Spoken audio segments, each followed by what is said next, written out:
Mic check. Can you guys hear us? We are live and ready to get day two, the top 64 cut of the Fuzhou Regional Open, the first ever Spiritforged regional of season two. And with me today, we have, of course, Leroy Stinson. I think he's feeling a little bit better than he did yesterday. How are you, Leroy? I'm doing great. I'm sorry for everyone who was watching yesterday.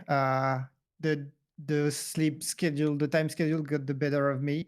But I'm here for my revenge, and I'm here to see some really good rebound. It's gonna be amazing. When we saw the level during the nationals at Shanghai that was played, and knowing that all these great players now have improved, probably, I can't wait to see what's going to happen today. I'm right there with you. I am beyond excited. I have a funny feeling we only really saw two Dravens in yesterday's Swiss round. So were all the Dravens being saved for these final 64 players? Soon we're going to be getting the deck distribution for those top 64 players. Once they're posted on Bilibili, we'll be able to share it with you guys. But let's head over to the bit of the chill lounge while the stream starts, because it looks like the live stream has already begun. And chat, help us out a little bit, because today is the first time I ever try a dual stream. So we're live on Twitch and on YouTube. I don't even know if the YouTube stream is on. If anyone wants to hop over there real quick to see if it's all good. And if you guys are experiencing any little lag or anything beyond the norm, let me know, because then I'll just shut one of them off and just do our standard thing. But it looks like they're giving us the schedule. So roughly 5 to 10 minutes from now will be the very first round of top 64. And hey, I think we get our first YouTube comment here. I don't know if you can see those, Leroy's, but someone said, "Hey, Leroy's awake." So they remember that you Oh, fell asleep. yeah, this kind of stuff will follow me for a long time, but Awesome. I And deserve it. okay, and Corey, thank you so much, man. Okay, so yeah, Leroy, we ended up clipping you when you fell asleep on stream. We have like a little 10-second clip. I Perfect. could send it to you. Lovely. Yeah, I'll take that. It will be my cross to bear for a long time. Oh, I feel so bad about falling asleep on stream. No, it is what it is. Honestly, it was just such a long day. I don't blame you at all. I think I was telling chat when it happened, I said there's just not too many people that are able to stay up for 10, 11 hours casting, because, we have a lot of our mind when we are doing these tournaments. So it's all good. But, chat, it is time, like we said. And don't mind me, I'm trying to fix the things on my end. I don't know how I'm clicking around on things. Let me go ahead and exit out. Okay, and they are saying on the stream the best of metal cards. Man, we saw there were some lucky players that only had about 4 to 3 players competing with. I think it was like Ezreal. There was only a handful of players. Do you remember any of the other ones, Leroy? Uh, that we saw that or that were From there the like distribution, like you only had to oh compete with like 5 other players. 25%, 20 to yeah, 25% there was chance. Ari that was there, and you told me Ari was the highest selling legend, right? The During highest. the selling metal card, you told me it Oh was yeah, Ari, yeah. right? It sold for 40,000 USD. If you Yeah, guys haven't so paying Ari, attention you to had to that. compete with 5 people, and you told me Jinx was the second highest, right? Mm-hmm. Jinx, you had to compete with one person if you want the other one. Two Jinxes and 5 Harry. Guys, if you're not here to win the tournament, might as well try to get the money. Yeah, to get an annual's worth of salary. Right, right, right. And it looks like, chat, we are getting the final 64 players that made it to today's Top Cut event. I'm seeing a lot of good team names. I recognize ARBD, one of the most prominent teams out in China. I see NRG. I don't know if that's exactly the same ARG, but I do see a handful of AI team as well. We saw the AI teammate take down Draven in the final round of Swiss. It was MF. Me and Leroy are actually, I think that's when you went to sleep. Yeah, Wait, no, I you woke up. watched the I woke MF up. one. Did you watch MF? No, no, no. I watched. No, I didn't watch the MF. I woke up and he was finishing basically, and so it's good that you cut the camera because I literally fell on the floor. Yeah, good. Yeah, exactly. And guys, we have the top 64 deck distribution. 40 Oh, Dravens 40 made it. Draven. I'll go ahead and put it on the big screen. 8 Aurelia, 5 Kaiser, 2 Fiora, and wow, an One. incredible conversion rate. Out of the 10 Ezreals, 2 made it. Out of the 10 Annies, a single Annie made it. Azir, Lucian, and so on and so forth. And look at that, Leroy. Ari Ari? made it. Ari is there. She didn't make it during set one. She's making it during set two. Yeah, She's here to make incredible. match. And I want that deck list. I we might want have that to deck do the list. math in an intermission break because out of 183 total Dravens, only 40 of them made it. But yeah, we're seeing it here in chat. 40 out of 64. That's well over 50% of the current players in today's top cut is dominated. It looks to be indeed, at least early on in the Spiritforged meta, the League of Yeah, Draven. because I'm checking my stats right now, but it's higher than anything Kesa ever did in terms of conversion rate. And I think Chad, if it's you're like, looking at the deck list on the stream, they're kind of showing a little bit of the most prominent Draven build, that being the Miracle Draven that we've heard so much about. The only exception being is that right there is with the Nocturne package, which tends to be a little bit more gambly, high risk, high reward type build. But when you hit those Nocturnes, you're going crazy. I've seen the likes of Draven, even in the hands of Annie, you put out 20 plus worth of might in a single turn. It's incredible. Will we be seeing something like that later today? I'm probably willing to bet it's going to be in today's finals, but we have to see who's good. I mean, hopefully, Leroy, maybe we get that Ari in there. I know chat and us would love to see a Ari as that first round I of mean, top 64. Honestly, Ari was my anything. first legend, so I'm so down to see her. I want to see that deck list. I want to see what was cooked there so that he made it through all those Dravens and so on. Mm-hmm. Yeah, honestly, how in the world did she make it all the way? But we should. I think, just like I've always said, the production team usually does a good job at saving those mirror matches for the end because I'm willing to bet out of 40 to 64 players, the whole top 8 just might be Draven's chat. And let me put a little bit ambience while these guys get started. And they're just saying, I can't believe we have a full new meta and it seems to just be dominated by one. I feel like that's what they're talking about. We hinted at it a little bit yesterday, Leroy. Do you feel like these results are a little bit crazier than the Kaiser results we were seeing in set one, or it's still up in the air a bit? I mean, I'm trying to find my old data on like the first Kesa result at Hangzhou. And right now I can't find it.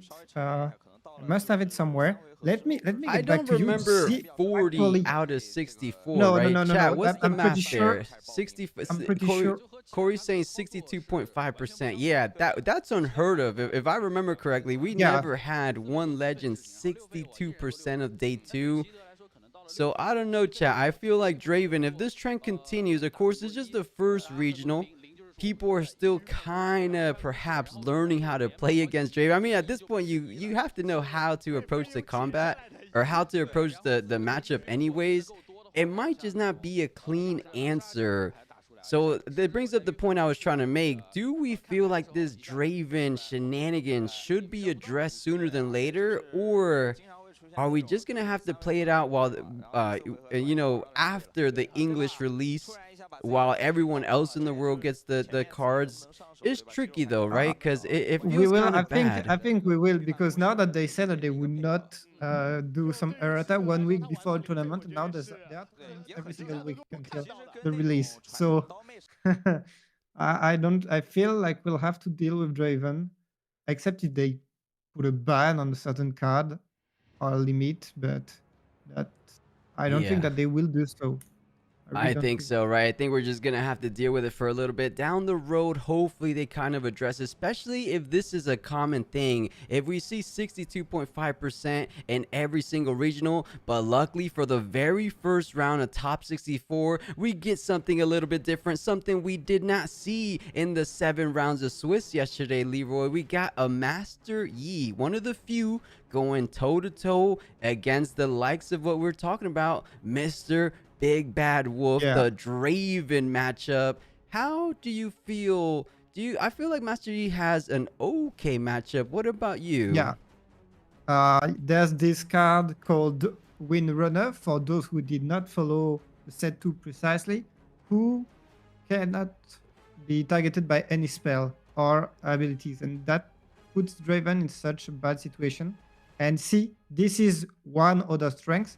Yi is a holding deck, and so he can play easily that Vilmos Lair, which is a terrible for Draven, basically.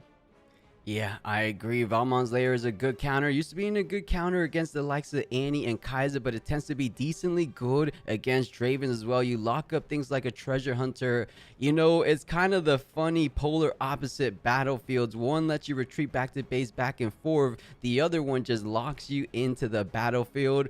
So we'll see. It looks like Draven most likely going to always choose to go into Reaver's Row every chance he gets. But Valmon's Lair, you still have to score both battlefields. So even in Top Cut, unlike a lot of other TCGs, you are still having to roll to decide the turn order. And it looks to me like it's 6-1. So Draven going to be going first. A teeny Yeah. bit of an advantage. The Surf's Up right-hand player. Feeling good about that one. And oh, a piercing light in a Draven. We haven't seen that yet, have we? I think we did, but it's definitely that indicates that it's not a Miracle Draven. That would indicate the more traditional one. Yeah. I've not seen so much um, Miracle Draven running this card. I agree. You know, I think even the battlefield selection being Reaver's Row, a lot of Miracle Dravens don't tend to run Reaver's Row. So that was our first indication that that might have not been the Yeah, crazy go wide strategy of those Miracle Dravens. But you said one of the key cards for this Master Yi player to try to really overtake this Draven player will be that Ruin Runner. But here we go, everybody. Top 64. This is the very first round of the Top Cut. Master Yi versus Draven. I like the jersey this guy's running for Master Yi. I feel like he's almost on a really good competitive team. I'm willing to bet he practiced the Draven matchup for sure. So let's see how he approaches this round of 64 for the very first game of the day. I'm extremely excited. yeah, same. Maybe we will be a bit less excited after seeing 3-4 games of Draven, but right now I can't wait to see what these players brought to the table, and especially what is going to be Yi as options to counter that Draven. And we already know that he has some. I think I saw a Windrunner in his hand, and I think this Windrunner will go live Yeah. as soon as he has enough runes to use it. Yeah, you know, speaking of enough runes to use it, Ruin Runner does cost 5. He could go ahead and develop it out as soon as right now. Speaking of establishing decent board presence, the Sea Monkey feeling good on the play and more importantly, feeling good on the draw, allowing you to mitigate the kind of disparity it comes with starting on the play and the draw because you're able to get that little extra buff with the Sea Monkey. In this situation, you kind of want to go after the overzealous fan, but unfortunate for him, the Reaver's Row allowing him to come back, keeping him nice and safe. You do get a conquer, but doesn't feel all the best because Overzealous Fan paired up with Draven is an infamous combo that it feels so tough to take down a battlefield with those two on them, of course. So let's see if he does decide to play out Ruin Runner. He's kind of hovering Lonely Poro, so he might play 2 of them because it looks like he has it in hand. Yeah. I mean, you're never not happy developing the Lonely Poro. This gives you draw. The card is absolutely strong when you think about it. It's just a power up. Avarozan Sentry. No, Watchful Sentry. Sorry, Avarozan. It's still the Legends of Runeterra name. So it has one more might, and it fits so well into this He deck because it's super hard to remove. And once you removed it, well, your opponent is just drawing. So good luck. He will keep Oh. 3 runes up, so it does not want to develop instantly the rune runner, and he will instead go for some other types of play, trying to protect probably his units. Yeah, you're right on that account. I believe he's trying to keep enough runes for something like this, the discipline. I think he's kind of has something in mind. If he leaves the sea monkey in, perhaps he could try to buff it up enough to try to take down one of these units pushing in. But Draven, he's gonna be able to get up to 6 total might if he chooses to use that Draven ability on the offensive core. So those are some things to keep in mind for both players. I think if he did play out the Lonely Poro, he wouldn't be able to use the 2 runes for a discipline. So I think this was a smart play, leaving those 3 runes at the ready, and maybe so he has something like a defy, but I'm seeing things in hand. All those aren't really good cards to get defied. One of them being rebuke. You can't even target that with one of your defies. Oh, but I No, but I do think he's got a not see. so fast. Yeah, you're absolutely right. I did catch a glimpse of that not so fast. So perhaps that's what he's leaving open, but it's a little bit too early, I want to say, in this game for any kind of those combat tricks. Yeah, you want to keep that not so fast for saving your Master Yi, your champion, or some bigger boy than just the 2 power units. Yeah, speaking of big boy, the Ferris Forerunner, one of the best new additions to Fury decks, does indeed hit the board for the Draven deck. You guys seen him before. When he dies, he gets 2 3 might mech tokens in the base. It feels so strong. You push him for 6 might, and then for your troubles, when it does indeed die, you go ahead and get a little bit more might in the base. So feels good. The Sea Monkey, funny enough, getting retreated back. First mate getting him at the ready. Push into Valmon's lair. This Master Yi feeling okay. And you know what? The 3 runes kept the Draven from pushing in. Isn't that interesting, Leroy? Because Sea Monkey would go up to Yeah, 5. Discipline would have put him at 7. So he respected the 3 runes. So I like both players are playing very well and respecting each other. yeah, and that was to be expected that both of the players would uh, have a really decent level. Not now that we're in Top Cup, the little blunders that we could see yesterday, and even yesterday, the levels was quite okay overall. Let's be honest. Yeah. Now we're gonna see some good plays that even us, not like we are the best rebound players, that we will be like, oh, it did not just do that. That was incredible. Yeah, hopefully a little pleasant surprise. I'm always down for that. For those who are just joining us, they did reveal the top 64 deck distribution. It was an an extraordinary amount of Dravens.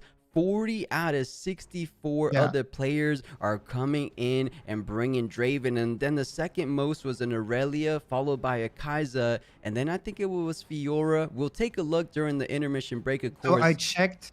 Kaisa never did that during the first set. Yeah, this is the first time we had such an overwhelming presence in a day 2 regional. So something to keep an eye on going forward in this regional series. Passes it back over to the Draven player. Has some decent options, has some strong units on both, but something to always be mindful of. You have some runes available for the Master Yi player, and Master Yi gives you +2 might when you're defending alone. But oh, forget about those runes you have available. Brynir Thundersong coming out, not allowing you to play any cards. Such a powerful card, no matter what deck you're versing.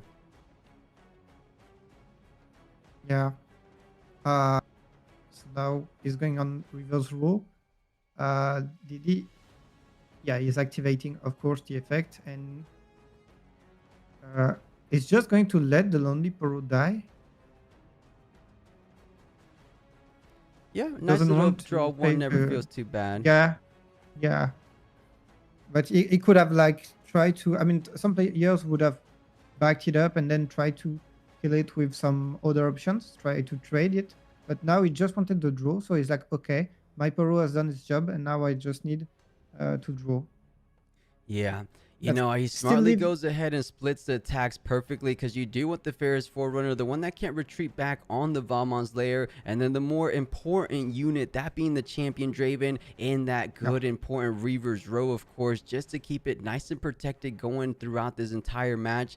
So let's see, because Master Yi, he drew, I believe, a on guard, so has a couple combat tricks to get over the 6 might of both of these units on a battlefield. But do you take the kill? Because eventually you have to kill the Ferris Forerunner one way or other, whether he has the death knell or not. You have to Yeah. take it down eventually. When is the right time? Because you said, you brought up a great point earlier. Ruin Runner is going to be a very pivotal card in this matchup. He has it in hand. He has decent enough runes to, play a Ruin Runner and leave a couple available to him on the Draven's turn. Is now the time?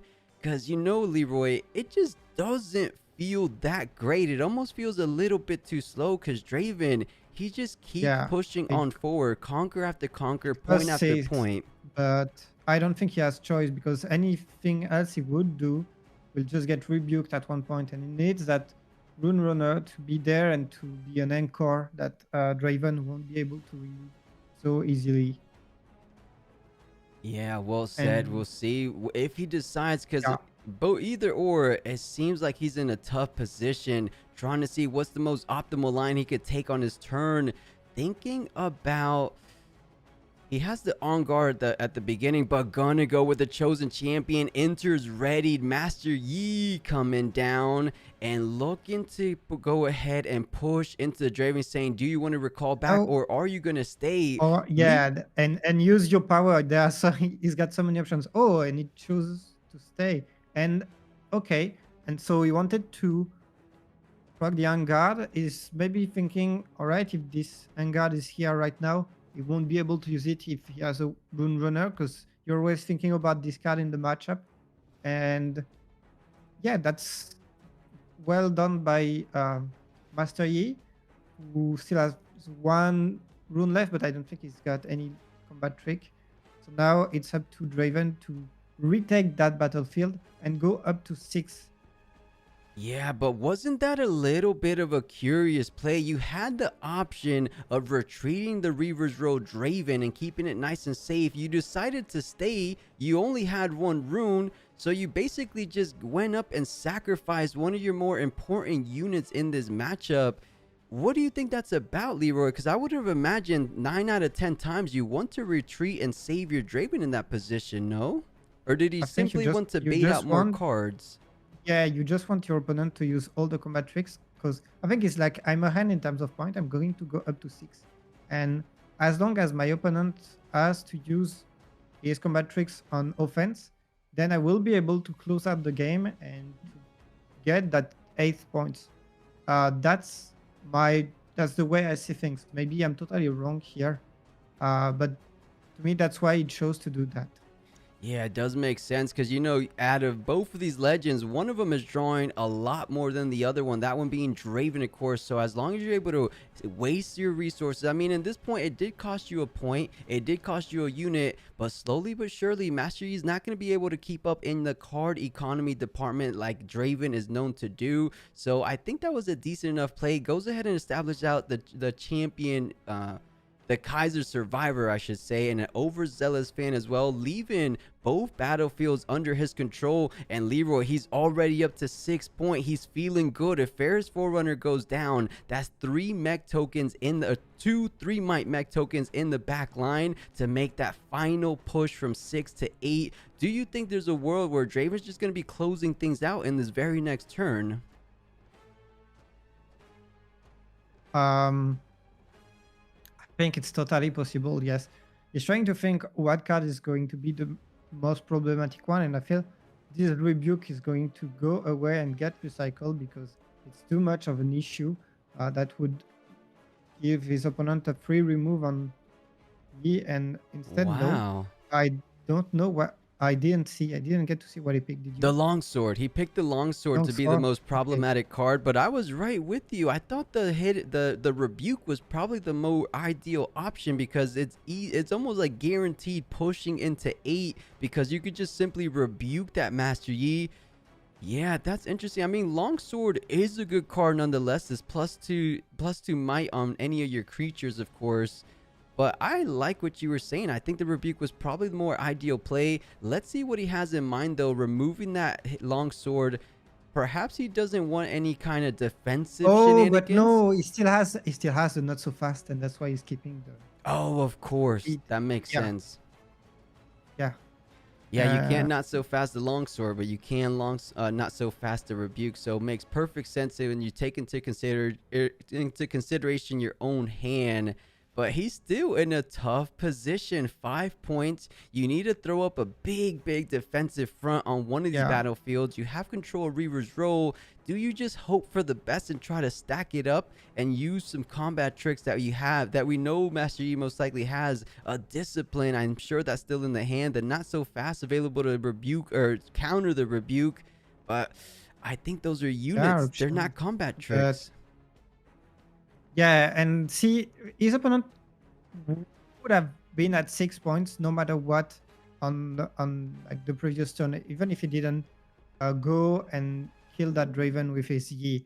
So maybe developing the Rune Runner and some other cards, and then having still in base the Yi that it could accelerate because it enters ready, um, would have given him more possibilities on that turn.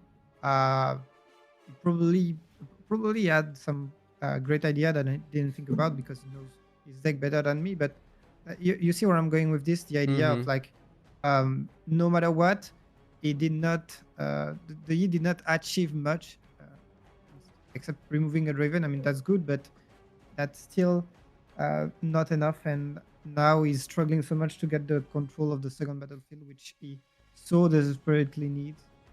Yeah, I think you make a great point. I think that if you're bringing it back to that one play where we were talking about why did he not retreat the Draven and he just wanted to waste some resources, it kind of comes down to this very final push because he doesn't have an extra combat trick like an On Guard to buff up this Master Yi on the defense. So he's trying to save things, or rather make his opponent waste cards that are going to be impactful when it Yep. really matters from the 6 to 8. And the concession comes down. He couldn't see the line, couldn't see any kind of line where he ends up holding one of these battlefields. Draven, a formidable foe, doesn't like what he saw, goes ahead and throws up the GG fist bump, and Draven going up one game in this top cut round of 64. Is Draven just going to be dominating every single match we see, or is the Starting to sideboard think going to be so. coming in pretty clutch for Master Yi? Yeah, tough one. Let's see what can happen here. By the way, have you seen his T-shirt? You were talking yesterday about how they had a T-shirt that was referencing California, and now again the same. So maybe China has something with California. Right, they're just big US fans. And we're seeing a chat, Sinzari, welcome on in. He's saying, you're saying that's a crazy concession? It's a crazy concession a little bit. You were at 5, your opponent's at 6, but he just did all the kind of permutations in his head. He's saying, even if I try to put a big defensive wall on Reaver's row, Draven just has a little bit too much for me to handle, because if you use everything you can and if you do defend, you're still only going up to 7 while that right hand battlefield goes, or to 6 while that right hand battlefield goes up to 7, and now you have to find a way of taking down that right hand battlefield and stopping Draven from going to 8. So he was just trying to do all the possible play lines, and he didn't see it. You know, he's in top 64 for a reason. He's able to think a couple turns ahead. And instead of wasting any more time in this, actually, we don't know what the time rules are, Leroy. Do you think they're exactly the same as they were in Swiss? Uh, Honestly, I don't know. I didn't check that.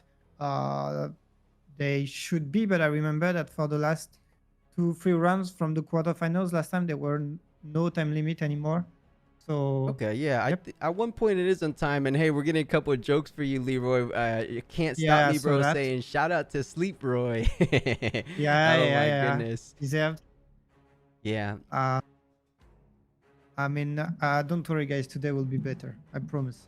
Yeah, you're I had feeling more good. sleep. You're sounding good. And hey, we have one of the YouTube comments saying, could you share the link? I actually can't type in the chat with multi-stream because I'm streaming on Twitch, but just type in billybilly.com and you should be able to find it. It should be like the #1 thing on their page, or billybilly.com Riftbound. You should be able to find that. Seems like there's no Yeah, time limit based on the time counting up. Oh, Zinzara, you think all the top 64 is untimed? That would make sense. That would yeah. make sense. Honestly, yes, because Uh, el- Actually, you can't if you have a draw in the top 64 since it's direct elimination. It doesn't make sense. Yeah. So yeah, so there is probably no time limit in You're right. We it. need a winner, right? There's Yeah, no such exactly. thing They as need a draws like there are a Swiss. You have to have a yeah. player progress onto the round of 32. So this is exciting. I'm trying to think back and really thinking that Master Yi's position. What kind of sideboard cards? We saw the sabotage, so we know he's mainboarding at least one sabotage. I'm willing to bet perhaps he has a couple more sabotage in the sideboard because those cards are decently good, despite the fact that you do have cards like not so fast. Sometimes it's good to just remove those gears that this Draven player seems to have. The spinning axes are sabotageable. The longswords that we saw him remove are able to be hit by sabotage. Do you think there's any other card that could favor Master Yi with the sideboard? I know you're decently familiar with Calm decks. Not Body, I know you don't like them, but with Calm.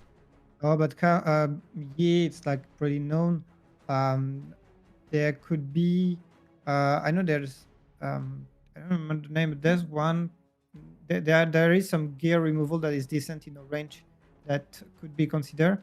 We didn't see any punch first also, which Right. should be that he deck. Um, so You know, yeah, there's Leroy, it just hit me what would be a good cyborg card if he doesn't run it in the main. It's one of the newest additions to Spiritforged is the stun, Twonk. How do you feel about Twonk? I feel like it's decent against the Dravens right now. yeah, especially if it goes up with a unit that has been powered by two weapons and like the Draven passive and so on, and Draven goes up to 16 might and it just nope, go back to base. That you're right, that can totally be something to be considered here. Yeah, and this is going to be game number 2 of the round of top 64. Can Master Yi climb back? He's down one game, but doesn't want to go out in that 2-0 way. He wants to go ahead and put up a fight. He's saying, if I am having to lose against this Draven, let me not go out like this. Let's go ahead and see what he has. Obelisk of Power will be that battlefield for Draven, which tends to favor him because on his very first turn, as we're seeing Master Yi go first, he's able to develop out his chosen champion, that Draven Fury champion, and he ends up being so important throughout the whole match. And you were seeing it right here. So Obelisk Power Yeah. already doing some work nice and early for Draven. Now it's still funny because the Puro goes up to 5 while defending, so even Draven cannot contest it except if he uses his ability, which I mean you don't want to use it already on the first turn probably. Um, so he will probably go to the Obelisk of Power and not contest the Puro.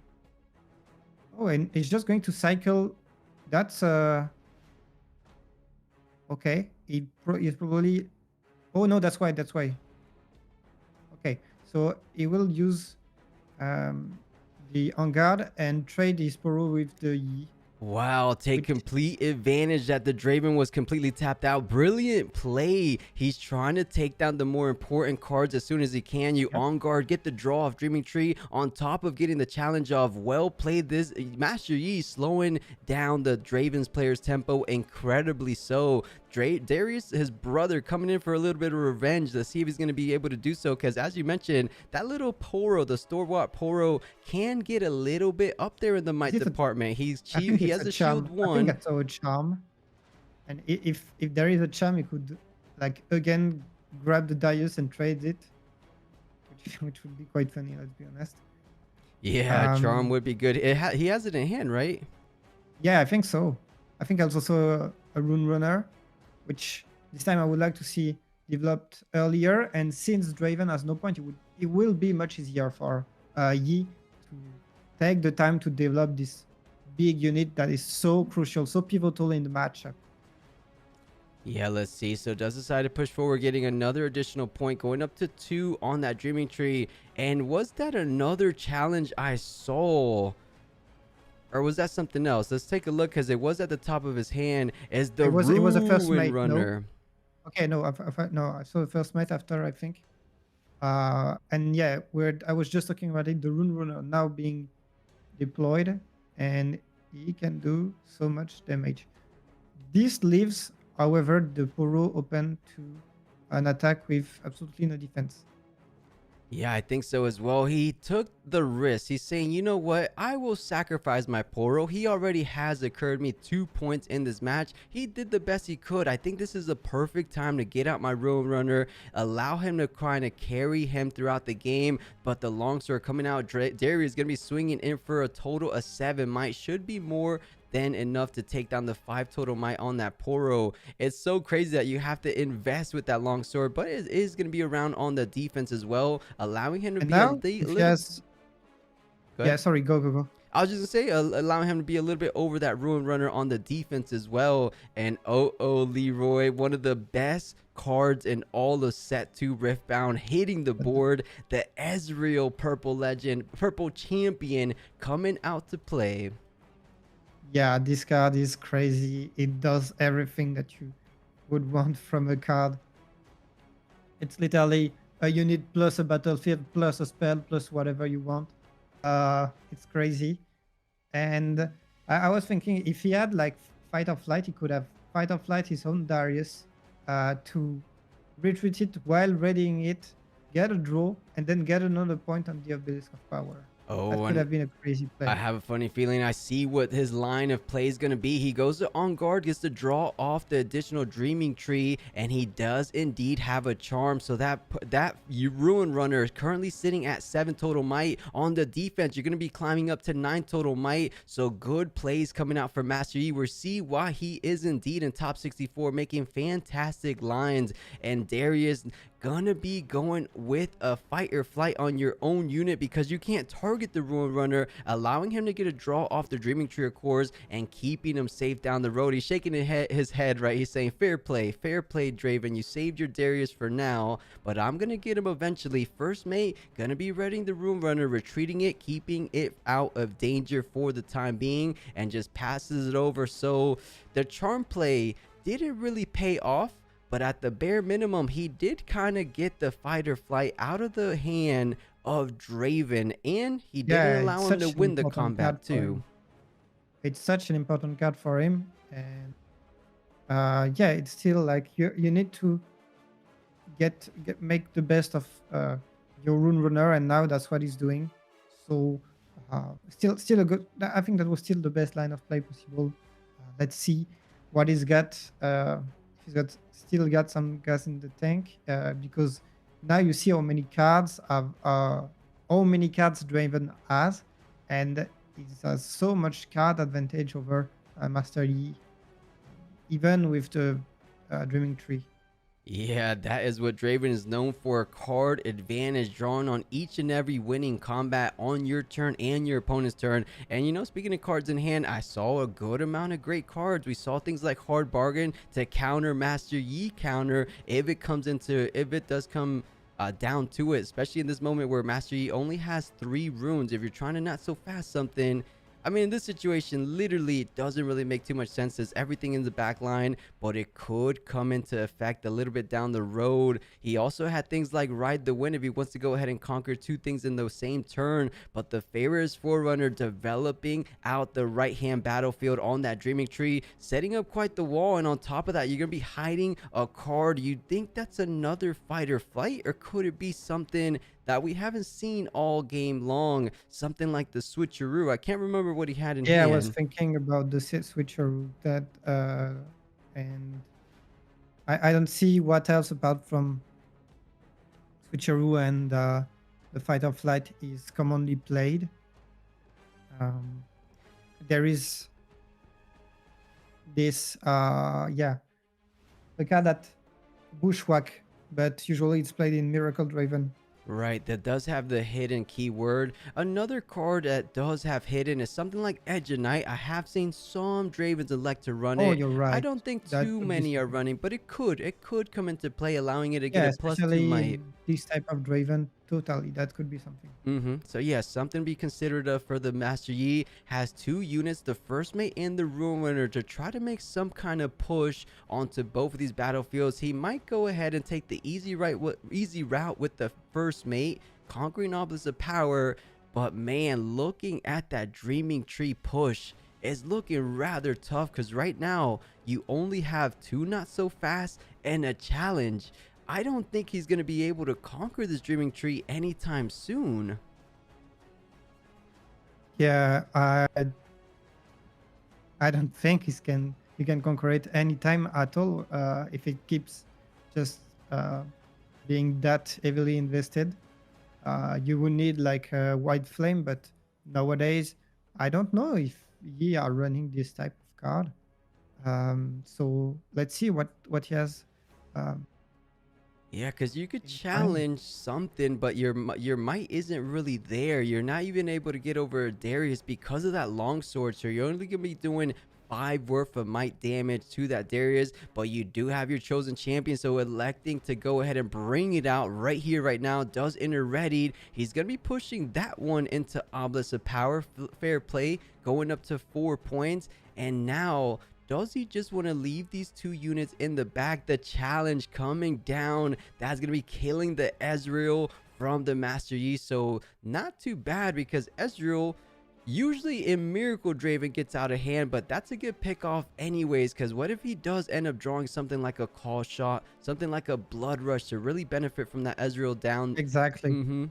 So I think that was decent. You had to do what you had to do, but I think the more important battlefield, or the more important thing in general that's going down, is Draven having a little bit of a lockdown on this Dreaming Tree, especially considering the cards in Master Yi's hand. He might be able to just hold things out if he's able to find some kind of lead on point tempo. If he's able to take down the Obelisk of Power, he should be able to hide things. And it was a fight or flight, so allowing him to retreat one of his units in that ready position. Not only, but also to get the draw from the Dreaming Tree. And now he can just go with Darius, and the Darius can still be retreated after because he played only one card. Oh, and look at that, Leroy. The Ezreal kill paying off Yeah, because of this blood rush coming in. Even one blood rush was enough, so it doesn't necessarily need that repeat value. But even so, if he did, I think that was still a good play. The Darius, as we mentioned, if he's able to find a way of conquering the Obelisk of Power, getting a bit ahead on points. Right now, they're even, but you still have to take both of these battlefields with a good amount of might on both of them. But Darius is ready and playing it safe, going to be retreating it. This is yeah. interesting. He doesn't feel confident that he could defend it. Ah, Not okay. only, but he feels confident that he can retake it because now you will have to deal with his passive. The problem is that looking at his player face, he is not in a good position right now. Yeah, the only thing I have that he doesn't feel all that bad about is he's getting points ahead of Draven, right? You're at 4 points. If you push onto both of these battlefields, you will be going up to 6 points. You decently have a good matchup on the defense. I just don't think right now this Master Yi has the tools in the toolbox to defend like typical Master Yis can. Look at the hand. It's a Lonely Poro and 2 not so Yeah, fast. If we and were he's talking shaking his about, head. yeah, really, really bad hand. If we were talking instead having like a discipline and on guard, that's something to put on a good defense, especially considering the fact that there's a Dreaming Tree to benefit from those triggers. So just splitting the difference, going up to 6 points, but doesn't feel all that confident. The ride, the win makes so much sense why he retreated back. It was almost a little bit of a switch or a bluff, I would say, to bait out the first mate and conquering on your opponent's turn. So Draven able to take back some of that point tempo, because on this next turn you're going up to 6, and with the Darius pushing up, you're going up to 7, saying take both of my battlefields on your next turn or I'm gonna be winning this in a 2-0 way. Yeah, and yeah, I mean, Draven already knows he's won from the shaking, from the head shaking, because he's like, he's got nothing, my opponent, or it could be the biggest bluff ever. But now Brinier is going to enter here and just seal the deal. There's nothing to do anymore for the Yi player. And yeah, this is a clear example of why we've got 40 Draven.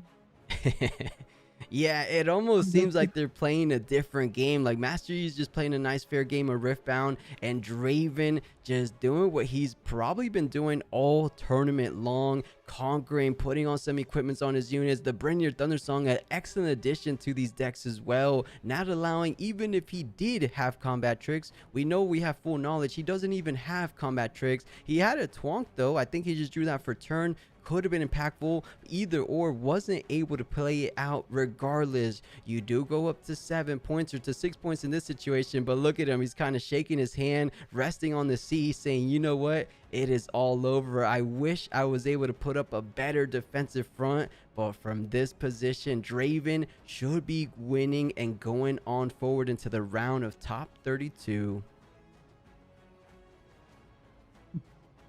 And now he has to use the not so fast for so little. The rebuke.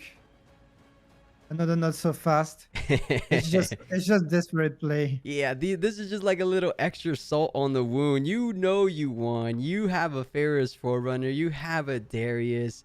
This is just making 1,000% sure there's just no outs. The hard bargain on the not so fast that you didn't even need. You have so much might on the current board. Yeah, Lonely Poro.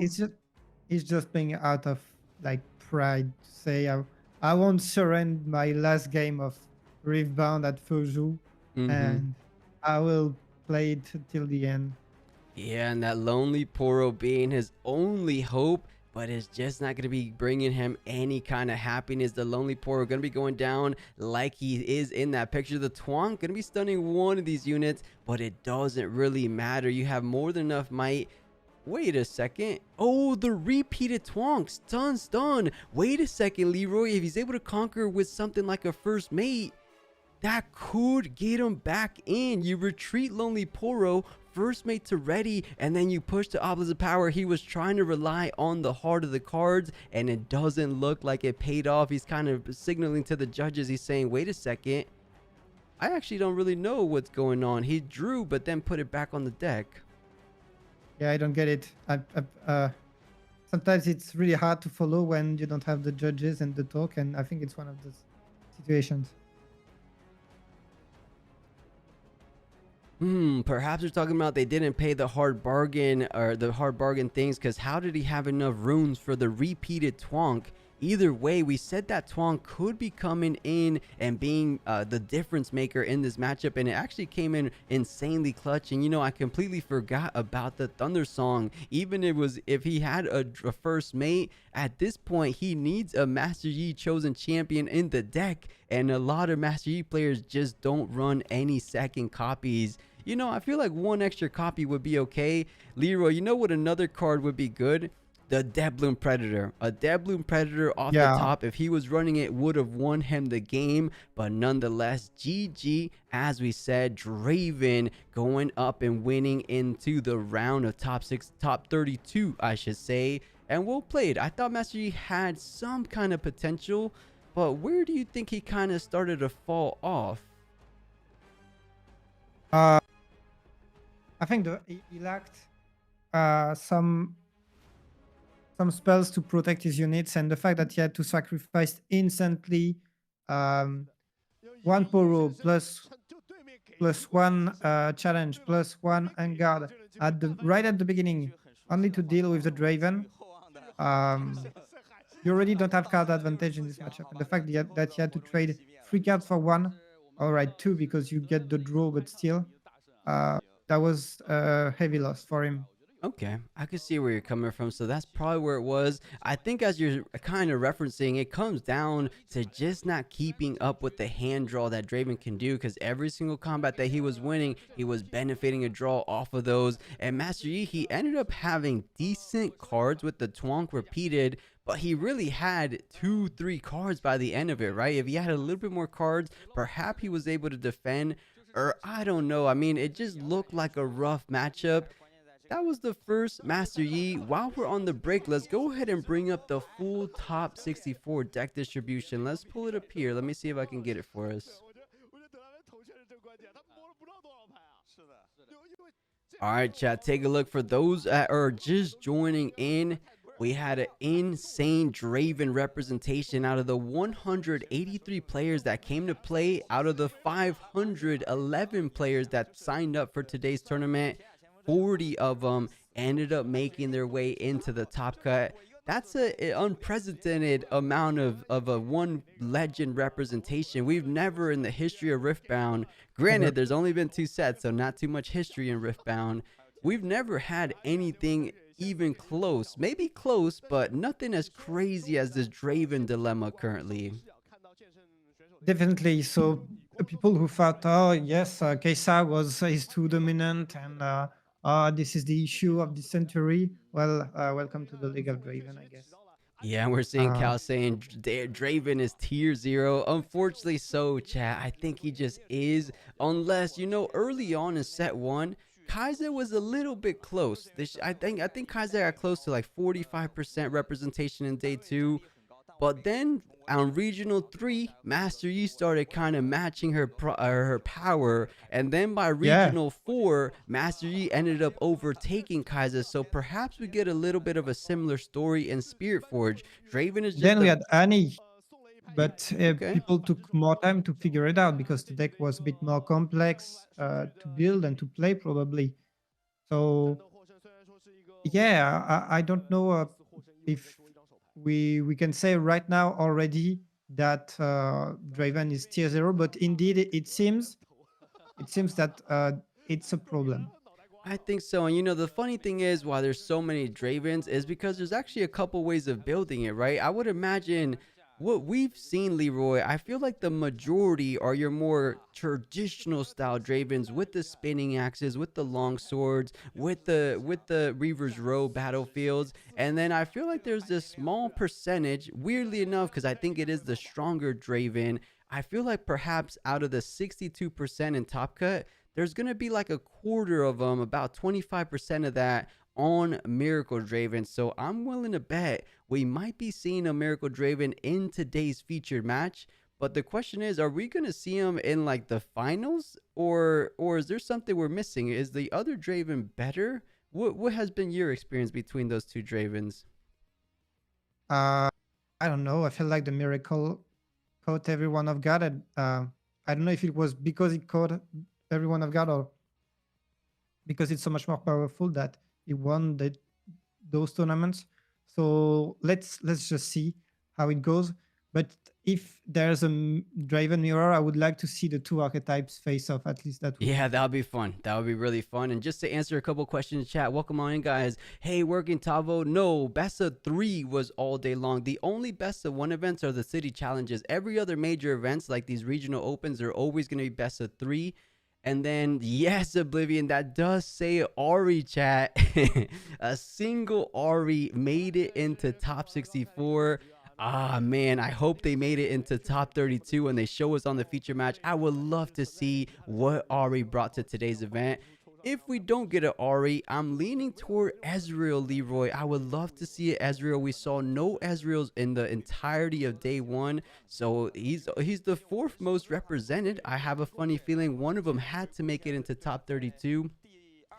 And someone's Yep. asking, why is it called Miracle Draven? I believe it's a reference to a deck in Hearthstone that does very similar things. So in Hearthstone, I think it was called Miracle Rogue. Miracle For anyone Rogue. that played Hearthstone, they did, spamming out the border. If you know a little bit more about it, Leroy, I just think it spams Yeah. out. And in other games, they're So called like basically, Storm. the Miracle Rogue was about um, getting prepped everything for a card called the Gadget Executioner that would draw when you play a spell. And then you would play so many cards in one turn, draw so much, and play so many cards in one turn, and get them up to like a Bajian power, Bajian might.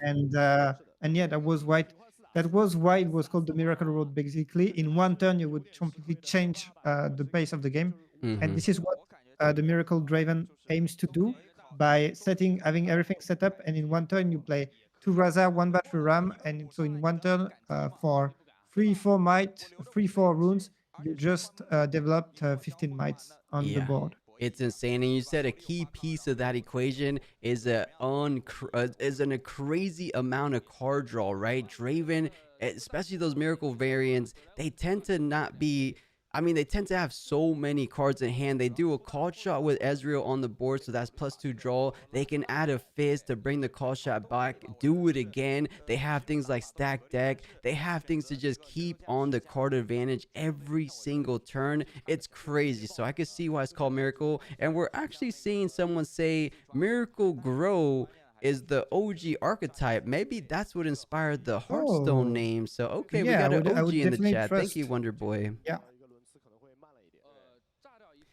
Okay, so let's take this off the screen for now. If anyone wants to see it again, go ahead and let us know. But I think there was more than one Ari, chat. I know someone said one Ari entered and only one Ari made it. I think there was. No, 5 Ari entered. Okay, so 25% or 20% It's the same conversion rate. conversion rate as Ezreal. Yeah, nice. That's not too bad.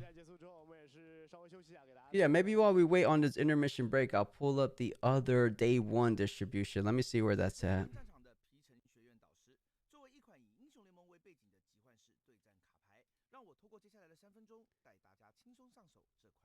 Yeah, chat. For those that didn't see it, this was yesterday's meta share. So it was 10 Ezreals, 2 out of 10. So 20% conversion rate on Ezreal. That's a pretty impressive conversion rate if you ask me. I'm expecting to see Ezreal a little bit more prominent in the next regional next weekend. And then Ori. Oh, she's not even on the first page, Leroy. No. She was on the second page with 5 representation. I still have them. I've screenshotted everything I can. Guys, who's memeing me? Hey, new Rob, what are you doing to me? Guys, if you guys are on Discord, go to the general page on Discord. Look at what these guys are memeing me right now. Let me how do I get this? Chat, who's doing this, chat? You're their best friend.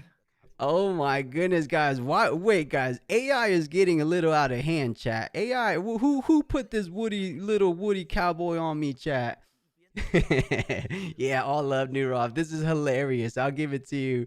Oh, what the heck? You know, I kind of wish I was wearing the Woody outfit right now. Oh man. Yeah, where's the snake? I think there's a snake in my boots, huh? That is hilarious, New Rob. I'm actually gonna save that. That is so freaking funny. But New Rob, are you saying I look like Woody? Hit us with a yeehaw. Oh man, Charlie, I'm gonna save my voice. I'm gonna save my voice because we have a long tournament. Maybe I'll hit us at the very end. If we get some a legend to beat Draven, I'll give you guys a good little yeehaw. Yeah. If Draven doesn't win the final, I think that's deserved. Oh yeah. Okay, we'll take this off. And I actually wanted to see the Ori, so let me see if I can actually get the day 2.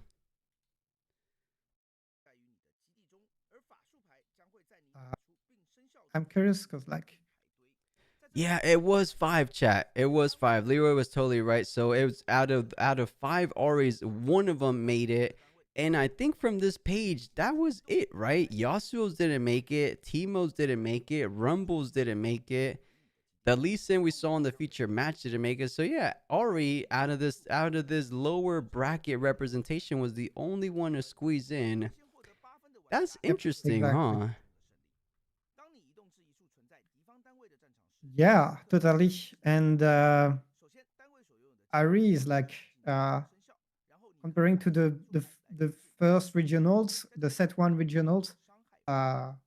She's the one performing the best compared to her past results in terms of set 1 legends. So shout out to Ari, to my Vastaya girl.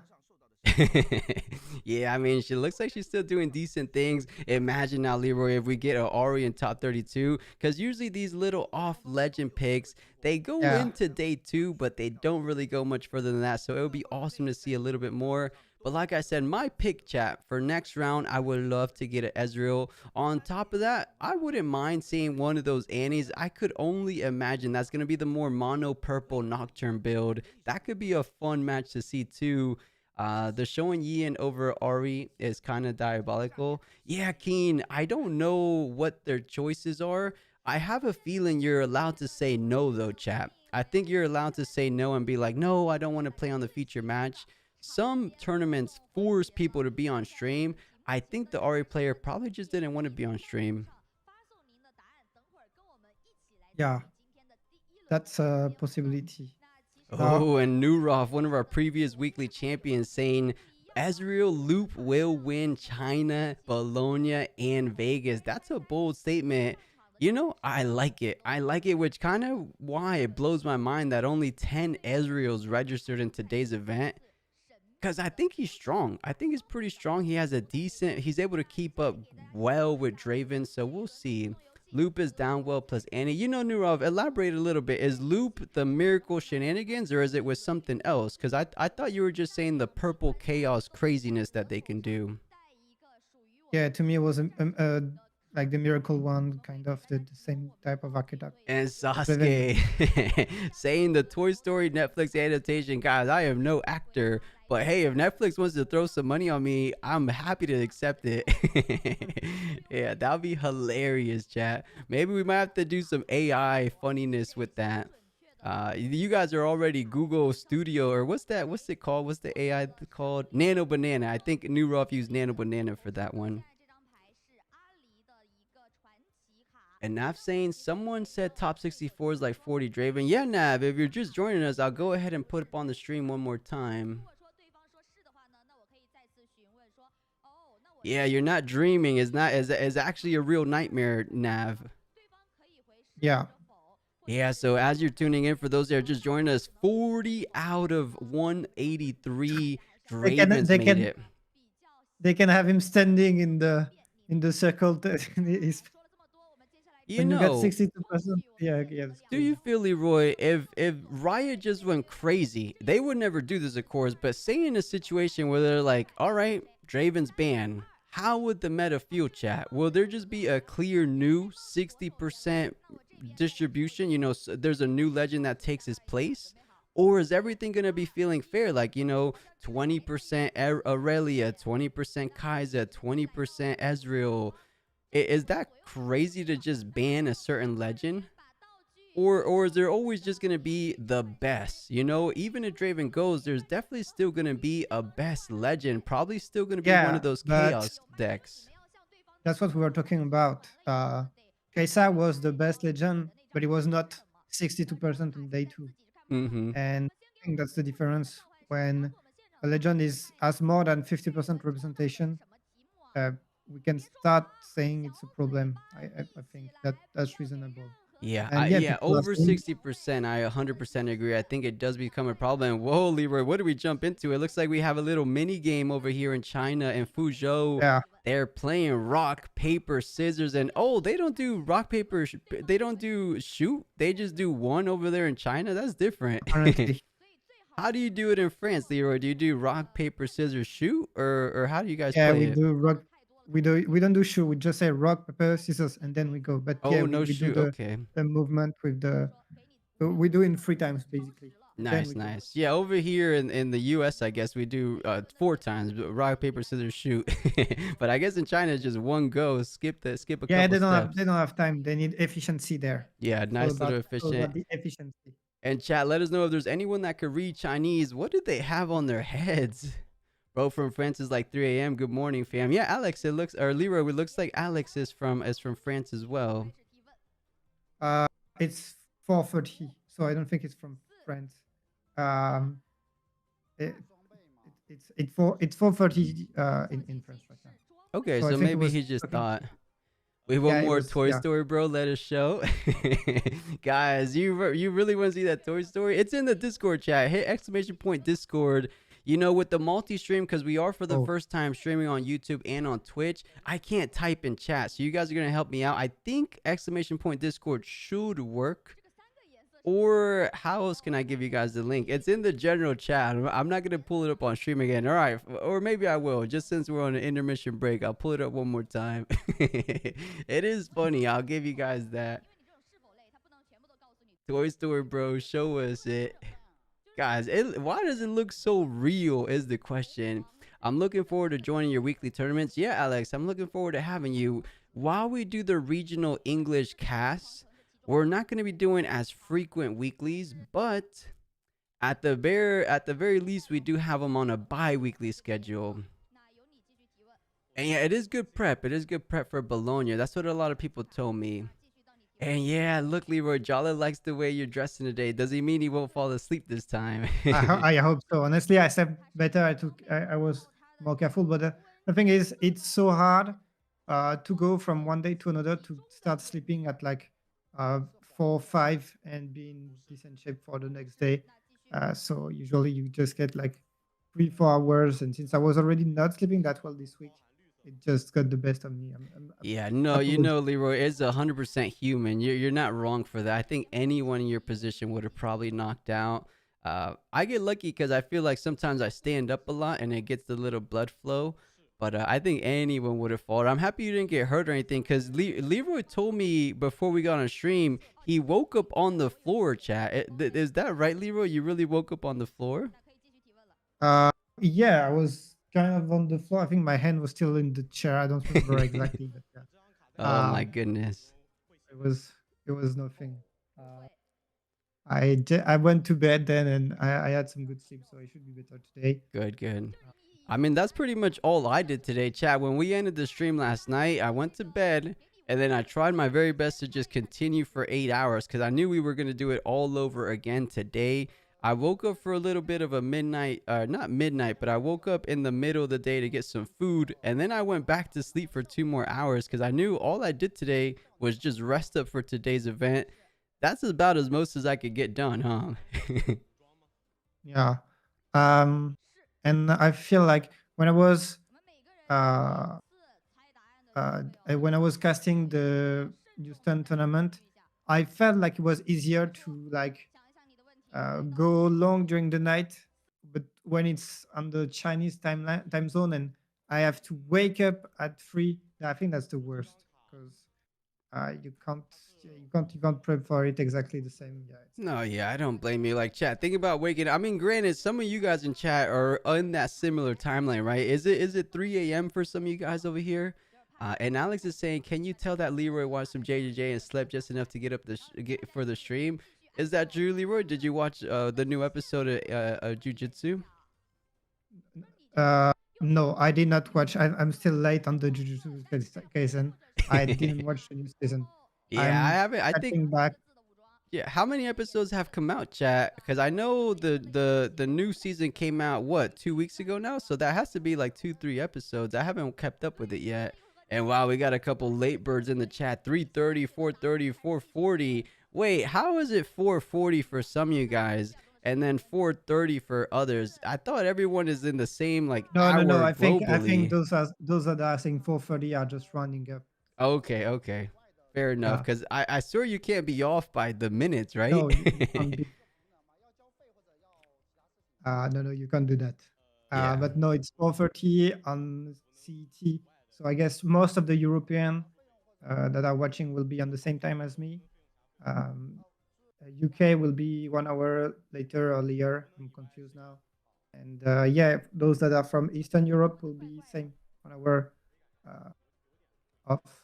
Yeah, it looks like there's only one of you guys relatively close to my time zone. So Jay Voltage saying 11:40 here. I'm over here at it's 10:40 p.m. my time, so not too late.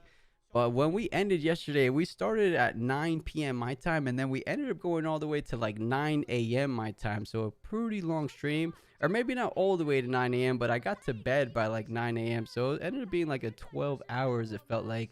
And Nicholas, okay, Nicholas is over here in the Eastern time zone. He's at 10:40 as well. And 11:40. Where are you with 11:40? I'm curious. It has to be the east side, the east coast of Yeah, the it has to be U.S. the. Okay. Yeah, because I'm Oh over yeah, I here in see. Florida. If we have any Floridians in chat, so J Voltage or who said it? Nicholas. Nicholas probably like New York, New Jersey, It Virginia, isn't it. something like that. But 11:40 is PM, right? Because he's saying AM. Oh No, no, no, no, no! I think he's saying PM, PM. no. He said 11:40 AM, right here. So Oh, you that know, has to Leroy, I be don't think you can see the YouTube comments or chat. Can you guys see the okay. comments Not from the both same. sides? Because there, I have comments coming in from YouTube and on Twitch. I don't think you guys can see each other's comments. But yeah, Leroy, Um, someone did say AM, but there was another person, Nicholas, that said, "Oh, okay, that's Ontario, why. we have Canada in the house. Real West cool." Australia. Okay. Yeah, only Twitch. No, I can't. can try to open both to see the chat in both. Okay, we have someone from Miami. And yeah, chat, does anyone know how to combine the things for you guys? Because it could be cool for everyone to be in the same chat together. I just don't know if the technology's there. And I don't know if there is. It would be with Streamlabs. Maybe there are some plugins to do it. oh yeah. And hey, Um, welcome on in, bro Hamilton. Who's winning the tournament? If that's like a Raven. who's winning prediction basis, you can't really pick any other legend except Draven. I don't know if you saw the meta share just yet, but 62.5% of all the top 64 players are bringing Draven to the event. Or not bringing, they brought it and succeeded in going into day 2 for today's event. So you'll be a little bit crazy to not pick Draven, but that poses the question with so many Dravens, is there no one cooking? Is there no one coming in super prepared to take it down? Or can you really not take it down? Sometimes it's the best deck for a reason, and no matter what way you do it, whether you high roll, low roll, mid roll, you just can't beat it, right? So I think Draven might just be taking it down. More interested in this game than playing League of Dravens. Yeah, I mean, we're basically playing League of Draven anyways in Riftbound right now. As EZ takes out Draven. Yeah, Alex, that's what we're saying. I think Ezreal, guys, Leroy, imagine if Ezreal wins today's event. Everyone would go crazy. Yeah, that would be insane if anything else can take the trophy. Yeah, And wait, Nurov I seems have hope. adamant. He believes. He's an easy believer. He's saying it will win today. I hope so, Nurov. That would be amazing. That way there'll be like 20% Ezreal's, 40% Draven's next to her. Or maybe it'll come down if Ezreal wins. China's the type of meta that hop on the bandwagon really quick because there's only 1 week time span between the next regional. They just kind of play the deck that wins, right? We saw it when Kaiser won. We saw it when Master Yi did so well. When Aurora Yi came out, the next regional, a lot of players started adapting to that to the Aurora Master Yi. So we'll see what they do. I sent you something that gives me hope that something can beat Draven. We talked about it yesterday. But the GOAT himself has said that he hopes people keep playing Draven because he's got the ultimate counter. So I'm gonna get some copium and be right here with him. Guys, and for those wondering what the copium is, if you guys are familiar, I know it's a little bit blurry there, but Alan Z, he is the world champion, I think in 20, I don't remember the year, but a previous world champion in Legends of Runeterra. He's saying, I believe I figured out my Bologna and Vegas decks. Do I screw myself and release a guide or keep it within my testing group? If you guys know his testing group, that's Prismaticism, that's Kuvi, that's Randy. They are some of the best players. Every tournament they do, they end up topping, of course. And they say, do I keep it within my group or have an easy ride? Guys, he said easy ride. Yeah, Maybe I think. easy. I Yeah, might no, be no, reading but into it too much. I think it's Ezreal too. Yeah, Yeah, you know, and Nurov, the I think chat he's seems to there. agree. Mm-hmm. People are completely unaware of the deck. What I've seen so far, other groups hiding it well as well. Set to legend. Okay, okay. Jesus Christ, these metas are atrocious. Yeah, Pokemon, welcome on in. He tweeted it out. He slipped. Alex, yeah. It was a hint, chat. If you read between the lines, literally, he said easy route, a easy ride. So thank you, Leroy, for sharing that. That gives us hope. That gives us a little bit of hope. But imagine, it was just 2 players. Let me bring up the meta share one more time.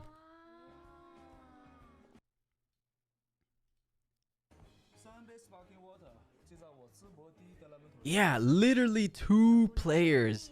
Can one of those 2 players just go ahead and take it all the way? I mean, Nurov said if they know how to play the game, you made it into top 64. You have to be decently good at the game. There was a lot of players, a lot of great players yesterday, and you're in this position. So I think they're going to be good players, but what do you know a little bit of what kind of makes EZ really different than the other Chaos decks? Is it things like Singularity, or is it things like Frigid Touch? Or what would you say, Leroy? What's the key thing that Ezreal does that these guys are so hyped about? having constant Israel on turn 3. That's what make it on turn 2 or 3. The fact that Oh, you okay. can reliably have the best card of the set being pulled whenever you want um, is the best thing that you can have. You have so many draws, um, and then there are a lot of things that you can do, because once the cost of your cards get reduced, you can have accelerated watcher, for example, for a no additional cost. You can have the free freezing touch. There are so many things that you can do with this Ezreal deck, and so you can have a lot of value cards, and you have tons and draw to go with it. So yeah, it's when it goes well, it feels even more like a miracle than a miracle draven. I could see that. So just the simple fact that you're guaranteed the best card in set two every single game on turn, maybe one on the draw or turn two on the play. I see what you're saying, Leroy. I can see that being very powerful and very consistent, right? Because once that easy hits the board, if you have a called shot or you have anything else like that, you really start getting out of hand. All it takes is that first call shot. You end up drawing into every single thing you need down the road. So I could see that. And someone in chat brought up a good point. Victor. I thought Victor was going to make a little bit more of a push in top 64. Let me pull up the day one. How much representation was in day one? Do you remember, Leroy? I could try to find it.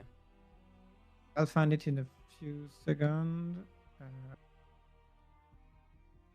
I got it. I'll get it for us. It was 28 victors in day one. Wow. Five Victor point continues on the infamous lowest conversion rate streak. If you guys remember for set one, Victor is known for having abysmal numbers in terms of conversion rate. I think he had the lowest conversion rate at 3%, 2%. What is 1 divided by 28? Someone do the quick math in chat. But doesn't seem to be a decent conversion rate. Alex saying 10 runes play Watcher while having 2 easies on the board. Enter easy Arcane Shift, recall Watcher, go at it again. Okay, Alex, you're talking some spiciness there. Okay. Read what I said, that the Ezreal finish combo. Okay, that's the combo you're talking about. There we go. So Leroy, maybe people are playing Arcane Shift. I think that's a good card. Maybe we're underrating it right maybe now. maybe they are. I mean, no, it is a good card to me. It was just that I could not fit it into the deck, but maybe I mean, as Ezreal is the legend that has probably the most options in terms of card that can be played, which is why it's probably the hardest legend to figure out in this set 2.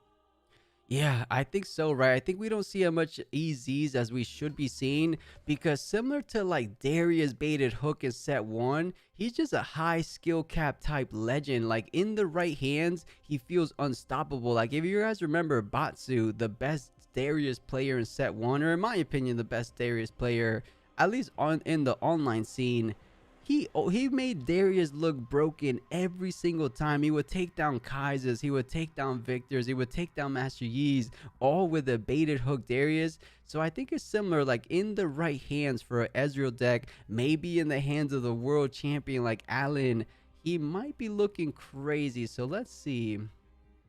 Hopefully we get one on stream. Now you guys are hyping me up for Ezreal. Aurelia President with Mind Splitter for counter EZ. Oh, Nurov, now you're trying to counter the counter. This is what I love about card games, because maybe the meta isn't completely as figured out. Because, Kaiser was completely dominating in the China scene, and what ended up winning Houston? Annie. Right? So maybe it's just up in the air. Maybe we have some cooks in the kitchen over in Bologna. Maybe we have a couple chefs over in Vegas. It could be a little bit different. And plus, Yi is the answer. Sasuke, we just had a Yi on stream. He didn't look too good, but I want to believe, because my brother's second deck, he plays Fiora number 1, and then number 2, he plays Master Yi. And he's always test playing it. He tells me he feels strong against Draven, which is what gave me hope. I was hoping Master Yi could do a little bit good. but he ended up getting 2-0'd against Draven, so maybe he's not all that crazy. And Sasuke, you want me to pull up your list? Let me see. All right, chat. We got Sasuke. If you guys know him, he's one of our or not one of our. He's a great, fantastic caster that has casted for Runes of Rift in previous tournaments. But okay, chat. Let's take a look what he's bringing. Let's see what this Master Yi. He's saying this is the Yi counter, chat. The Yi counter.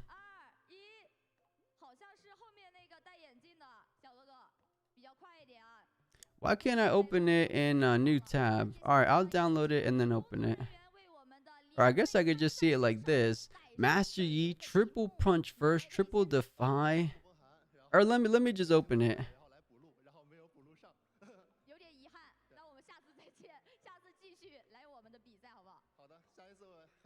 Fine, I'll just open it here. I don't have room on my other screen.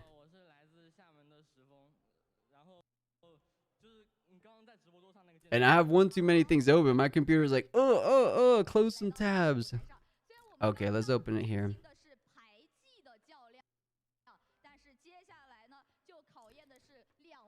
Okay, so you're getting this from Ghosty. If you guys are familiar, Ghosty's a player that ended up top 64ing in Houston. So definitely a great player.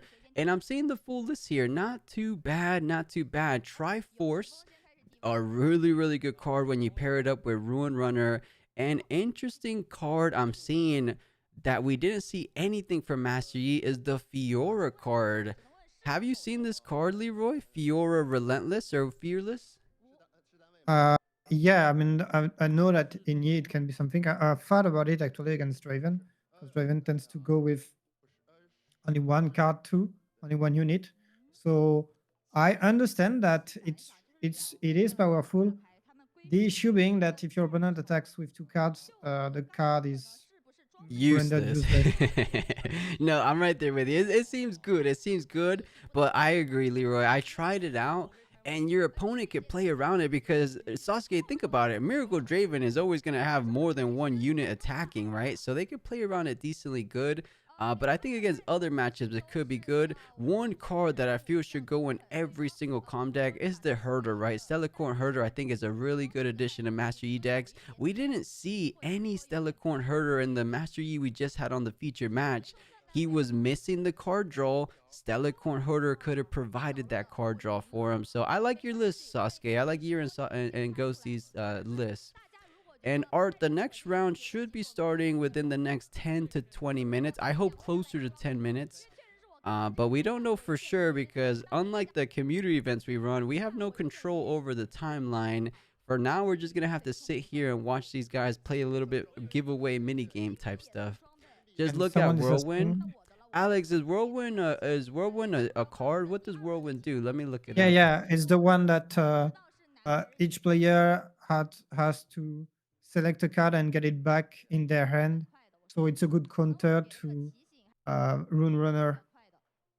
I think that's the idea behind it. And here, I could go to this scene while I pull up the card. Chat, this is Whirlwind. Starting with the next player, each player may return a unit to its owner's hand. Okay. So it does get Someone around Ruin Runner. You're absolutely right. But what else can you use this card for? Oh, it's a side card only for Rune Runner. It's only for E apparently. I mean, there may be one or two other exceptions, but not only for E, but like it's to counter orange deck.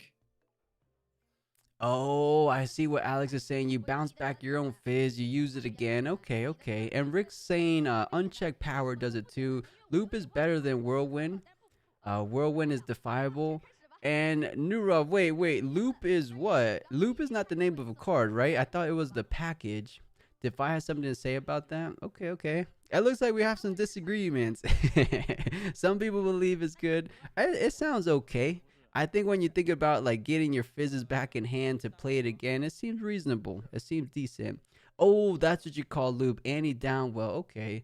You know, Nurov, what if that Annie player that made it through is on Annie Downwell? If you guys are unfamiliar, I'll pull up the Downwell card. Have you seen that deck go, Leroy? Yeah, it was really fun to see. Yeah, I think it was Gale Wins that created it. Yeah, He ended up being the top 64 Yasuo Yasuo best of player. winners. So he's a really good, and he's a community mod in the community Discord. someone was asking on YouTube, were there any Rek'Sai game on day one? And I don't think so. Uh, Yeah, out of 7 rounds of Swiss, I actually didn't see that comment, but yeah, there was no Rek'Sai games. We have a couple good Rek'Sai games in our tournaments if you guys are on YouTube, but in this regional, I think it just comes down to there wasn't a lot of Rek'Sais in general. Let me pull up the meta spread again. I know I keep pulling it up. I should just have it on the lock. I should just no, actually I but do have it. I can I can tell you if Yeah, chat. It just comes down to it. We didn't see any rec size because there was only 11 of them. Literally 500 other players decided to play something else. So yeah, I think it was just a little bit unfortunate.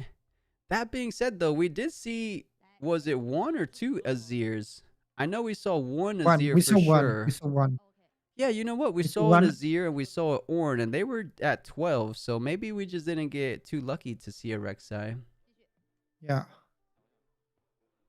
We saw Lucian. That was literally the same number. I mean, one less than Rek'Sai. Yeah, we did see a Lucian. You're so right. It's a misfortune. Yeah, and Miss Fortune won against Draven. Guys, how does anyone feel in chat about MF Aurora versus a Draven matchup? Has anyone tested that? Because we saw it in round 7, and it won. It won pretty convincingly because I was talking to someone the other day. Miracle Dravens, they can go wide, but they lack the buff potential because they're foregoing, because they need to put so many cards in the deck.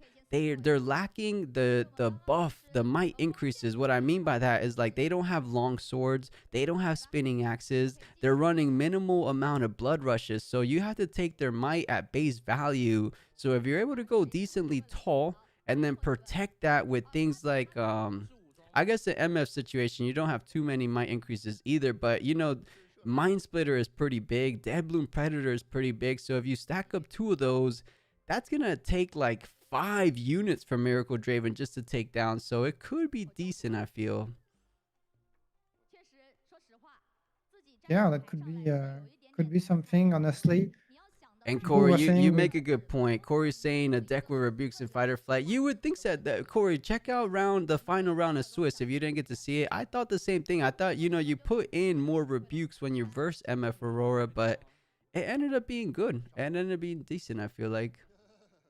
the thing is, overall you don't play more than 3, 4 rebukes and fight or flight or fight or flight. Usually it's 4 because two of one, 2 of the other. And quickly, also if you have to rebuke some dead bloom, that's you have to pay the recycle. There are some tricks to Yeah. And play around. to be fair, Corey, the Draven It- that lost to MF, it wasn't the Miracle variant, so it was just kind of a standard one. And You let me could remind also like myself. get sabotage.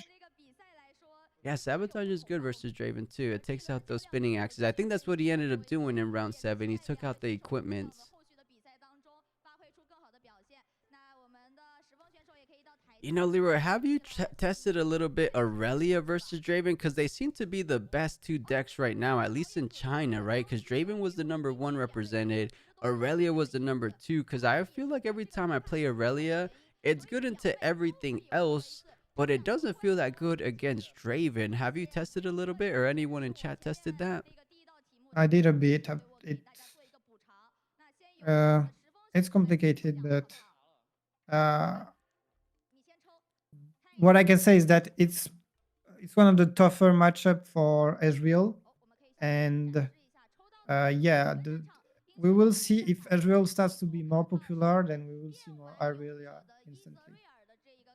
Yeah, that's crazy. It could very well eventually become a rock paper scissors meta. Draven's the rock, Ezreal's the scissor, Ezreal's the paper, and then Aurelia is gonna be the other one, of course. So that could be cool. That could be cool. Kaiser could be somewhere in the mix. Victor could be somewhere in the mix.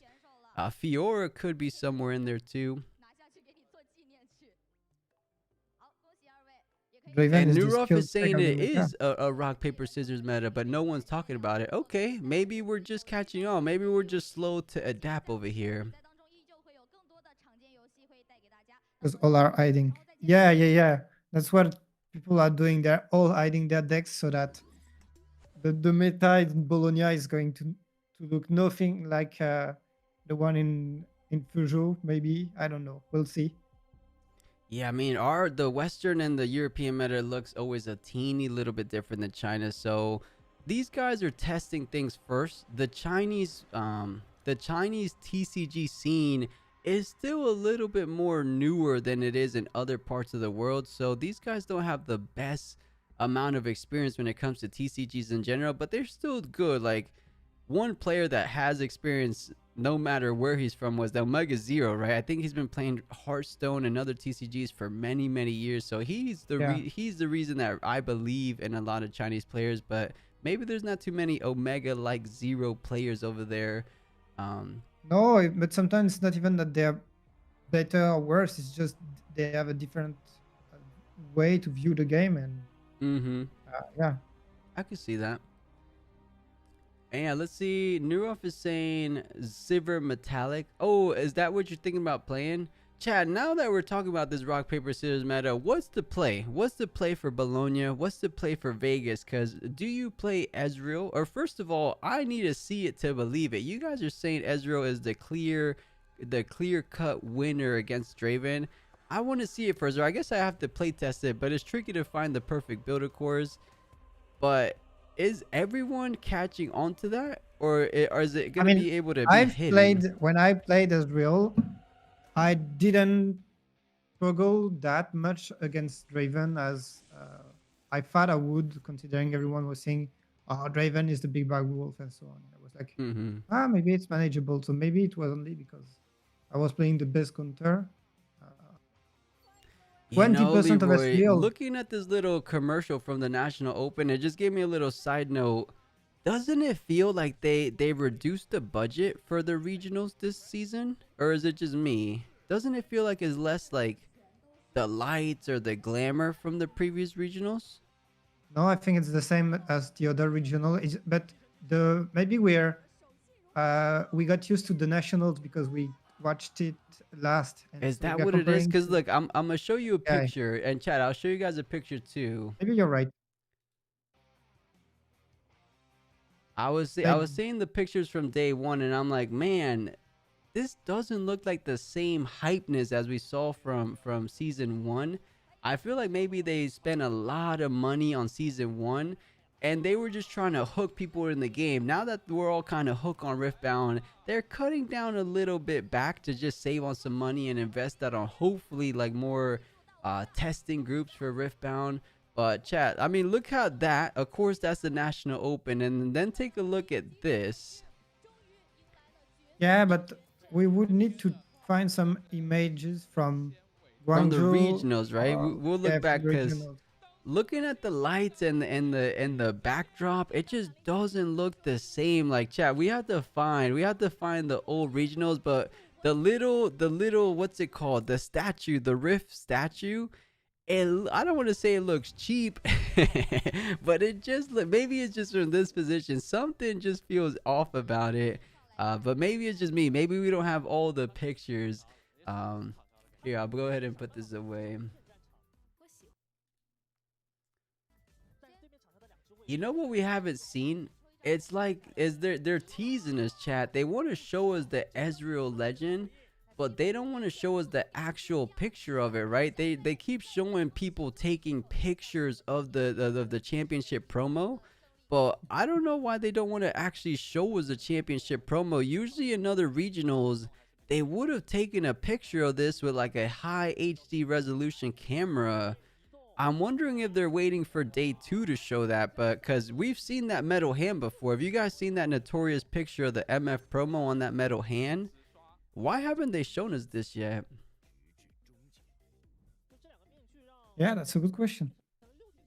And what's chat saying? The diff between initial. I think these guys are just talking amongst themselves. Like in other TCGs, what would be the tech profile? No, I don't think these are questions for us. But yeah, I don't know. Because looking at the background, even the stage. Watch, Leroy. I'm gonna find you what season one looked like on regionals. I'm gonna find it and then pull it up on stream. Yeah, go get it.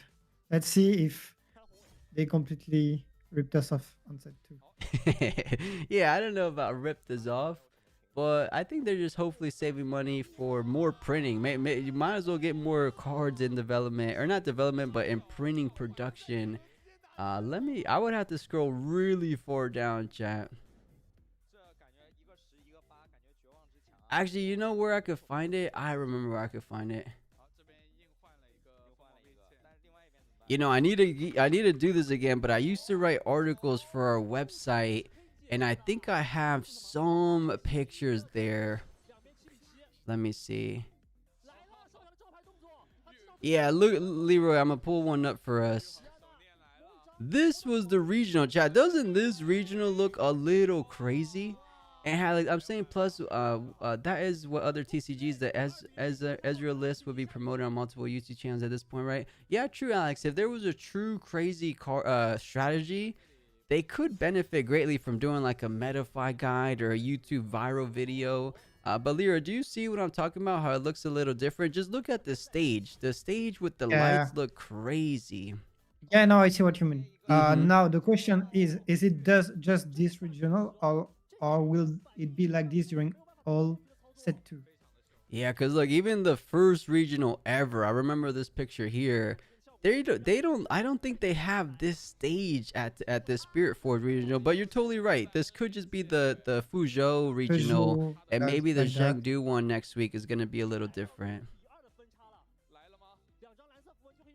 And Nurov Yuto did a video. Okay, I'm gonna have to check it out. I know I've seen it. I've seen his posts on Twitter. I think he's definitely trying to promote Ezreal as one of the best decks. They have three in all different cities. Different cities. No, Tukin, they don't have three. They have one regional per city. Or let me pull up where all the regionals are gonna be.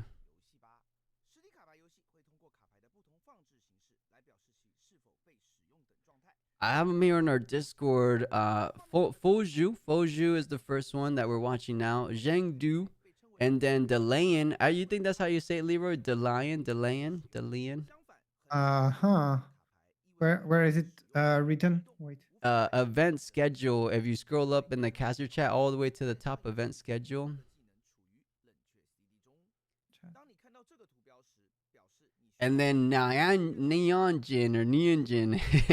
If there's any fluent Chinese speakers, I apologize in advance. I have no idea how to say those Chinese cities, but you guys get the idea. We have 4 different cities, 4 different regional opens in a span of a month. It's gonna be insane amount of cool Riftbound decks. Hopefully, someone comes in with a little bit of spice. You guys are hyping me up. I hope next regional, a lot of people catch on to the easy train and maybe a little bit of Aurelia like that too. Could be cool.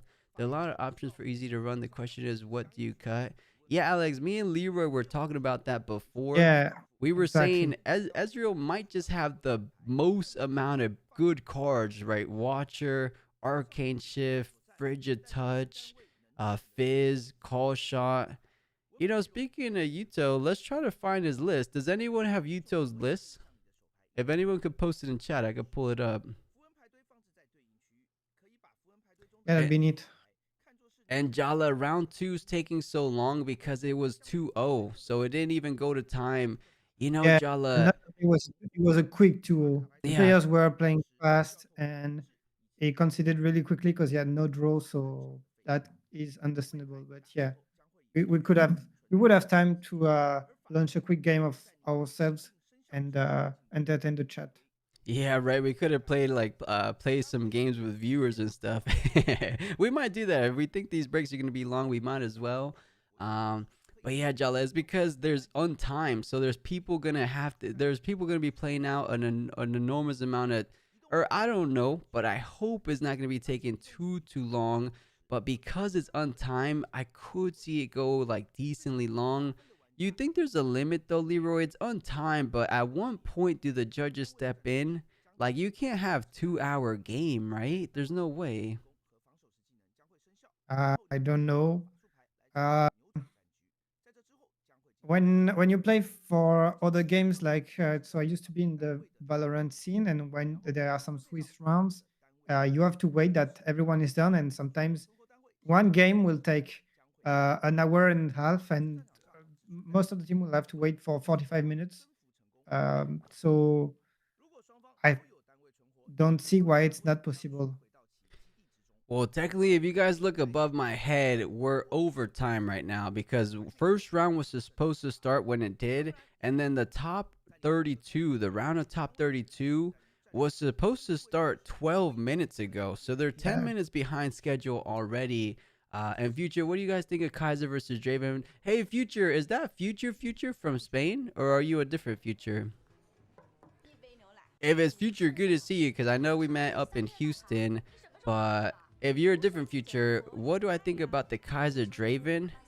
I think it's still good. I think Kaiser could win that matchup more often than people think, but I think Draven is still feeling good because you have those combat tricks like quick draw, spinning axe, and longsword. I haven't seen Miracle Draven versus Kaiser.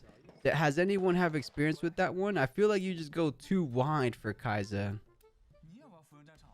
Yeah, that I think the normal Draven will be easier to deal with than the the miracle one for Kesa at least. Mm-hmm. Yeah, I can see it. I mean, is it time to play unchecked power in Kai'Sa? Or does Draven just play around it by keeping his units in the base, right? Unchecked power is amazing. Imagine, Leroy, if there was a card that said destroy or do 12 damage to everything on the board. That would be a little bit Imagine. busted. Yeah. Another way to for Kesa to deal with like those people are talking about green like the deflect and so on. It's still the Watcher is still here and it doesn't target and it helps a lot against the likes of Yi and so Yeah, on. someone Sasuke saying our Kai's on singularity. I think so, Kai's. I called you Kai's. I think so, Sasuke. Even in set one, at the very end, they started going in with singularities because of the Dariuses and the Kai'Sa matchups, right? Or not the matchups, but the champions. So yeah, and Yeah. Zen is on two. Yeah, I think it's good. I think singularity is good, even against Draven, right? You're able to take down the Draven champion in the base without him reacting with the +2. Even if he did the +2, it's still at the perfect 6 breakpoint. So it's not too bad. I think singularity is pretty good in the meta. Yeah, and if he equips like say an axe that gives him +3, if you have a stupefy in hand, it's bye bye the Draven and bye bye the axe. So Mm-hmm. that's a pretty good card having in the matchup definitely. I think so. And chat, seeing these pretty cards on screen, what is everybody's chase card for next set? Leroy, you said you already pre-ordered something, didn't you? Yeah, I pre-ordered the display at my local game store. Nice. What's the Um, number one card you want to pull from one of those packs? Is it Ezreal, over numbered or just Ezreal. Oh okay? no, I don't care. I just want Ezreal. Just the I think normal one, huh? normal purple Ezreal would be at a higher price than literally any other overnumbered champion. I think Yeah, the it's price gonna is be going the to be crazy. Devloom. Do you like the alternate art, the one in the suit, or you just want the base Oh, Ezreal? you know me. I didn't check the alternate art. Really? I'll pull it up. I'll pull it up for you. All right, all right, all right, all right. Um, Chat, what about you guys? Do you like the normal Ezreal? Because I think I like the normal one over the suited Ezreal. Here, I'll show you guys on the main scene because I could only pull up the cards there. Or I'll pull it Thin up is on the it? left. Tell me if you see it. Oh, it's Debonair. It's Debonair Ezreal. Yeah, I prefer, just like Tukeen is saying, I prefer the normal one too. Stupid looks, Suda looks fancy. It does look a little fancy, I'll give you guys that. And Super Def saying Spirit Blossom Ari. Of course, guys, that's probably everyone's chase card. Ezreal's gonna be like 150. Nuroff with Vegas and Bologna, I think it might be 150 for sure. Are there some OGs in the chat that play League of Legends and that remember CVHD playing with this skin on his AP Ezreal on the really, really old? Anyone does it ring a bell to anyone? Because that was some good YouTube terms, man. Yeah, I couldn't call you, so hopefully someone in chat remembers. But hey, Roland from YouTube saying, when does the next game start? Roland, it beats me because we're about 16 minutes over time. It was supposed to start about 15 minutes ago. Hopefully that means it starts within the next 5 to 10 minutes, but it's kind of out of our control. I know from previous events, long breaks are a little bit of the norm for regional events. I don't know why, but I mean, I think it has to do with being on time.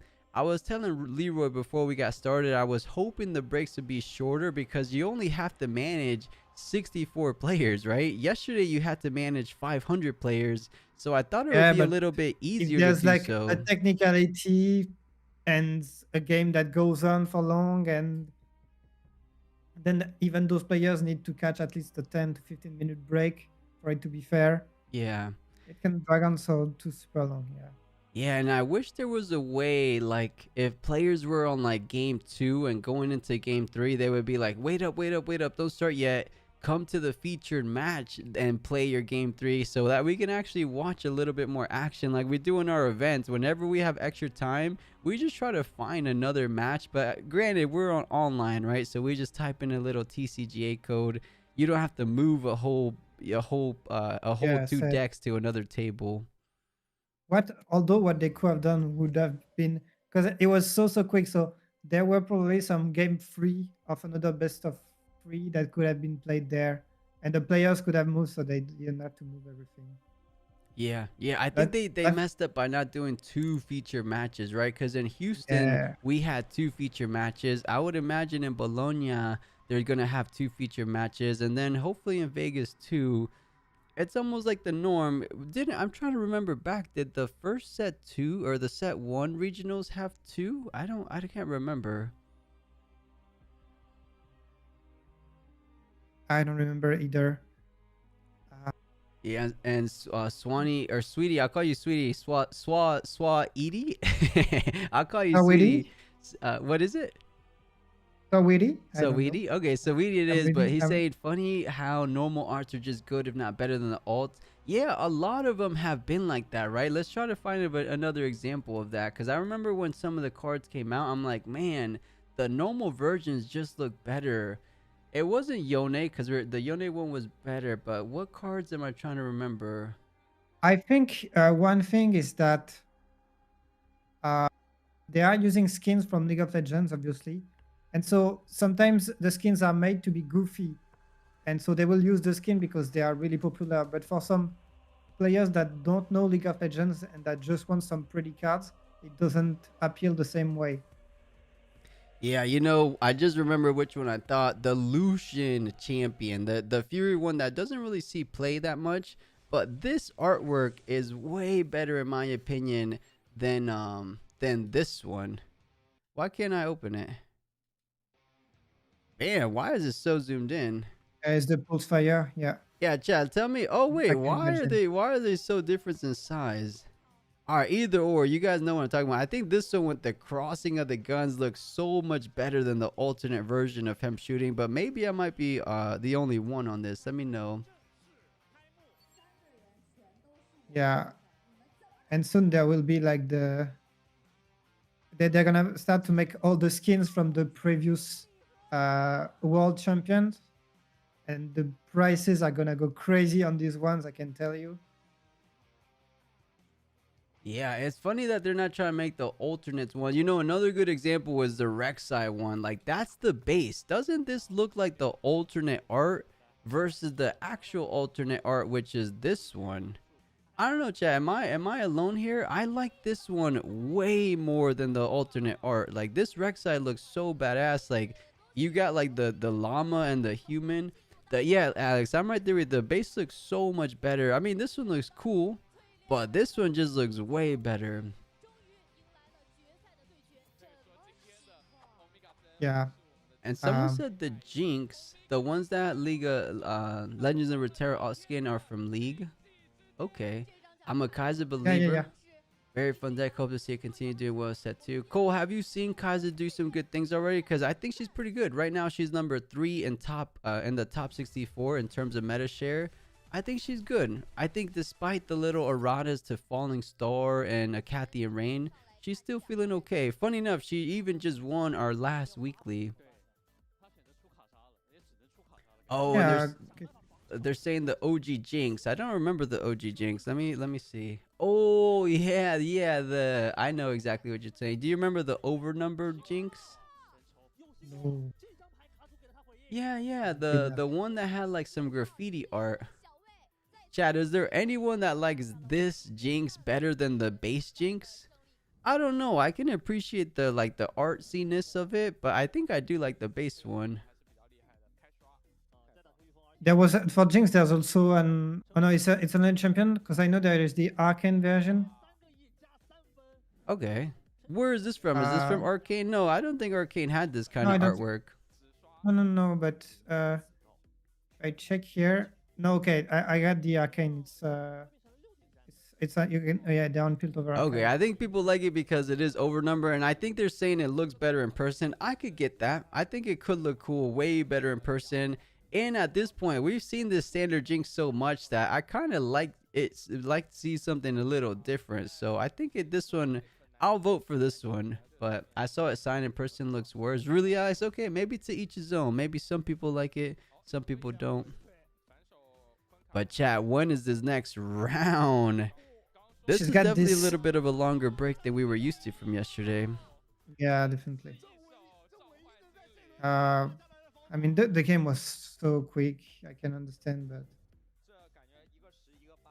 And look, Leroy, Alex in chat saying his goal is for Jinx. So I don't know if you were here yesterday. We were talking about that. We were saying that could be the sneaky play because a lot of people yeah, aren't thinking about Jinx. And we were saying Miracle Jinx. So Battering Ram, the Purple Ezreal, the Call Shots, the Fizz in a Jinx deck. I mean, you're still yeah. doing good things. A lot of people will do that. Yeah. So I'm thinking either bringing Jinx or Ari and try to go for those middle cards. Could be fun. Yeah, I think you could do it, Leroy.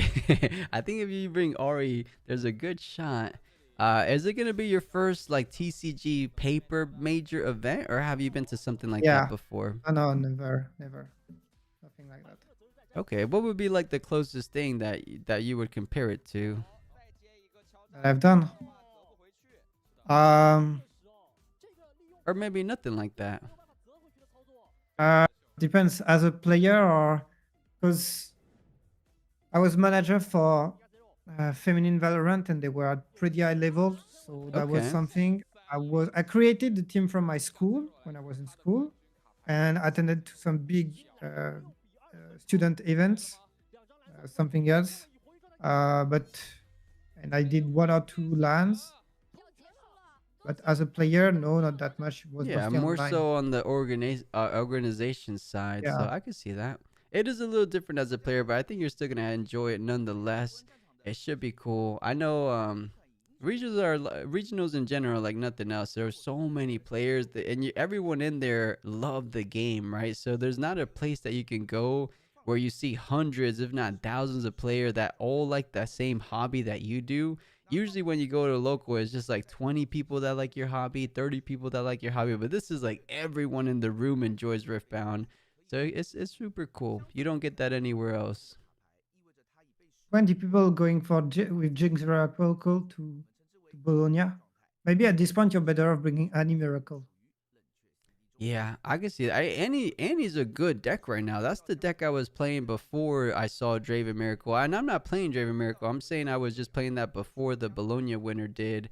Um, Alex is saying you want to win the Meadow Jinx and then put some ice on it, like Logan Paul. Alex, I hope Logan Paul doesn't get into Riftbound. I saw for those that even know anything about Logan Paul, he was a big Pokemon collector, and now he's recently bringing his money into One Piece. So someone said is a sign of a downfall whenever you have big celebrities joining a TCG, but maybe it's just the maybe it's actually the other way around, right? Is the I popularity don't know. getting crazy? It also depends on what you call a big celebrity. Yeah, everyone's saying keep him away from our game. Yeah, chat. I mean, no, it might be good promo. Like if he starts talking about like, Riftbound, maybe more people get into it. But his audience is probably full of just all scalpers, right? So I agree with you guys. Keep them away from Riftbound. We don't need any more lack of product. We need more product. I'd rather have Scara and Frodan, like we saw during the Houston tournament. Yeah, I could see Uh, that. And Bro Hamilton that saying bring Post Malone is MTG. Yeah, but he is, right? I think Post Malone. What was the card that he bought, Bro Hamilton? Was it the League of, not the League of Legends, the Lord of the Rings? Was he the one that bought the Lord of the Rings One of Ring? I swear it was that, or he bought, yeah, the one ring. You know, there was. Do you know Post Malone, What? Leroy, the singer But or the yeah, artist? just the name. Yeah, he spent, I think it was $1 million on an MTG card. I think, Chad. Okay. Let me know if I'm wrong. Did he spend? Did he It spend was a it mil, was or a, was it a something else? one-off card or something like that. It was a unique card. Oh, someone in chat saying 2.6 million. Yeah, it was one of one. You know, in Lord of the Rings, they have the ring, like the Yeah, ring yeah, I that know. Frodo was that Yeah, had. It was just yeah, yeah. one of one, the ring card, and he bought that. One ring to rule them all, and how is it in English? Yeah, And in the shadows bind them, something like that.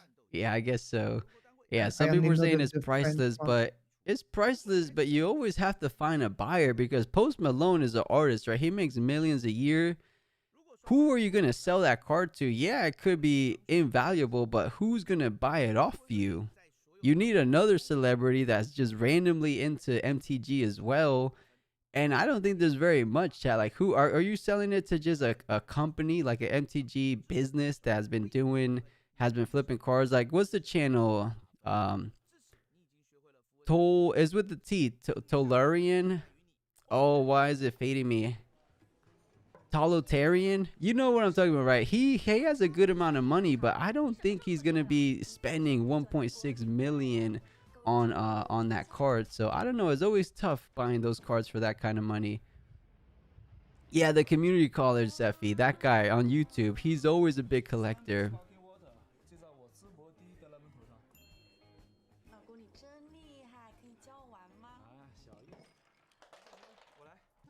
You know, every time they revisit this commercial is a sign we're getting close, chat. We're getting close to the next round. At this point, we're about to be 30 minutes overdue.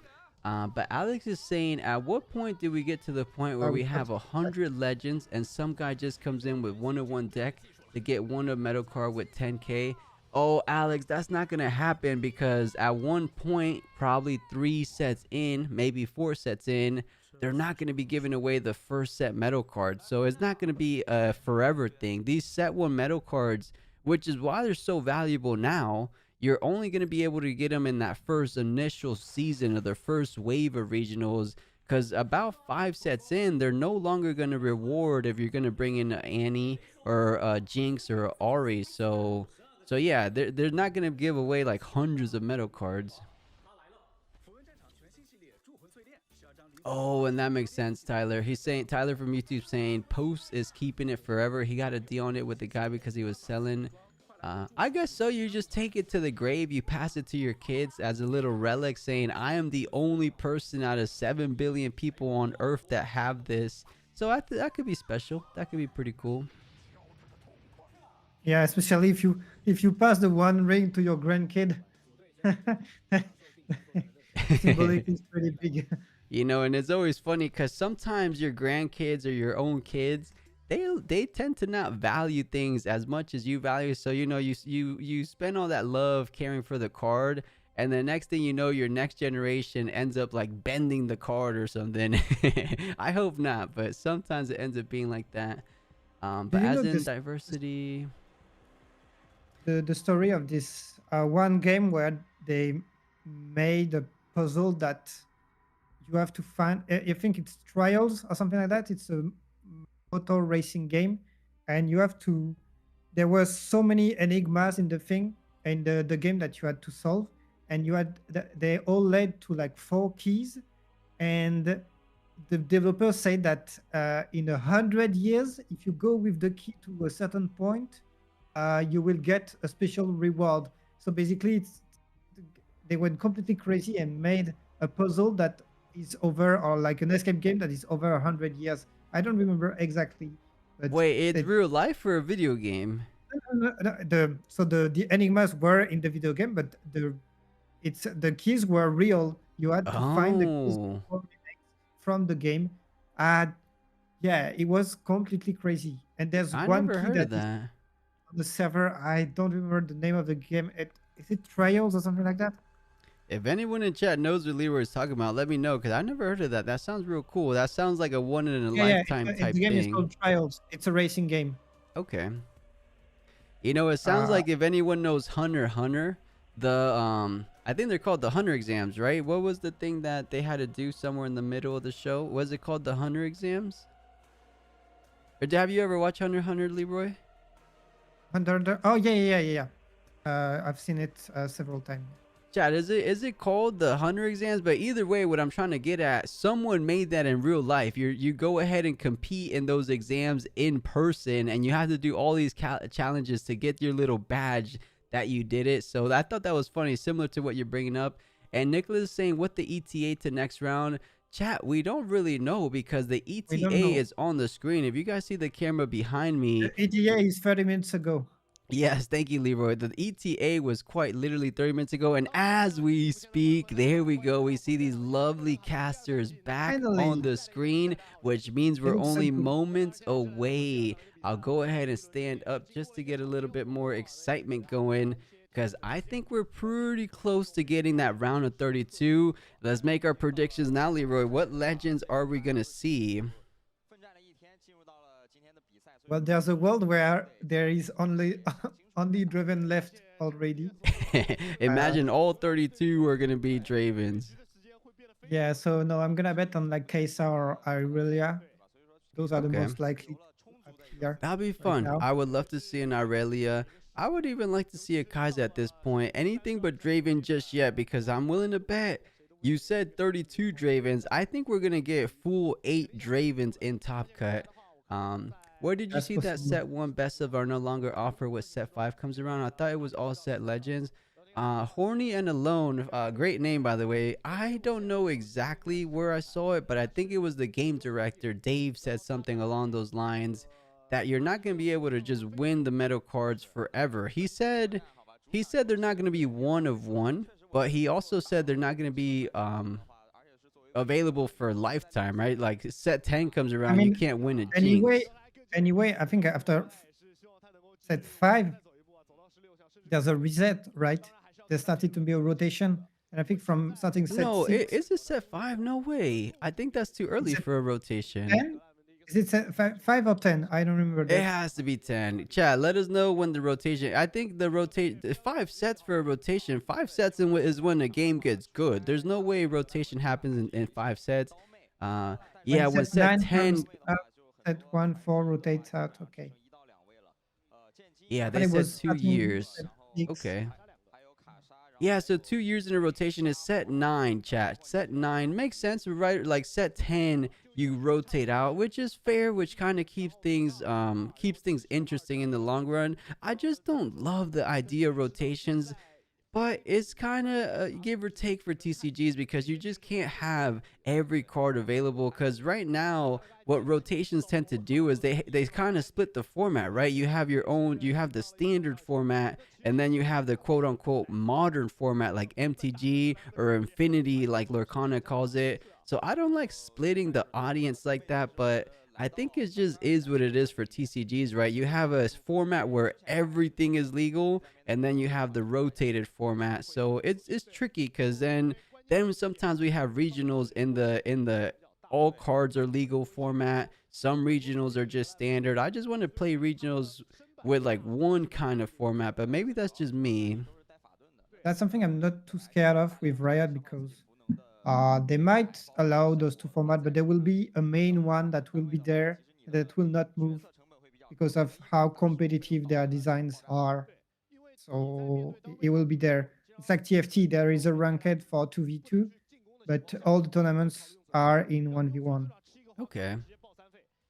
Yeah, I think if we're in good hands, right? Riot has some good experience. I say that with all the erratas coming out, but hopefully that isn't really a common occurrence. Like I said the other day, the lack of rotation has been worse for MTG. Has been extended, but worst mistake they made in 10 years easily. Okay, Tyler. So rotations are healthy, right? I think that's the whole idea of rotations.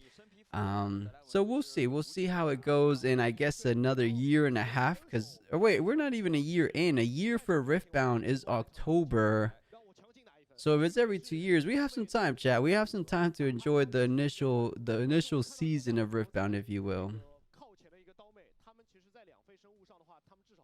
And oh, I thought we were ready, but okay, we get the distribution for top 32. It Oh, looks like 19 Dravens out of the 40, so cut them exactly in half. And Leroy Ari made it into top 32. Annie made let's it into top go. 32. We have That's to what I'm see one talking of these about. legends, and Oh, one case only left too. yeah, let's do it. Let's do it. Ezreal, the one hope remaining for having an Ezreal on stream. There is indeed one. This is a good distribution. It looks like Lucian, the one of one, made it as well.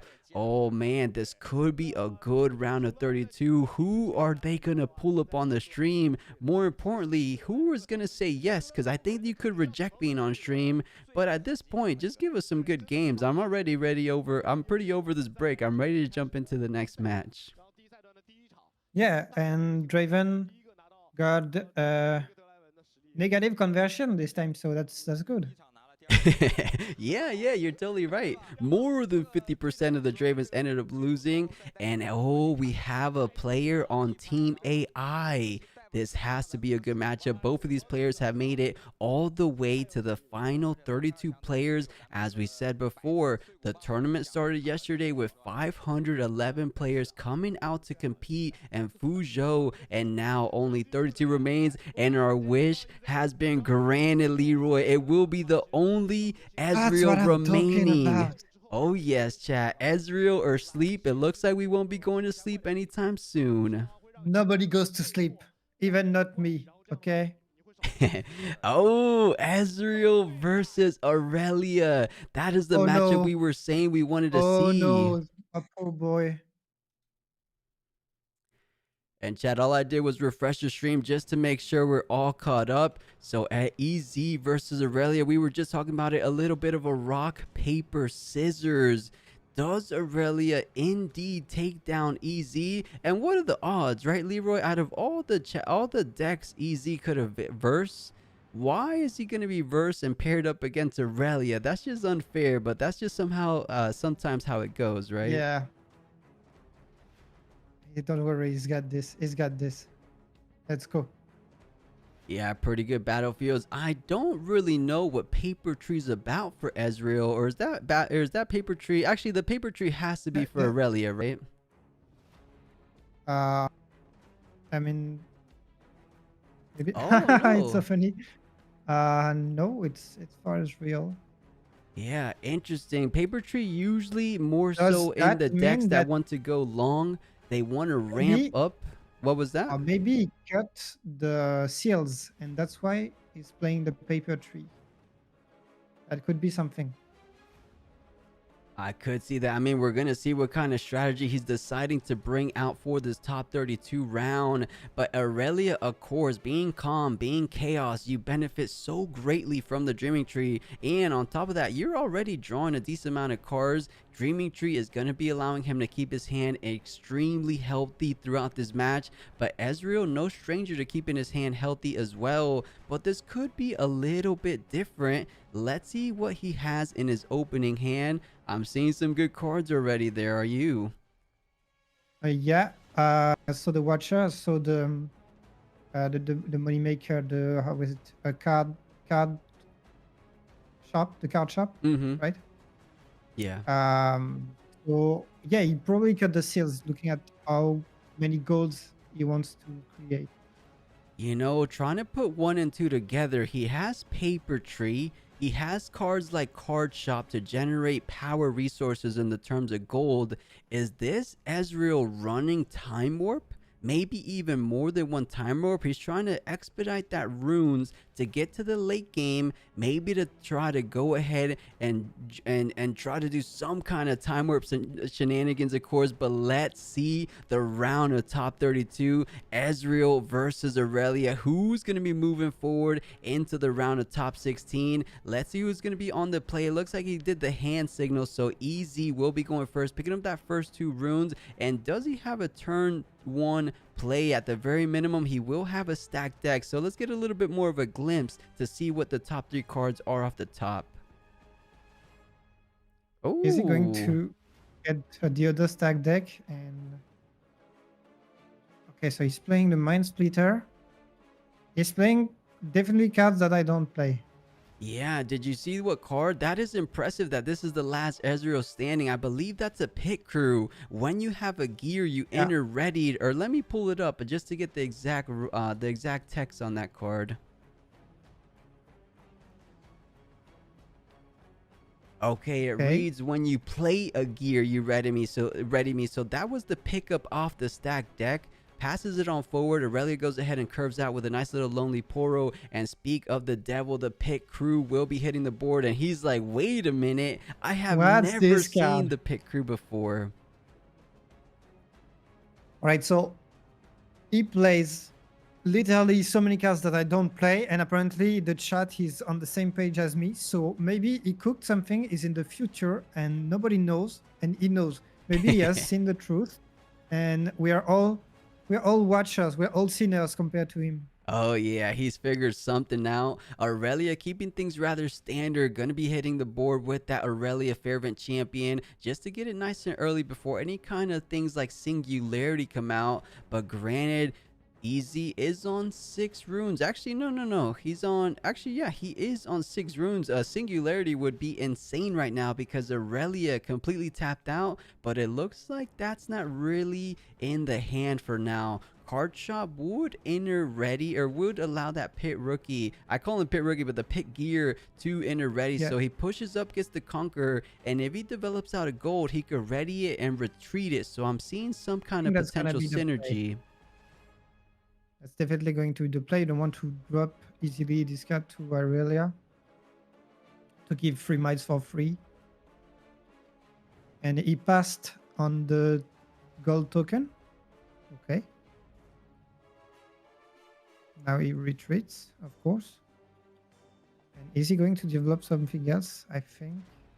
He had 2 card shops, but it looks like it's going to be just the Ezreal chosen champion Okay. hitting the board. You're completely tapped out, but Aurelia isn't really known for And he's attacking going the to back discard the line. Watcher that he kept in his starting hand. Okay, now we're seeing Bellow Breath and Cold Shot and cards that you expect more in this kind of deck.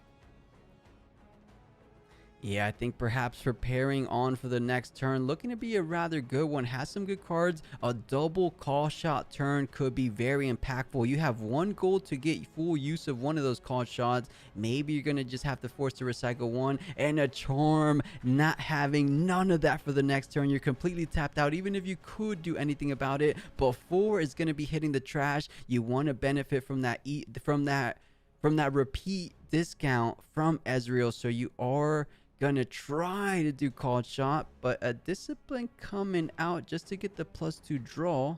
I thought it was gonna be something like a defy. It still might be a defy because it's at reaction speed Yeah, so maybe far. he's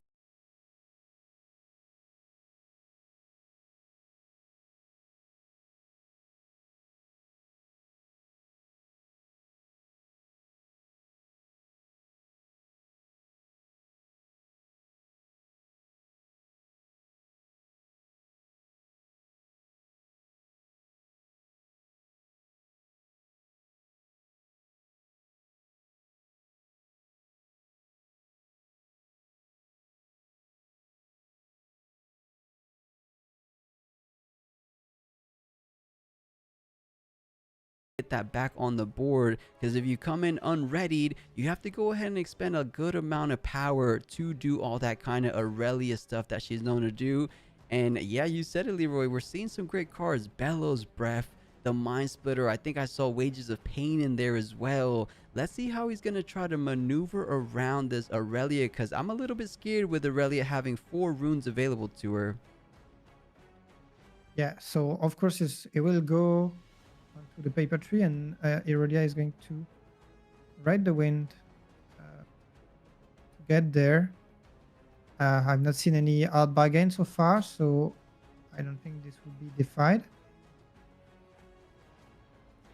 Yeah, that's going to be a +2 on your opponent's turn. 1 for being readied, 1 for being targeted from the chosen. Ride the win, and on top of all that, you do get the +1 draw from targeting it on top of the Dreaming Tree. Did he get the draw already, Leroy? I didn't get to see it. Um, well, I'm not sure. Maybe he forgot the draw. Okay, something to be mindful of going forward, but trying to go ahead and play out a Wages of Pain, trying to do 2 damage on the Aurelia. I think that pit crew is attacking in for 3 total might. Aurelia sitting pretty at 6 total might, so right now you're offering up a 1-for-1 trade unless there's going to be additional might increases, which we see in hand are very likely There to will come out. be Defiant obviously. Stance might just be one. There will obviously be. But I think you're happy using just a gold token to make her recycle like that. Yeah, one of the better signature spells coming out of Spiritforged is going to be playing out, getting +3 because of your chosen champion's ability and minusing that pit crew back to 1. Keep in mind though, one of these players missed the draw, but I think the other player missed playing for that deflect cost because the Aurelia No, chosen he used the champion. gold. Oh, did He he use used the the gold? gold. Okay, Yeah, he okay. used the gold. And now that she's got buffed, he will just rebuke. Um, that's some heavy investment. But all things considered, Irelia is also at 4 runes. So he won't be able to do that much next turn if she wants to play Irelia again. Maybe he's cooking something. Yeah, potentially thinking of a proper play for these following turns. I like. But he forgot to use the legend as real. Because he Oh, he targeted the Irelia twice. And he completely fumbled on that side, on that thing.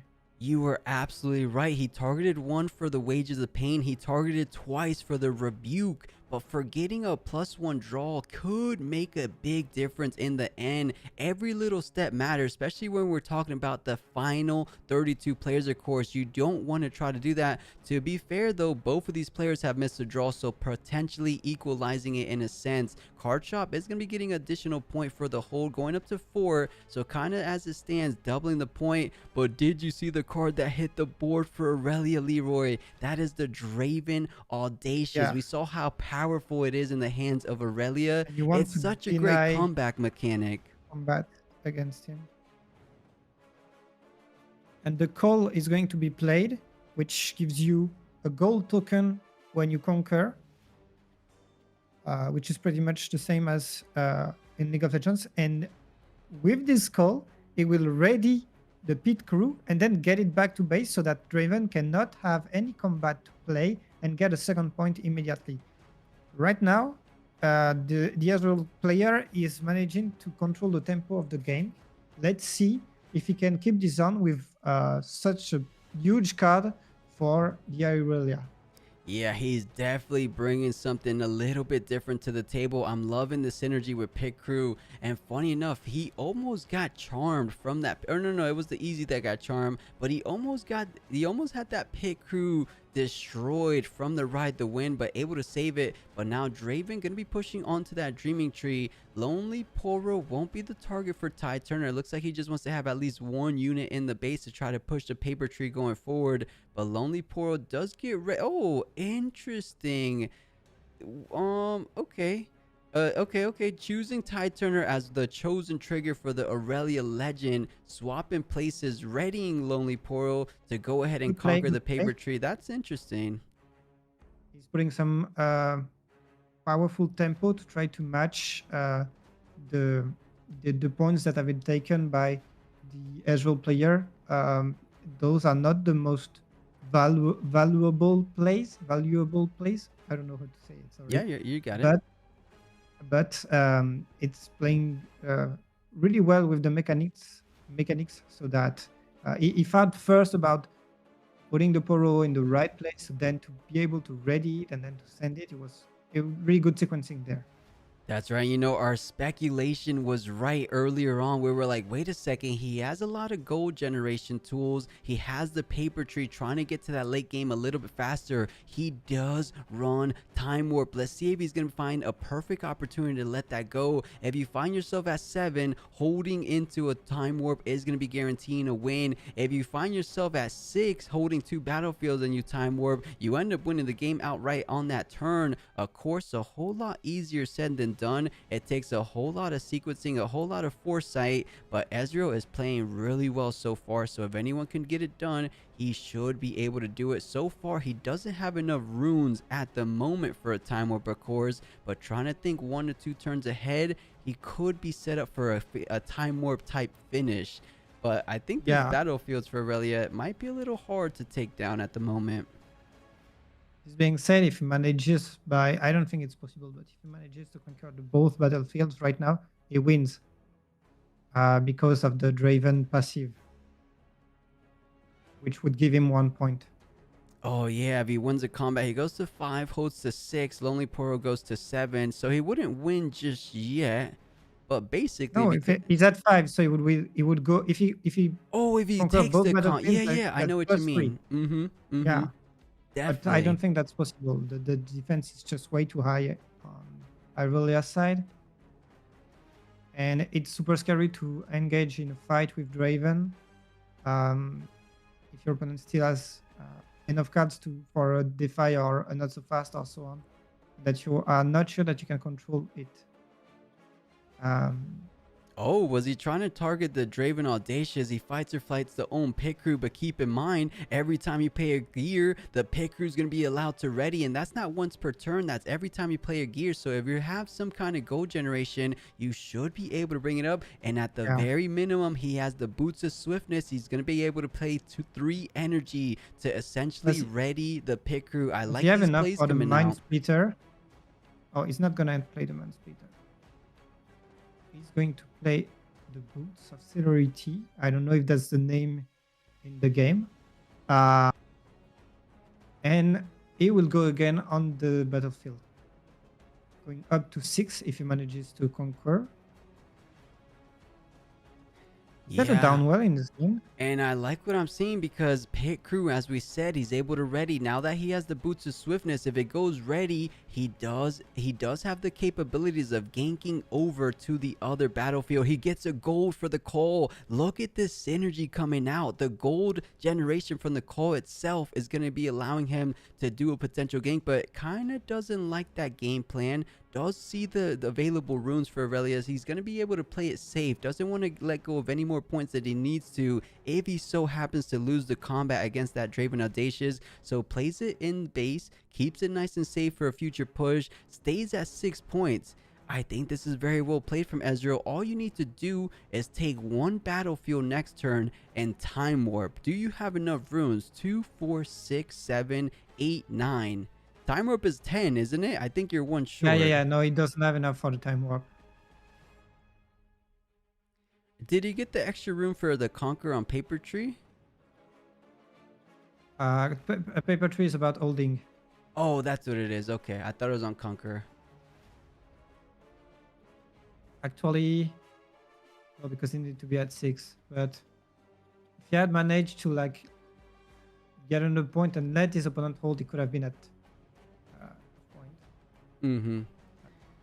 Does get a tide turner out. Gonna be pushing it onto the paper tree. Going up to 6 points himself. Hiding another card. What can that be? Is that gonna be another fight or flight? Heck, it could even be another hidden tide turner to bring the Draven Audacious into that battlefield if he chooses to do so. But now let's see how much runes, because sometimes a little display counter has him wrong. I'm counting 2, 4, 6, 8, 9.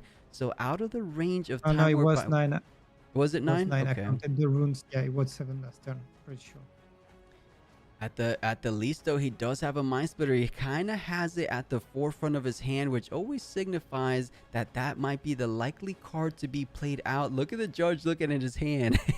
Why is the judge looking like that? You know, he's saying like, I suspect something's going on with the hand. That's so funny. Maybe there's a little bit of an issue, but the pit crew starting things off, pushing onto the paper tree, perhaps trying to bait out the hidden card one more time. Let's see what is under the card.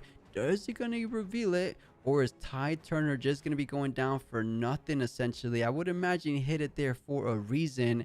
I feel like that's another fight or flight. What about you, Leroy? It could be a Titaner to send Draven right there and finish the game instantly. It's more of a risky play, but when you have 5 runes up, that can be something. So let's see. He has so much in hand. The Titaner would be the worst case scenario, I feel. Yeah, it It would could be be just a quite fight or good. flight.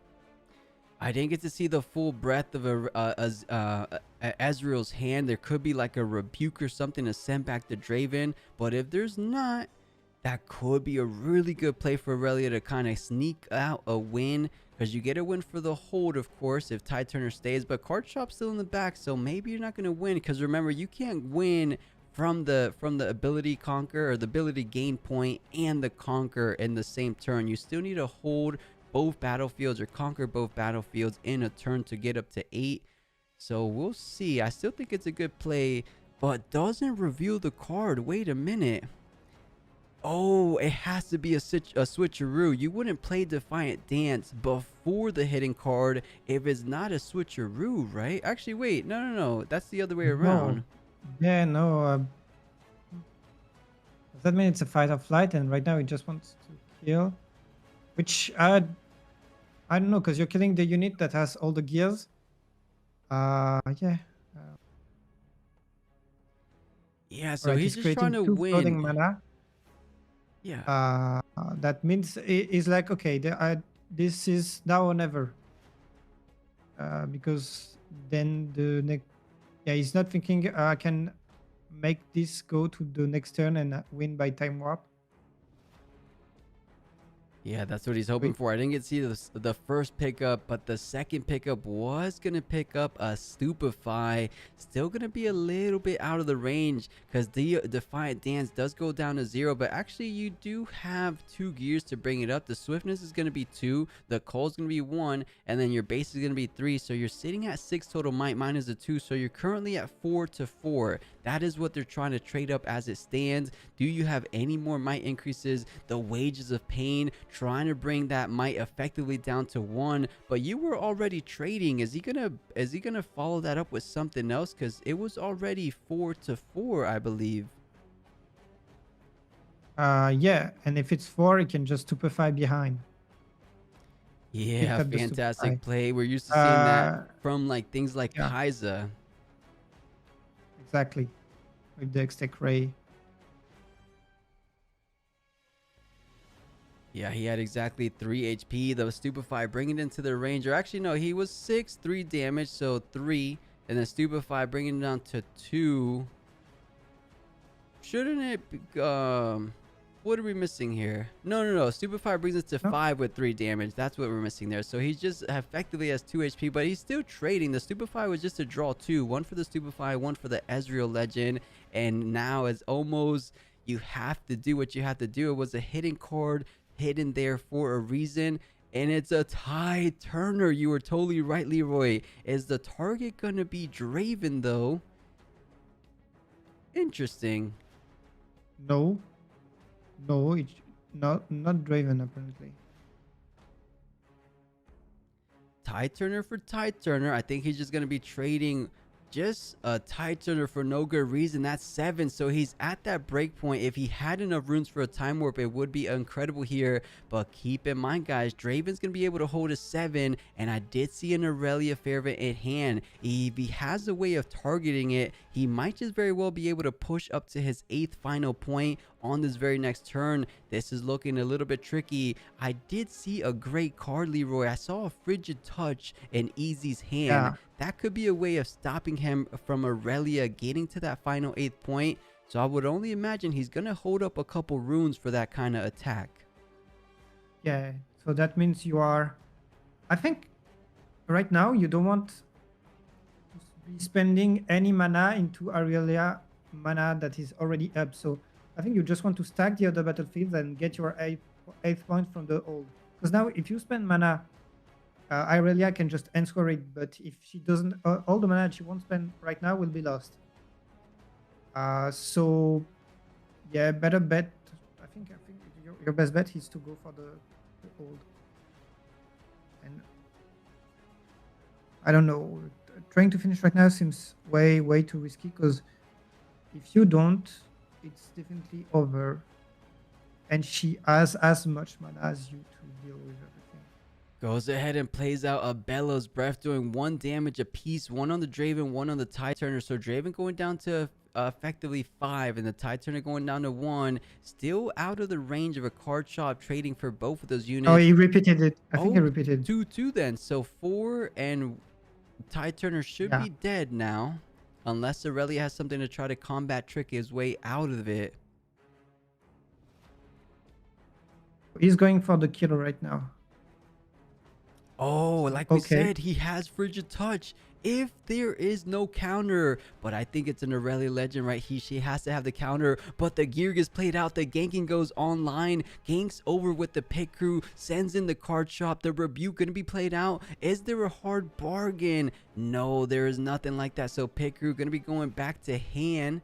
The card shop is the only card. Luckily though, in this moment, you do have enough to just trade. Stupefy gonna be bringing that Draven down to 3 total might.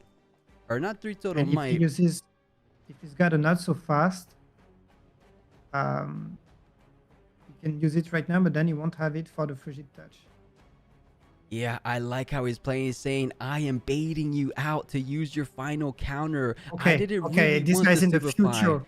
Yeah, this Thinks so guy is hard. brilliant, closing it out. An incredible sequence of events from the pit rookie getting ready, getting ganking, to the card shop closing things out. Well played, incredibly done, and that was just a proper, excellent, almost picture perfect execution, knowing that there was a counter around the corner, baiting it out with the Stupefy first. A lot of players would have probably gone Frigid Touch first, but this EZ looks like he wants to make a good He's push into top so 16.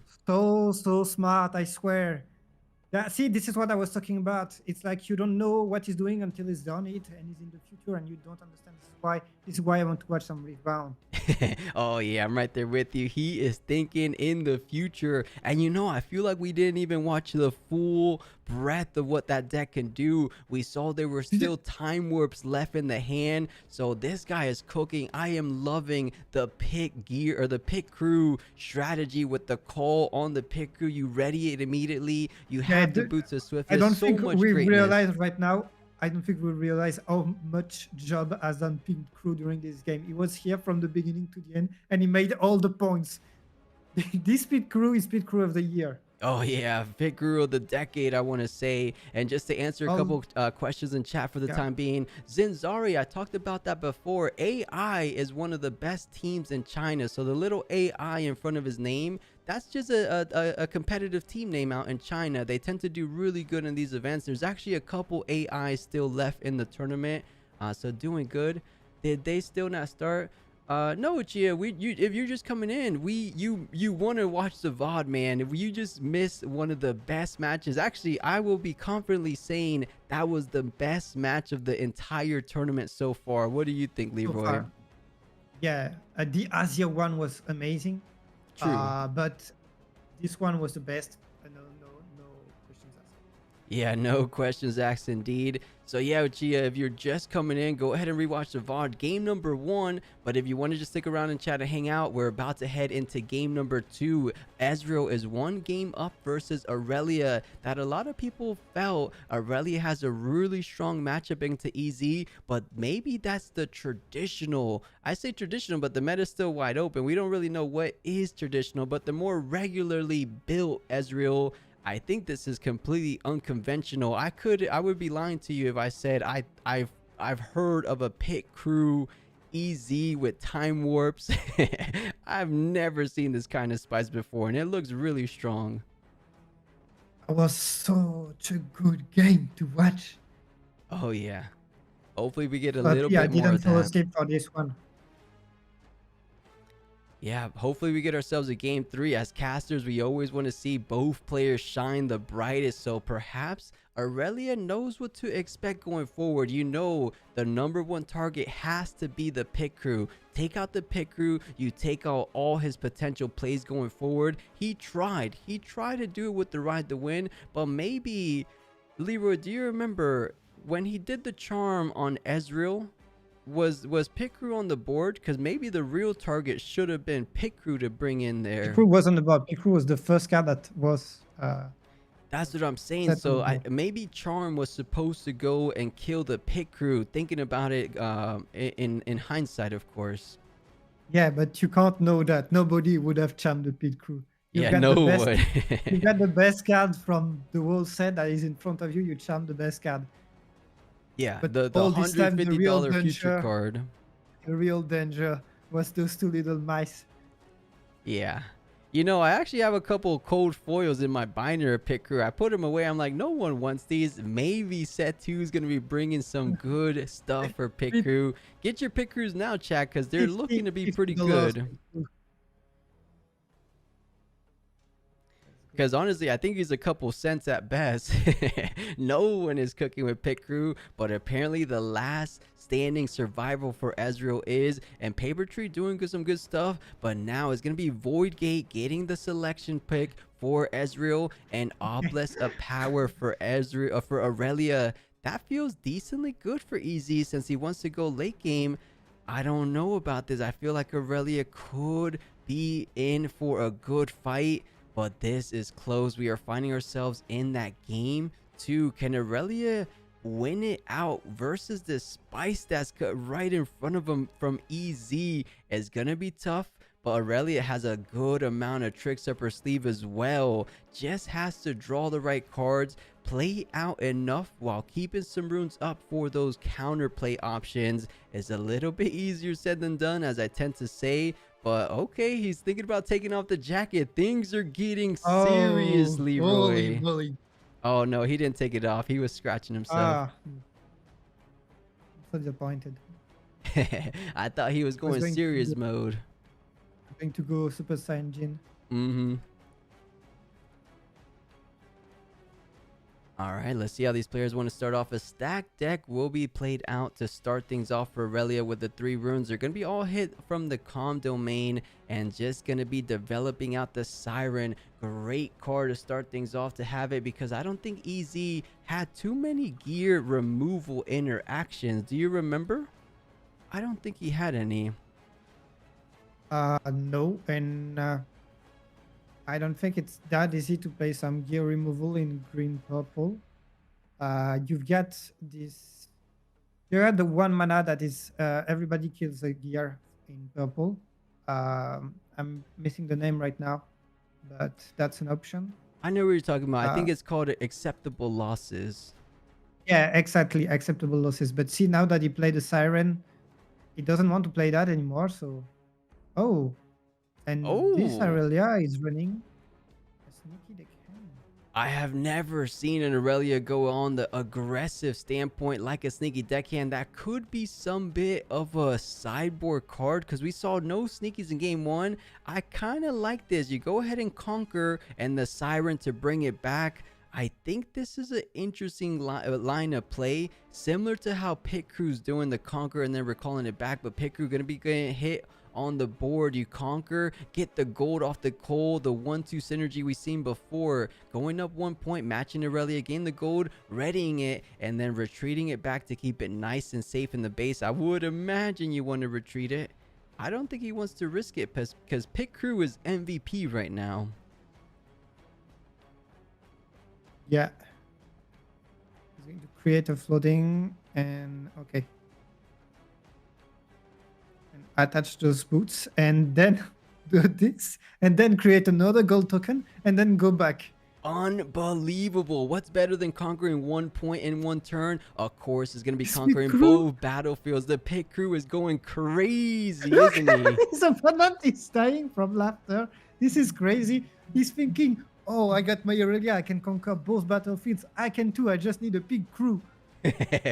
Who would have thought Pit Crew would be making such a statement in today's tournament? The sneaky deckhand feels good, but doesn't feel as good as that Pit Crew, but is going to be getting up to 2 points for her troubles as well. Going to be playing a secondary sneaky deckhand. This is going on quite the offensive push.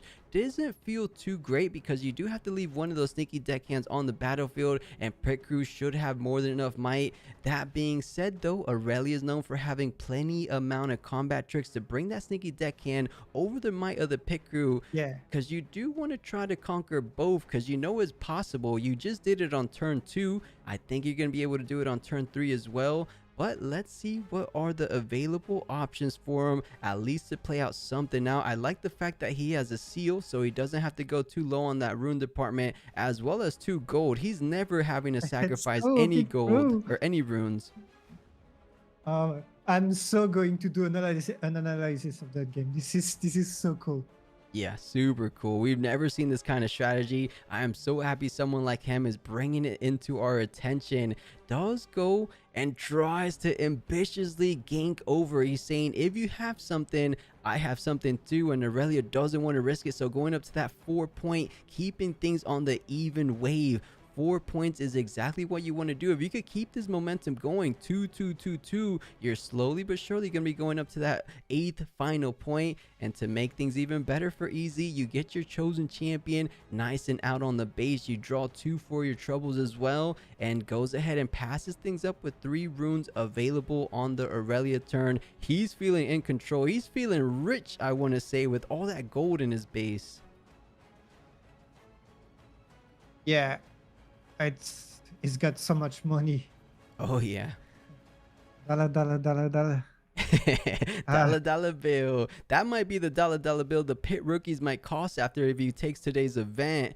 But goes ahead and push in forward with the sneaky deckhand, looking to get up to 4 points. The siren could of course retreat it, but I'm trying to see what is left in Aurelia's hand. Of course, you always have the option of deploying out your chosen champion, but how are you going to choose it to ready it and move on forward? But he already chose Siren's target being sneaky deckhand, so it does get ready, doing a little bit of what the pit crew's been doing this whole time, going up to 5 points. But ooh, the stupefied just to draw 1. Does he plan to play something else to get the draw on his opponent's turn for I Ezreal? think so. Yeah, the below breath is gonna come up, and yeah. And, did he just repeat? Yeah, repeat because Ezreal's on the board. So repeating it for free, just having to sacrifice 2 Yeah. gold, which he has plenty runes to sacrifice. Let's keep in mind though, guys, EZ's ability should go online, allowing him to draw an additional card. Yeah, it tends to forget Yeah. the legend ability. But having played as well, there are already so many things to think about. It's hard to think about that legend ability. Yeah, fair That's- enough. Let's see if it does gonna receive a counter. I don't get to see. We see a not so fast, so he does have the counter available. Now remind me, Leroy, if he counters Bellow's breath, does Easy not go online, or because he targeted similar to No, it choosing? targeted. It's just like Dreaming Tree. Yeah, It can go exactly. on. That's what I thought. So you're still going to be able to get the draw 1. Does he remember is the big question, and that he does. This player is so brilliant. He knows exactly what he wants to get done. He did the 1-2 targeting for that exact reason. He's saying, okay, you could call the judge. Oh, the judge ruled it the other way, Leroy. Uh, Wait, they're and saying then that- pause. They're saying pause. They're pointing at the defy. Yeah, no, you're supposed to be able to. But the thing is, yeah. It looks to be the topic Uh, of discussion, and he does get it played, or he does get it going through, right? So you do get the +1 draw. Looks to be a seal, so not too bad. It looks like, he's just going to get even more power generation going forward, but And it's yeah, tough. if there are some Israel beginners in the chat, one thing that you can do is that if you forgot, because that can happen to anyone, you can forget to trigger your legend ability. But from the moment that you picked 2 times, you selected 2 times your opponent cards with spells or abilities, if later during the round you realize that you forgot and he plays anything that you can react to, you can then react with your legend. You don't have to do it.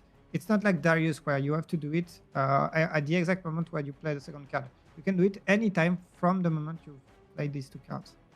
Yeah, it does say this turn, so as long as it's still the same turn that you targeted, so really good observation. The pit rookie, or not that I keep calling the pit rookie, but the pit crew coming in into Voidgate, getting up that 5th point, tying things up for Aurelia. But something to note though, we completely missed the Aurelia developing of the Aurelia champion as well, but gonna be playing a Mind Splitter onto the Void Gate. Let's take a look what the Aurelia is hiding in the hand currently. Yeah. And he was like, "Do I react to this?" And he hesitated, but I don't even think he has any react. Yes, he has the blade. Um, yeah, and can see why this deck would do so well in this tournament, because with all the Draven that there are, he's literally denying them any combat every time. He's just going back home with his pit crew, and he doesn't care.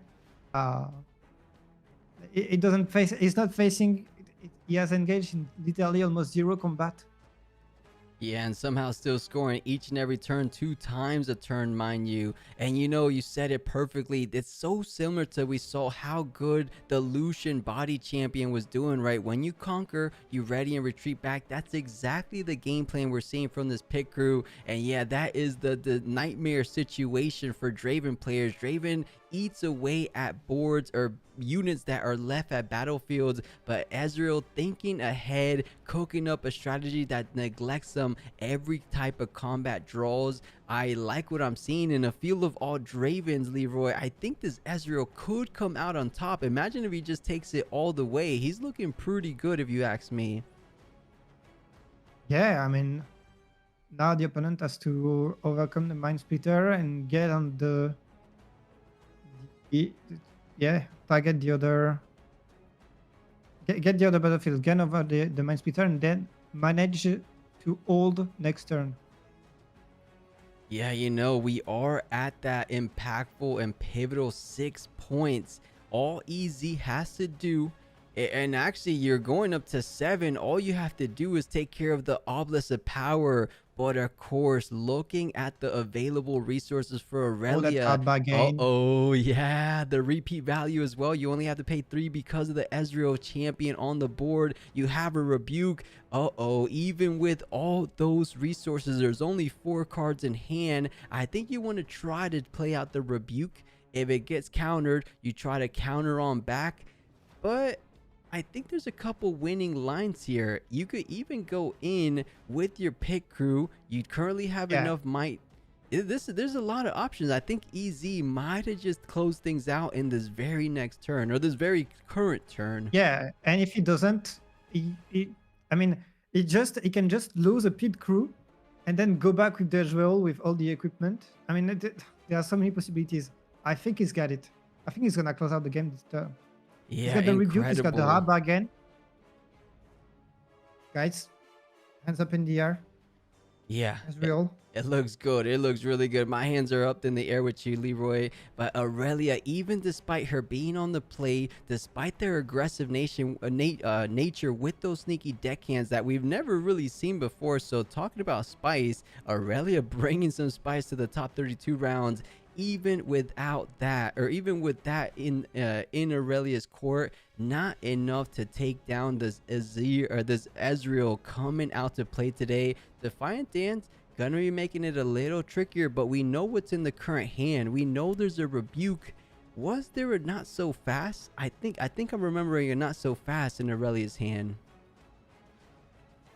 Uh, yeah, I think so. Or I know there were some counter spells at least. I don't remember which one exactly, but I remember saying, "Oh, counter spells," yeah, which makes total sense looking at how many she's running. But interestingly enough, the -2 went on the Mind Splitter, and not on the Pit Crew. Yeah, that might be a little bit of a telegraph sign that he's trying to perhaps head his way over to Voidgate, but it really wouldn't make any sense, right? If you go over to Voidgate, you're going to be going a free conquer, going up to that victory point of 8, trying to resolve the Rebuke, the not so fast. I really wish they would take these cameras out of here so we could see the remaining runes of both of Yeah, these players. We don't know exactly how much is left. I guess we could see I the mean graphic that's up on the screen. yeah, 3-6 for Aurelia, and same for Ezreal. Now he's using hard bargain, and it's so hard to understand. Yep, I dropped it. There All it right, he goes. killed the So we pixie. see the bigger picture. There's only 2 runes available for Aurelia after that repeated hard bargain, forcing him to tap 4 energy to resolve that not so fast. But now there's 2 cards remaining. Can the Ezreal currently on the board, if you attach the 2 units or if you attach the 2 remaining equipment, are you gonna have enough? I think that, No, I don't think so because yeah, she's at 9 already. yeah. Uh-oh, did Aurelia just close things out? There's only a card shop and a seal. I think this is really tough because you're going to hold to 7, and Aurelia has a decently easy time maneuvering her way over to the other battlefield. This is looking like it's going to be a super close matchup, but trying to go for the 7th to 8th hold game plan. I guess you got to play towards your outs. You got to do what you got to do. I would imagine you want to equip these equipments onto that battlefield if that's what you're going for. Yeah, on the card shop, of course, and one on Ezreal, and you're going to send the Ezreal. You're trying to split your might so that Rebuke or Fight or Flight will not do as much damage. Okay, and Irelia only has 3 cards in hand, right? Right, either 2 or 3 cards in hand. Let's see what those cards will be. Does he have what it takes to take down that other battlefield? Because if there's one unit that's able to get an astronomical amount of might in a single swing, it will be the Aurelia Fairvent. And a Yeah, Guardian Angel could be step 1 because you could retreat your unit and you know you have a guaranteed way of readying it with the Aurelia Legend. The question stands though, do you have any additional combat tricks? You need another Defiant Dance. You need something like a Discipline on guard. You need a little bit more because right now, let's try to think about how much total might is Ezreal defending for. yeah, but the Guardian Angel almost seals the deal because she can go a first time. And what did he attach now? 'Cause that's 1 for ready, so I guess +1. 1 for being chosen +2. The Siren choosing it one yeah, more no, okay, time that doesn't. +3. Yeah, So okay. 7 total might she's currently at. Let's see if there's anything more, because right now you're just simply There's matching on the Mind guard, Spitter. and what's the last card? Fight or flight, on guard, fight or Fight flight. or Is Flight. that going to be enough? If there's a fight or flight on Ezreal's side, you're going to be being able to push it back. There's no more counterplay for Aurelia. What do we know about the hidden card? Is that just a Wages of Pain, or is it something like a fight or flight? Well, a Fight or Flight would do a lot more than Wages of Pain, that's for sure. Mm-hmm. 'Cause if she can go only one time, that's kind of the same as if she can go in 2 times, one without the GA. So it's like, do you have any actions right now? Yeah, this is so tricky. Trying to take a little bit of a calculated risk. I just don't think the hand is favoring Aurelia right now. You're trying to get over 7, 10, 12, 15, 16 total might on that Void Gate, not even taking into account what could be looming in the hidden card. If I remember correctly, I do remember it being a Wages of Pain, so it won't really make too much of a difference in this current Oh, final moments of this final game 2, or not I final, think but middle game 2. Aurelia wins the Wages of Pain. What was that? Aurelia wins if it's just the Wages of Pain because she can just Fight or Flight, the Mind Splitter, and then she can just take out. Oh wait, no, it's even. No, no, she wins. She wins. She can take out one of them, and then come back, and then take out the other. And keep in Uh, mind, once she gets chosen again, Aurelia's Legend is able to ready her, getting an additional +1 might. So I think this might be exactly... Oh, I like this play, Leroy. Taking advantage of Guardian Angel, keeping yeah, Aurelia that's alive what I with was. all the Yeah, that's buffs. what I was saying. She can come back after, but she maybe should have Fight or Flight directly the Mind Splitter so that she would trade more easily. Because now maybe she gets traded with uh, the Wages of Pain, which would not been the case before. Because Yeah. 4, and that's Or no, she has it. She has She still has it because of the fight or flight. You have one it. card in hand, one card to decide the game. Even with the wages of pain, you're still going to be going up to 8 total might. All That you was a have to crazy do, game again. yeah, crazy game, but EZ is going to be falling so short, so close to tasting victory in a 2-0 way. But Aurelia, with those early on aggressive pushes with sneaky deckhand, finding herself in a 7th to 8th conquer, pushing back the card shop. It really doesn't matter who you push back. They had essentially about the same might. More importantly, you will be getting the conquer. There's only one card in hand, and GG. Look at the sigh of relief for Aurelia. She is Yeah, excited about going into a game 3. yeah. She just almost lost to a pit crew uh, twice in a row. So I can imagine the relief. Yeah, I'll head back to the commentary booth for the time being. And chat, what an incredible series we are finding ourselves witnessing, guys. I don't know about you, but these are some of the best game of Riftbounds I've ever seen. There's so many little intricacies. Oh man, these moments have been incredible to watch. Aurelia going in from the Guardian Angel, sacking the Guardian Angel, getting it recalled back to base, choosing it as your target, keeping all the might increases, mind you, readying it to get another plus of might. I mean, there's so much we could talk about, and that's just on Aurelia's side. What did we see on Ezreal's side, Leroy? There was so much amazing stuff. That was amazing. I'm still like baffled by the line that the Ezreal is taking. That the thing that he plays some card that nobody put in. I don't know, like, because everybody was talking about like how Ezreal was hidden OP. Did any of you that knows about Ezreal knew that kind of stuff? That did you think this is the kind of Ezreal who's gonna perform?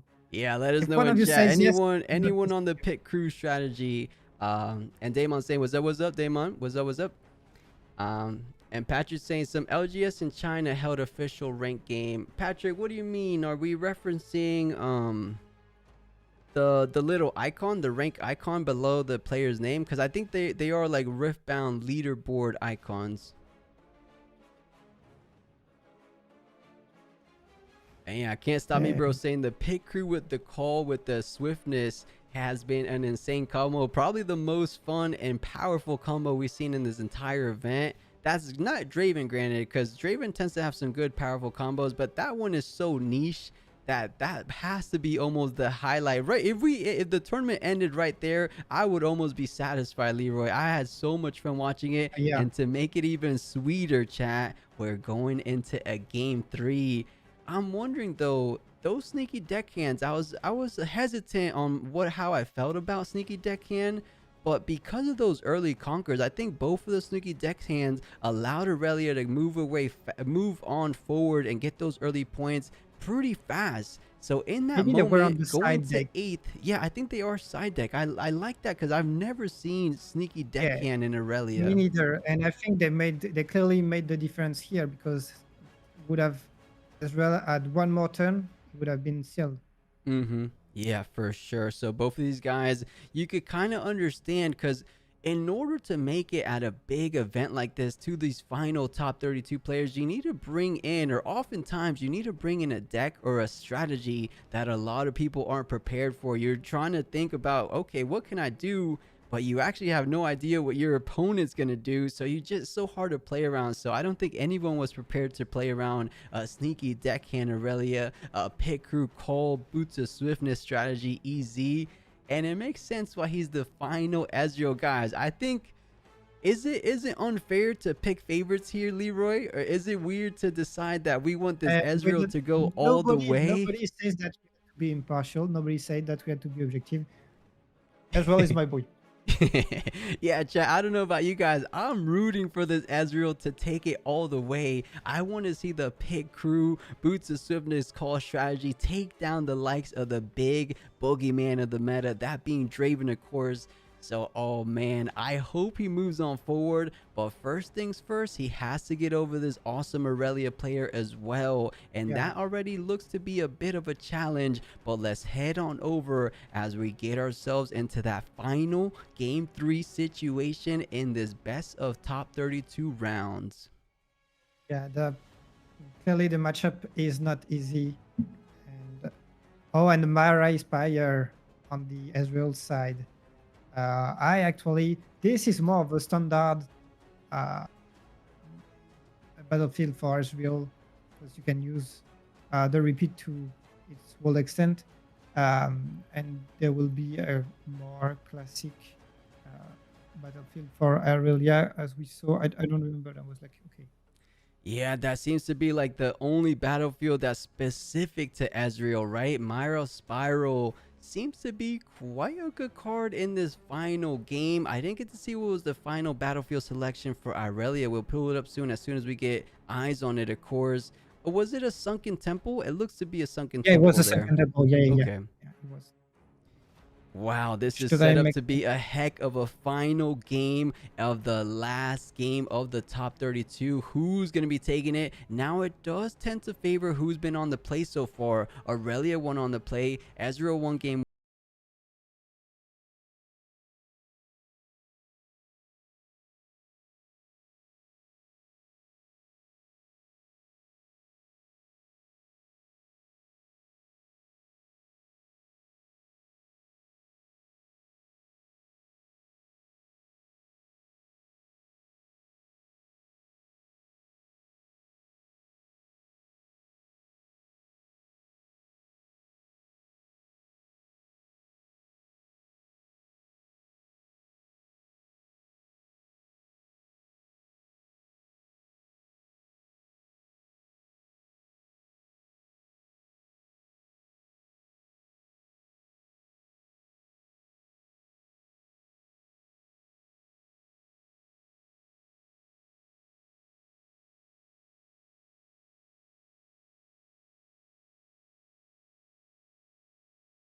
And a time warp, not a card you want to see early on. Oh, and it's got the pit crew. It's got the pit crew. It's right there. Guys, The picker it's could be played out, and that look, will. look. But I'm a little hesitant. It seems early without any gear, right? But I think Yeah, it's but better than never. he always plays it naked at first, and then it starts rolling. And you can tell the fear. We can't see, but you can tell the fear in the eyes of the Aurelia when she sees the pit crew. Oh yeah, I see his hand shaking. He didn't want to see the pit crew. No, he didn't want to see it at all. So Guardian Angel and the Siren will be developed onto Aurelia's side. Now the formidable, the menace, the pit crew coming in to be activated in ready position. Is he going to be able to have something like the call? Because without the call, that strategy goes slightly out the window, right? The call was really enabling him to get kept safe each and every turn into the base. At the very minimum, he does look to Yeah, have but card shop. he's got the card shop right now, so at least for this turn he can go do an in and out. You know, speaking of cards we could see down the line, I'm seeing an arcane shift. We were wondering with this Ezreal player, and oh, what is that gear removal? I think that's the card that bounces a gear back to Yeah, hand, right? exactly, and he can be really good against those Guardian Angel. Good example here. All Yeah, right, similar to and how we'll have Fury decks use Angle Shot to remove those Guardian Angels at perfect the opportunities. And okay, the Boots of Swiftness seems like a proper pickup. It synergizes so well with Pit Crew, but without the call, you don't feel that great. And maybe he's lacking removal, but does chooses the Boots. Was it the call? Yeah, it was the call. I think it was the call. He didn't hesitate 1 second. I think it was the The 1-2 combo might just very well be online as early as right here, right now. So the call and the Boots. Guys, up in the air. Everybody in the chat. Hands up in the air. He's got a well combo. He's It's got the already over. wombo combo, the call shot. This is what makes this chaos deck, especially the Ezreal deck, so consistent. You're able to pay out your chosen champion, guaranteed to get the repeat value, and call shots allowing you to find your combo pieces. Pit Crew was completely naked, but now able to generate 2 gold tokens, But he's one got for the card he's shop. gonna champ the pit crew. I remember he has charm. He's gonna charm the people. No, Oh, he learned no. his lesson. He learned his lesson from game number one. And actually, it wasn't a picker getting the gold. It was the card shop because Aurelia chose to get Yeah, one gold as well. he has another pick crew. You see one? I'm trusting you. Don't give me hope, okay? Give me false hope. Did you see the I want charm? to. I think there was a charm, but it has to be I in the think hands of Ty Turner. That's just gonna be 3-3 if you attach the Guardian Angel. Of course, you're gonna be surviving that combat because of the Guardian Angel, but it just doesn't seem too impactful. But instead, that's gonna be a proper target for the Guardian Angel. You're gonna be expending your gold token, using it to ready it with the Aurelia champion. So one for the Guardian Angel, of course, and I believe he already paid the other one for the push in. So gonna conquer the Sunken Temple. You are at 5. Do you pay the extra 1? You do, leaving exactly 1 rune open for the charm, but instead go for the Siren to keep her nice and safe. Pit Rookie Yeah. survives to see another day, Leroy. Is this what Green Ezreal screen. wanted? He was. The weapon is online, and now she's gonna know fear. Yeah, seeing the fear from the eyes of the pit crew. So does spend 1 gold. It looks like he's gonna get the call online, so plays it out, goes ahead and develops out the boots of swiftness again, plays the seal to attach the coal. Looks like he's gonna pay the gold to attach the boots, and here we go. It looks like he's gonna be able to conquer both battlefields in this very moment because Aurelia is 100% tapped out. You can't do anything like a ride to win to catch Ezreal off guard.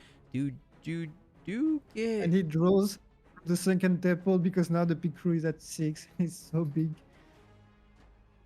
Yeah, huge, and goes ahead and conquers the other battlefield, going up to 3 and then recalling it back to base. So the only thing I feel like was stopping Ezreal could be the charm. I don't remember if we saw it 100% in Aurelia's hand, but now Ezreal's only be able to counter or do things with that single rune. He has Ezreal there, so is able to discount repeats, but I believe Frigid Touch is 2 energy costs. So let's see how it plays out. Gets an additional draw from the Sunken Temple, of course. Oh, Leroy, no charm. That's what it is. No Look at charm. the hand. No No charm. charm. I saw. Was it during the mulligan? Did mulligan out the charm? That would have been crazy. Yeah, could have been pretty advantageous in this position. Siren to bring back the Tide Turner. Wants to go on the game plan of leaving Aurelia because you feel pretty confident with that hand. I believe there was a discipline and an on guard. You feel confident that you're able to defend because if Pit Crew keeps on conquering both battlefields on a single turn, little by little, it's going to get a little bit too crazy. But let's see what Ezreal can do because this could end up biting Aurelia. Could end up biting or being against her, of course. So let's see. The seal gets played out first. And I am seeing a rebuke. It could be good enough to send that Aurelia packing, but there's just so many runes. We know there's at least that not so fast and even a defiant hand. Yeah. So you would like to use in this case, yeah, the Mind Splitter before and yep. And that's a good hand if you ask me. Defy, Draven Audacious, On Guard, Fighter Flight, another Fighter Flight, a not so fast. Yeah, that is a stacked hand. Yeah. I'm not liking what I'm seeing, but it looks like not so fast. The only counter to rebuke will be the target. Yeah.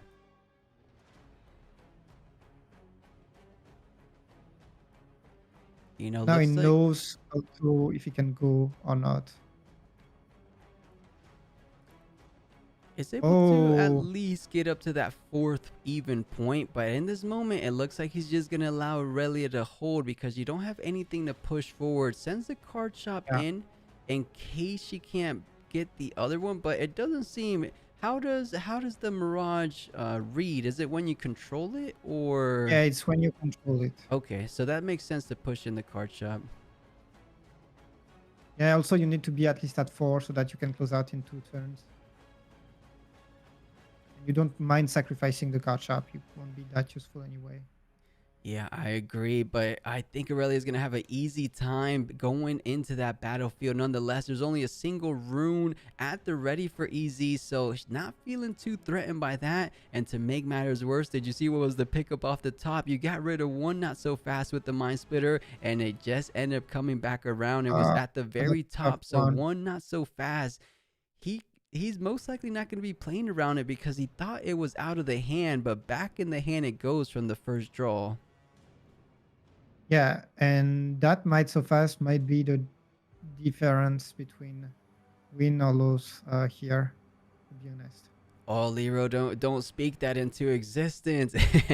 I kid, of course. The Siren comes in, allowing that champion to get chosen, getting +1 might, and stays in the ready position, going into the Mirage, into the card shop. There's only one rune, as I said, to try to defend with this card shop. It's gonna be as good as gone. So Aurelia going up to 6 points, little by little. I think things are going from bad to worse for EZ. He had the pit crew, he had the wombo combo, but the other wombo How combo many on the other how many side is the runes champion for Aurelia. how many runes does he have though? 3, 4, 5, 6, 7, 8, 9, 10. He can time warp. He can potentially time warp.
Or the Mind Splitter, of course, and you aren't getting the gold generation. That is the most important thing that the pit crew was being sent in to do.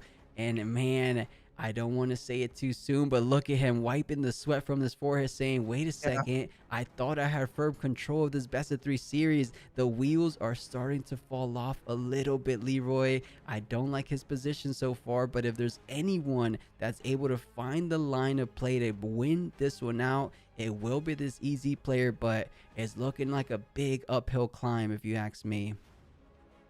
Yeah, it's gonna be so tough to go back up. Now he has to play. He can't play around Ride the Wind, so I don't think. Yeah, he doesn't. Arela doesn't have Ride the Wind, but he's baiting it basically. He's like, oh, but maybe I have it, and so on. Yeah, we're looking at the hand right now. 2 Defies, a Not So Fast, and a Draven Audacious. She actually has virtually 0 combat tricks, with the only exception being... Actually, no. She has 0 might increases. Wait a minute. This is just bait, because what are you going to do? You can just send Defy? it. You can just send it. You send it. You have No, to risk it for there's an the... Enguarde. There's an Enguarde. There is So that would be one. plus He's 3. flipping his hand so fast. I missed the on guard. There's at least 1 combat trick, and 1 is really massive in this situation. Right now, Aurelia is going to be defending for 5. Make that 8 total, and then you ready it. Make that 9 total might on the defense. Aurelia gets really carried away with just a single card. Look what that on guard did. +4 instead of a +2. Yeah.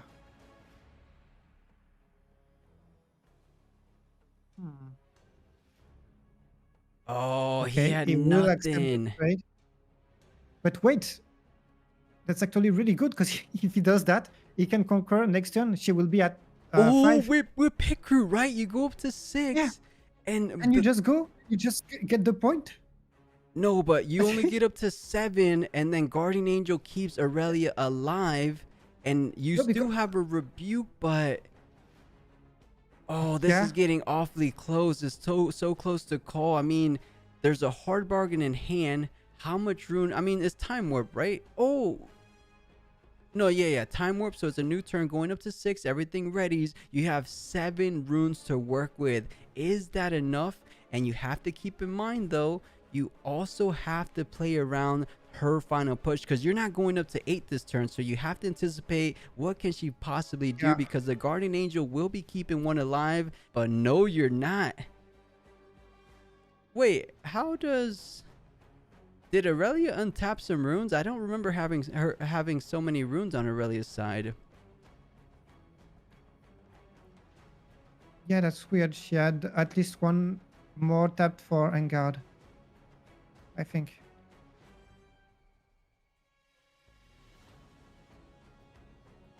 They're having a little bit of a discussion with the channeling of the runes after the time warp. Does he remember to channel his runes? I believe they're talking about Rebuke is going to be paying the additional power. He has 2 seals, so he's not lacking too far in that rune economy side, of course. So feeling decent with this Rebuke.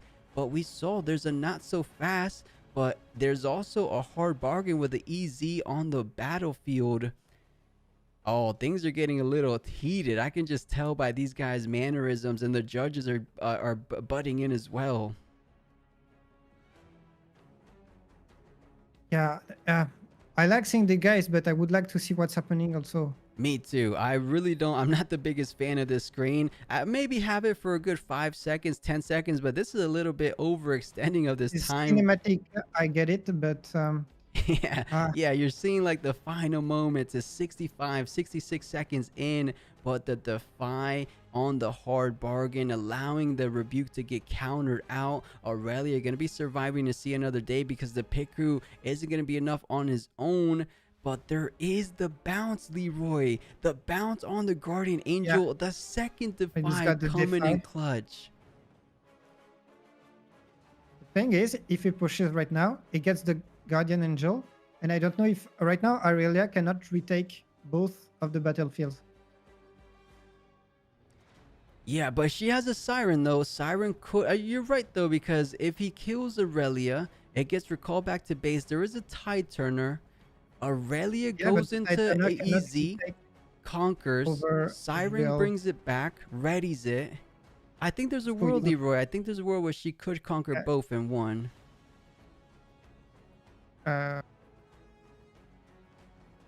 This card is... There's only one card left, and it's the Audacious, Draven Audacious with 1 card. Well, how does she pull that off? You send in the Aurelia into EZ, you conquer 1, go up to 7, you Siren, you bring it back to base, you legend ability. You're at 1 for the turn, so you're at 5. 1 for chosen, you're at 6. Send the pit crew on the Sunken Temple and stack. It chose not to, but let's keep in mind, I mean, Aurelia is able to get up to 7 total might. The gust. Oh, the gust.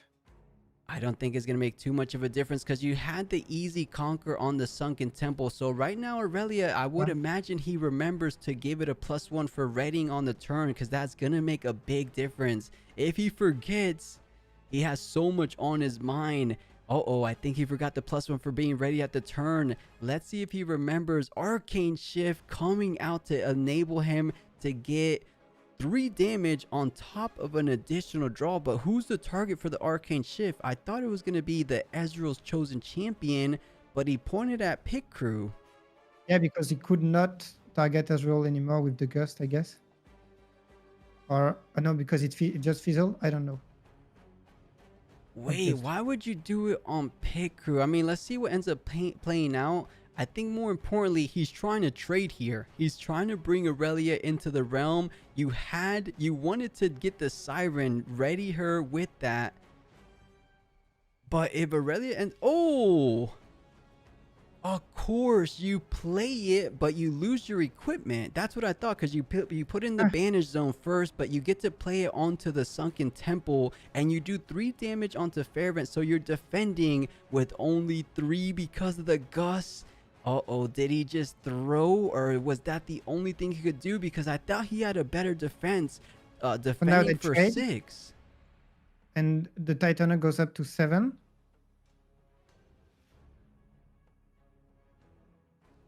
Incredible. That's going to be Right. No! GG. Unbelievable series of events to close out that final game of the Oh yeah, top the 32 gust round. completely mattered. Wow, crazy series of events. Aurelia finding exactly the perfect line. I'm wondering, was the pit crew arcane shift worth it? You let the easy go. Aurelia gets a target. I think you were still losing because at the very end, you could push in Aurelia with the Tide Turner to overtake the pit crew. Even with an arcane Yeah. shift, you're going to lose your. So I think Aurelia had a win regardless of which way you sequence it. Amazing One stuff. play. And man, what a heck of a game. I really thought the last standing EZ was able to take it all the way, but maybe is gonna have to be the Aurelia to take down the remaining Dravens in today's tournament. He didn't play around pit crew. Damon, No, I think either I way Aurelia had it. but he could have stacked on the battlefield.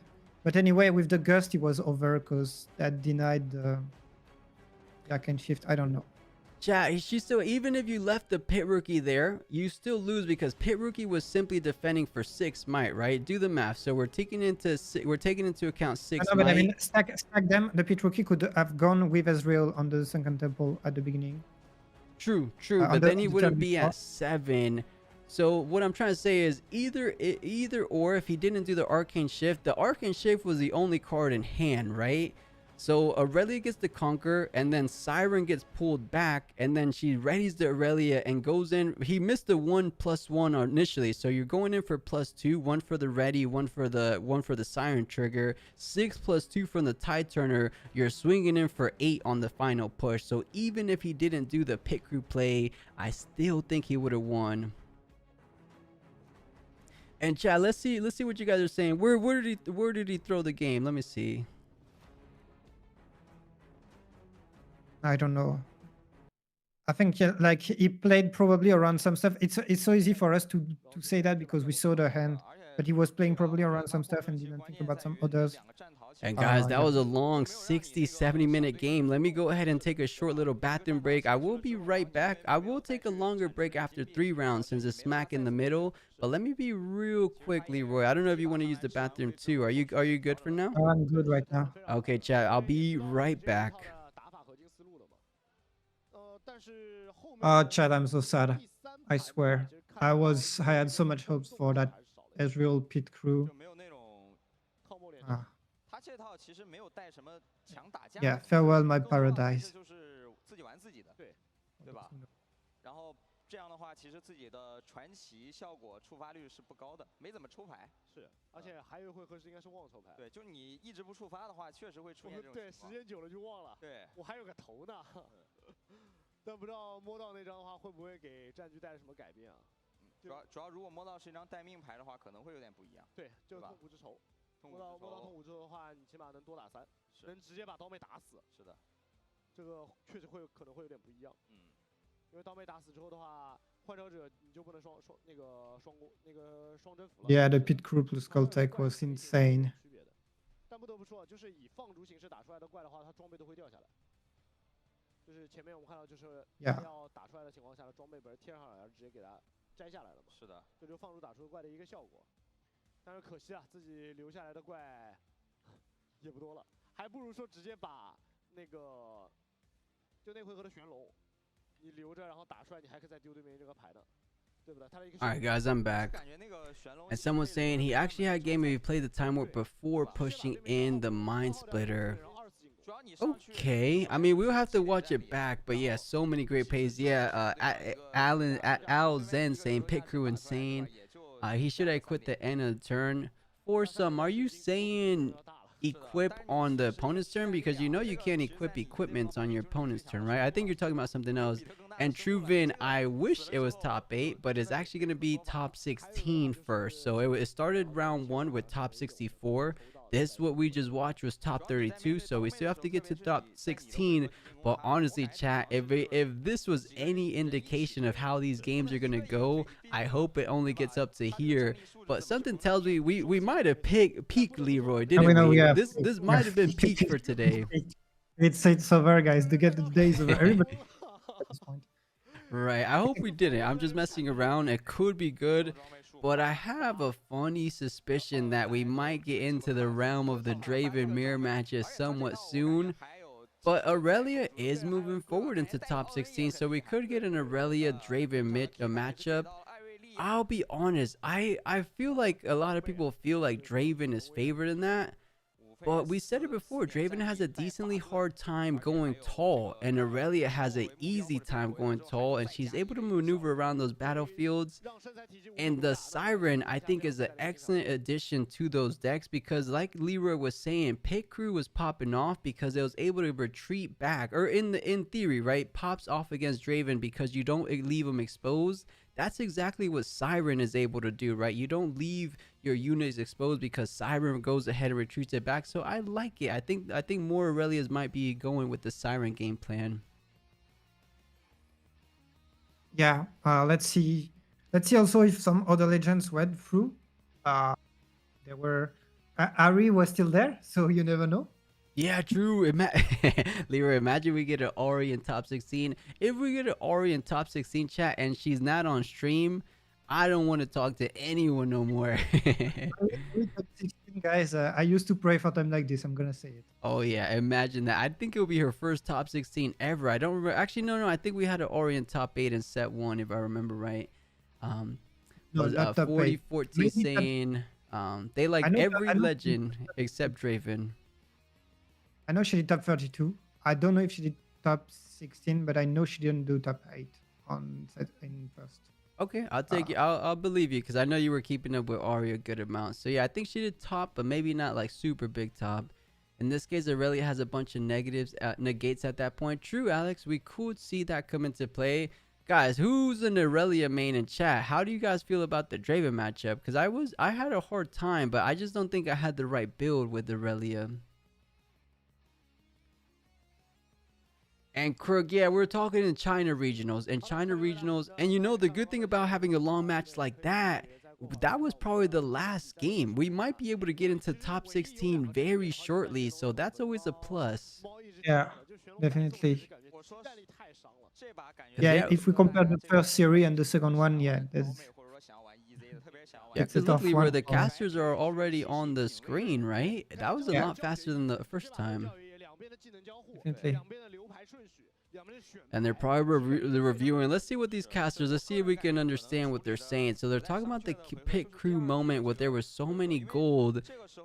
This is where still Aurelia. This was game 2 they're watching. So let's see what they're trying to highlight. Pit Crew going on the ganking onto Sneaky Deckhand. When Jeff Bezos build. Wait, who said that? Haven't tested much Aurelia versus Miracle Driven. Yeah, TTP. Neither have I, because I was playing Aurelia early set 2, and it was having a decent hard time, but I think it's even worse.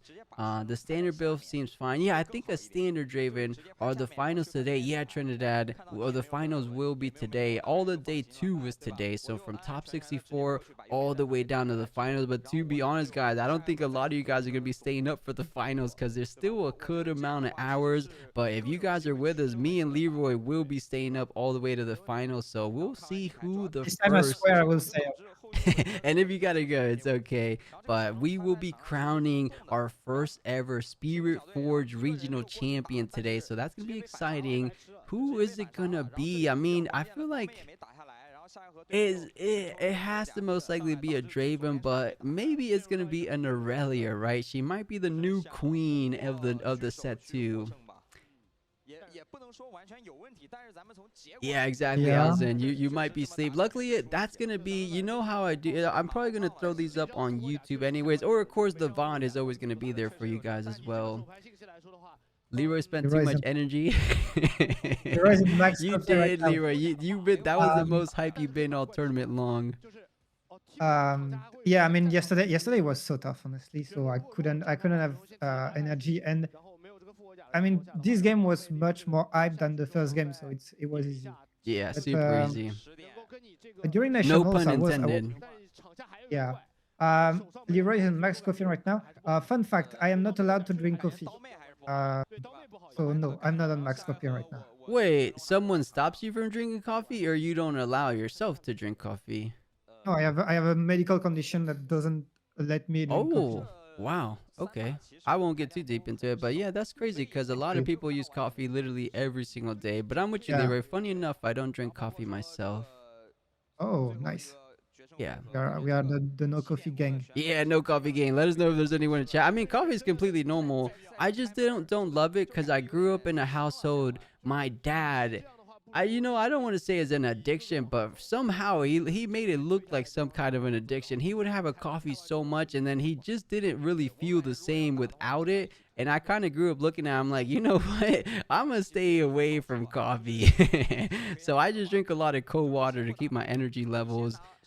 Just because I didn't really like what I saw, and I guess I don't need it yet. As we get older, we probably might need it going forward, but for now, I'm relatively in the middle, not too young, not too old, so feeling strong so far. Coffee addiction is real. That's what I'm saying, Wild. There definitely is. Coffee or caffeine? Caffeine. I'm not allowed to drink caffeine. I'm not allowed to drink energy drinks, and I'm not allowed to drink tea either. Okay, tea's pretty good, but I know what you mean by caffeine. So yeah, you want to be safe. You never want to go a little bit too crazy. And tea the same. So all that thing is not for me basically. Yeah. But I'm doing just fine. I have some hot chocolate. Yeah, that's all you need. Hopefully it doesn't relax you too much. But hey, Damon, is this a simulator they're doing? You know, in China, they actually have their own Chinese Riftbound mod. I actually like it a good amount. Not a good amount better, but I like it than the US or maybe the Western tabletop simulator. I think this is the UI. No, I don't think this is the UI.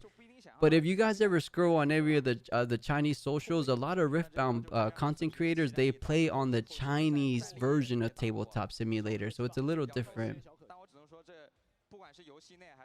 And bruh, thanks for the live story. What's going on, bro? We're just waiting. We're just chilling while we hang out before the rounds. We're definitely gonna get into the games, but we like to relax in the meantime, right? Bro, we've been talking about Riftbound the whole weekend long if you're just joining us, so we've had plenty to talk about. Don't worry, whenever the game is on, we will forget any lifetime story, but yeah, I think you're just teasing us a little bit. And yeah, it is a tabletop mod. I think that's a little bit similar to a tabletop mod. How are you so awake at these hours, bro? Damon, I all I did today was sleep. After 11 and a half hour stream yesterday, I went to bed and I try to sleep the most I can, and that's literally all I did. I slept, posted a couple posts on Twitter, and then slept some more, got some food, showered, prepared. I don't even know. And a Brut Catalysm saying, what time is the finals gonna be? You know, you're in for a rude awakening. It's many hours from now. So we have 1 hour top 16, probably a 20-minute break. 1 hour top 8, probably a 20-minute break. 1 hour top 4, another 20-minute break. And then we get our finals. So we have several hours to go. It looks like the timer behind my head says 3. Actually, was it even behind my head? Oh yeah, it was a little bit behind my head. So yeah, 3 minutes and 40 seconds seems to be the time frame for the next matchup. No mod duties on Discord. Hey Damon, what's going on Discord? What's going on? I'm kind of the only mod. Who's causing a scene?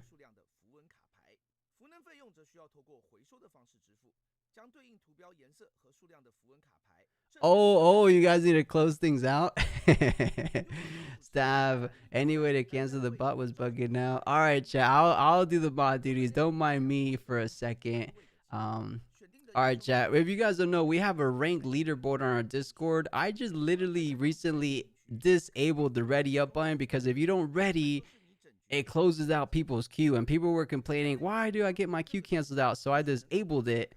But now we're facing the problem that they can't cancel it. I'm gonna bring the ready button back up. I think it was a necessary evil, but let me do this. It looks like 3 people needed my attention. I'll knock that out real quick during the break.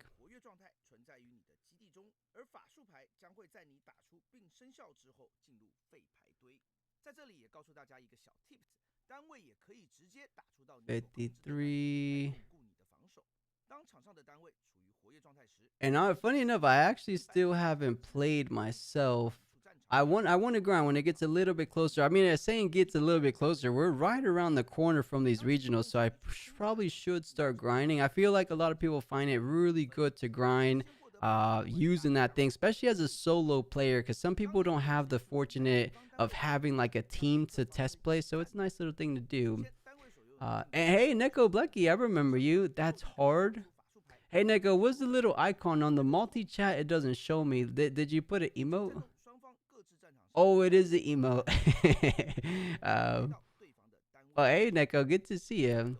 You know, Neko, if I remember, you're also from France. Leroy is from France, so you guys are on the same time zone. It's kind of late for you, isn't it?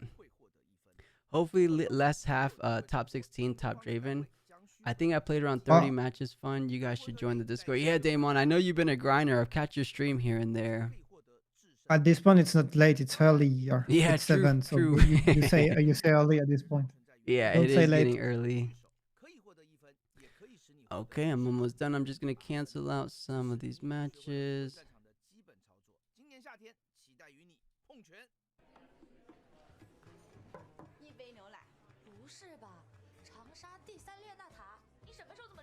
And man, Leroy, how many times have we seen this commercial? And you know, look at what they have. That's the first time I noticed it. They have the ranking that we're seeing in the tournament above their head. Look at the ranking. You see that, Leroy? Yeah. Okay, so this guy arrives and is master. Yeah, so Okay, maybe so that's a right. new thing China's Get doing. them ladies because he's master. It spills the drink, but it doesn't care because he's master. Good analysis. There we go. That the waiter must be challenger or something like that. Oh, he's got the power of Ezreal. And now they are... Okay, he does telekinesis. And those are drawn on abs, guys. I don't know if you could tell. The master player has some drawn abs. He reminds me of a League of Legends player though, so I'm trying to think, but I think I've seen it somewhere. He is. Look, he's a famous esports guy. They showed it right there at the end. Oh yeah. Oh, that's Jackie Love. Okay, that's why. Yeah, I was like, I recognize this guy. Yeah, Jackie Love. Thanks. Don't tell my friend that I didn't recognize Jackie Love. He's gonna kill me. Okay. I know you know all these players for sure. I don't really know him as much as you know him, or I honestly don't know him at all. All right, chat. I am done. Back to being focused on what the moment at hand. I hope they're not going into a little giveaway segment. And Neko, you're playing Riftbound too. You know, Neko, I think a lot of good players are playing it from there too. I know Geno is still playing. I know he was a big Temtem guy. And that's Jackie. Okay, that's what Leroy was saying. And no, Jackie Love he's not in top 32. He's just on the commercial. For those who follow League of Legends, on the national, guys, we had feature match with some celebrities and so on. So they were playing 2v2, and Crisp was there. And then when I was doing an analysis of all the decks and the players, I saw that The Shy was playing the tournament. So yeah, League of Legends players are getting into it. Yeah, League of Legends pros, right? Because I know a whole lot of League of Legends content creators are playing it. And never mind. I was gonna say something like, never mind. Go. She got my attention. No. Yeah, a lot of ex-pros are getting to it. Retired pros, right? You don't have to do any APM kind of stuff for League of Legends. So I think TTGs is a great thing to do as you get a little bit older. She got all our attention. Damon, it was her thighs. It looked like she's not missing leg day. That's what I was going to say, because I do a little bit of gym here and there. It looks like she does decent, or maybe it's just the angle. I'm not too sure. I'm watching up retired semi-pro ex-coach. Oh, Zinzario, what team will we know? Is it competitive, or is it more like a local league? Or semi-pro, right? I don't know exactly what that means. Semi-pro is that you're playing at somewhat what could be called, you're playing in the same league sort of as some professional, but you are not paid enough so that it's your job. That's standard definition of semi-pro. Okay, collegiate, so at the college level. Nice, nice, nice. You know, I don't want to sound like an old folk or anything, but when I was in school, there was no programs for like esports. I mean, maybe it was just on the come up, but I remember I went back to visit and there was so many esports clubs. There was even like a minor for esports. I'm like, what? How can you get a minor in like playing League of Legends apparently? So I was like, man, I wish I got to play go in school at this time around. Right, making esports go crazy. They really are. They're making it almost like a career path for people, which is funny to see. I mean, it's the same as sport nowadays with certain games, especially League of Legends. Yeah, I saw a funny stat. They said with the worlds that just happened on League of Legends, is like the Super Bowl had 7 million viewers concurrently, and then they put up the stats for the League of Legends worlds, and it was something like, I don't know, 1 billion concurrent viewers. It was crazy. They're just trying to show like if the Super Bowl is popular, this is actually really globally popular. US team has sponsorships. Yeah, Zanzar, it's crazy. It's crazy what video games have done so far. I hope we get to that level with Riftbound, or at least it trickles down a little bit, right? That's what a lot of people hope, because it's still the League of Legends IP. Yeah, Truven, that's what I saw. Peaked over 1 billion, which is crazy. Do you know when the term esport started to officially appear? The League esports, or are you saying esports in general? The word esport, the first time that it got official somewhere. Are you asking me as like a history question, or? Yeah, it's a history question. No, I don't know. If you want to let us know. Was coined by a Korean minister in the years. It was around 2000, between, I think it was 2003. I'm not sure, and it was obviously used for the one and only StarCraft, Brood War at this time, and yeah. Okay, and so it was StarCraft that started esports. No, the esports started with. The esports, the first esport games actually were probably the fighting games, because they were here before everything else, and they were played on arcade. Now the first huge tournaments that appeared appeared with Quake and the Unreal Tournament and so on, and the first esport star player that was heavily sponsored by everyone. It's called Dennis Fong, and his name was Threshold of Pain, which was abbreviated into Thresh. And so the champion, the League of Legends champion that you will see as a card one day, is inspired. It comes from this guy's name, and he was the first real professional guy. Leroy, did you have that written down somewhere? You just know that in the like the back of your hand. How do you know all that? I know that in the back of my hand. I study sport as an ecosystem and environment. Nice. I'm impressed.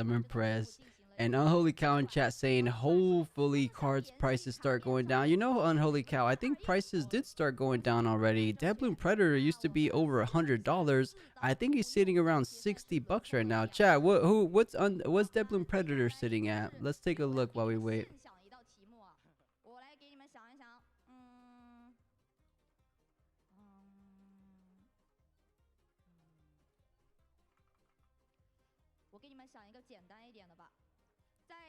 Yeah, he definitely came down.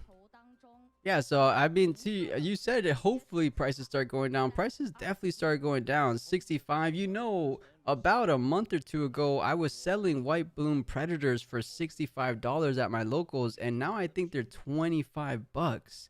So I was like, I had a decent idea. I'm like, you probably want to get rid of these while they're so hot. Yeah, they're down to $22. Doesn't feel good. Seal Discord went hella up though. Yeah, that's because the Miracle Dravens, right? Let me take a look at what the prices are for this. What is it called? Seal of Discord? Yeah. Jesus, almost a $50 card. All the seals were relatively about 20, so this card has gone crazy. Yeah, look, it almost bottomed at 13. They've been playing Devlin in set 2. X-Mag, not the most, but Master Yi is still somewhere in the mix. You know where Devlin's being played? MF Aurora. MF Yeah, MF Aurora and Aurora. Silver Aurora are still playing Devlin Predators. And we just saw in the Swiss final round at round 7 yesterday, MF Aurora with Devlin Predators and those My Splitters, they took down a Draven. So not too bad. Yeah, apparently she didn't make it though, but yeah. Yeah, no MFs. You're totally right there. It wasn't enough. You know, the guy was so funny, Leroy. You might have to rewatch it I need to rewatch later. it. He did like the best celebration dance in the whole tournament. He was so happy to win, but it looks like it wasn't good enough because I think they had two draws, maybe 3 draws at the end of it. Wait, did they have a top 32 breakdown? Zinzari, they had it on screen. If you guys want to rewind time, they don't have it on Bilibili. That's what I was looking for. Man, chat, if anyone could clip it and screenshot it, that would be awesome. But because I don't think I could do that while I'm live. But if I remember, at the very least, I remember the Draven, because it went from 40 Dravens to 19 Dravens. Me and Leroy were talking about the funniness of being cut right in half. So there was 19 Dravens, about 5 Aurelias, and that's all I remember. The what? When? The top 32 breakdown. No, there's only 5 Aurelias. There's 1 Kaisa left only. There's wait, I'm lost. I have too much things going on. Did you take a screenshot of it, Leroy? Yeah, I have there. Okay, top 32. 19 Draven, 5 Aurelia, 2 Fiora, 1 Kaisa, 1 Ezreal. A minute of silence, please. Do you have a picture of it, or did you just write it down? No, I can send it to you. Yeah, if you send it, I'll pull it up on stream since people were asking. I don't see Easy going for more than 120.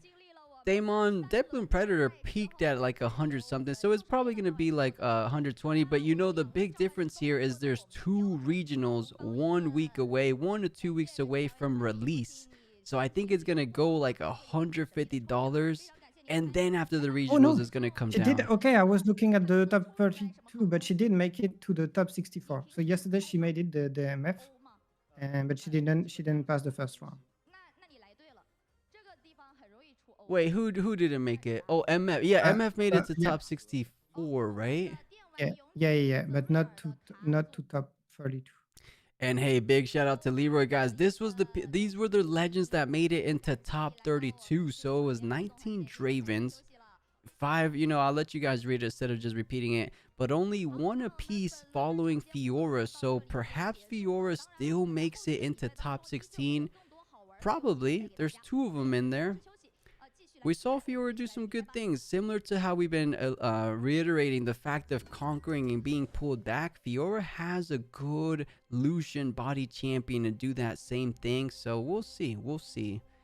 I would be pretty happy to see an Azir, Lucian, or of course Ahri, even Annie. Honestly, all these 1-ofs, well, we know one of the 1-ofs has been eliminated, so we'll see if one of these other champions keeps the dream alive. Yeah.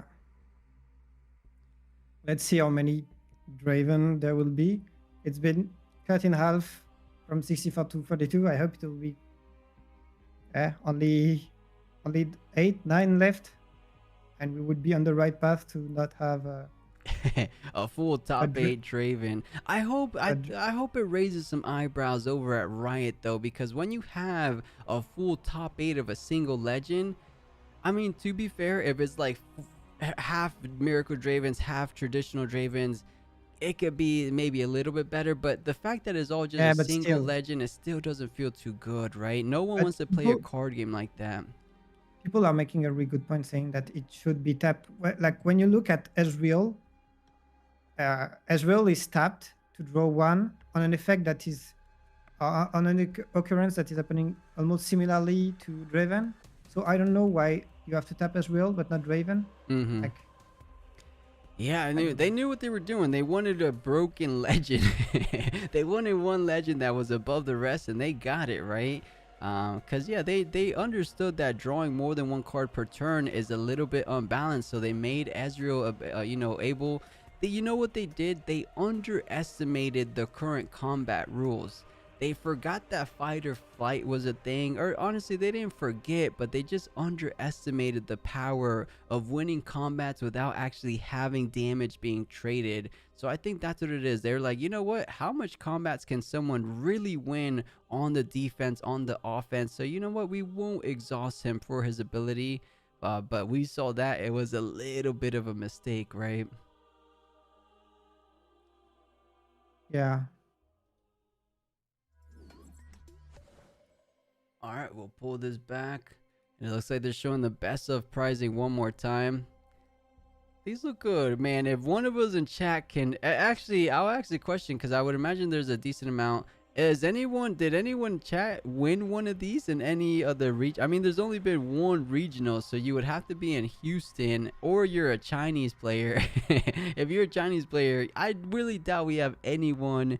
I would imagine though, one of you guys won just the simple metal cards, right? If you guys went to Houston. Do you know about the normal metal cards, Leroy, or just the best of ones? No, what are the differences? You see on the screen how they have the background that has those grooves and stuff? Yeah. The normal metal cards don't, and you could just buy the normal metal cards from the merch store with tickets. So what Houston did, they had a prize wall, 10 tickets. You get tickets through side events. Yeah, you basically just get the tickets through side events. And 10 tickets buys you a metal card not that it's still metal, but it's not super special. But they were still selling it. People were camping out on Saturday from like, I think it was as early as like 4 a.m. at the convention center to be first in line to use their tickets on a metal card. Because one Ari, the big Ari sold for a lot, but the one that you got for 10 tickets, it still sold for like $2,000. So I was ready to camp out, but they changed the rules on Sunday and they didn't allow anyone to camp out. One. And failed too. That means you're friends with oh, why can't I remember his name? I think I follow him on Twitter. I know him on Twitter. The best of Lee Sin. What's his name, failed too? If you tell me, I would definitely remember him. Yeah, Jeff. Exactly. I'm familiar with Jeff. Yeah, I'm familiar with most of the best of legends because you win a best of legend, you kind of go viral on Twitter, and I keep up with that. Yeah, Jeff Jones, that's who it was. Right. Yeah, you're right. 4 a.m. was when the line started, making around 3 from what I know. Yeah, Toker, I was over there in Houston. People were waiting there. It got so crazy that they ended up doing a lottery system for Sunday. They're like, it's safety hazards. Quote, safety hazards. In my opinion, they just didn't want people camping out like that. Is that the same Jeff Jones from Yu-Gi-Oh? Yes, Zara. From my understanding, it is the same guy. He comes from Yu-Gi-Oh. I got there at 6 and barely got a medal. Toker, what medal did you get? Did you at least get a decent one? I got 0 medal cards. I was so upset. You want to go to Houston to get those prize walls. At the very least, I did get 20 tickets, so I bought a booster box. I got an Origins booster box, so I didn't walk away completely empty-handed. But a $200 box or a $2,000 card, I really wanted those metal cards. It's probably going to be the same way in Bologna, Leroy. They're going to have some metal prize cards for you guys. Yeah.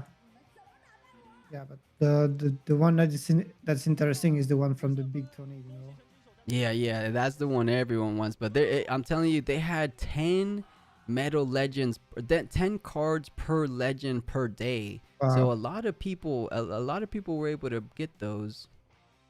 Yeah, that could be something. That really entices you to come with a legend that is not top meta. And can't stop me, bro. Did you not see the national tournament? Let me see if I can find that for you guys. Oh yeah, it was crazy. Actually, I should be able to find it on Bilibili. We covered it about Leroy. How long ago was that now? I think that was November 1st, right? Yeah. So 2.5 months. Yeah, was two it months was a long and a time. half. We're the same thing we did this weekend. We did it for the national last time, and they had, because it was the first set one national, they had a ring, a 1-of-1 ring, as you're seeing on the screen right now. Omega Zero took home the ring. I'll try to find it. I'm trying to scroll down on Billy to find the pictures of the ring.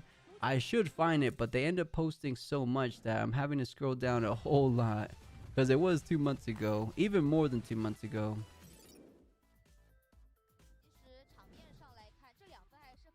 Man, this is, yeah, because they posted so much for set two. You know where I could find it? I know where I could find it. Trying to find the picture of The picture of the ring. yeah.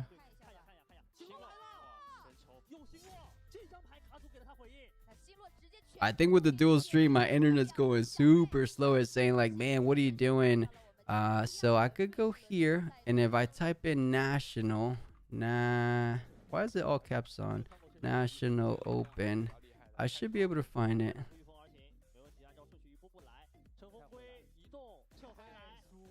There it is.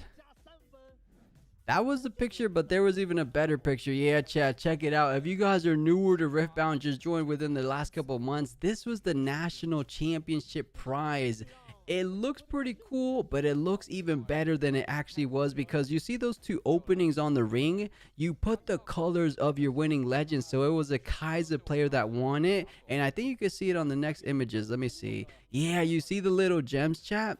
So those represent the domains in Yeah. Riftbound, right? So Kaiser put the Fury domain gem and the Mind domain gem on that ring. Let's see if they actually show it. No, they were just holes. The ring from this angle looks a little funky, but it looked pretty cool. This was like another picture of it that we took. It was cool. Yeah, no, it was really cool. And think of the fact that it was like the first tournament and they already invested so much. Yeah, you know, we were talking about yesterday, looking like a Thanos ring instead of a gauntlet. Yeah, exactly, as in, it does look like a little bit of a Thanos ring. You know, we were talking about yesterday, what's going to be the prizing for the invitational, or not the invitational, but worlds, right? If those were the prizing for nationals, someone in chat yesterday, I don't know if it was one of you guys, but you guys are saying like a statue for your legend. Instead of paying or playing with your legend card, you play with a statue. That could be pretty cool. Imagine walking up to your locals with a statue of like Aurelia or a Draven. That would be a flex and a half. But knowing Riot, they're just gonna probably do like a huge trophy like they do for League of Legends, because isn't it like super famous trophy from League of Legends? I feel like it's the same one every time. And the World Cup is really known because like the design is pretty cool every year. You Yeah. just have to be careful to not bump your head on it and start bleeding in front of the crowd. Did that happen? That happened. Yeah, who did that? What year was that? I don't remember. It was in 2020. I don't know if it was 3 or 4, but it was the legendary T1 roster. So it was those who hit his head, and I think it was 2024. Oh wow, that is unfortunate. That's kind of funny Yeah. though. But Damon saying pretty sure Riftbound Worlds is gonna be insane. I think so too. If Nationals was be. insane, imagine everyone from around the world competing against each other. What region is gonna win? I mean, EU's gonna be there, NA's gonna be there, China's gonna be there. Is there any other regions currently for Riftbound? I mean, it's tough for Korean because I mean they can have the Chinese or the English cards, but they don't have their own language. But yeah, I was happy in a way that when they announced that the third language for Riftbound would be French. Yeah, I was you're like, right. hey, It is that's gonna cool. be the French one. Oh, and you know the region real quick was Australia. Australia, I think, has a regional coming up. Yeah, really good for them, honestly. But I didn't know why would not be like Japan or Korean, because Korean is really invested into Riot Games. Japan is really invested into TCGs. So I'm like, yeah, why not them? French is Well, I know we struggle with foreign languages, but it's not that bad. We got Yeah. some Antarctica livers. But no, chat. I hear South America, the Latin companies or the Latin countries, they don't have a lot of Riftbound. Is anyone from out there in the Latin America countries? Because I hear it's kind of bad out there for product. Like things are really scarce, and no one has any cards. They're just playing online. So maybe they could have made a push to making like Spanish cards. And Nicholas, you're Yeah. from Colombia. That's really cool. I was born over there. Things hard. I have master set. Damon, where are you from? Aren't you from Trinidad? Or no, no, no. Turks and Caicos? No, you tell me where you're from. There's barely a product. Yeah, Nicholas, I hear it's bad. So I would imagine hopefully they make it a little bit better. The Caribbean, nice, nice, nice. Yeah, it's like you just product available issues. And Alzen, you said when's the next match? As typical as these longer breaks, the match was supposed to be 10 minutes ago. That's better than 30 minutes ago, but Trinidad Tobago, that's what it was. But yeah, if you look on the screen, it says 16. That's the round of 16, and it's supposed to be at 1:20 my time. It's 1:30 my time right now. And we have someone from Mexico. There we go. It was hard AF to get product. I had lots of us had to buy Chinese deck to make it to Nexus Night and scrimmages. That's funny, Fearless. I have a funny feeling that's what it's gonna be like for these next regionals. A lot of people are gonna play with a lot of Chinese cards, which is gonna be kind of crazy because new set Chinese cards. No one reads Chinese. The judges are gonna have their handfuls in Bologna. Yeah, that's gonna be fun. Oh yeah. Luckily, I feel like you're gonna be decently prepared after watching these, after playing some more games. You're gonna know pretty much what all the cards do. But Yeah. imagine we played against the Ezreal player for the first time with the pick Yeah. With the with the Chinese pick cards. crew. Yeah, I would be like, What the what heck the does it do? heck is he doing? I need to read these cards. Honestly, like the cards like the call, it's so easy because it does the exact same thing as in League of Legends. So it's so easy to know what the card does. You don't even have to. You see call, and you already know what's gonna happen with it.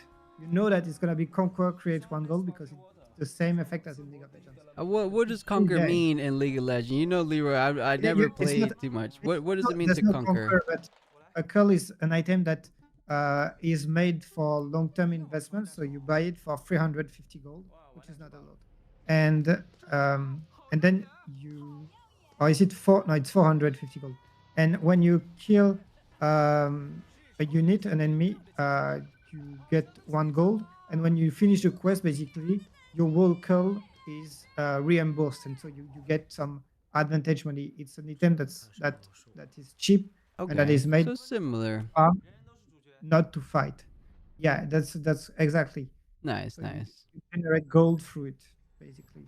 So yeah, you see it in Rebound, and you already know what's going to happen because Yeah, it's you similar. finish. That goes for a lot of cards, right? I have a funny Yeah. feeling they kind of stay true to the lore of League of Legends just because it's a similar IP. You get 1 gold per minion you kill. Oh, sorry, that's kind of that kind of makes sense. That's a lot of gold, but I think League of Legends is a little bit different, right? Yeah, but you got a cap, so yeah. True, true, true. Okay.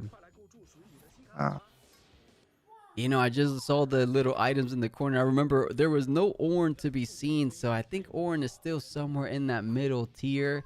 Maybe someone's going to be able to make them work, but I feel like the general, like even taking Draven out of the equation, you generally have your top tier legends, right? It's like Aurelia, Kai'Sa, EZ, of course, Ezreal's in there.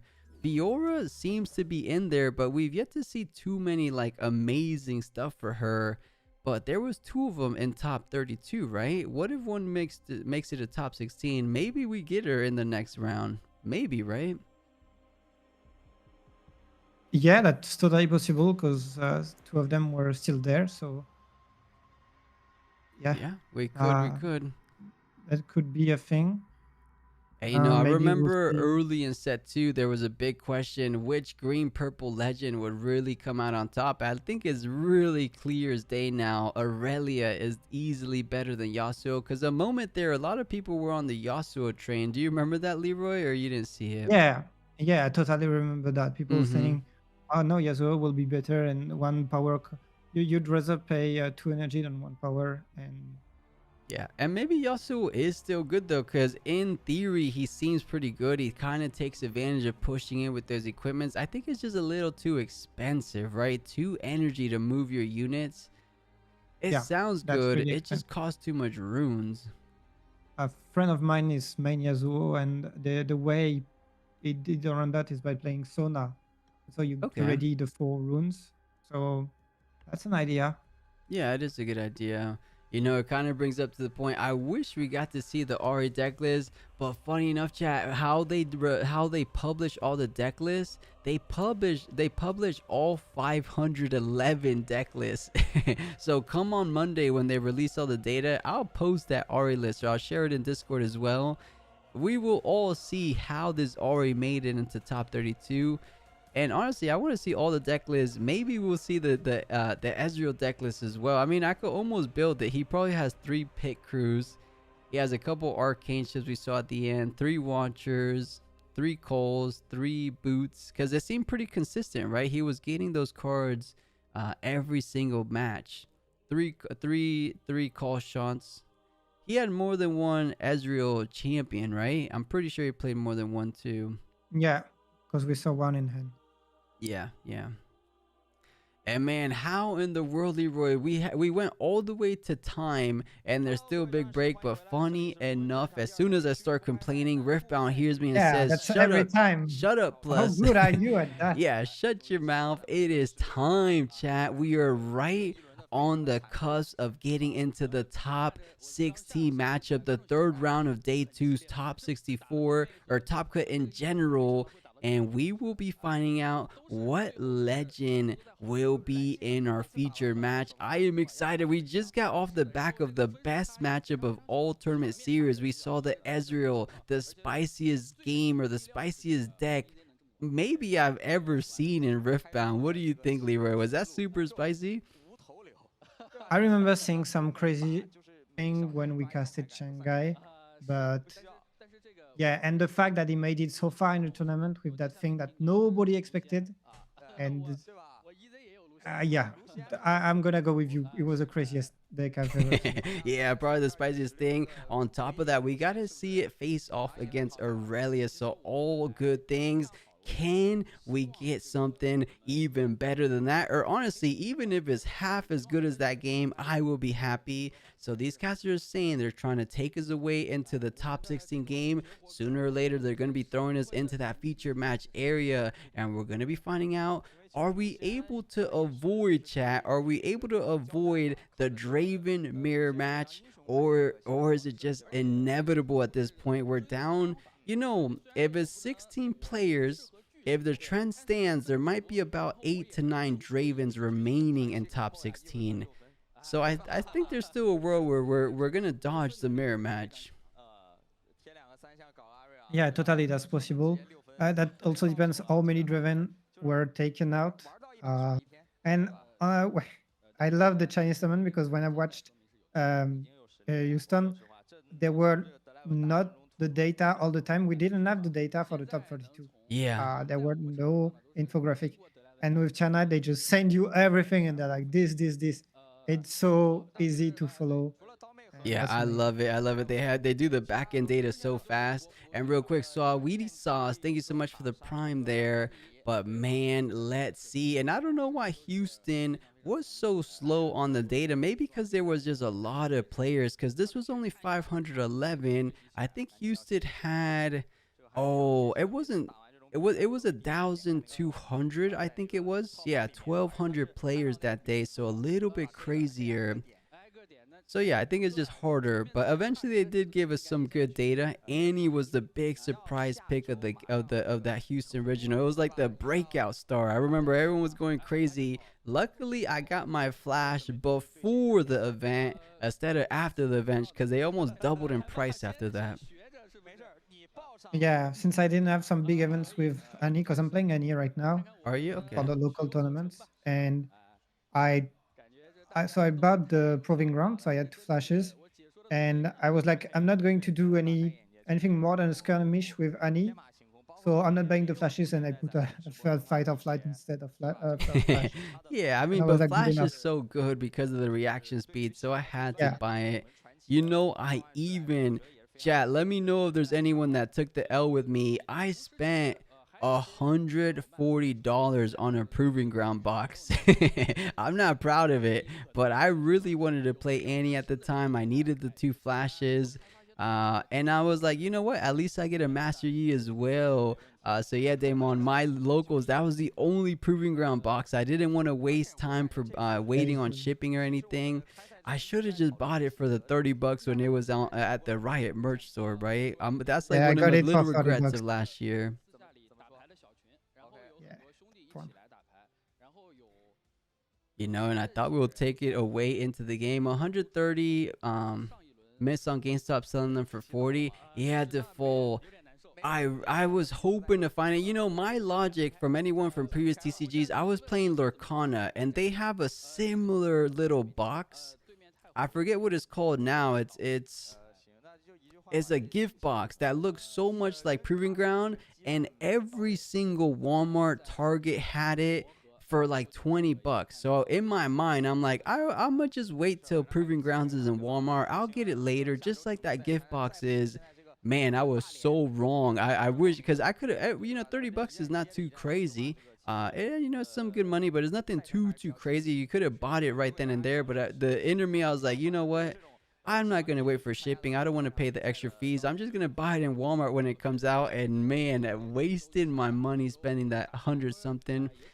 But chat, we got the final top 16 distribution. As we speculated, 9 Dravens continue to move forward. So half of the pool is moving forward from that Draven side. 4 Aurelius holding strong. 1 Fiora keeping a Fiora dream alive, a Kaiser dream alive, and an Annie dream alive. These are looking like the top legends coming into the Fuzhou meta right now, the Chinese meta. And okay, we got the top 16 breakdown in terms of the players. Let's see if we recognize any teams so far. Anyone you notice? AI EDG. Holy EDG EDG? in this stage. Eh? And then the one Wow. under him, Putu, AI Putu, I think he's second, third place in one of the previous regionals. I remember him. Once we see him, if we get to see him on stream, he's a very prominent Riftbound player in China. So yeah, a good amount of AI made it. And man, that team is really something out there. I am impressed with how many. I totally know these people. Yeah, we all So, know those people. If we could read the names, guys, maybe we would understand more. if you don't know, like ADG is as big as like I don't know Team Liquid in NA, so that gives you an idea of like how big are the teams that are starting to invest in Riftbound. That's awesome. Hopefully we get something more like that over here in the West, because it'll be cool to be like a pro Riftbound player, right? I know everyone in chat would love to be saying, yeah, I play Riftbound for a living.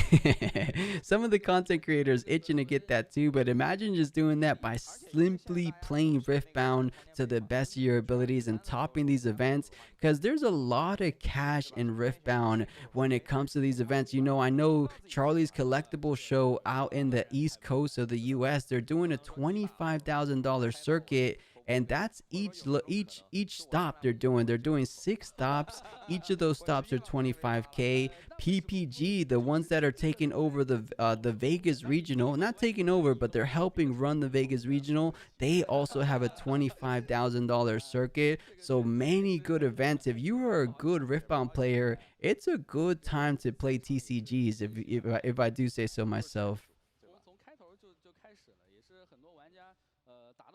Yeah. Um, what do you think is gonna be the matchup? You know, we don't have to think too much longer. EDG is going to be the player EDG. on stream. So, yeah, he is a sponsored Wow. player, professional player, mind you, because he is being represented versus May Pokey, or May Poke, we could call him. What are they running? I have a funny feeling. I think EDG might just be bringing Draven because these guys seem serious. So, I'm going to bet, unless they have a little spice in their corner, it's going to be any EDG. The player getting sponsored, bringing the final Annie remaining in the top 16. Is it going to be that miracle mono purple nocturne Annie? Or is it more of a traditional like we saw Annie versus Aurelia? I don't know too much about this matchup, but I know it should be a fun one for top 16. Well, it also depends like what Annie is running. Is it a miracle version of Annie? Is it a more traditional one? Is it something? Is it a downwell version? Imagine Annie downwell that far in the tournament. I would love it. Yeah, Annie downwell will be some spice. I have a feeling it will be the miracle version. Even with the nocturnes feels kind of good. And man, that is a bent up Dreaming Tree. But Dreaming Tree will be the battlefield for the Annie player. Actually, it could be Aurelia as well. Both benefit greatly. Things like flash trigger it. It's too bad. It's too Dreaming Tree, I think. Wow, we're about to see an unprecedented amount of draws in this game number 1. That's going to be so much card advantage for each of these players. But if you ask me, I think it benefits Aurelia just a little bit more. There's so much more combat tricks, the on guards, the disciplines, the defiant dance, the fighter flights. So many, right? So we'll see. There's going to be so much draw in this game. Yeah, let's see. I'm so curious to discover what these guys have cooked and prepared for us. Yeah, imagine if we see a downwell from the initial mulligan. That would be crazy. But let's see, more importantly, what kind of runes Annie has. Because as I said before, there's been a lot of talks of a mono purple Annie. But I wouldn't blame Annie to be a little bit on that Fury domain, because things like Falling Stars do make a big difference in today's meta.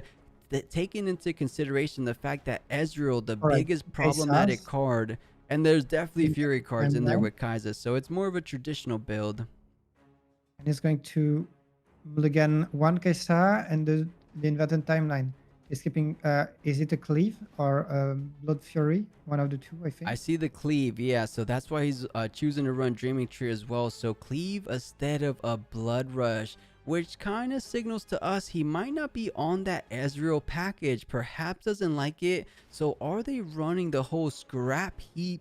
Because usually when you're running Scrap Heap, you choose to go ahead and play out Zond Warrens to start things off. But he could be choosing to do that game too. Is inside deck, yeah, totally.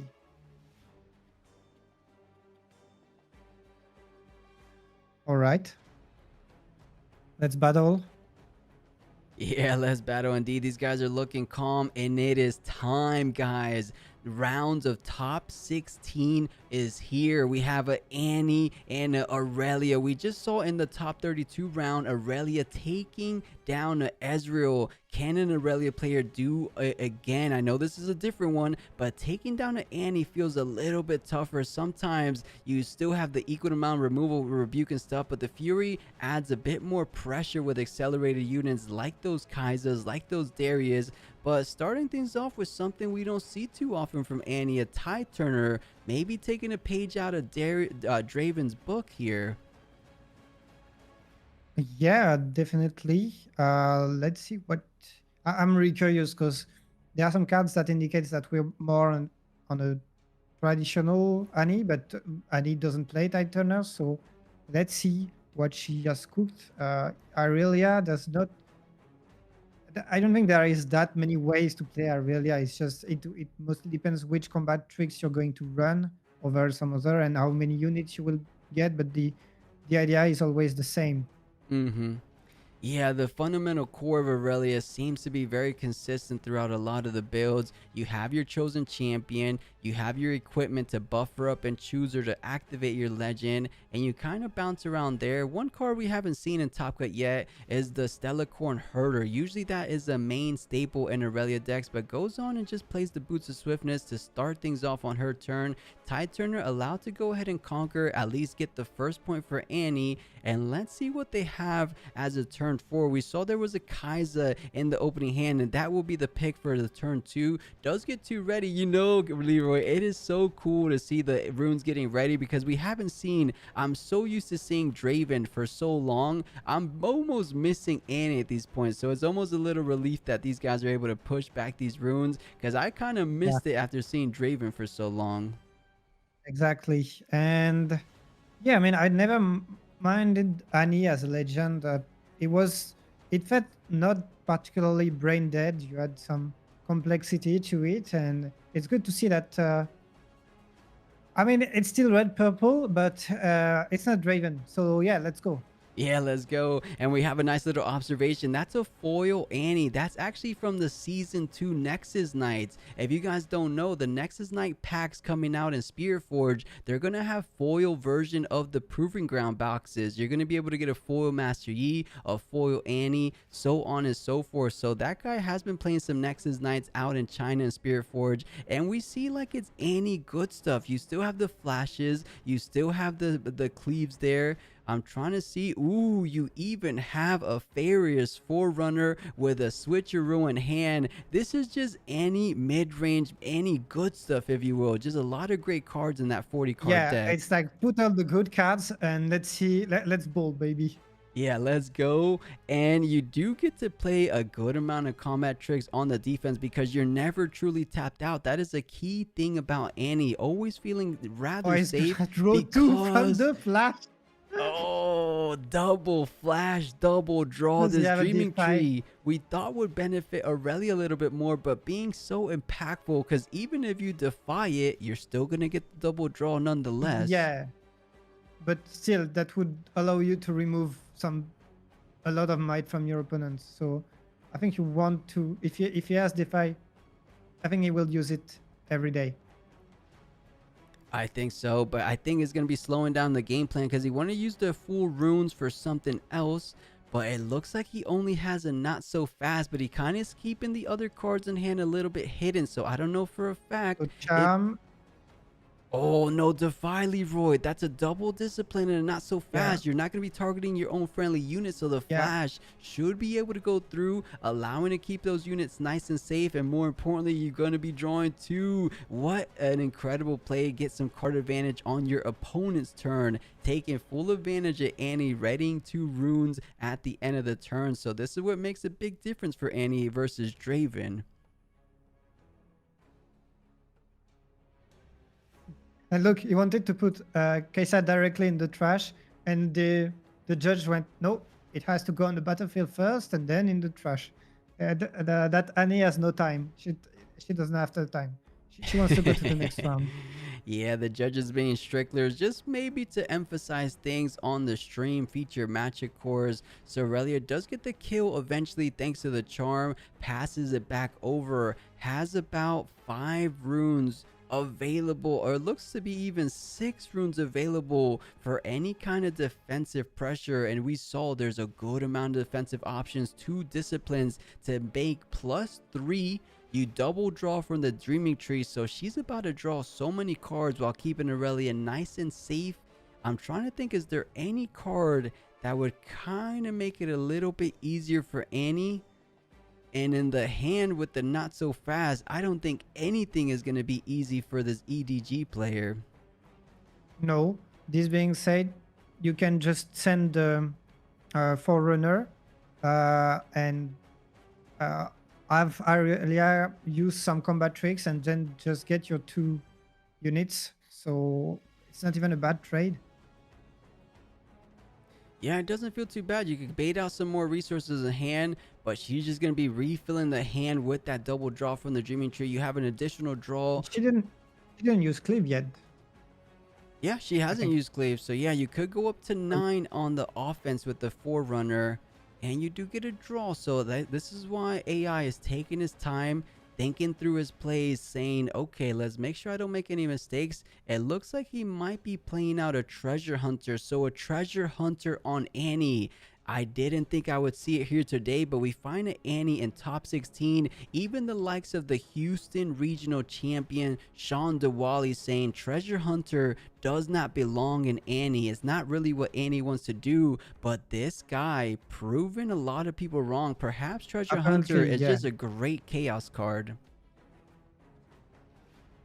Maybe then she's playing the reverse row as one about the battlefield, because we know how strong it is with the treasure hunter. You can generate so much gold through that combo. Yeah, I think it's really, really good card in general. The Ferris Forerunner pushing in on the other Dreaming Tree, just getting a free conquer, going up to 4. So separating the distance on that point department, feeling rather good, because Aurelia kind of fallen short of points, but we know Aurelia is able to bounce around her battlefields fairly easily, developing the board presence quite I like how handsomely though. he turns his runes. He wanted to, like, he clearly wants to do all in one go, and the judges are like, no, you have to do it properly. And he's like, see, I'm doing it good, Dad. Are you happy now? Yeah, a little bit of sass to his plays. You love to see it, but Aurelia going to be going up to 2 points thanks to that hold, and now trying to see how she could maneuver her way onto the other Dreaming Tree. There's a lack of sirens, but something that works exactly the same way is going to be the Tide Turner coming down, swapping places, keeping the Aurelia readied, and now you're able to push forward because it was chosen. You're going up to 2, so you're trading in at 6 currently, but we saw the combat tricks in the previous turn and make that even unnecessary. Now with the Boots of Swiftness giving it a +2 and a +1, so how much total might? That's gonna be going in for 9 total might, and I don't think this Annie is gonna be able to stop it. I think you're just gonna take your 2 mech tokens and leave it at that.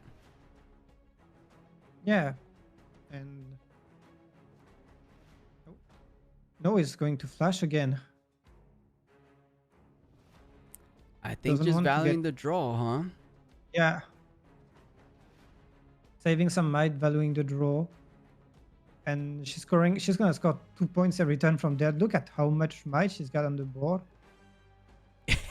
You can say that again. That is an extraordinary amount of might, right? 6 plus the 1, 7 plus the 2, 9 plus another 6, up to 15 total might able to be pushed in. Guardian Angel gets established onto the board, but doesn't choose to put it on any unit for the time being. That gets a little dicey if she ends up having something like gear removal, but off the top of my head, I can't really think of any kind of efficient gear removal for a main board option. You do have things like Fading Memories, Acceptable Losses, but those aren't really main board type cards. So I think Guardian Angel's feeling rather safe. Picks up another Tide Turner, so definitely a little different type Annie than we're used to seeing. Definitely totally different than the Houston Liz. Of course, we are in the set 2 meta. Some of those cards aren't necessarily set 2, but they benefit from set 2 cards. Tide Turner with the combo from Treasure Hunter generating so much resources that you don't even have to pay for any power costs later on.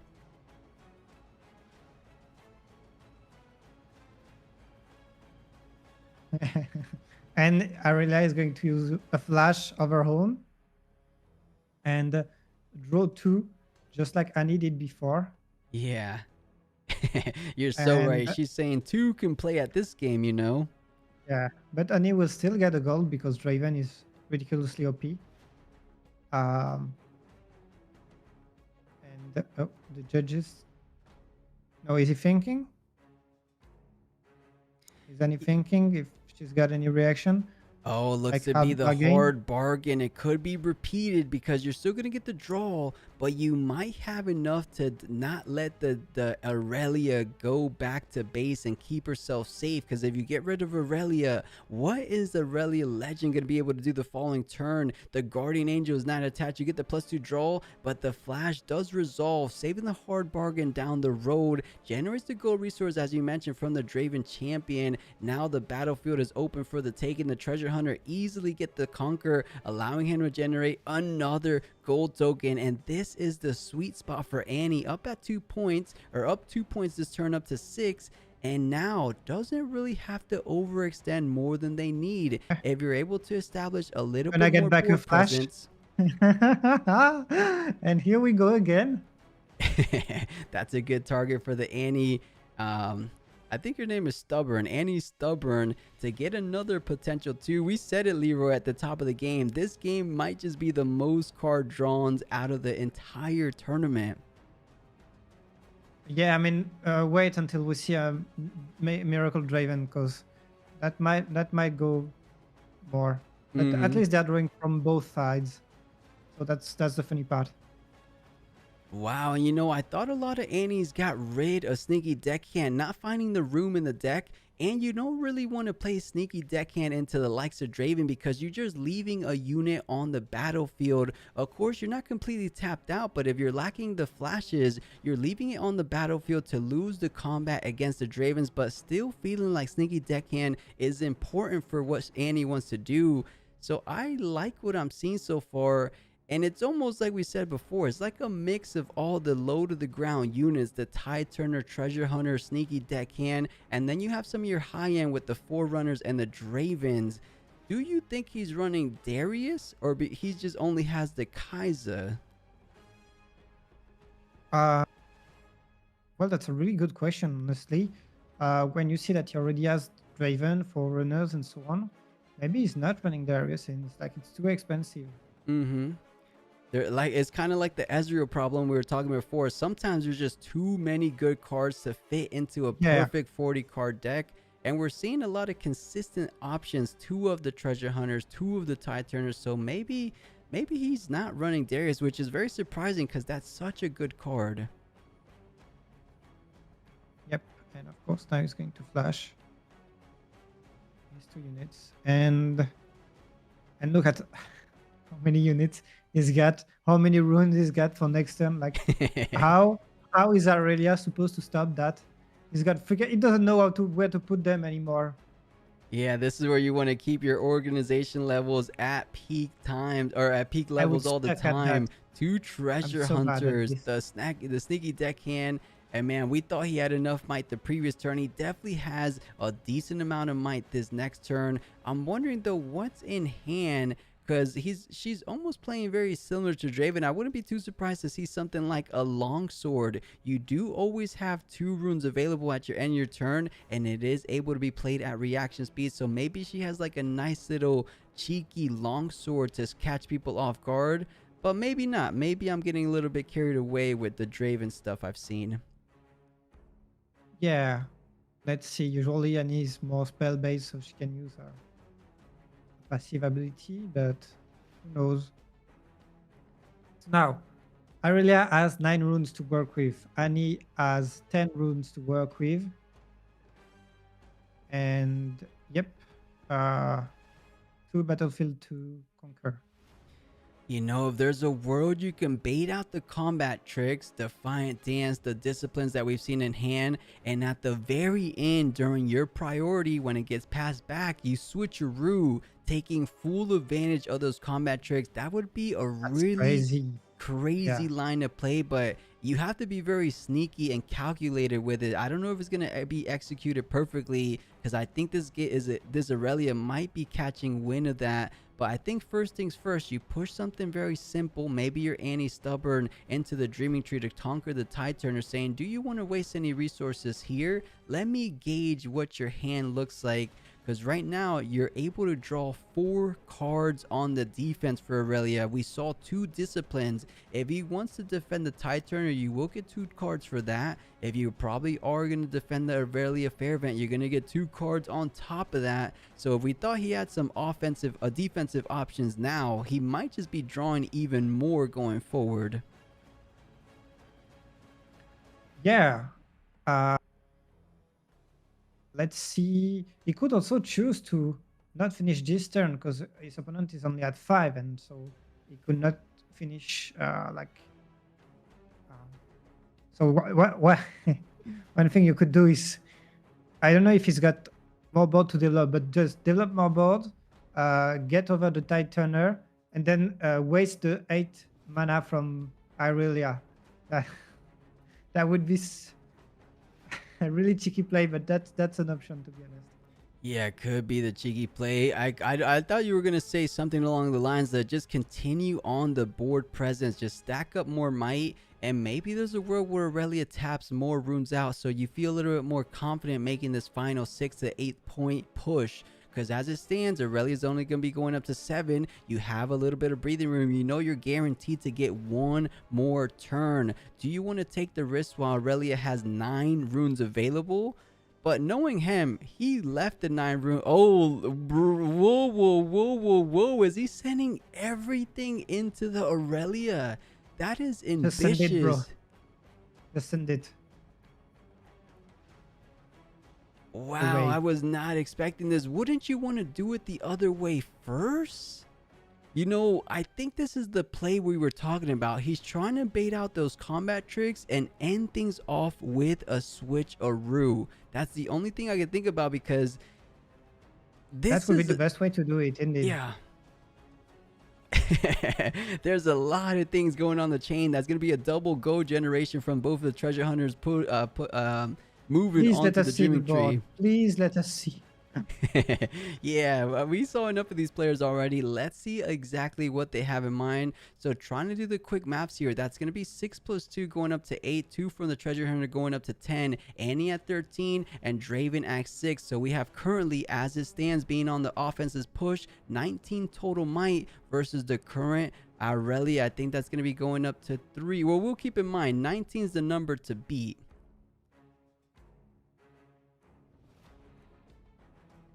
Yeah. I mean, Aurelia can go. You said it last time. Aurelia can go super quickly to some ridiculously high numbers, but yeah, she can go infinite mode, what feels like sometimes. So she gets the +3, +2 draw. And what's the item under her?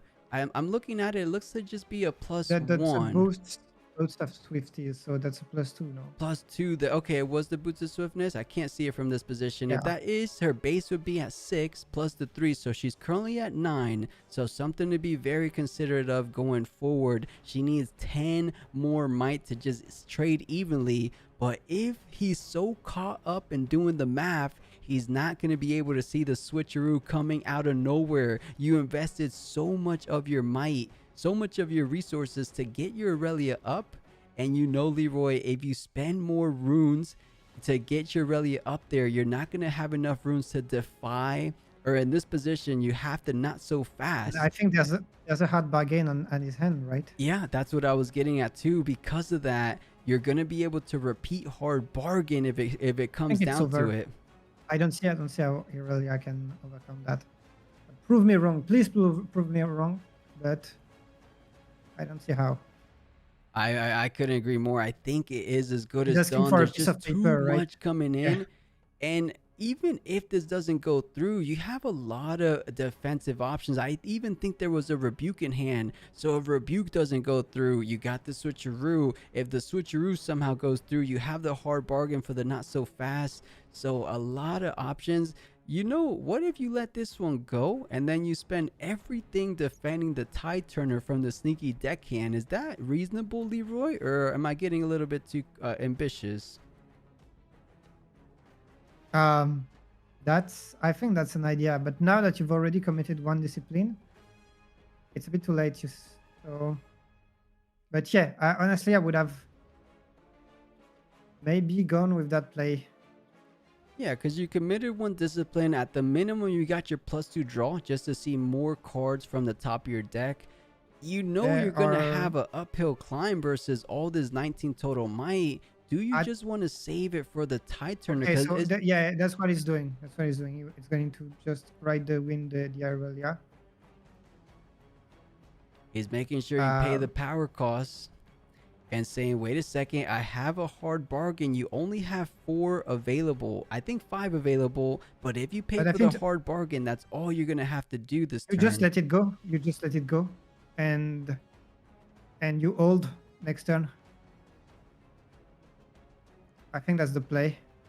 Let it go and hold. Okay. I mean, that's quite a big wall. You have 19 total might, period, before anything's said and done, including the fact that you get a +2 on the Draven. tough one.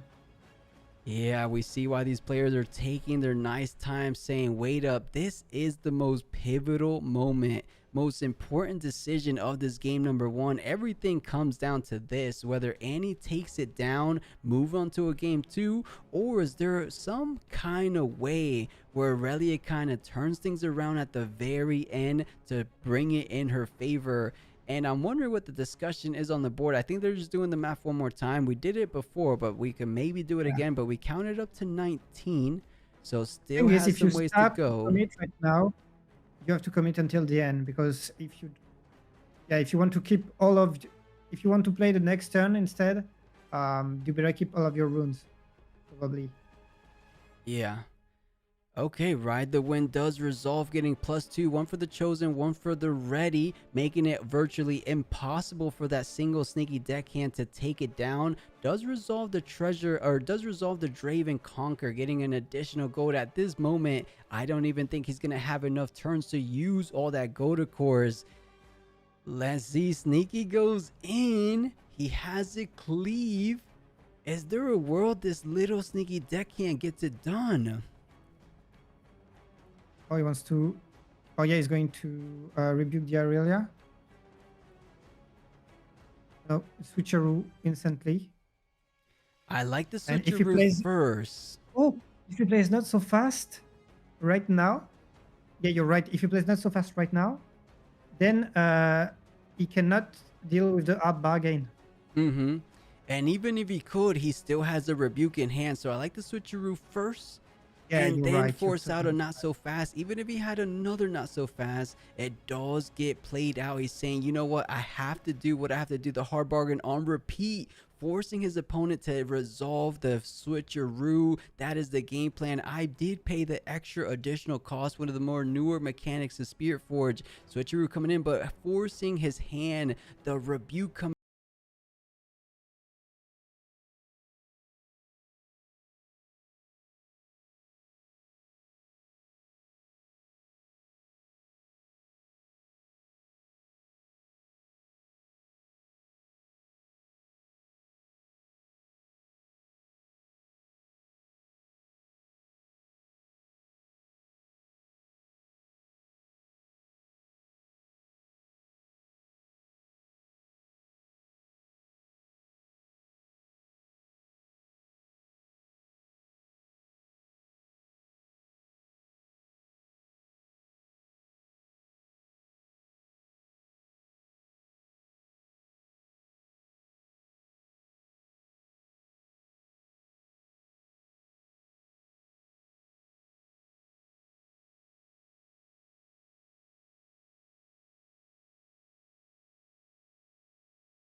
then you go in, because then you wait the last turn.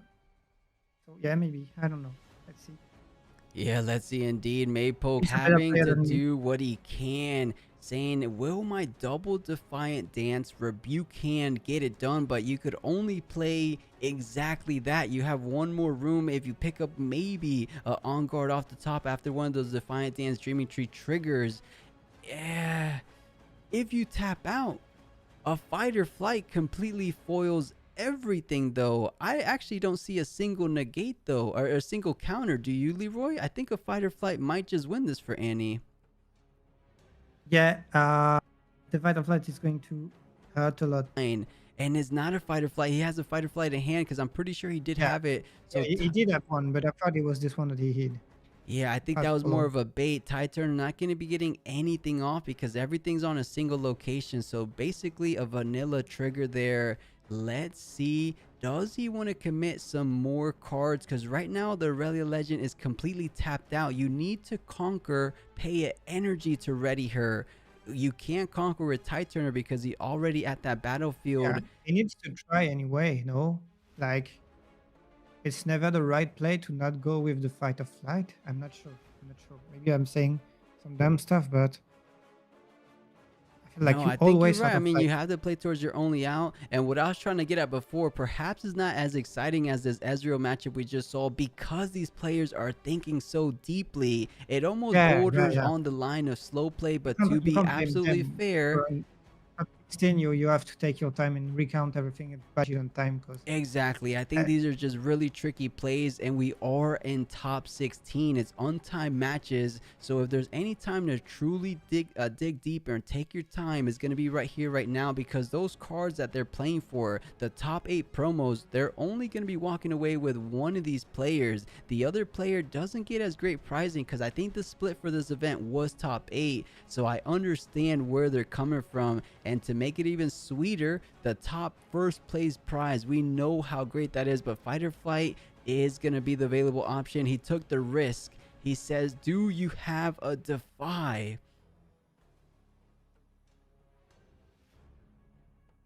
Playing it as reaction speed simply for the draw to find it off the top. Leroy, does he get a defy off the top? Because that's going to be changing everything. One card decides it all, I want to say.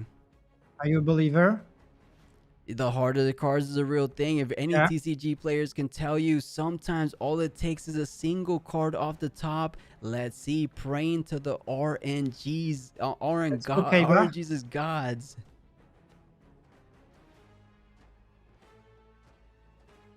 Oh no, it was a Poro.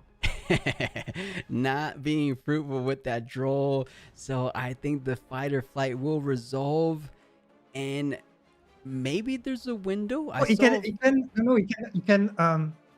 fight or flight push, right?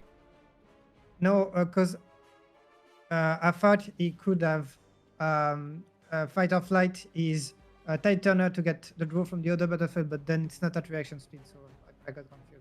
No, but didn't he have a line? The Tide Turner comes back. Oh, you know what it is there? It's a cleanup step. Because you won combat, all the damage disappears. So Tide Turner wouldn't have what it takes to take it down. Our Annie player will be going up in quite a long, drawn-out game number 1. I almost want to say that was a 30-minute game 1. If I see why we have long breaks, Leroy, is players like these, and not necessarily players like these, but matchups like these that are going very deep into that time limit of being on time. So I get it now. You know, chat, you guys were saying, why are the breaks taking forever? It's games like these guys might be playing a 90-minute match being at 30 minutes per game. Hopefully not, though. Hopefully not. I got 3 headaches from this one game. Yeah. You know, it is now. Aurelia got awfully close. I feel like there was a little bit of world where she could have got it done. But, you know, it just goes to show Annie played it so perfectly, realizing and pivoting at the very end. He didn't have the plan of holding everything. But that play, I will say, of sending 6 cards into the Dreaming Tree, I guess ended up being the correct play after all. He knew and took every type of calculation he could. He's saying, you know what? Either everything holds.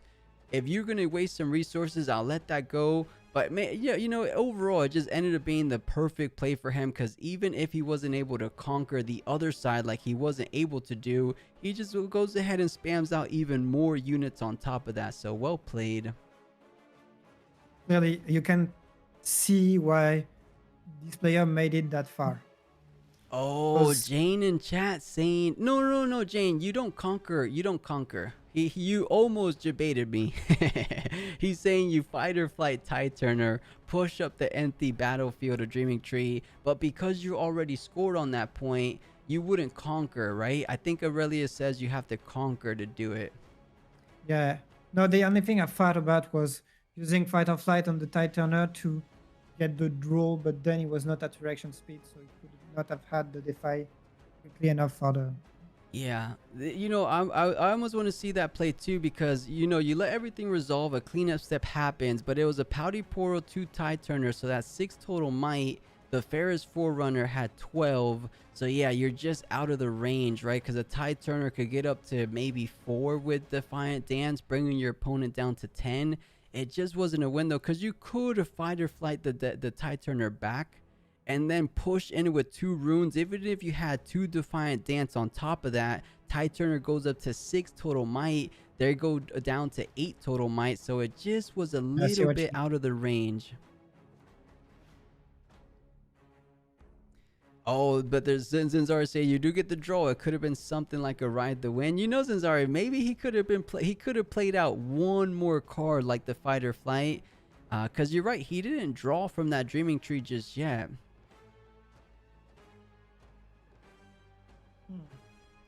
And they're saying math, I don't think you lose the might increases. All the damage clears up because of the cleanup step, but all the might increases, they're going to stay on Aurelia. So if you did top deck a ride the win, that definitely would have won him the game. I'm pretty sure. Yeah. Pretty sure. Yeah, I think so too.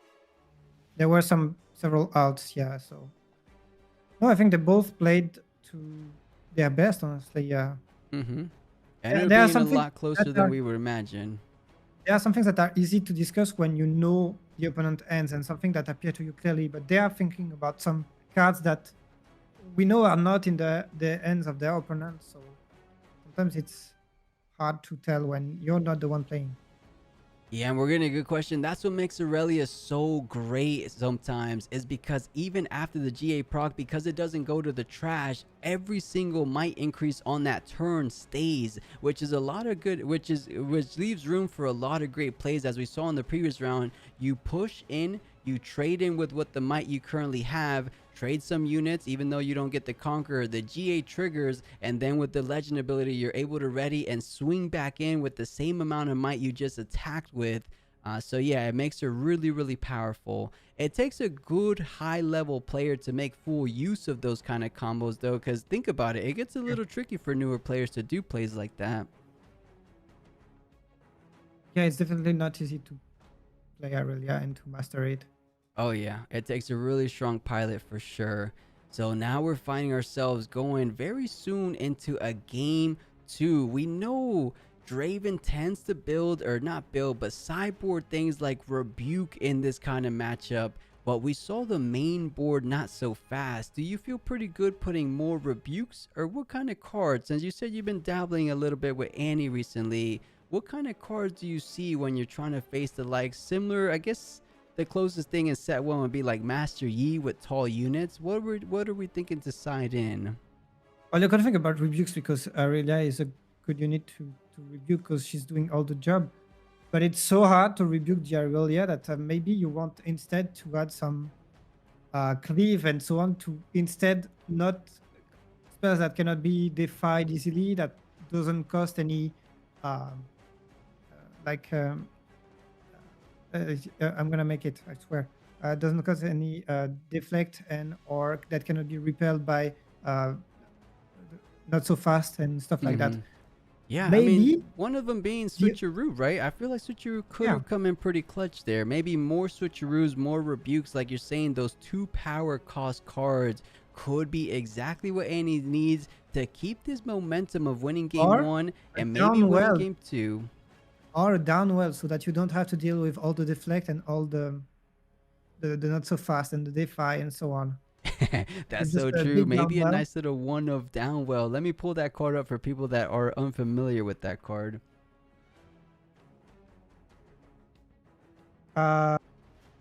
She was playing some gears, so probably not any. No, she was not. Annie was not playing gears, right? Yeah, I didn't see any gears Oh, like those long maybe there will swords. be some acceptable losses.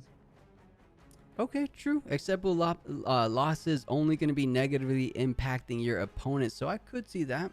Some more gear removal could be good. I don't remember if acceptable losses is action speed. Let's go ahead and pull it up during this It little is action break. speed, if I remember correctly. I'm not sure 100%, but I would say yes. Yeah, you're absolutely right. Acceptable losses could be a decent sideboard option available for Annie. Action speed, each player kills one target. If your Aurelia swinging in, it could be exactly what you need. It's very cheap. Annie's always going to be guaranteed to have 2 runes on the opponent's turn. So acceptable losses might be exactly what they need to get rid of the GA before trading with the Aurelia champion. So this could be good. I like that. I like that insight, Leroy. We'll see if Annie has something like that. Or is it really going to be putting in maybe more hard counters, something like a wind wall, just to guarantee to counter the rebukes, to counter the switcheroos? It's going to be good nonetheless, but it looks like they're taking But their good they're time. going to But go really fast. yeah, let's see. I'm seeing a sunken temple, most likely going to be the option of battlefield for Aurelia. And interesting, Oh, Obelisk really? of Power on Power. Annie.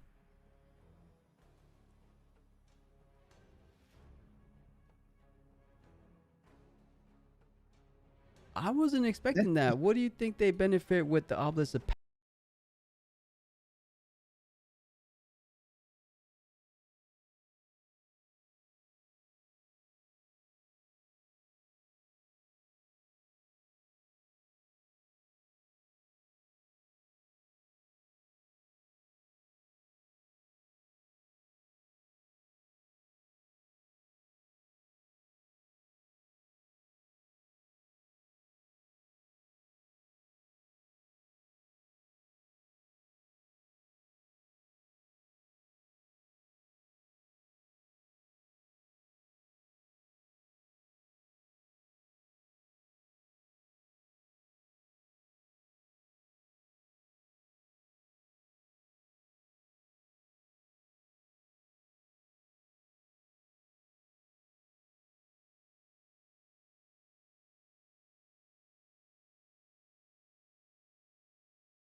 you're not getting over the fair vent, right? There's just so many combat tricks. So I agree with you, Leroy. I think a Defy could be the card to take out either that one or the Flash. But I think Defy looking to most likely be the likely target. But you do have a switcheroo. You know the Defy can't really get over that. But I mean, eventually you have to kind of dwindle these combat tricks down. But it will be Defy as the chosen target, probably for what the reasons you said, trying to leave his hard bargains as available out later down the road. But you know, I don't feel too confident that a Darius and a Mind Splitter after seeing Aurelia's full hand is going to be enough to hold the fort down on Obelisk of Power, because you're able to recall Aurelia, attach Guardian Angel, and then push forward with all those combat tricks that we saw in her hand. I think Aurelia looking really good in this game too. Yep. Let's see if that's enough to retake, though. I'm not sure. Because Annie's showing 12 might. And the problem is, if Annie has Flash, now that you don't have Defy, if you make it up so that Aurelia, you use combat tricks so that Aurelia is able to conquer, and then Annie just Flash, then you just kind of wasted your combat tricks. So Annie is putting Aurelia in a weird position, if you see what I mean. Yeah, you bring up an excellent point. You bait out these combat tricks. They trying to get over it, and we did see in Annie's hand there is indeed a Flash, so it makes so much sense why they decided to take out the Defy. Even though you're not going to be drawing cards like we did in the previous game with those Dreaming Trees, you're going to be able to keep your Darius and the Mind Splitter safe for the following turn, and more importantly, you're baiting out a little bit of resources from Aurelia. She's going to have to invest at least 2 of those cards, Defiant Dance and an On Guard, to take over the Obelisk of Power currently. So thinking carefully, doesn't want to make any mistakes so far, but having 2 remaining runes, as Annie will always be guaranteed a rune, coming in pretty impactful in this very moment, leaving the Flash available to her, and exactly why that card got up to, I believe, $50-$60 at one point. I think it's starting to come down a little bit, but maybe after everything's all said and done in today's regional, it might start climbing back up, because it's looking pretty strong in both of these decks. Yeah. So of course, she's going to retreat Aurelia. And now it's like, what does she do? She's just going to develop and pass back. Yep, that makes sense. Because even if Annie did not have Flash, you have to play around it, and you don't want to use all this might for nothing. Now, the good point is that Aurelia now has a bajillion runes for the next turn, and will be able to do a lot of things. It also has a small unit if one battlefield is left empty. Knocked over his deck, playing the fairest Forerunner onto the Obelisk of Power before he retreats to Darius, but doesn't want to go to the 4th point, playing out a second card because he only had 1 rune to work with, leaving the Flash online. So I like the patience being displayed by both of these players, more so the Aurelia realizing that you have to play around the Flash. There's no point of wasting any resources. You kind of wait your turn, see what your opponent does, but now he has a little bit 1 more rune than he did before. So if he had the Flash available to him last turn, he definitely has it available to him this turn, of course. But now you have more runes to work with. Is the time now? Do you just push on forward? Okay, he's going to be taking the easier conquer, the blank battlefield, going up to 3. You don't have a Siren, but if you have something like a Tide Turner, you could go ahead and bring that Aurelia back to try to push onto the Obelisk of Power. Of course, you could have the Flash, but it's looking like she's leaning towards the Charm. What are we feeling for the Charm? Is Darius the likely target, or we think one of the other units on that battlefield? Well, definitely not that Forerunner. I mean, you might as well kill another unit. So I think Darius is the best target because it moves so fast, and in the end, it will most of the time be at 7 when you need it. So just like the Mind Splitter, I don't know. Could be the Mind Splitter, but I really don't think the Forerunner will be the target. Yeah, I don't think so. She's trying to think if she wants to go ahead and attach one of these Guardian Angels, but thinking deeply as we saw these players do in this whole best of 3 series. We're approaching that 50-minute mark in the smack middle, and not even the smack middle of this game too. So we are looking to go the distance in this best of 3 series. So does decide to attach the GA onto Relia, the charm, just in case there's any bit of shenanigans from this Darius. Goes ahead, brings the Darius to her location. She's going to be defending for a total of 6 might. That's 1 more might above the current state of Darius. It is a choke. Wait, 4, 5, 6, 7. What is she ready? What am I missing there? It was a Guardian Angel and 1 for turn. That's what it is. Yeah. And she's kind of he's gonna enter flash. The question is, does he also flash the Mind Splitter or not? I don't think so. I think he only pointed at Darius. So, yeah, okay. Not too bad. Effectively losing that charm for a little bit of value. Nothing really to be done with that charm. Just wasted a rune for that. So thinking about it, he's saying, wait a second, let me pretend I have a Defiant hand just to keep my opponent guessing going forward. I'm just going to go ahead and shuffle my cards, say I might have a Defy.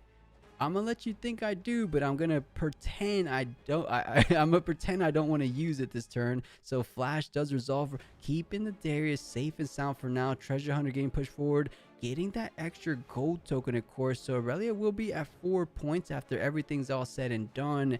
But so will Annie on her next turn, because it looks like he's not going to be able to maneuver his way over to the other battlefield. And 3? Was Aurelia really at 2? Maybe I missed that. I guess she's just going up to 3 points right now. Yeah. No, she's at 3 right now. Yeah, 3 right now for the Conquer. Yeah. And it will be Annie at 4, of course, from holding on to the Obelisk. And has some decently powerful cards in hand. I believe I'm seeing a double champion Draven and a Ride the Wind. So she's trying to think, what can he possibly do? Is that 2 Dravens, a Forerunner, and a Ride the Wind? He's kind of having the cards too close to kind of see. But we'll see what he has in mind. I mean, there's a world where he just puts his 2 Draven on the battlefield and says, come at me. Right. Because, yeah, that's going to be 12 total potential increase on might on that battlefield. And as it stands, you have the point tempo. You're getting 1 more point ahead of your opponent. When you hold, you're going up to 5. When they hold, they're going up to 4. So each and every turn, that is going to be another Ferris Forerunner developed onto the Obelisk. So defending with quite a big wall so far. Is that wall gonna hold though? Because we talked about it before. If there's anyone that can get over a lot of might, it will be the champion Aurelia Fairvant.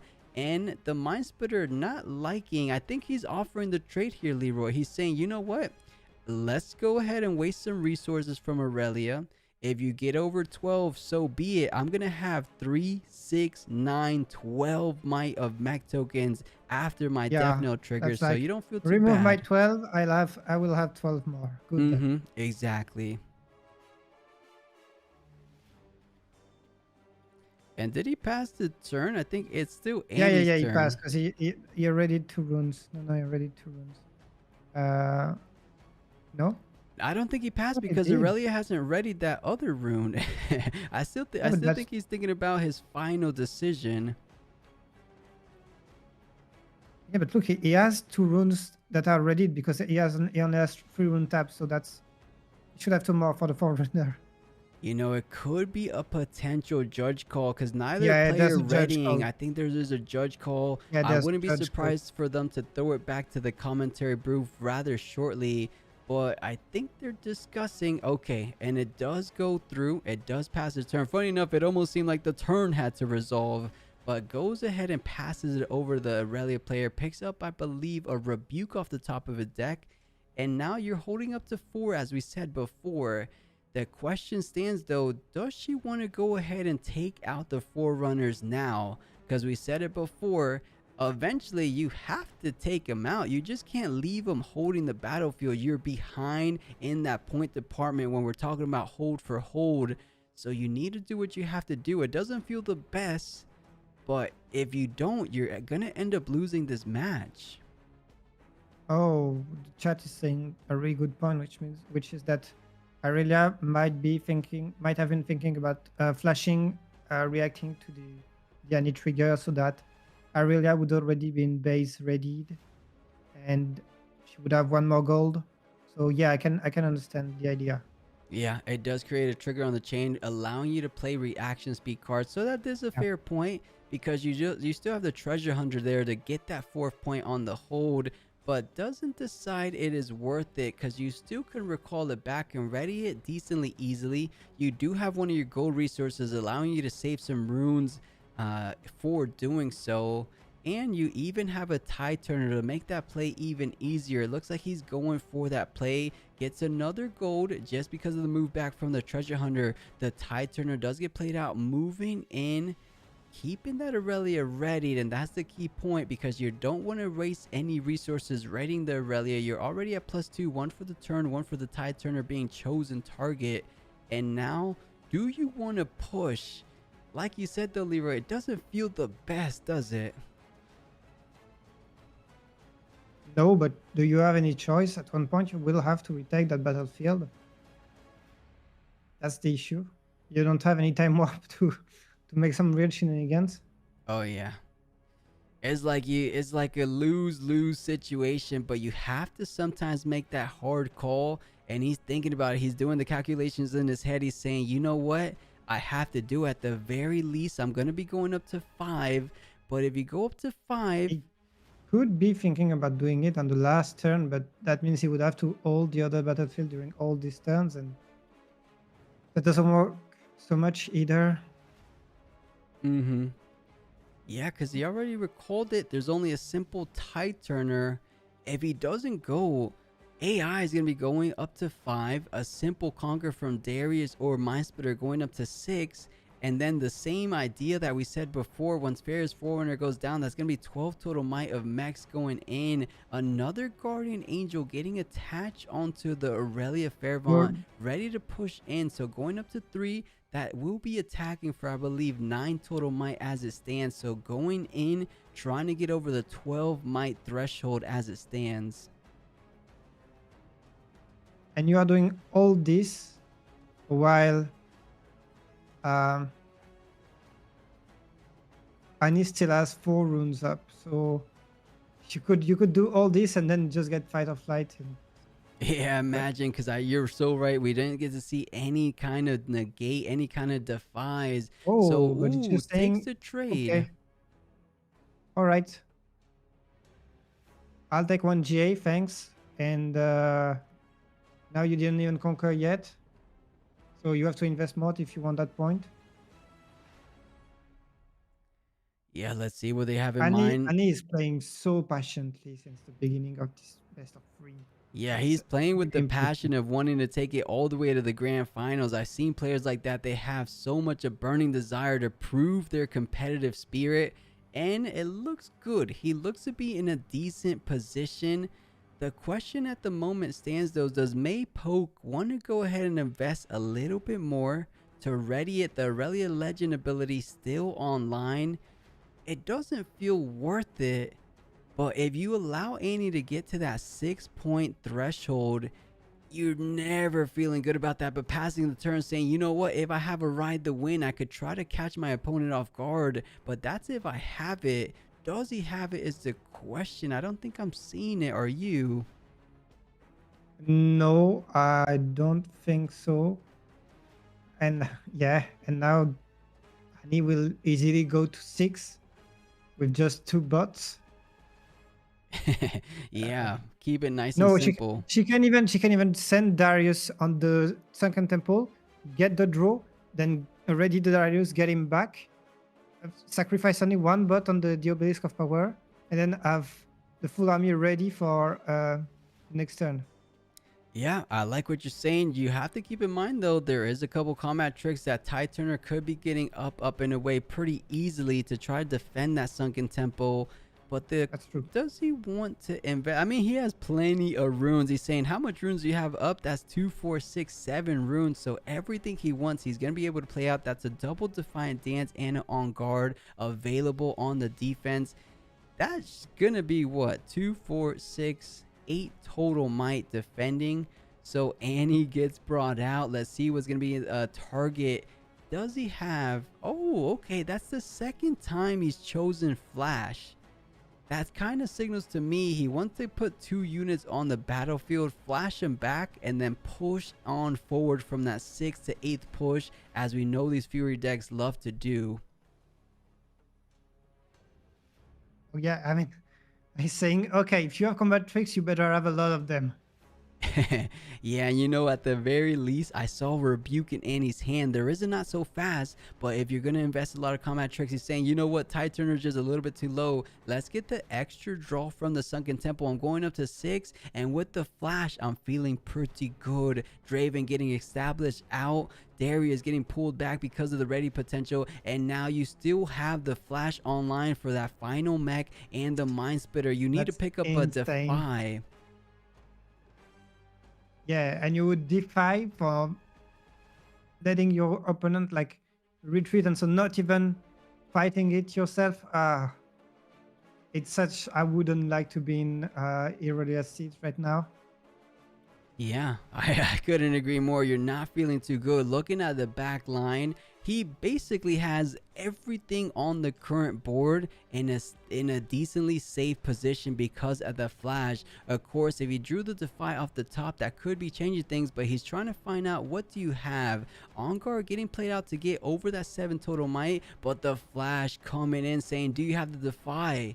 And he does not, keeping his unit safe for the big final pivotal push. 6 to 8. Like, this is going to be tough to defend, I will say. I think it's going to get the other battlefield. That's one point. Yeah, it makes sense. It makes sense to me. Might as well get that treasure hunter, get another gold if there even is another turn. I don't think so. This ended up being over an hour-long game, but it ends up looking like it's just going to be ending in that 2-0 way. Annie, Darius, Draven, 4 mechs should be enough to take it down, because there's only... It's so scary. It is super scary, but there's plenty of runes. Is there a world this Aurelia Fairmont defends, Leroy? I don't know, and I don't want to do math for them. I'll let them do, and I'll just watch. Okay. That I don't sounds have the good. That sounds hand. good. I'll just That's think their a issues. little.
Or he's trying to bait out a lot of spells to increase the might on Aurelia. You get +3 for each chosen spell, or +3 because of the +2 from the On Guard, 1 more for her ability, and same goes for the Defiant Dance. And then when everything is all said and done, the switcheroo is going to be massive. I do think you just want to go ahead and test the waters with a simple mech on Treasure Hunter. Does she dare invest any other resources on the Treasure Hunter side? Or does she want to just let it go simply? That's... Yeah, that's right now it's the first move is basically the most important. It's really hard to think about it. He's counting the cards that Aurelia has in hand. It's like this one, this one, this one. How many cards you get? Yeah, he wrote down the cards, guys. For those that are just joining in or just newer to Riftbound, you are able to take notes. That's a big difference from a lot of TCGs. You don't have to memorize each and every card if you have cards like we saw revealing the hand from the Mind Splitter earlier on in this game, and looking to make a push with those right hand units. And you know, he plays it differently than I normally do. I like to get the simple conquer first, and then I make the hard decision second. But the way this Annie, no, he does go for the simple conquer first. Okay, that makes sense. He just played some math first, and he's like, okay, you get it. All right. Now, for my hardest trick. Yeah, I think it's as straightforward as possible. Send everything in, cleave something, and wait for the very end to switcheroo. I don't see any other way. Just going to play Draven and stack everything on the battlefield. Oh, true. That is another clean answer. Okay. He decides to split. And you know, I'm playing with full information. The Annie player doesn't have any idea that there could or could not be another not so fast. So a switcheroo isn't the cleanest answer in his eyes. It's super clean to us, but he still has to be very considerate of the fact that there could be another not so fast, of course. So trying to play it as smart as he can does trigger the Draven ability. I'm curious of why you would play the Draven before, because if you have more runes to bait your opponent and to make him think harder, it's better, no? And it doesn't change anything. Oh no, that's to play around Ride the Wind. Yeah, okay, but I was thinking that too. But if he rides the win, you leave the 8th point conquer anyways. So I agree with you. Maybe you didn't have to play the Draven just yet. Yeah. Then no. What could it be? It would almost be like a ride to win of himself, for himself, but I don't think that makes too much sense. Oh, he just wanted the power for Darius. Oh, the 2 cards, of course. Yeah, now he's up at 7.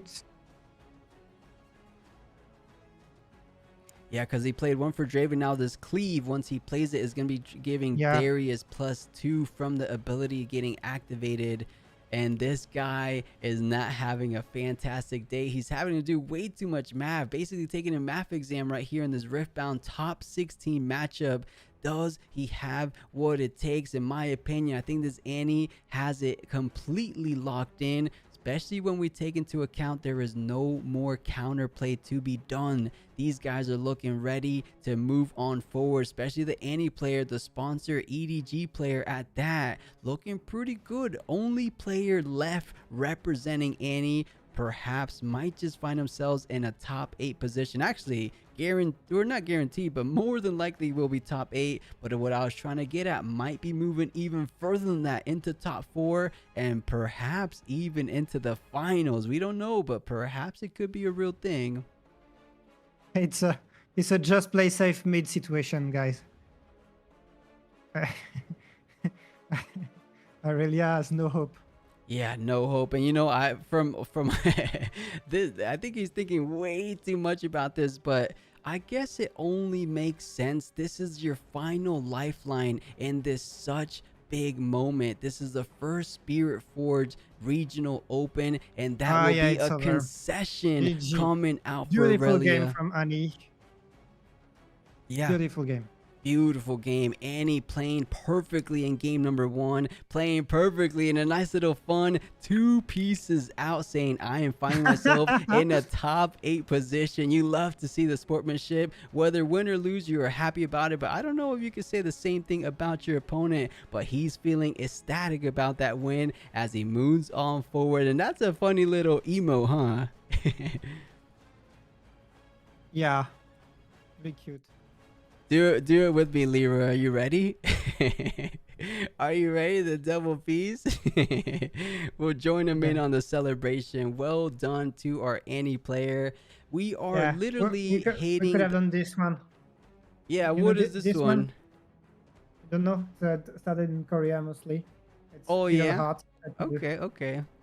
Maybe it almost looked like a little bit of a meme. Untimed top cut is insane. Yeah, Dean, you could say that again. It is quite a little bit more than I expected. But with that said, that's going to be bringing us to the halfway point in terms of round. We are 3 rounds in, top 64, top 32, top 16. We are down to the final 3, top 8, top 4, Oh and yeah, I the thought it was grand 4 rounds. finals. What We're was that? only 3 rounds. Yeah, I thought it was 4 rounds already.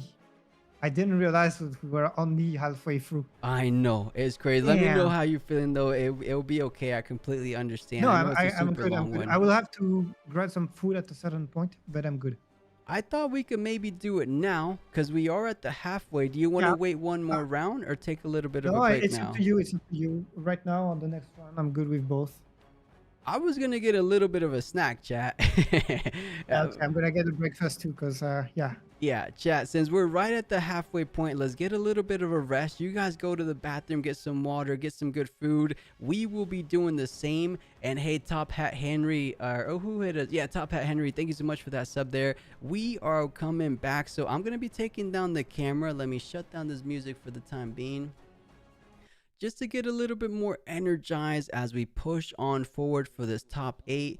Hopefully we don't miss too much. I'll try to be lurking in the background. If they show the top 8 distribution, yeah, Zinzari, go ahead and enjoy some TCGA. It looks like we still have at least 10-20 minutes before the next match. Granted, this match ended up going long, but if there's matches like that are going into game 3, then we're in for a long break. And hey, Sayer, thank you so much for the sub as well. All right, chat, we're going to be heading down, cameras off, and we will be right back as we get a little bit of food to energize us for the final push of top 8 remaining players. Be right back, chat. 是的，因为就花康可能会去占掉一些灭世的格子，可能现在配比，我看有一些可能是2比2，哎，对吧？就一样带2张，甚至有2比3，但这个3是急速反制，是花康这一边。对。我们看一下选手数据对比，双方的战斗获胜率是一样的。两边是属于那种其实交手不多，但是就是一招定胜负，对的。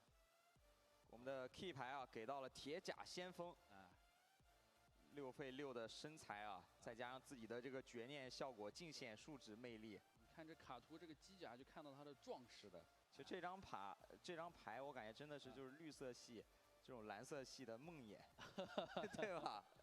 其实刀妹你说还有个泽退，但是你泽退带的也不多，不能保证一直上手，对吧？不太敢用。是的，那也是先进入咱们的精彩回放，再来回顾一下这整场对局。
好的，欢迎回来。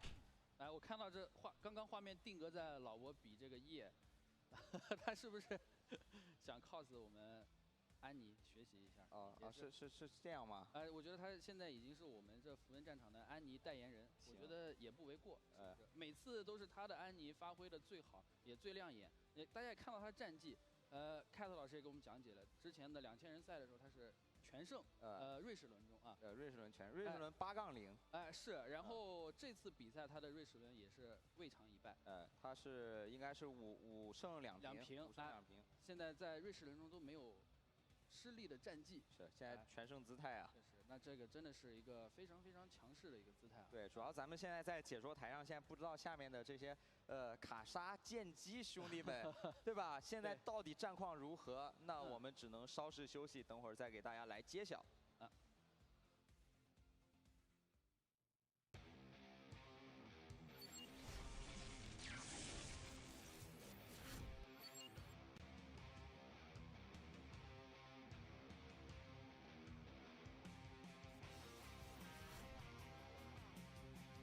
欢迎各位来到湖人战场，英雄联盟对战卡牌全国公开赛的比赛直播现场。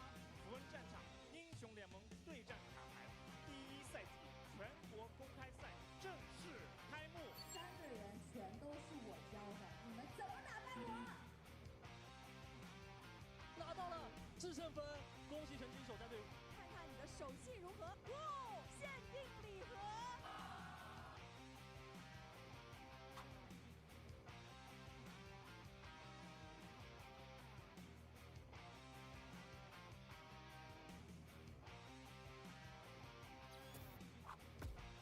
大家好，我是今天的特邀解说 Chris 9丹。欢迎。卡莎的话，就是他会有很多那些法术。看呀，情况来了！神机手，他来了！来了！啥时候见过这种画面啊？那也是恭喜Omega Zero 选手成功进入到我们的总决赛。从上千名选手当中淬炼而出的2位顶级召唤师，终于迎来了决赛的对决。可以说今天的 Omega Zero 是我们的千尾代言人。Omega Zero 选手登上了今天的竞技之巅。这张奖励卡对于他们来说一定是意义非凡。各位召唤师们，我们第2弹铸魂淬炼，不见不散。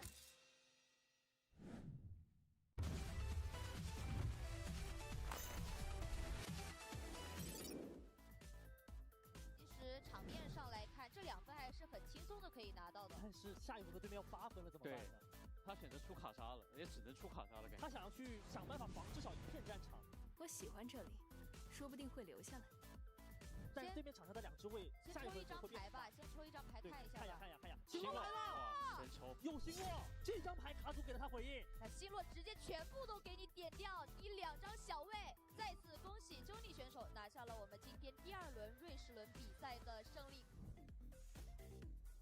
开始御风而行，这个 combo 确实有点意思。这个联动还是比较厉害的，开刷再打出御风而行，没问题，按照顺序一步步来。乘风龟移动撤回来，直接3个亿加3分，真就没有别的单位吧？就2样亚索，开动，反正直刷。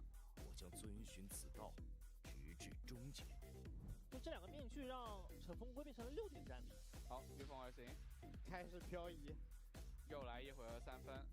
他这套卡组真的是直接拉下去，全部都是围绕着亚索。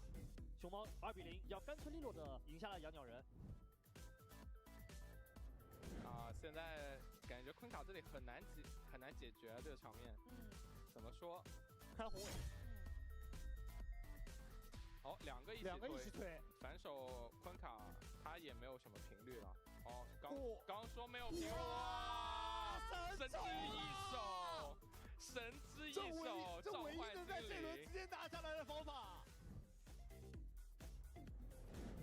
这感觉一个10，一个8，感觉绝望之强啊！绝望了，因为没有手牌了。对，没有手牌了。好，这边硬换了一个，但是另外一边怎么办？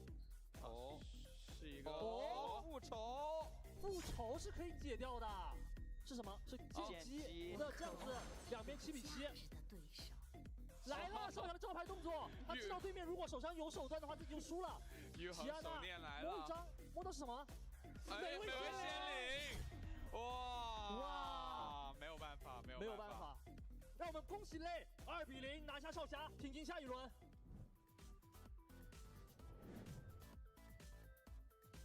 那这里被射线要接敲诈了。等对面敲诈了再去。奥普打球，反映了择日再战。敲诈，那这样的话折不回去。是的，这一下确实哦，这个利用反应让对面没有办法折回去的操作，非常的秀。第六之间的效果可以让欧米伽 Zero 再去抽一张牌，是什么呢？有千尾，2张千尾，哇，又是3连千尾。对 Omega Zero 来说，他的冠军卡牌距离他仅有1步之遥了，已经来到6比2的分差了。来了吗？2张蓝色符文就可以让千尾以活跃状态进场。千尾监视者要结束了，恭喜 Omega Zero 选手。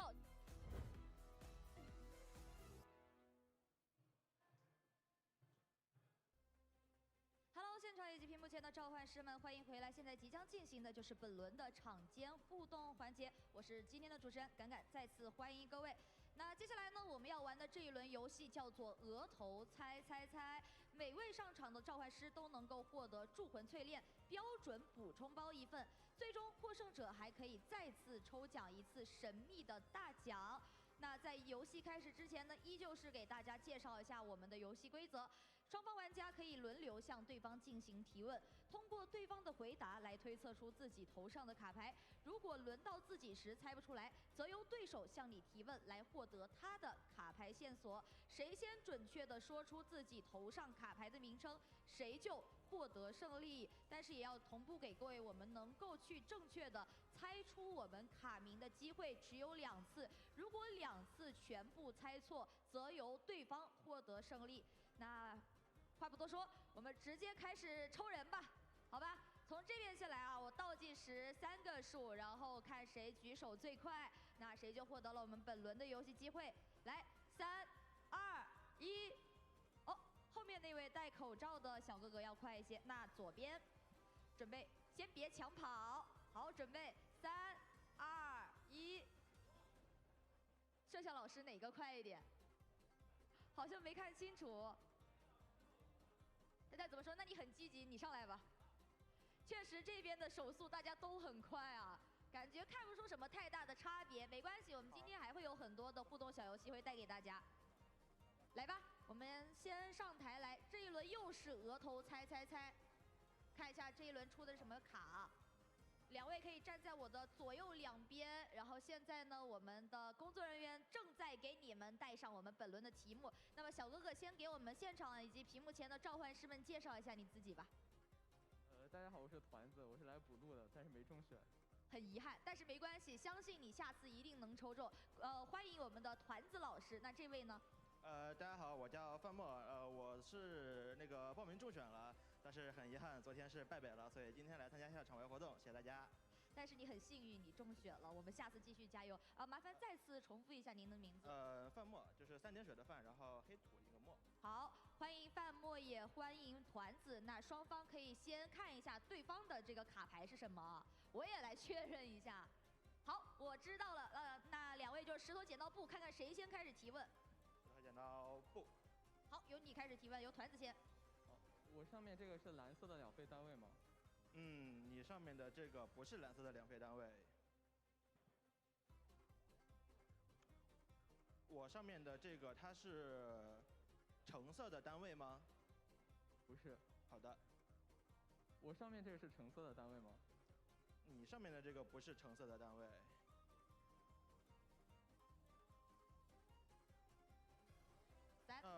我的这个，我头上的这个，它有什么征服战场的效果吗？不能问这种问题，只能问是或否的。好，那我头上的这个，它，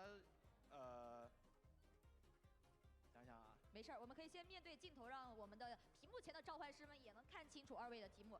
那我们还有4秒钟的时间可以提问喽。3、2、1。那我头上的这个，它是一个破锣吗？是的。哦，非常的关键，只要你知道了破锣这个选项的话，一排除，好像答案就有点呼之欲出了。那团子这边有点危险了。我这个是紫色的2费单位吗？并不是。好像团子这边有点困难。那你的问题是？我的问题是，我这个是3、2、1。我这个是坏破锣吗？哦，你这个已经涉及到了回答问题了，所以要再用1次机会。好的，没问题。那你这个很很遗憾，并不是坏坏破锣，那你只有一次去回答正确答案的机会了。好的。那继续。我这个是第2弹的单位牌吗？是的。第2弹的单位牌，可以继续提问了。锁定了一个方向，毕竟是破锣，但是具体是哪个破锣，哎，不知道。还是要思考一下，毕竟自己只剩下一次的正确作答机会了，要非常的谨慎。而团子这边呢，其实还没有找到一个非常具体的方向，虽然说锁定了一下范围。All right, yeah, I'm back. What did we miss? Looks like they're just doing a whole little giveaway so far. Yeah, let me bring my little desk down there. I'll get the camera going. 我头上这个是橙色或者绿色单位吗？并不是。那我头上这个是壮壮破锣吗？ I'm wondering to see who is moving into that. I think we're top 8, right? So if the trend goes, is it still going to be about 4 Dravens? Because then that's not going to be a full top 8 worth of Dravens, right? Let me pull up what we had for the top 16. Hey, we'll get the camera up there. There we go. And let me see. I know Leroy attached this.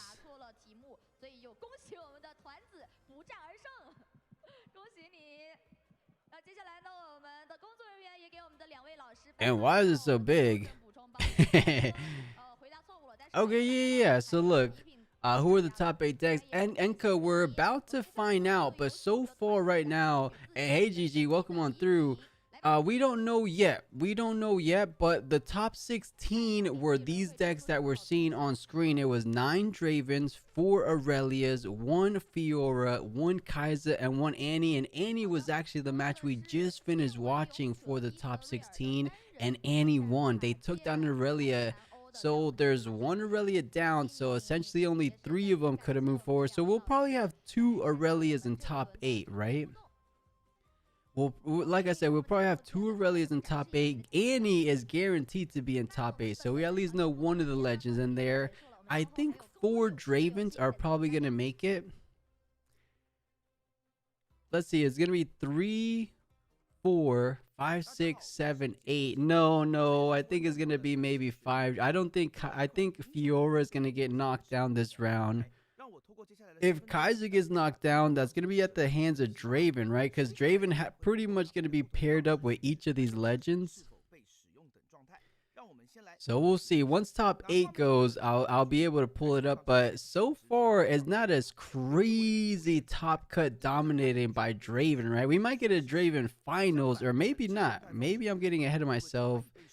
But I thought it was going to be full just top 8 only Draven. So I'm actually pretty happy that it's not just that. And guys, for those wondering when the next match would be, it's above my head. I believe it says top 4 or correct. No, correction. Top 8. Yeah, 8 to 4 is supposed to be 40 minutes ago. Actually, we're way over time. It looks like top 8 was supposed to start at 2:40. So as it stands, they're 26 minutes behind. Actually, no. They're 40 minutes behind schedule, chat. Wow, 40 minutes behind schedule. I'm wondering, wait. Oh, do you guys see the schedule? Oh my goodness, chat. Look what they're saying. They're going to be showing us both semifinal matches. Wait, no. Not semifinal matches. Quarterfinal matches. They're going to be giving us game 1 and game 2. Not literally game 1, but feature match 1 and feature match 2. Because if you see the game after top 8, it looks to be like the top 4 matchup of one of them and then the top 4 match of the other. I really hope they play at the same time and they don't do something like each player plays and then the other one plays. How do you guys think they're going to do it? Because it looks like they really split it up by the hour difference. So maybe they are going to be doing that. That's going to be crazy. 3 Draven mirrors back to back. Yeah, Suru, we might just get that, but I don't think so. I think in top 8, we know for a fact there's an Annie right now. The Annie that just won in the last round. And I feel good saying there's at least going to be a single Aurelia. So it could be 6 Dravens, an Aurelia, and an Annie. Maybe that doesn't sound too unlikely. Have we seen top 8 yet? No, Bunia, we haven't. We haven't seen top 8. I'm assuming right after we come back from this break, we're going to see the top 8 distribution.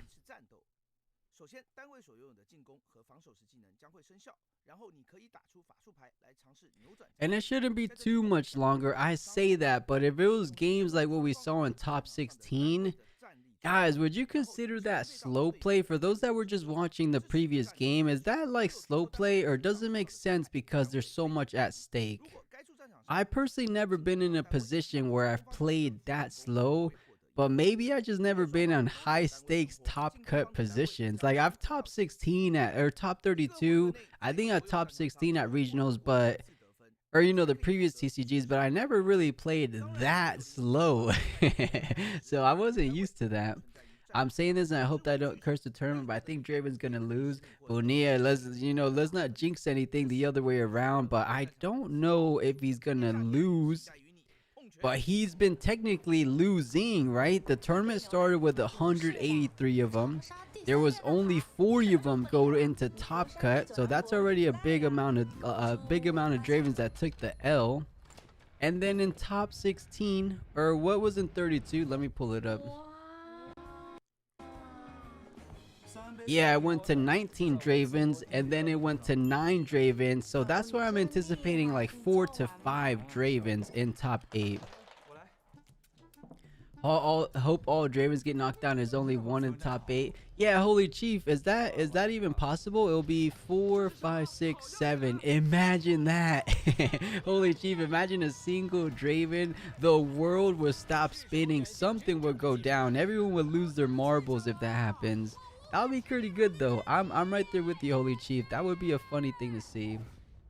5 Draven top 8 is still an insane ratio. Yeah, I know, but it's a teeny bit better than what I thought was gonna happen. Like if you asked me at the beginning yesterday, I thought we were gonna have a full top 8 Dravens.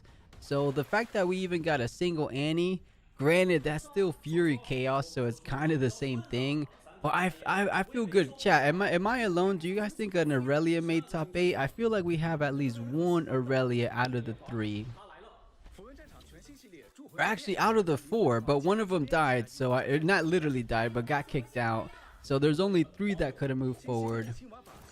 For me, has Def been slow play? Think Untimed top 64 is incorrect. Untimed should be semifinals. Bonilla, I like what you're saying. I think Untimed top 64 is insane.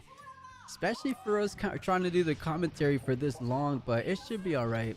Chinese has the best of meta cards as regional 2. Yeah, Holy Chief. Set 1 and set 2 best of cards. If Aurelia made top 8, there is hope. No F in the chat for Aurelia that dies. She did die at the hands of Annie. She took the big fat L. Plus out here 6, 7. You know, Rorang, I don't know why. I think because my girl, she's a teacher and she talks about all her students doing that, so she might have put that in my head. Luckily, by the time I have a little baby girl, she's like 15 months. I think she's 15 months. I'm a terrible dad, huh? But I have a little girl. Luckily, by the time she gets older, I'm hoping the little 6-7 meme dies off. But you know how things are. Memes kind of go full circle. And who knows, she's probably going to be saying another number like 11, 12. I don't even know what people are going to come up in the future. Showcase of the seals. Yeah, Dean, these over number cards are looking so good. So good. You know, how many over numbers have you guys pulled in chat? Because I've pulled 1 out of, I only opened 2 boxes ever. Actually, I lied. I've opened 3 boxes of Origins so far. 1 of them I got from pre-order on the Riot merch store. 1 of them I bought for $240 from my LGS. It didn't feel too good. And then 1 of them I got for free at Houston. Quote unquote free, because I had to play for it. Not play for it, but I won it from the side events. And out of those 3, I got 1 overnumbered. It was the overnumbered Kaiza. So I feel pretty good. But I ended up selling it for, I think, $175. So not the signature one, just the normal overnumber. So I just let it go. I don't like to sit on the cards just because previous TCGs I've ever played, I have so much cards in my closet collecting dust, and they're worthless. I know Riftbound is different. Hopefully the League IP can really hold its value, but that's what I thought about Dragon Ball. I thought like, man, Dragon Ball is so cool. Dragon Ball Z is never going out of style. But you know, that was just a little bit naiveness in me, right? And hey, King Louis, good to see you. I'm really interested in the conversion rates for top. King Louis, do you want me to show you the people that topped, or have you not seen it yet? I could pull it up if you want. I'm back. You're back. Welcome on in. Do you want me to put the camera yet? Yeah, you can. I could do the math. If you give me a bit of time, I can start doing that. And okay, no worries. All the numbers. And guys, welcome back to Leroy. Hopefully you got some good food. I got a little bit of snacks, but that was obvious was Draven because there were too many attending. Yep. Open 9 boxes and I got 3 over number. MF, a volley, and a set. Nice. Those are pretty good hits. Volley looks pretty badass. MF is always a good over number. The math would be cool. Yeah, Leroy. Looks like, or not Leroy. I called King Louis Leroy. But yeah, Louis. Hopefully we can get it done. I would usually be able to do it, but I don't do it while we're on the streams, of course. Yeah, I can do that while listening normally. Nice. And say you're saying you watched the EZ match? Yeah, dude, the Pit Crew Ezreal was the best match we've had so far. If you guys are just tuning in now or just kind of missed that match, that was hands down the best match of the entire tournament. So much to look forward to, so much spice in that match. I wasn't expecting China to showcase it. Yeah, Sayer, it was a good one, wasn't it? I went to LGS and bought a booster and told you guys to choose 1 out of the 6 boxes. I ended up pulling the signature Kaiser. Nice, Jala. That's me too. I got the signature Kaiser. And Buckcatcher, nice. You got the math. 21% Draven. Wait. What math is this? Is this day 1 to day 2 conversion? I would imagine that is. Yeah, but Draven was at 62%. And hey, Flamin', all the deck lists will be posted on Monday. And if memory serves me right, regionals post all 511 on WeChat. So I'll try to. I'm not gonna post all of them, but I'm definitely gonna post all top 16. And Ezreal got top 16, so we'll get that Pit Crew deck list for us super soon. And King Louis, day 1 to day 2. Okay, 22% is still respectable, right? You know, King Louis, do you remember the conversion rates for Victor? I don't think he did that Draven much better, was at 62%. Draven is at 62%. So I don't know how you got the 21. No, conversion, right? From 183 to 40. Oh, okay. Oh yeah, the conversion. My bad. The conversion, yeah. It was the fielding. Yeah, okay. Yeah, the conversion. And yeah, King Louis, let me scroll up to what Bugcatcher said. Okay, I don't think he posted, but yeah, Victor was 2 to 3%. Classic Victor, right? Why is Victor always like that? I thought he was gonna do better in Spiritforged because of the whole crazy. Yo, what happened to Victor? Is the deck overhyped? That's what we're talking about, DN. I don't know what's going on with Victor because he looked to be good, guys. Prison Victor, you had infinite removal. You had your recruits from the legend.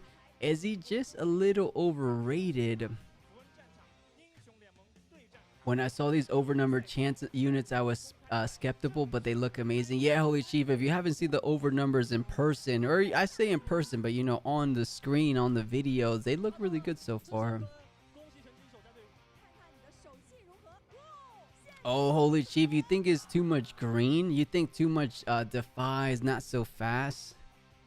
You know, I even find like Aurelia has an okay matchup like you're saying because you get so tall. You're able to just take down those recruit tokens decently. Did they show top 16? Yeah, Hart, we just finished. If you're talking about the meta spread for top 16, I'll pull it up now.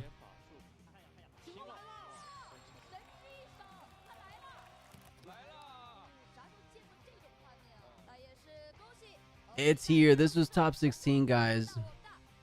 I think the Jace combo is bait for Victor. You think so, Vit? Okay. Do you think the Jace Armory combo is bait in general, or is there a legend that takes that really takes it good? Is it like Renata? Is it Lux?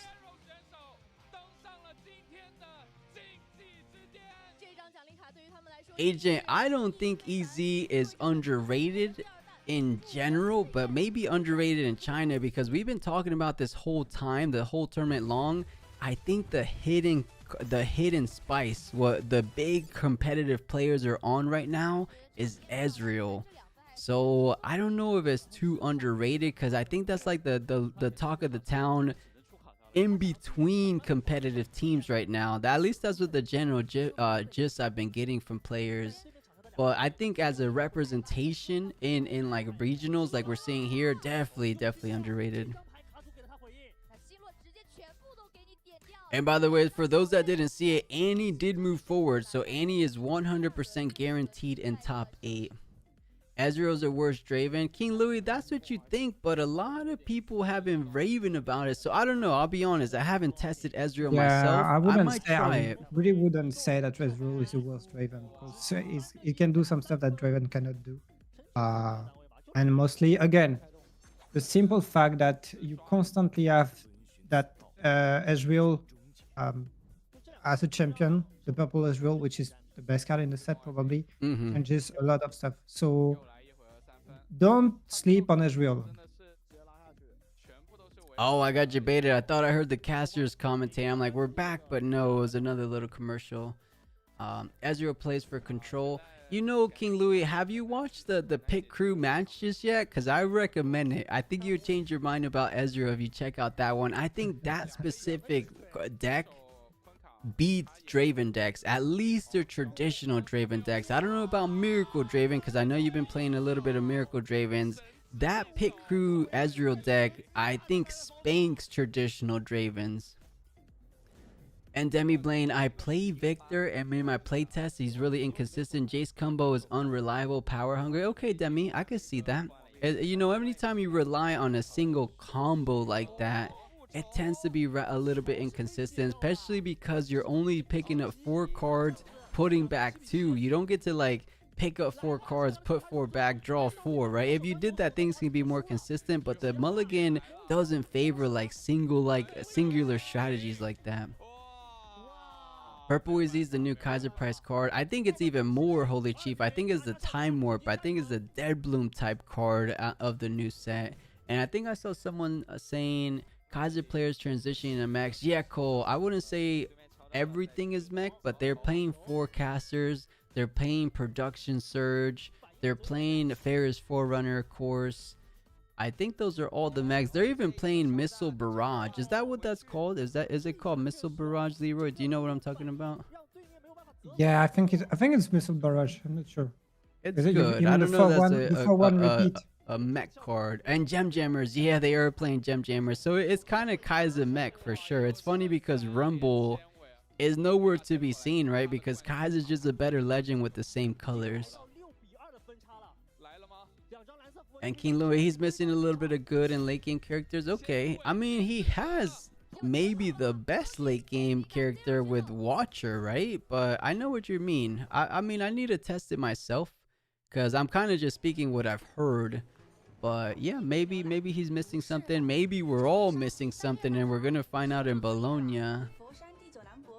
I think Mech Kaiser's bait. Holy Chief, I don't think so. I've seen some really good things from Mech Kaiser. I think is the optimal way to build Kaiser. Unless I'm crazy, Holy Chief, put me on some spice. Throw a list in the chat. I'll pull it up in chat. Watcher's not that great in the meta. Okay, fair enough, King Louis. I can see that. Only if you get Watcher double bellows. Yeah, I mean, it could go crazy with like Arcane Shift as well, but we'll see. I mean, guys, we're about a month away from the first EU regional, right? I believe it's the 21st. Or let me look at the calendar.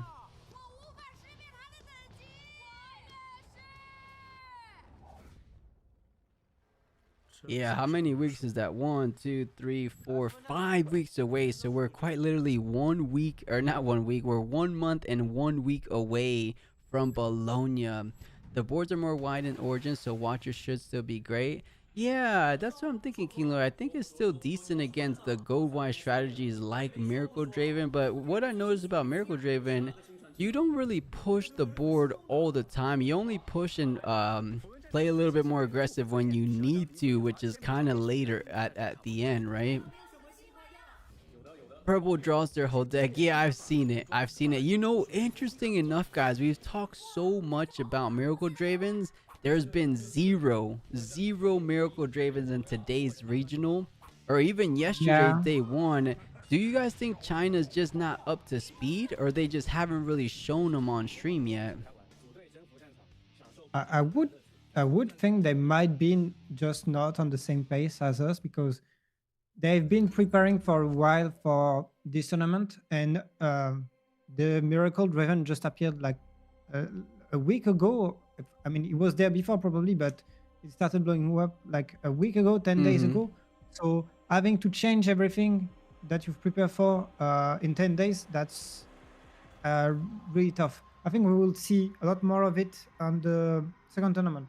Yeah, I agree, right? We might see a whole lot of more Miracle Draven, or as we said before, if Draven doesn't even take it in this regional, maybe, I mean, if there's no Miracle Draven in the finals, I will be surprised. It'll be funny if there's only like 4 Dravens out of the whole tournament on Miracle, and they're the ones that make it to the end. But we'll find out shortly, guys. I'm pretty sure now that we're in top 8, it's almost guaranteed that we get a Draven, right? So we're probably going to see a Draven matchup in this next round. And I'm seeing a question: are there legends that did not get a medal card? No, Ryu. Every single legend was represented in day one, so everyone that played a legend was guaranteed. I'm trying to think back. Was there a legend that only single person played? No. The 4 of them were played by 2 players, including Jinx, Leona, Garen, and Darius. The rest were the rest were more than 2 players. There was a single one. Okay, so yeah, all 28 legends. These were the ones that were the easiest to get, quote unquote easiest, because you still had to play, but you had the least competition. I'll pull it up now. Is these. If you were smart enough to bring any of these legends into this tournament, you got pretty good odds at getting a medal. And what did I just click?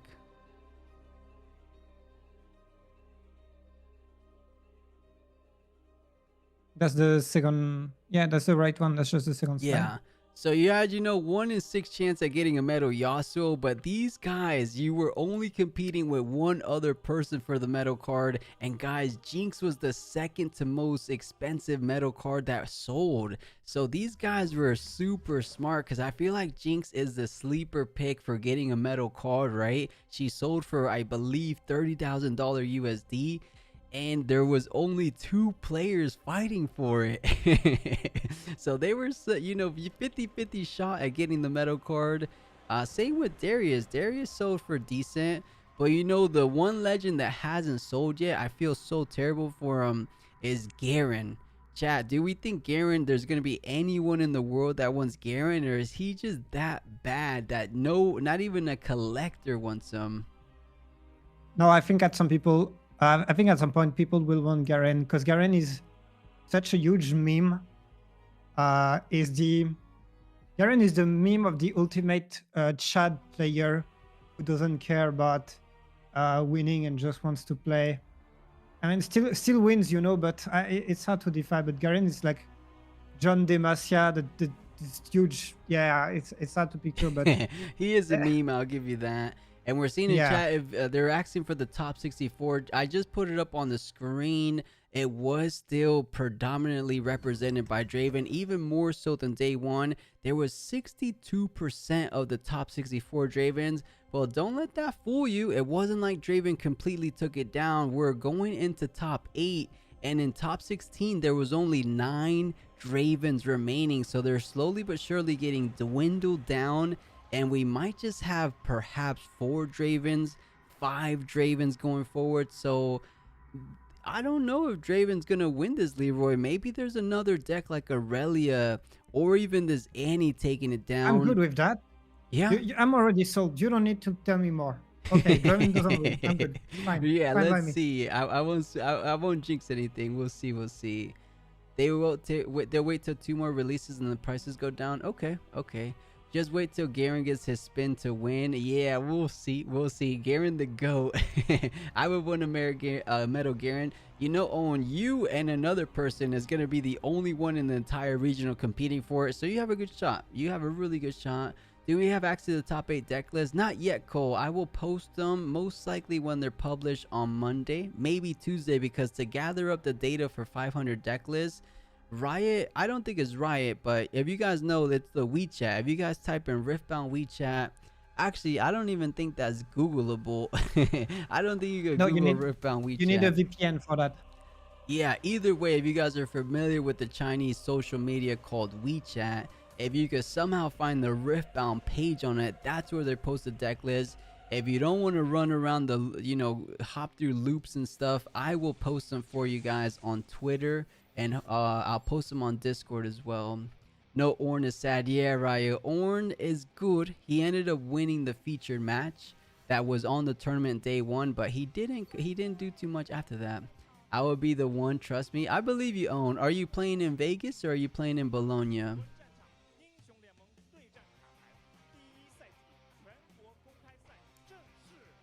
And I don't know about commenting your game. I would love to commentate. You know, I might do a little bit the similar stream like we're doing now for Bologna, since unfortunately I won't be there. So maybe I'll commentate Leroy's game if we have him on the feature match. Do you want me to be like the reporter on the field?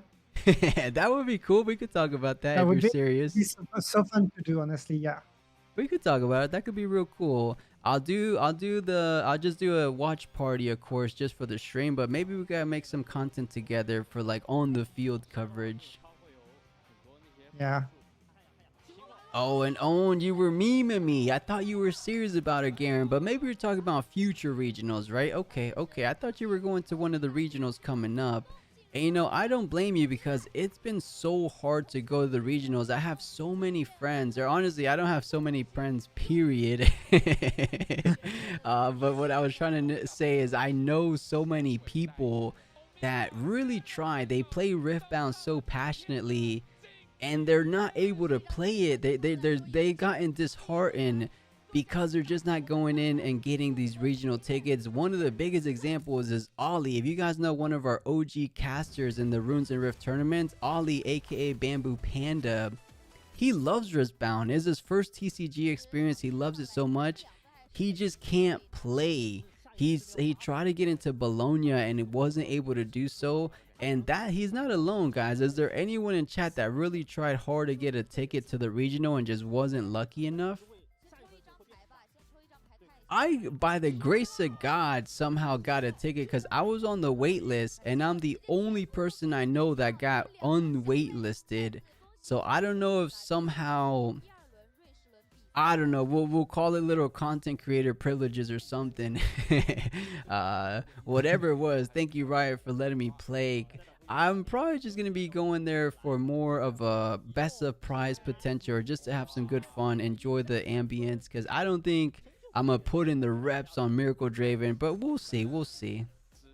I got lucky on the waitlist. There we go. ER, you also got unwaitlisted? That's cool.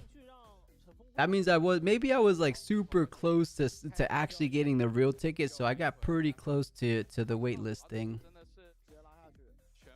Oh, and someone in chat saying I can't even get cards, so I'm not even trying to go for regionals. I know, bro. Isn't it crazy? Like, all we want to do is play Riftbound, right? Can we make the cards more accessible? Well, I think it's just going to be for the first 2 to 3 sets.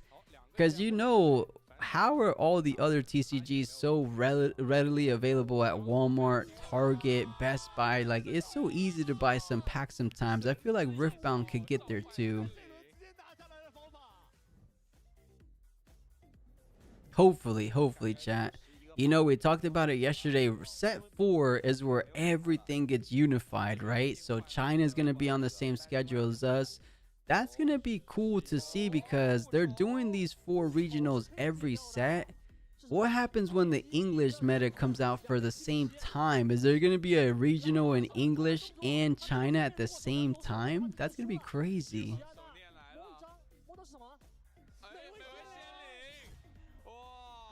Yeah, and of course it's because it's been around longer. I'm just saying, slowly but surely, Riftbound's going to be pretty like a mainstay, right? You're gonna be able to buy it everywhere. It's just we're one set in. We're in like the infancy. Like Riftbound is like a 1-month-old baby, or I guess it's 3 months old baby. Or I'll give it a 1-year-old. I feel like Riftbound is a 1-year-old, but not truly, right? Because it's only came out in October for us. Yeah. I mean, it's not even, yeah, it's not 1 year old because it will be 1 year old this summer and that's it. Yeah. So I believe it more like came out 6 months. August in China would Yeah, be its August. official Yeah. 1 year. Yeah, so it's 6 months old. So 6 months old. Yeah, I got you. And Jala's saying when's Bologna? It's February 21st. February 21st to 22nd. And then Vegas is directly 1 week after that, February 27th, I believe. Anyone in chat already prepping for Bologna? I know Leroy here is going to be there. Maybe you guys will join him. Say a good old hello to him. And Riftbound is the worst TCG display giver. I'm on an island. We get 30 displays for all the island. Dang, Own. You're 30 displays for the whole island. Maybe it's not the biggest island, but that doesn't seem, that seems like what an LGS gets. A single LGS, right? And chat, we could be awfully close to getting things started for the round of top 8. I see my two boys, Rick and Morty here. And, I thought you meant in the chat. I'm like, okay, you got some friends in chat. But no, I'm thinking about them. Yeah, The our casters. 2 resident casters here. One of them has a cool little tiger tie. I've never really seen that. It almost looks like that old school brand. If you guys remember Ed Hardy, something like that. It looks like a little Ed Hardy tie. It looks cool. I never seen a tie like that. So repping it, he has a little drip on him. 3 million people send displays. Dang, oh, that's not a little island. 3 million people sounds like a you got 30 boxes. That's like 30 boxes for 3 million. You know, fair. Granted, there's not 3 million people that even know about Riftbound in that island, so it's still tough. It's still tough. I know what you mean, but yeah, we need some more product everywhere. I had no idea why they made the region so short after the Spiritforged release. Too keen. You mean after the China release? Oh, no, after Bologna release. Yeah, I know what you mean. They're just expecting people to keep up with the Chinese scene, keep up with the online scene. Because, yeah, Bologna is literally 1 week after release. Isn't that crazy, Leroy? Like, how are people going to get cards? Well, that's a really good question. Honestly, I know that's why I ordered at my local game store and not online, because I was like, anyway, it's going to arrive too late. And I think like people are just going to buy their cars in Bologna, hoping to get the right pool. Yeah, I don't know. Yeah, keep in mind though, if you guys are one of those players that want to pick up your cards at Bologna, if you don't have the premium pass, you're not going to get your cards. I hate to be the person to break the news though. I thought I was going to do that. I was missing a couple cards for my Any deck. I'm like, you know what? I'll get it at Houston. There are going to be so many vendors, so many cards. And Houston was several weeks, several months from release, right? So there's not going to be a huge rush. For Spiritforged being 1 week away, there's going to be a massive surge just trying to push in and get to those cards first. So I wouldn't comfortably rely on just getting your card at Bologna unless you have a premium badge. If you have a premium badge, what they did at Houston is they let premium badges go first, and they're usually going to be the ones to get the product, right?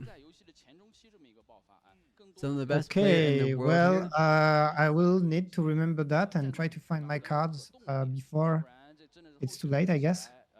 Yeah, you want to. You definitely want to get it. I'm almost wanting to search a Chinese supplier, but maybe I just don't take it as serious as I should for Vegas. Maybe take it more like a content kind of thing. But we'll see. I have a feeling these guys are gonna start decently shortly. So let me go ahead and get a little let me move on my desk.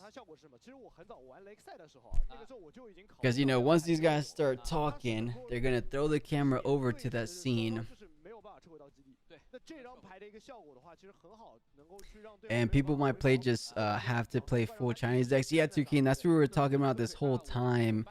I think that's the move. I think we're going to be seeing a lot of Chinese cards. So at the very minimum, you guys should know what every card does if you're going to Bologna, because you're not going to be able to read Chinese too easily. And Mr. Mentor, you're going to Vegas? Let's go. I'll meet you over there. I'm heading over to Vegas myself.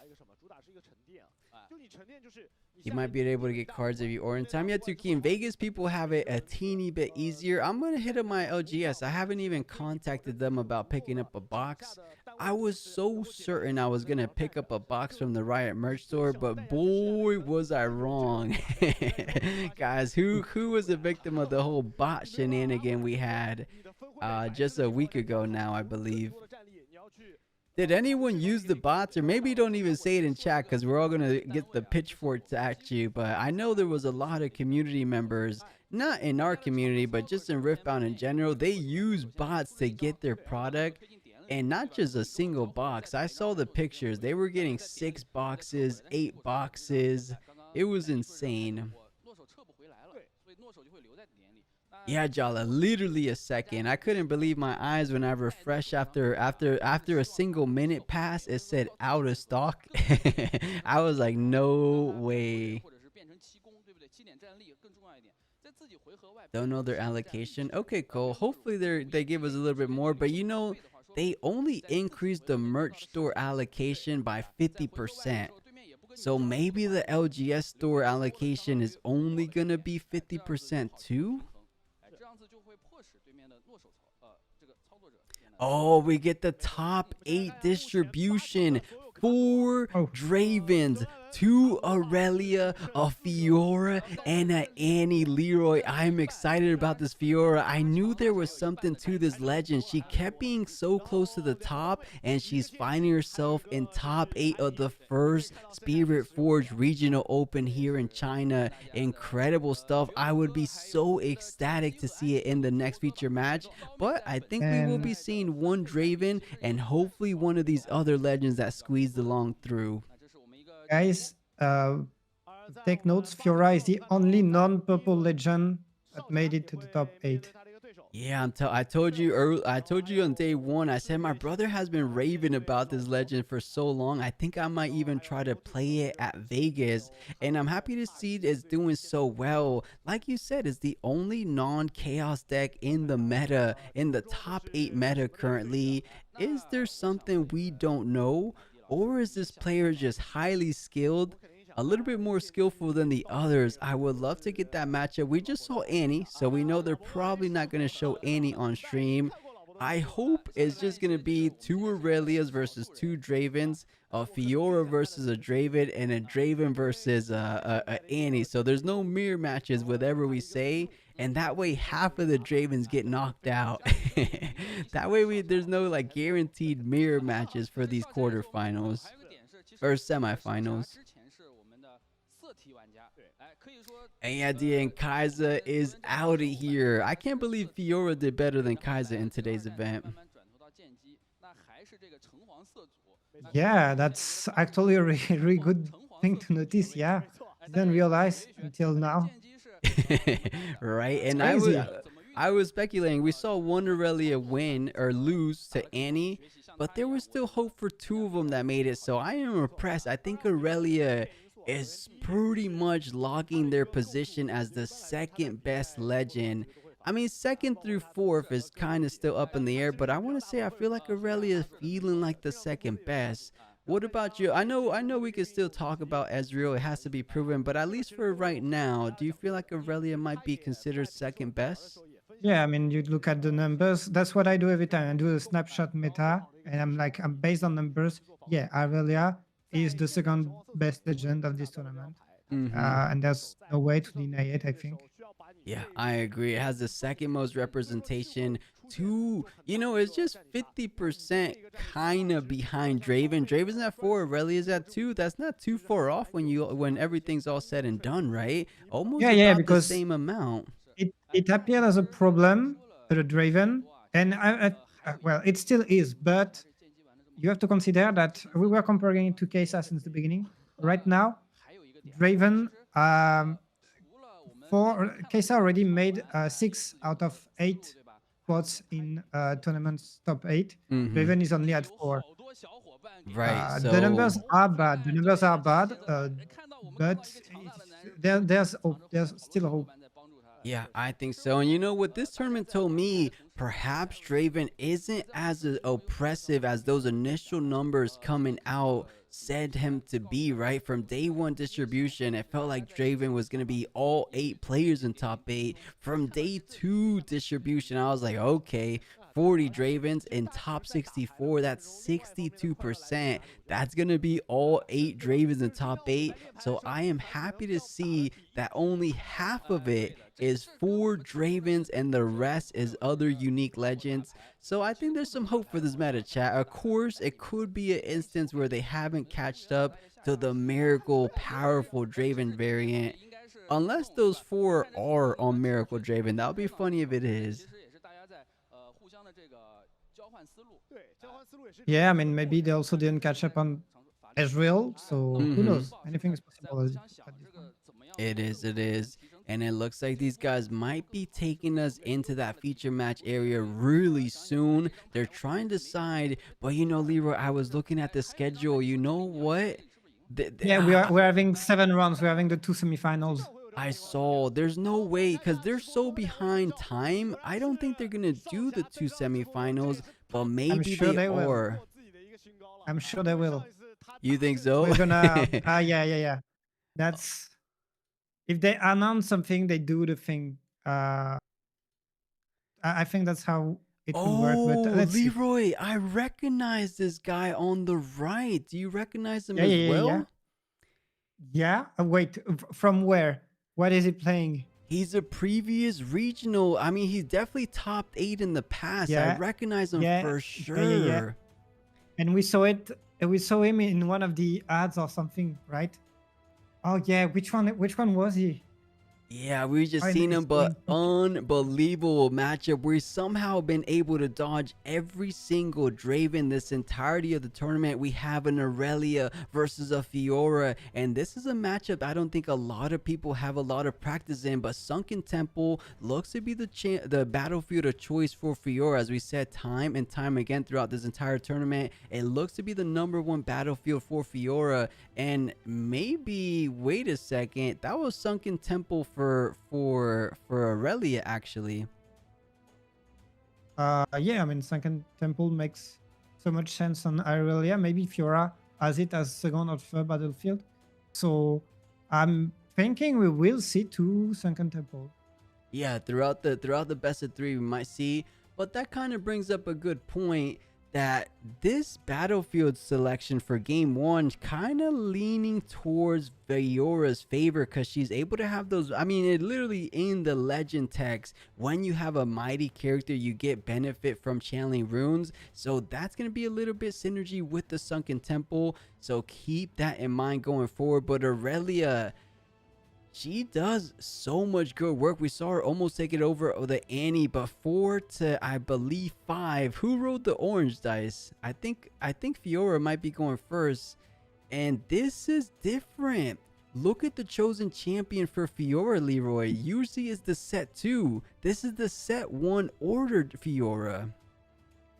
Yeah, that's pretty interesting. And the fact that he went that far means he was onto something, definitely. Probably because maybe just the power of the deflect made it up there. The power of the ganking, I don't know. But it's really interesting to see indeed. Oh, and yeah, someone in chat reminded us he was a set player. No wonder he's doing so good in the same colors. The body order color combination. He's been playing it for a while in the first regionals. And speaking of set, that is one of those over number set brawlers coming into the set 2. I'll pull it up on the screen because he might be playing it as early as turn 2 if he's on the draw, but I believe he is on the play. But that brawler looks so cool. I don't even know if you could find it on the gallery, but okay, I did find it. But here we go, guys. Top 8 is right now. It's going to be none other than Aurelia versus Fiora to start things off. And man, honestly, whoever ends up taking it, I'm happy to see a little bit of diversity going into the semifinals of the first Spiritforged Regional Open. And it will be Aurelia starting things off with that Lonely Poro on her first turn.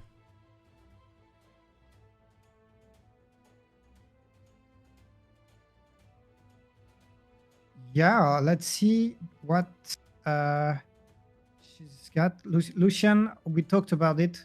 Really good against Draven because denying the combat. So one of the cards that are probably keys in this Fiora decks and that allow them to go that far, smurfing on the Draven.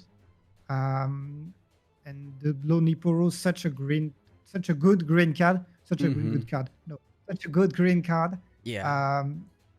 And he will get on the sunken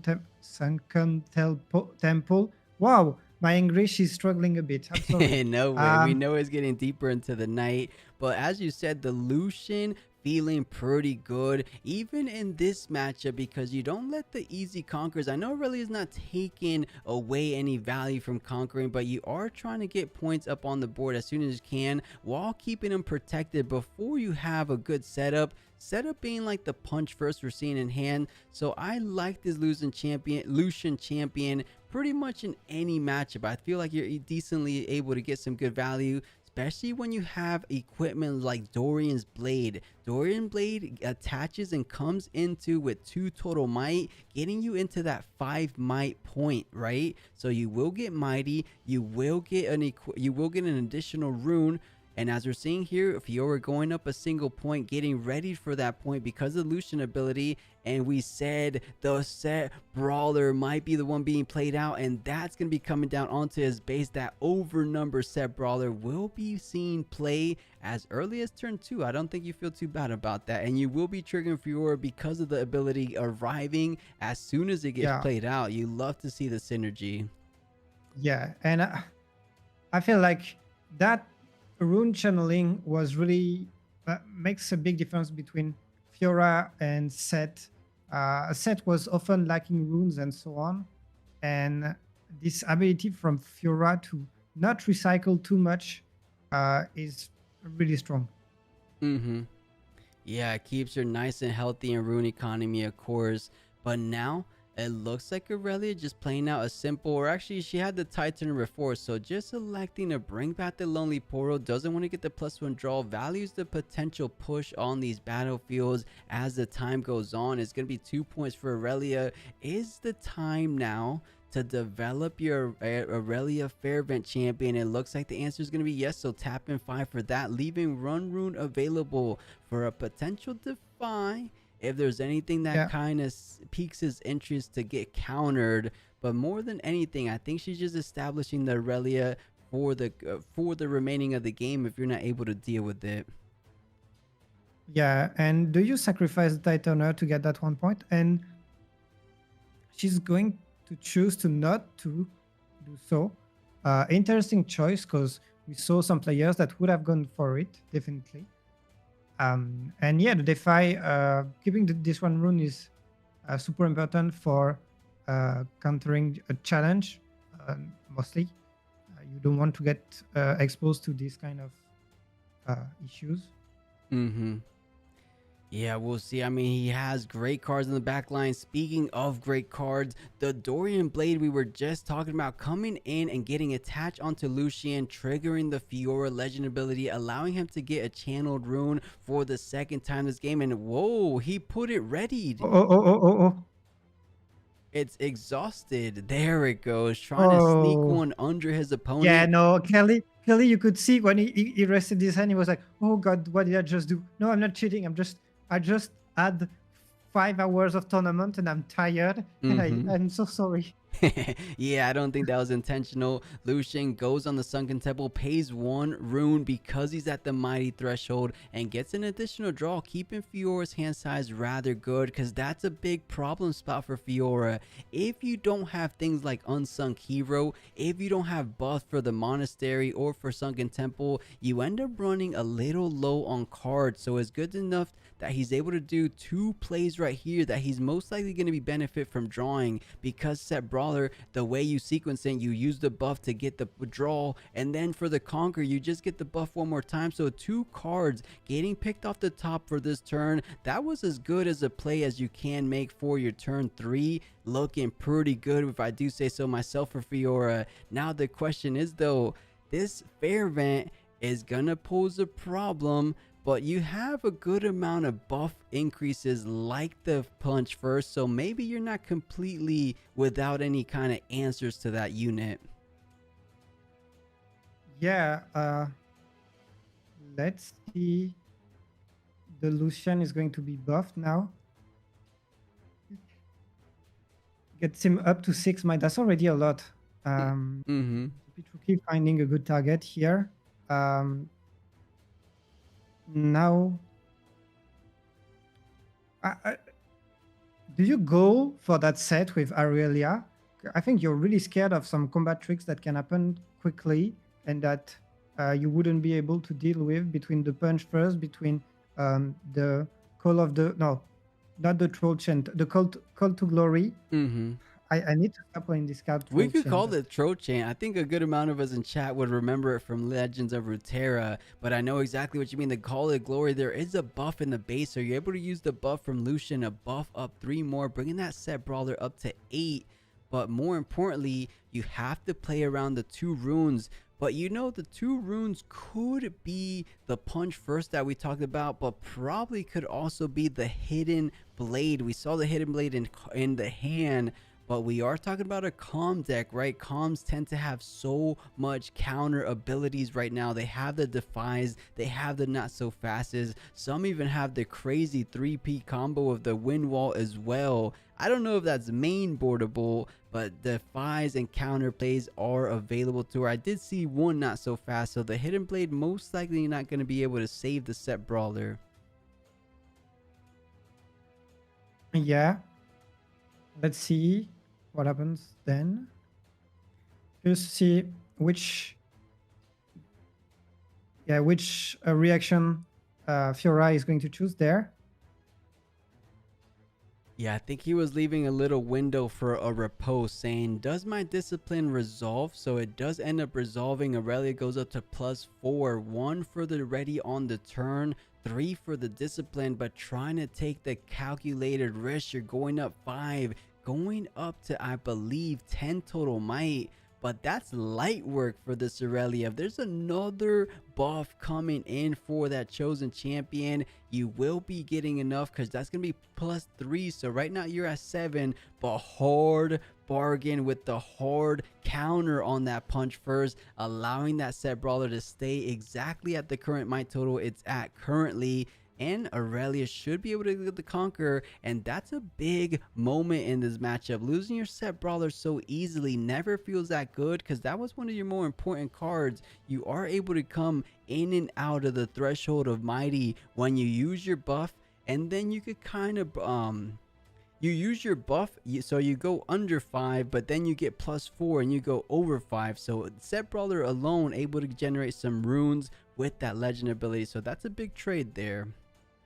Yeah, not only this, but punch first is usually this one card that cannot get defied because it doesn't target an unit, so it cannot get not so fast, and it costs 2 power, so it cannot get defied.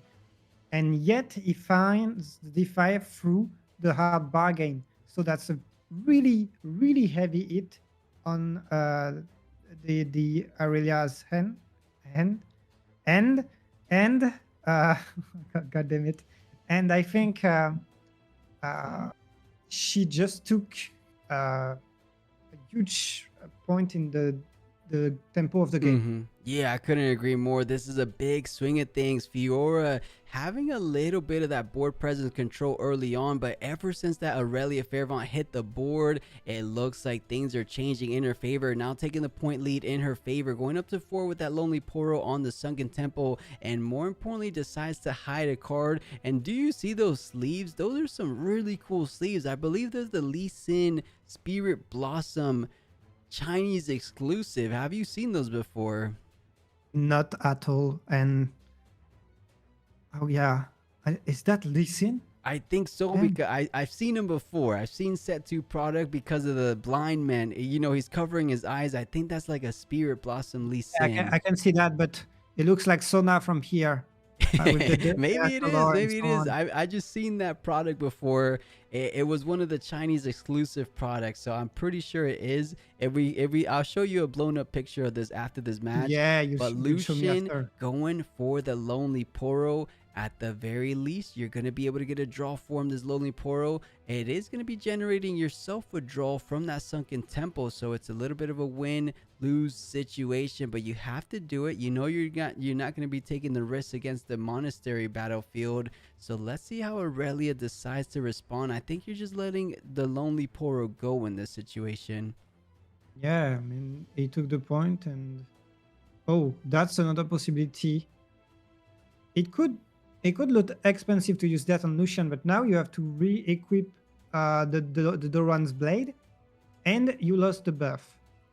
You know, it's actually not all that bad because Lucian actually has Weapon Master. If we keep that in mind, it comes down. Yeah. But the only thing that slows him down is there's no Fiora worthy. Usually in this position, the Fiora worthy is in that chosen champion spot, allowing him to play out for Fiora worthy and Lucian in the same turn, but instead plays out a BF sword and goes in for attack number 2 on the Sunken Temple. Will this one generate a 4th conquer point for Aurelia or for Fiora? And it looks like the answer is yes. So Lonely Poro goes down. You're going to be getting that +1 draw, but that doesn't feel too good. Do you want to play out the Lucian champion and completely tap out? It looks like he's considering it. I guess he's just saying take my pit rookie is not too important. I kind of want my BF sword back anyways next turn. Yeah, exactly. Could have actually chose to equip the BF sword, but oh no, because he's hiding a card, so he's saying, yeah, you're risking something by going here, and he might even choose to, if it's a hidden blade, to hidden blade his own pit rookie, just to get the draw, and saying if I put that on your Aurelia, I'm gonna get it defied anyway. So, I mean, you can still get defied, but you can't get it not so fast. Yeah. So the sign to hide. Are you saying you think that's a hidden blade, or what did you think the hidden card was? No, yeah, I think it's a hidden blade. Yeah, that's my main guess.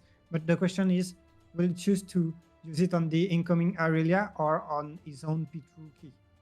Yeah, feels good because right now he only has 3 cards in hand, so I wouldn't blame him to try to generate a little bit more cards off the top of the deck with that hidden blade on his own target. On top of that, you get the BF sword, 3 total might back in the base to be able to attach on the Lucian. But it looks like the fight or flight will be played out for Aurelia, bringing her back to base and attaching more than likely that Guardian Angel onto that chosen champion, bringing her up to 3, 1 for the turn, 1 for the attachment, and 1 for being chosen from the fight or flight. And now looking to swing towards the pit rookie. I think it's a hidden blade, but with the Guardian Angel, now you're most certainly going to be choosing your own unit, aren't you? Yeah, I think so. You could choose to kill the Guardian Angel, but you need the draw also. There are so many things that indicates that you should choose your own card. So yeah, BF sword going to be Also, you hitting would the pay the back. deflect, and right now she's not that high on runes, and she probably needs some if she wants to come back into this game. Yeah, keeping it safe down the road. Let's see. Oh, dropping a card that looked a little bit suspicious. And I kid, of course. He just made an innocent mistake. Going to be playing out another hidden card. We saw the first hidden card being the fight or flight. Most likely going to be another one. But we did see a couple tide turners this time. So it could be a tide turner trying to bring in... I mean, we see a tide turner in the base anyway, so that's always something to think about. The salvage main board, kill a gear, draw 1. Let's go. That's what we want to see. That's the spicy cards that we need. This can get also not so fast, because not so fast applies on gears and units. So yeah. Yeah, and it's gonna basically neglect using the not so draw fast too. Yeah. Uh, So yeah, not too bad. The main board salvage, I can see why he's been so successful, but 2 can play at the counter game. The riposte, the signature spell for Fiora coming down, countering the counter. And does he have any other counter for that? Is that another not so fast, or he's just saying riposte getting resolved? So adding the extra might, 2 from the counter to Lucian. Okay, he can not so fast the riposte. I thought he was targeting the spells, so. Yeah, that's just another not so fast on the salvage, right? Oh, then, yeah, okay, then I see. Yeah, it's like, okay, yeah. So you're countering this one, so then I'm, yeah, makes sense.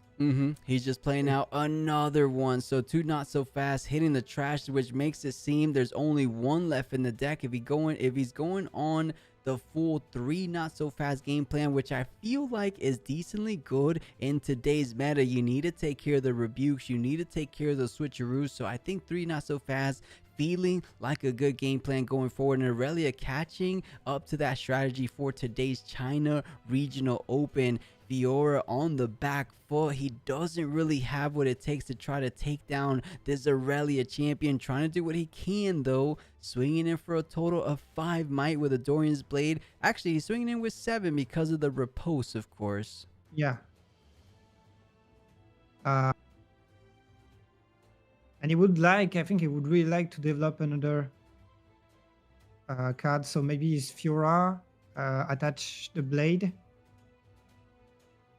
Wow, it seems to be this Aurelia just has everything that he needs. He has the fight or flight to get your unit back to base. He has the fight or flight to push the Lucian back to his own base. And little by little, he's running away with the game. Aurelia's going to be able to hold up to 7. And as it stands, Ty Turner sitting pretty in the back line could just go ahead and conquer the point. He's just taking notes before surrendering, I think. I think so. Really pretty smart of him, right? He knows he already got defeated. Might as well get an extra. You know, I actually thought the rules said you can't take notes from game to game, but I might be mistaken. Maybe he's just taking notes so that it's some people remember way more easily when they take notes. So maybe he's just doing that. He's going to throw them away, but that will help him to remember, you know. Yeah, you do. It is a like a memory strategy, right? When you make things real written out, it makes it a whole lot easier to remember. So it could be that, or I could be mistaken. You can't take notes from game to game. Maybe. But the Tide Turner pushing up on the monastery, is there anything you could do? Hidden Blade, having to force his hand. You don't want to use it on a Tide Turner, but it's either that or you lose. But it looks rather straightforward from this perspective. Fight or flight, bring him back, and you don't even have to waste a Defiant Dance. That looks to be a GG. Aurelia securing her 8th point in this game number 1 of the top 8 match. Well done and well played. And if it felt like she was in control for the whole game, and it was so hard for that Fiora player to do anything. Yeah, I thought Fiora would get a little bit more done in that game, but I think that just goes to show Aurelia showing her her power level. We said what can potentially be the second best deck in the meta. I'll throw us back to the booth for a little bit. And one of many saying the rules are unclear about the notes part. One of many's, from my understanding, I'm pretty sure you can't take notes from game to game. But that might just be you can't take notes from match to match, but I'm not too sure. But either way, what I was trying to get at is from being on the play, you're able to get your Aurelia Fairvant earlier, like super early, right? Because you pay 5, you feel decently safe because your opponent doesn't have any backline interaction, especially Fiora. The only backline interaction I can think of is things like challenge. So this could just be a really tough matchup for Fiora, thinking more about it. Yeah, maybe indeed. And I feel like the punch first one was such a huge blow. Mm-hmm. The fact that the fact that this is the one card that you're not supposed to be that Aurelia is not supposed to be able to defy and to counter, and this is your strong card. I mean, we talked about it several times. Punch first is probably the biggest addition to Orange during the set to body, and it still got defied, and that completely shifted the momentum of the game, where it was even, and they were fighting for back and forth, and from that point it was over. It felt over for the Fiora player. Yeah, you bring up a good point, because Aurelia not only mainboarding not so fast, she's also mainboarding hard bargain. A lot of Aurelia players, I don't believe I've seen electing to run mainboard hard bargain. I don't know about you guys, but I just haven't seen it. I've seen it more of a sideboard if they need additional counters, but in this situation, paying quite well, or playing good dividends, I want to say. And we'll see if she decides to keep it in, because it is a fair counter, because Fiora sometimes ends up being a little bit low on runes on the defense. So a hard bargain is perfect. They don't want to pay 2, let alone pay 4 if that hard bargain gets repeated. So let's see if Fiora, which now is going to be on the play, could try to equalize things going forward, because Fiora definitely is the type of legend that benefits from going first. Once you get that Lucian online, you're able to get the quick and early conquers. 2 drops that she can play might be a little on the lighter side, because I think she might only have Pit Rookie, unless there's another one if they're playing something like Unsung Hero. Well, we saw an Unsung Hero in the first Fiora that we saw yesterday, if I remember correctly. No, was it in Lucian? No, you're right. There was an Unsung Hero because it's a yellow card, so it had to be in Fiora. And we did see the BF swords from Fiora too. So Unsung Hero being at 2 might, BF sword providing 3 might. That's the perfect 5 might for Unsung Hero to not only get mighty, but when you die under mighty, you draw 2. And Fiora definitely wants that draw 2. So I'm willing to bet she does have something like Unsung Hero, because it seems to synergize quite good with those BF swords we saw in game number 1. Yeah, I think orange yellow is like the furthest combination from my gameplay, so it's hard for me to know exactly what's happening. Yeah, I gotcha. Do you think Citria is something that we could see here at chat also, if there are some Fiora players? Because Citria seems like a set 1 card that got power creeped into set 2, but I don't know.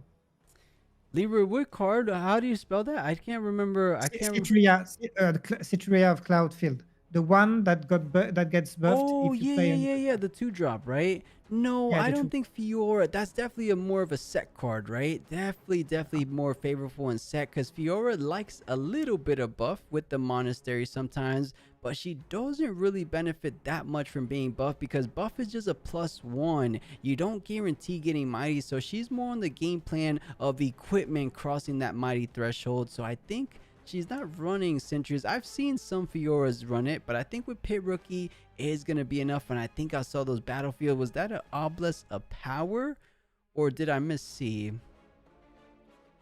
I saw a Dreaming Tree, which makes sense on the side of Aurelia. And I didn't have time to catch what was on Fiora's side.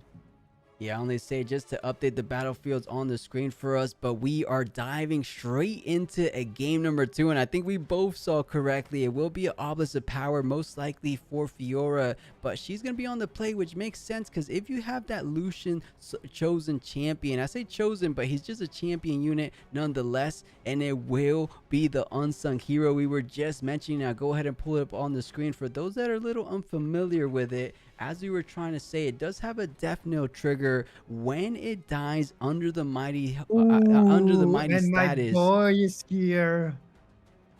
My boy coming on to the battlefield, the Adaptatron. Ooh, good adaptation. That has to be a great sideboard addition to Aurelia decks. You know Fiora is filled with so much equipment. We saw the Dorian's Blade. We saw the BF swords. We even sometimes see things like Warmog. So Adaptatron, your boy, coming in and seeing if he's going to be able to make the difference and game number 2 on the draw, because that's a big impactful card as we saw in the past games in Swiss. Yeah, exactly. I mean, we saw it against the Aura Silver, I think, and it did so much work, just winning the game by itself.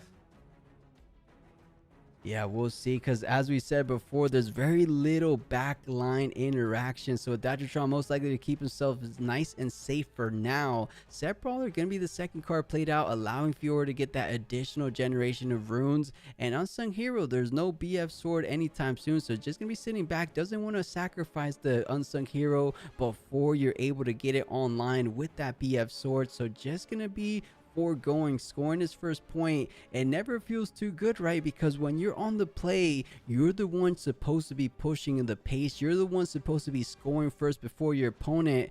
But it doesn't look to be this case here. But same could be said about Adaptatron. Adaptatron is another unit you don't want to just leave nilly-willy on a battlefield. So patience is the name of the game so far. I'm willing to bet though Set Brawler might make the first push, but we saw in game number 1 it wasn't too fortunate of a move. Set Brawler just died at the hands of the Aurelia, and it looks to be a little bit of a deja vu situation from that game 1.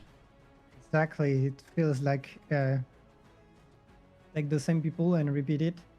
Because there's also exactly one rune left to protect the Aurelia with a defy from the challenge. It's yeah. You're so Did we right. go And back you in know, time? what was that? Did we go back in time? Maybe, I don't know what's happening. Right. But this is a little bit different. We didn't see Fiora bring out the chosen champion, being the Fiora of old, if you will. But she is old, but still insanely powerful. When she crosses into the mighty status condition, not only does she get deflect, not only does she get ganking, but she also gets shield +1, 3 effects in one, and she doesn't even cost a power. That is what I call a powerful unit. For sure. We see a stacked deck going to be played out from Aurelia, trying to dig through the deck, trying to see what more options can she get done with, I believe, 7 runes available this turn. And you know what? Patience is definitely the name of the game. Fiora has so much board presence and refusing to score their first point. How do we feel about that, Leroy? Is that just a little too patient, or he knows what he's doing?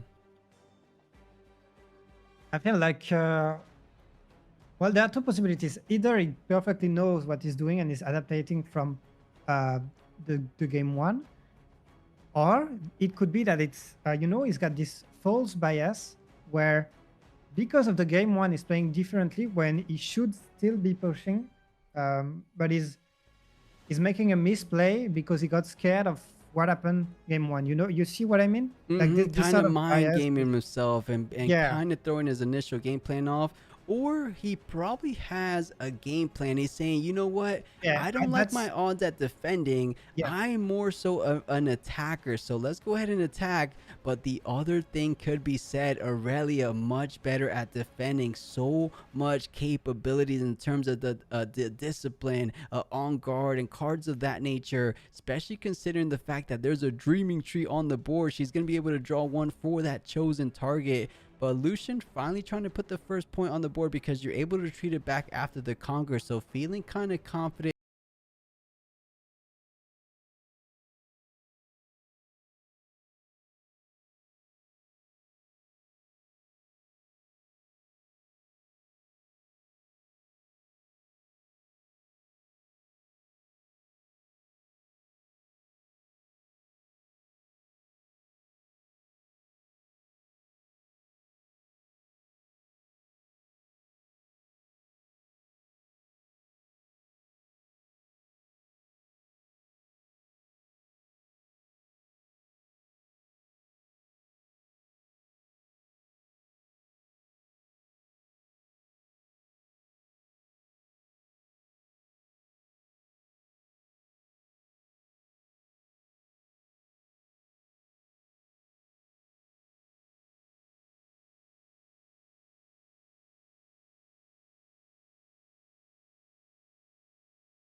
needed the rebuke but had to get it done. You don't want to get a simple hold point up to 7 or either way getting the +2 draw, so goes for the rebuke strategy and plays out a Lonely Portal, trying to build up some defenses on the Dreaming Tree. Goes ahead and hides something, most likely gonna be the fight or flight, and sends everything in. But this is just like her trying to play towards her outs.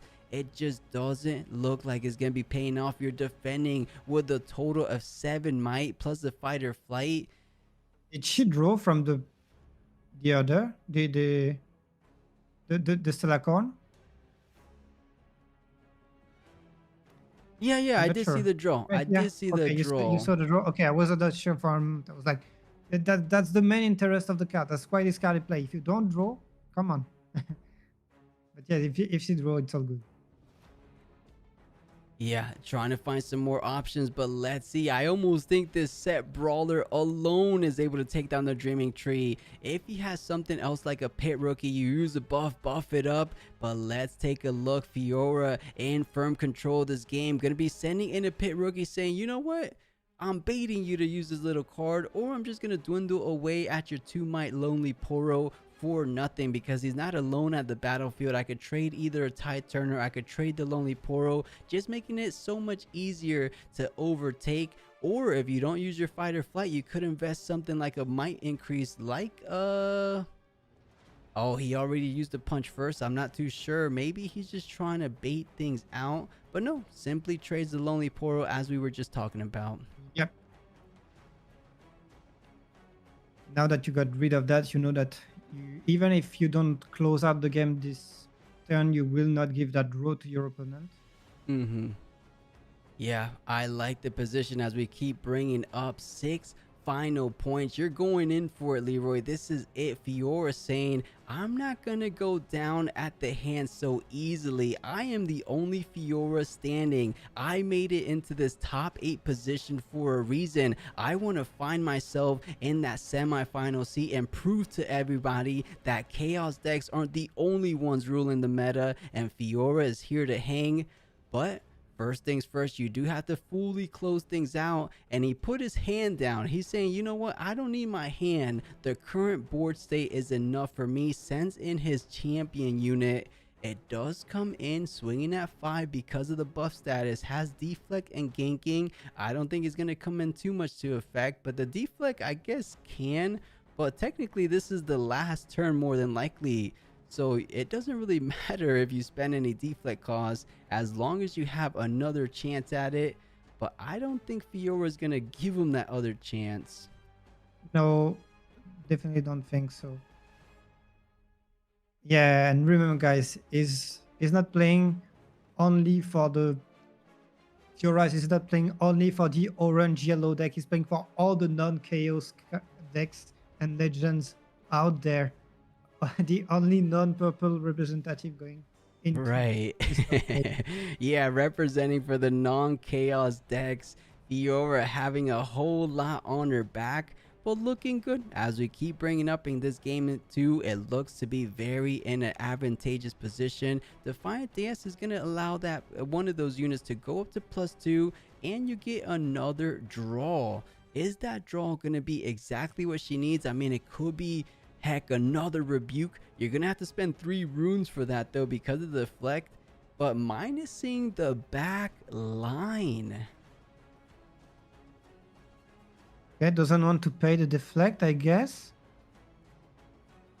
Yeah, that's interesting. I think he's prepared for the Adaptatron push, or feels like he could hold against Fiora right now. I think right now he has exactly enough might to get one over. I think he drew a GA, but I'm not sure. Yeah, because Fiora's at 5. Oh, the challenge from Fiora coming out, and most likely gonna be targeting Set Brawler in the back line and looking at the Stella Corn Herder as the likely option. I mean, maybe the Tide Turner too, because it's 4 might versus Stella Corn's 3. Oh, I like this play. You don't risk the Set Brawler because there's not going to be a cleanup step before, so it's going to be Fiora taking down the Herder before combat damage is done. I think we're about to see what is under that hidden card. you have to. If it's a fight or flight, you're most likely going to be choosing it on your own herder. You get a +1 draw. Actually, no. They already got the +1 from Dreaming Tree. So you're only going to get a +1 by sending your own unit back. Or are you going to pay the more expensive route on the Fiora? This is tough. I respect Aurelia doing the best she can, but I think it's just a little bit too late. It's almost like a bit of a workaround, or just making Fiora fully have it down, sending the Fiora back, and now you have to do all the heavy lifting with a set brawler, a pit, or a first mate that's reduced down to 1. Wait a second, is there a world where Aurelia holds here? I mean, she can hold, but she won't hold both battlefields. But it could be easy for her to retake the other one after with a legend ability.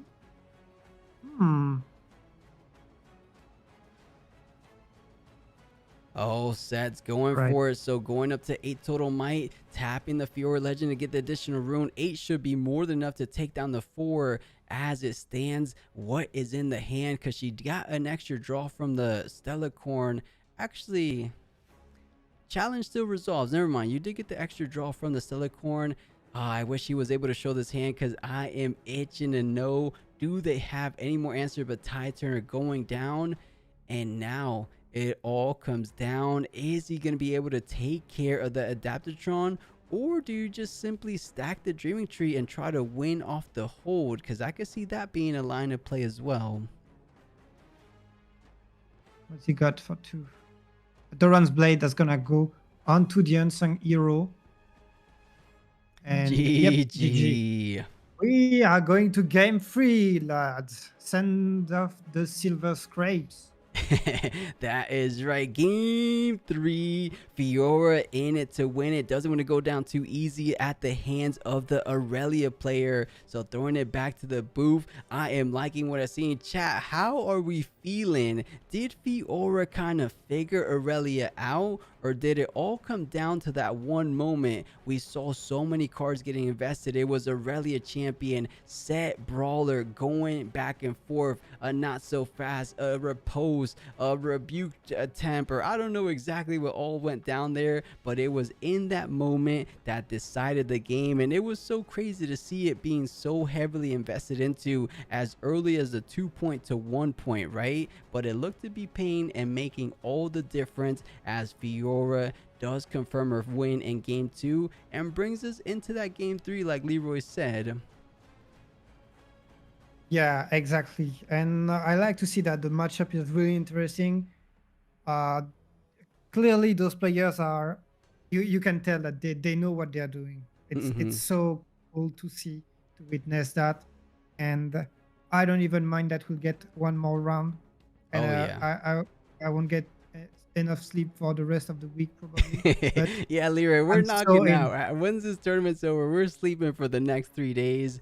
It is exhausting. I know you guys bounce in and out of the stream, but to be actively casting and paying attention to the game, making sure we're not trying to fully stumble over our words, it kind of eats away at your mental fatigue, of course, but we're trying our best. Hopefully you guys are enjoying it. I know me and Leroy, at the minimum, deep down inside, we're truly enjoying the Riftbound action we're seeing here today as we approach ever so slightly to the grand finals. A couple games still left to be played, of course. More importantly, this top 8 match going into a game 3 decider. Which character, which legend will be moving forward? Double Riposte was game. Yeah, Ro, I think so. I think Double Riposte was the deciding, because how did he have Riposte so early on? I thought 1 was enough, but man, 2 was game breaking.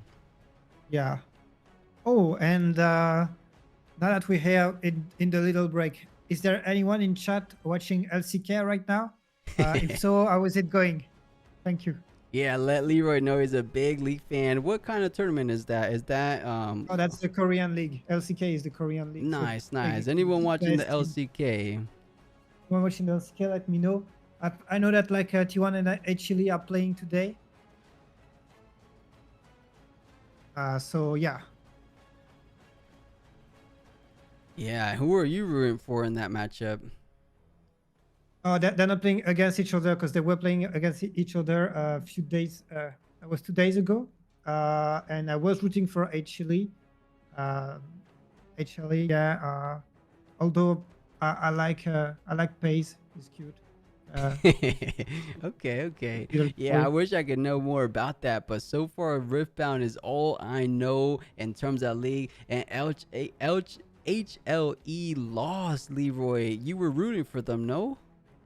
Against T1, yeah, but today they lost against Nongshim. Oh, damn it. At least someone knew. At least someone knew what you were talking about. But let's see what they have. Someone in chat saying Adaptatron was annoying. I think the fact that Aurelia is will be able to establish Adaptatron a little bit earlier being on the play, that could be a little bit of a difference maker. That being said though, you could kind of play around it, right? You don't play out your units just yet until the time's right. So it's going to be interesting. There. She played Adaptatron first turn. Fiora just said, okay, well, I'm just going to play units and no gears, and went perfectly. Yeah, ZK is going to be casting the LCK after today's regional coverage. There was this one weekend where I had to cast TFT, Valorant, League of Legends, Teamfight Tactics, Rocket League. I had 5 of 6 games. It was crazy. I casted the whole weekend. Oh my goodness. But it wasn't crazy long streams, or was it? It was super long streams like we're doing now. It was ridiculously long also. I took enough breaks. I had the worst sleep schedule, but I took enough breaks and it was fine. But ladies and gentlemen, and others human beings, we are going into game 3. Dragonspeak versus Sunken Temple. We talked about it at the beginning, saying we will probably see another Sunken Temple, and is right here. Yeah, that's right. We were speculating Sunken Temple, such a good battlefield for Fiora, and it looks like the battlefield a choice for a lot of Fioras going into game 3. They said, you know what, I like my battlefields, I like that Obelisk of Power, I like the Monastery Hirana, but if it happens to be a game 3, similar to how Arena's Greatest ends up giving Annie or like Jinx's deck, giving you a bit of an advantage in game 3, I feel like Sunken Temple is one of those battlefields that even though you're on the draw, gives you a significant enough advantage. Usually I say usually because Aurelia also benefits from Sunken Temple because that was her battlefield selection of choice in game number 1. So this should be a good matchup, the final game to decide which one of these players moving on forward into top 4 into the semifinals of today's regional open. Goes ahead and start things off. Very familiar of these previous games. Ty Turner will be the first unit to hit the board. Oh, Leroy, are you seeing what I'm seeing? There is a switch up. A switcheroo of his own. Yeah, a little switcheroo. He had the other one. It was like, oh, you thought it was this one, but it was Fiora. Yeah, no, that's you, but all right. And looking at the previous game, being able to ready his units will be a huge buff. So maybe that was a really smart choice here.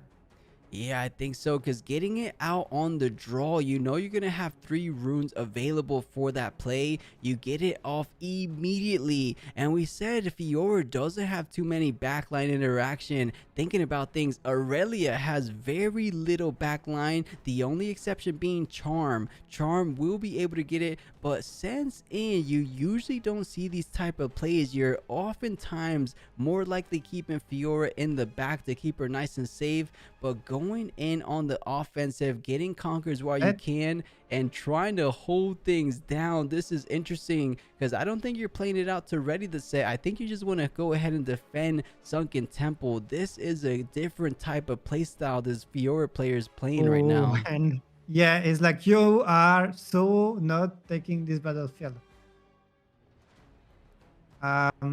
Let's see. Aurelia is at 6 runes anyway. I don't think. No, no. Like even Irolia plus Defiant Dance, that would be 4, 5, 6, 7 against 2, 1.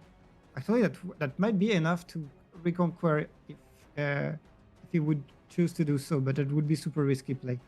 Super risky indeed. I think that was a brilliant play from the Fiora player, because if he wanted to ready Aurelia on that same turn, it would cost him something like you mentioned, the Defiant Dance, the On Guard, and that hidden card, most likely going to be Hidden Blade. And we saw if you're able to take care of Aurelia's chosen champion, you're almost able to run away with the game, or at the very least, you make it a whole lot more manageable going forward. And Aurelia, catching wind of that strategy, doesn't want to give it to him so easily, so goes on and just plays it onto the base, allowing him the option. Are you gonna hold one more turn? You were hoping he was gonna push that previous turn, but I'm not feeling too confident about leaving these units on one more time. Is there gonna be something like a ganking going on? What's going on? Because he's doing the set ability.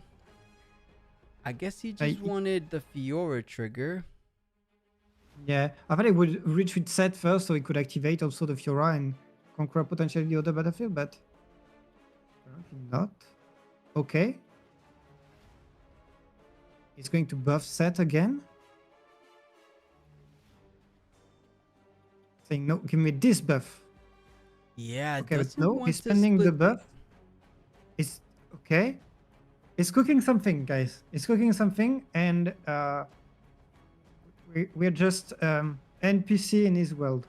Yeah, he's the big brain player and finds a challenge. Is there going to be a Defy off the top? Because this is insane if it goes off. But no, defended quite well. The Defy going to be protection. The Repose, Leroy. That could be game breaking. Exactly what he needed. Let's the Repose. Go. He's so smart. Yeah, brilliant plays. And you know, funny enough, Leroy, that Repose was from the Hidden Blade draws. Did you catch that? The Hidden Blade, before doing anything, drawing the Repose from the top of the deck. Insane plays going on right now. And his opponent is smiling, but you know, it's like, it's a tilted smile. It's like, no, you did just not do that. Yeah, that's the pain. That's the smile of a pain play, right? That's like you're crying on the inside type smile. Yeah, that's all the pain I rolled. My meme connoisseur here. Yeah, this is really good, despite the fact that Aurelia takes that point lead, just getting rid of the champion. It almost seems to me that's the only Aurelia Fairvant in the entire deck, because we haven't seen too many after they've been done, but a unit that could help turn things around, turn the tempo in her favor in a sense, is gonna be that Draven Audacious. We saw it do some really good stuff in the Swiss bracket, but now trying to do some really good stuff in the final game of this top 8. Does Draven have what it takes to bring things back? Because each and every combat you win, you gain a point, but each and every combat that it dies, you go ahead and give your opponent a card. So super risky play, but it could be very fruitful if you control it and buff it up accordingly. So let's see how it ends up playing out down the road, because right now you don't have so much of an easy conquer, because now you have to take into consideration that the Draven is right around the corner. If you don't hold it properly, you're giving 2 points, one for the conquer and one for the combat ability. So man, I think even despite the fact that he killed Aurelia, that Draven Audacious coming down, kind of making him think a little deeper this time.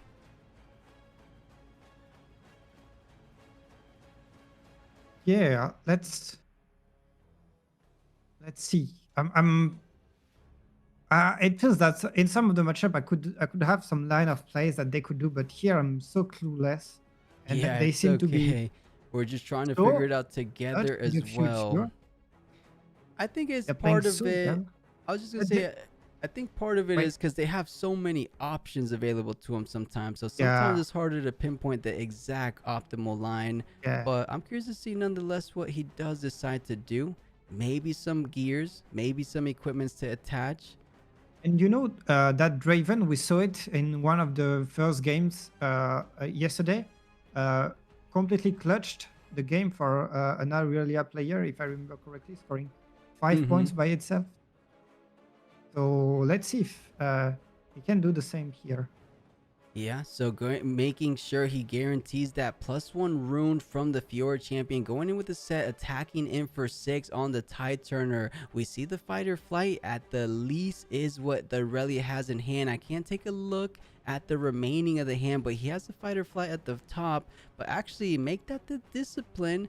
A discipline should be able to bring it up to 4, but he will have to invest a bit more than just a discipline. Is it worth it is the question. There's still 3 runes available, so if Fiora has anything else, he should be able to buff it that much more. This is tricky though, because we are just talking about a simple Tide Turner. I think if I'm Aurelia, I'm letting that go and I'm saving those combat tricks for my Draven push. Yeah, this being said, if you manage to make your opponent tap out. Oh, but it's on tag on speak, so anyway, you won't tap out. So yeah, you might as well. Because if you make your opponent tap out, you know that you can secure an easy kill with Draven. But here, it wouldn't make sense because your opponent would get 2 runes back from the tag on speak. Yeah. So tough position, find himself thinking deeply for this defending Tide Turner, saying, is it even worth the current resources? And looks like the answer will be no. Set Brawler going to be getting a buff for that Conquer. Going up to 3, Targon's Peak will be activating, choosing 2 order runes when the time comes to end his turn. And I don't think he's going to push this Fiora worthy onto the Sunken Temple. I think he wants to go ahead and keep it in the back. If he has something... And is it another equipment perhaps? Because there's not many cards. Blade, yeah. Oh no, it looks like it's an unsung hero for now. Unsung hero.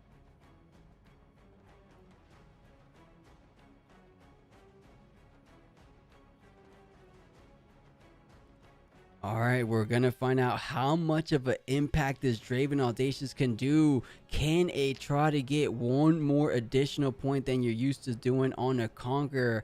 You have quite the enemy in front of you being the Set Brawler. It does have a Dorian's Blade, so naturally you're going to be defending at 7 with that buff. Stack deck, seeing what's at the top. Does he have something like a Rebuke? Because a Rebuke feeling decently good against a Set Brawler. There's a Last Right. I don't think I've seen that in Aurelia players. No, not at all whatsoever. Never, ever. I Is like it a side card? It could, but what I was trying to get at, if there is only one Aurelia Fairvant, that's a way of bringing her back to life, right? Yeah, this part is true. But, I mean, that's less, I don't know. Wouldn't you prefer to just have another Aurelia instead of risking? Yeah. Instead of having the Last Right, but Yeah. maybe he uses it for bringing back other units as well. But plays Last Right, goes ahead and recycles 2 from the trash. Gonna be attaching it most likely onto Draven, and if he gets the Conquer, which he might very well get because the Sunken Temple is completely free, he's gonna be able to play out a unit. Granted, there's only 4 runes, so Aurelia won't be the likely target because he's unplayable. You have to still pay the cost. But the salvage, saying, is it going to be able to resolve? Not only do you not get to bring anything back, I'm going to get a +1 draw on top of that. Salvage looking really good. We saw it as a main board in Fiora, but maybe added a little bit more from the side deck as well. Oh, and there's no Defy, there's no Not So Fast, there's nothing. The Last Rights are going to the grave.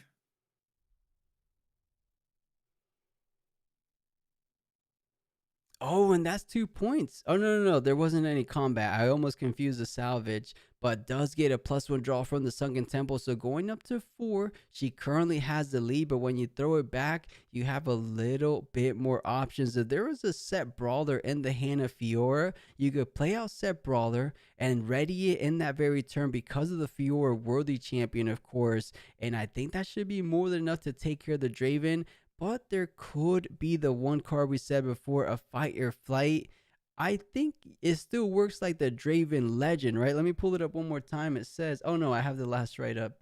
It's when you win combat, period. It's only when he dies you give your opponent a turn, right? Yeah, How does it read? exactly. Yeah, it's when you win combat, period.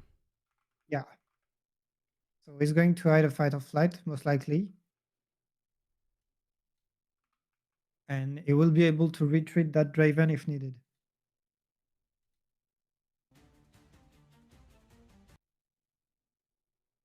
Is that a riposte that he just drew?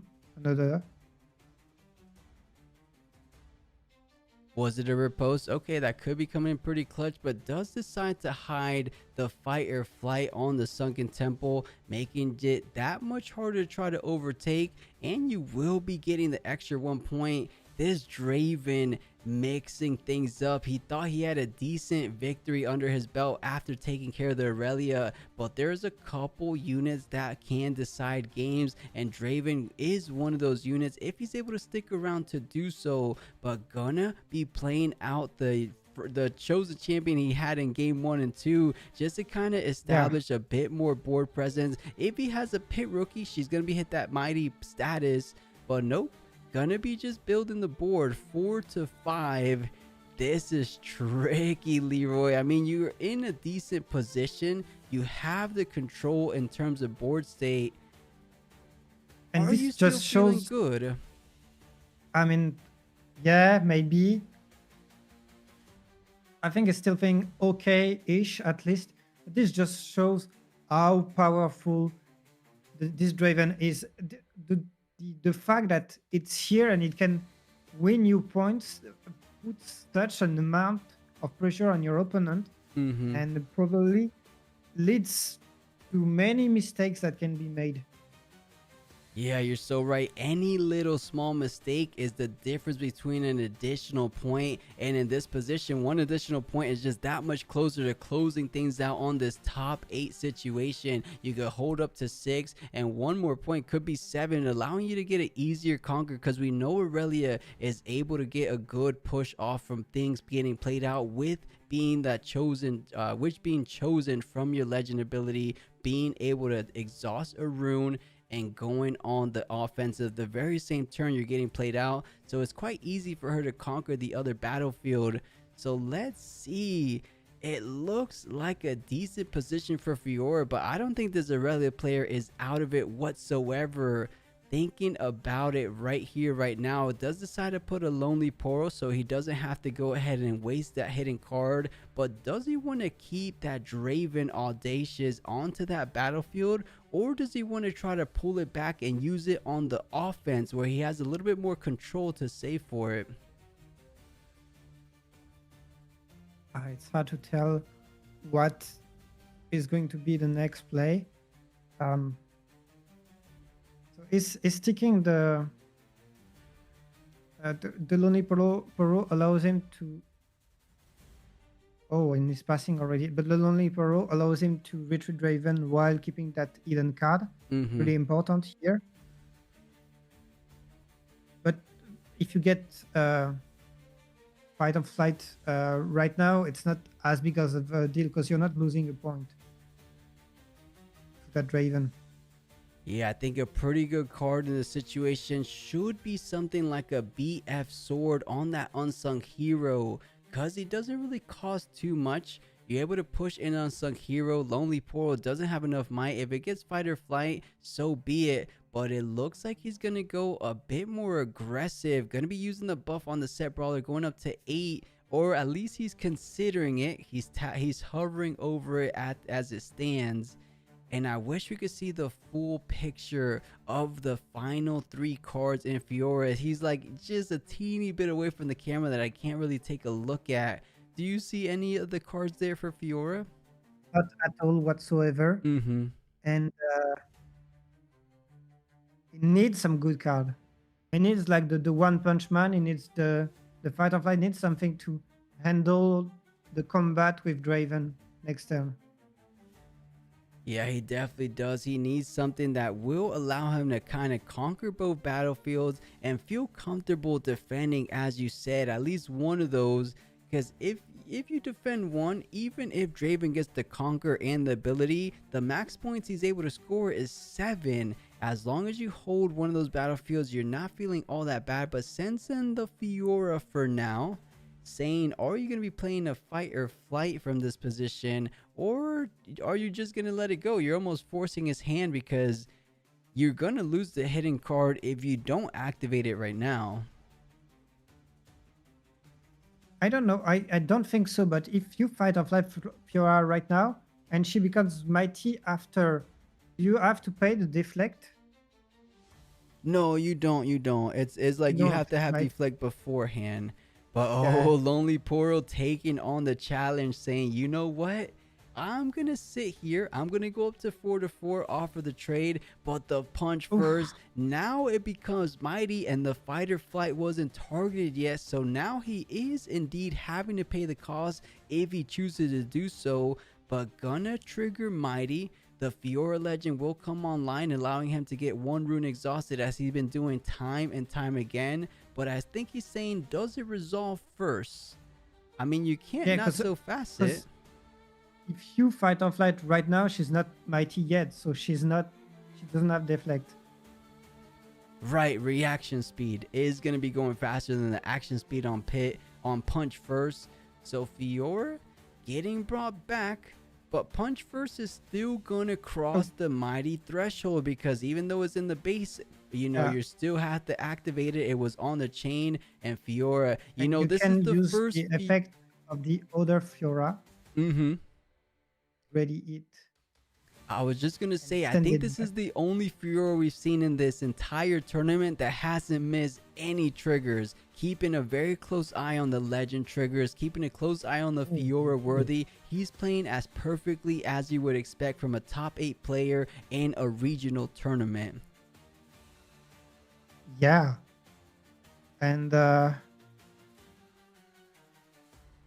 but now I think that's using that punch first is a bit tough, because you wanted to keep it for Draven, right? Yeah, you're right. It was better off against that, but you had to do what you needed to do to guarantee at least one of those holds. And now you could get up to 6 points. That's probably the sweet spot you want to be on. I would be willing to bet you want to throw that unsung hero onto Targon's Peak, but you're running rather low on hand economy. You want to make sure you have something, like you said, to try to battle against the Draven. Do you absolutely have to? I think so, right? Because Draven could get up to 7. One Lucian, one riposte. One, whatever this is. It's either a hidden blade or a face breaker. It almost looks like a hidden blade to me.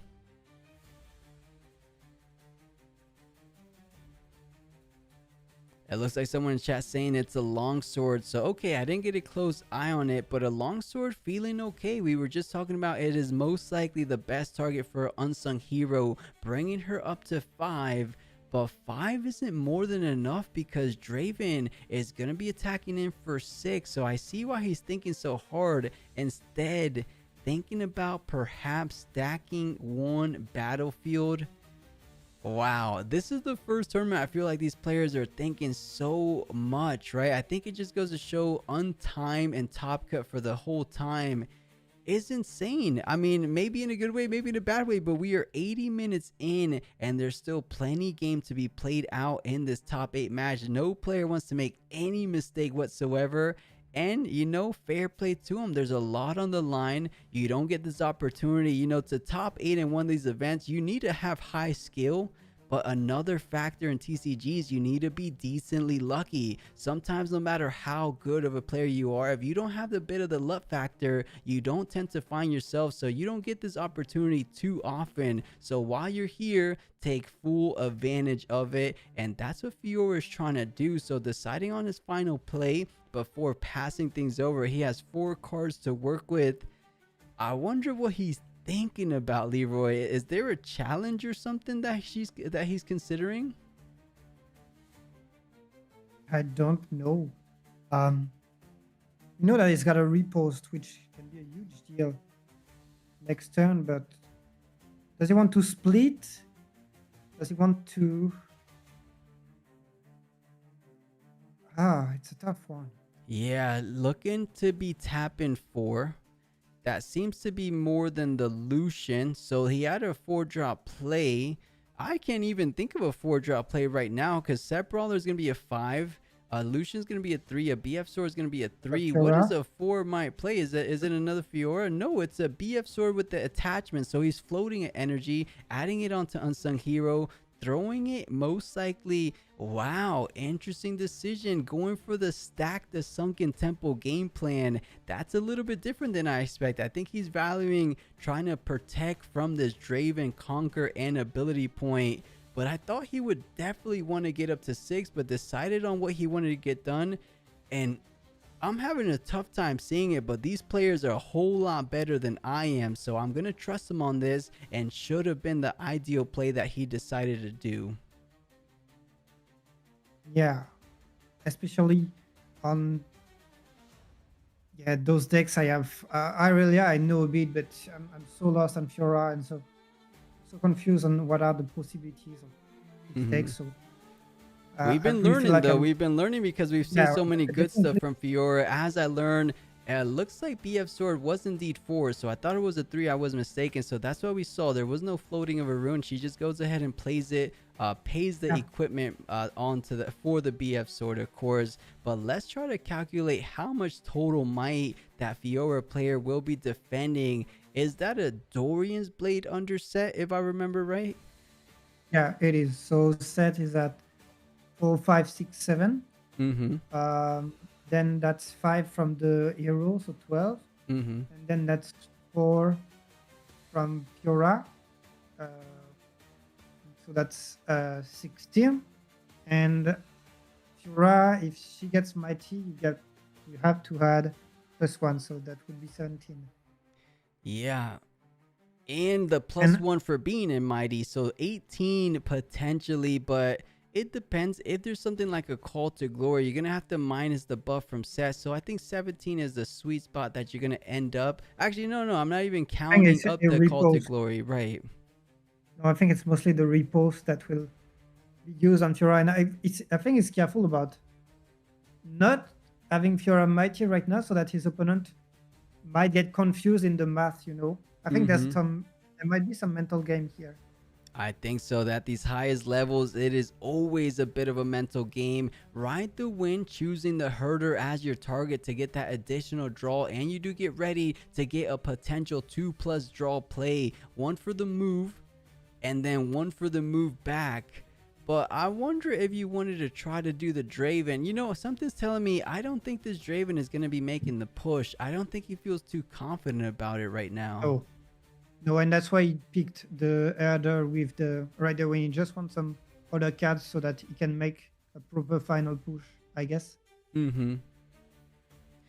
So we saw that additional draw we were just mentioning. What are the tools in the toolbox for Aurelia? There's a Fight or Flight, a Flash, a Tide Turner, a On Guard.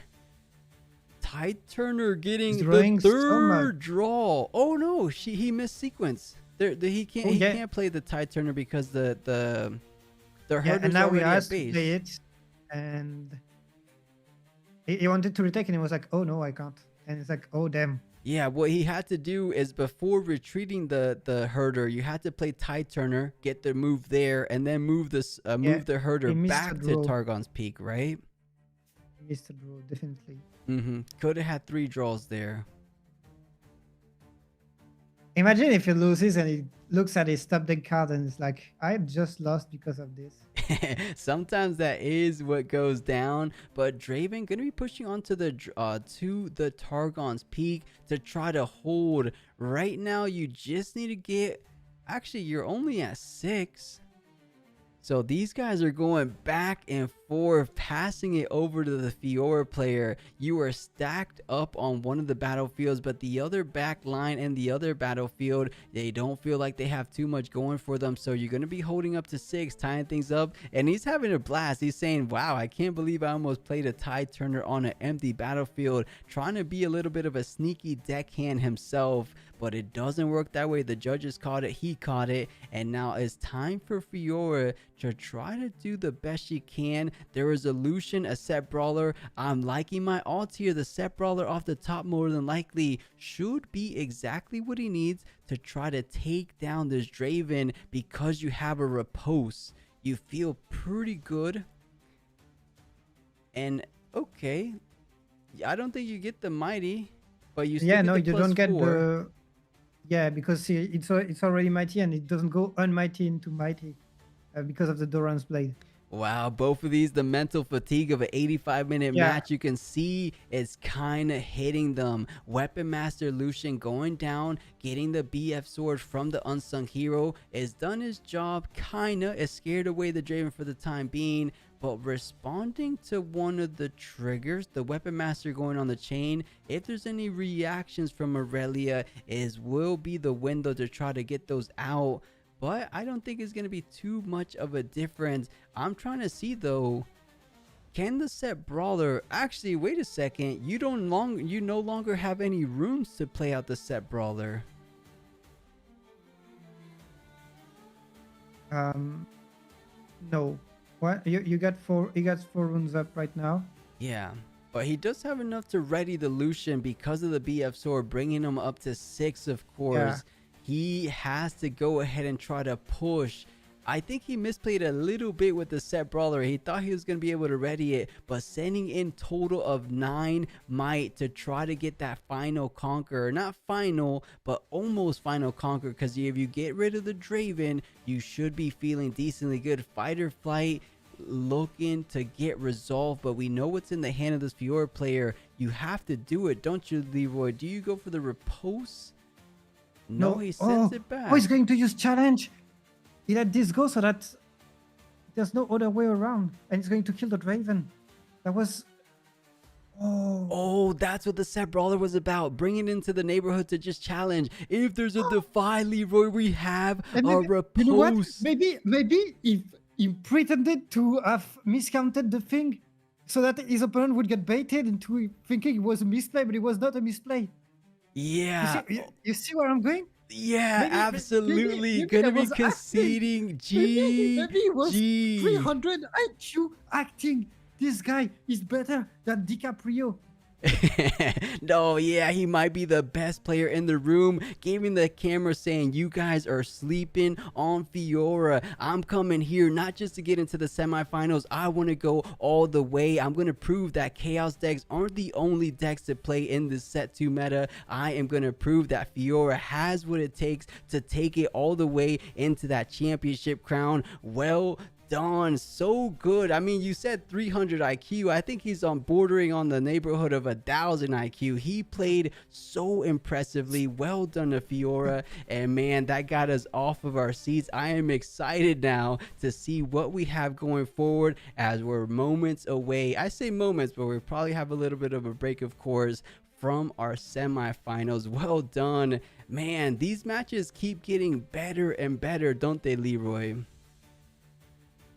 Yeah, the non-purple representative showing up strong in this matchup and saying, I'm not done yet. I still have more gas in the tank and I'm going to win this. Yeah, and a couple new people joined us saying she got her sword through all the Aurelia's blade. That's right. And you know, funny, that's a concession without him officially winning, because he was only going to be conquering up to 7, but he knew it was all over, right? He looked at his hand. He wasted the flash. You had, what, a tide turner in the back. It was as good as done. So good concession, saving us a little bit more time. So Fiora, just like Johnny Cake saying, hey Gara, the bracket, that's for our community tournaments. I don't think we have a bracket for this because it's in China, man. They don't give us that information. Hey guys, what does the repost on the flash needed? Just join so don't see the full board. You know, L, I don't think the flash would have done anything because the challenge was just still gonna kill it, right?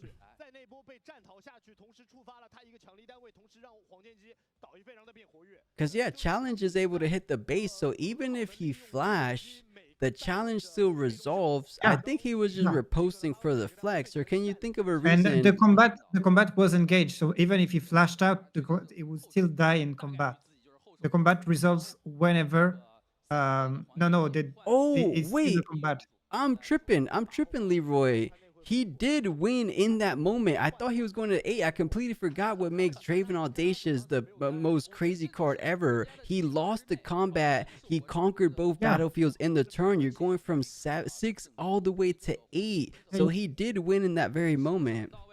Oh, yeah, okay, yeah, you finally considered because okay, yeah, I see what you mean.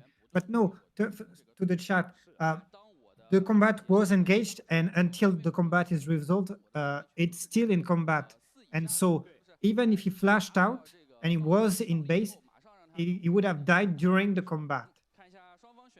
So no matter what, Right. the point would have been taken from the death of Draven. Yeah, you make such a good point. If he did flash back to base, he won't be dying in combat. That is a key text on Draven Audacious. You need to lose the combat and the riposte, making sure you go from that 6 to 8. So yeah, I thought even if he passed, he still lose the point. Yeah, that's what I thought. But he didn't. He would only go up to 7. Granted, he was probably still gonna win, but you win in that moment, might as well.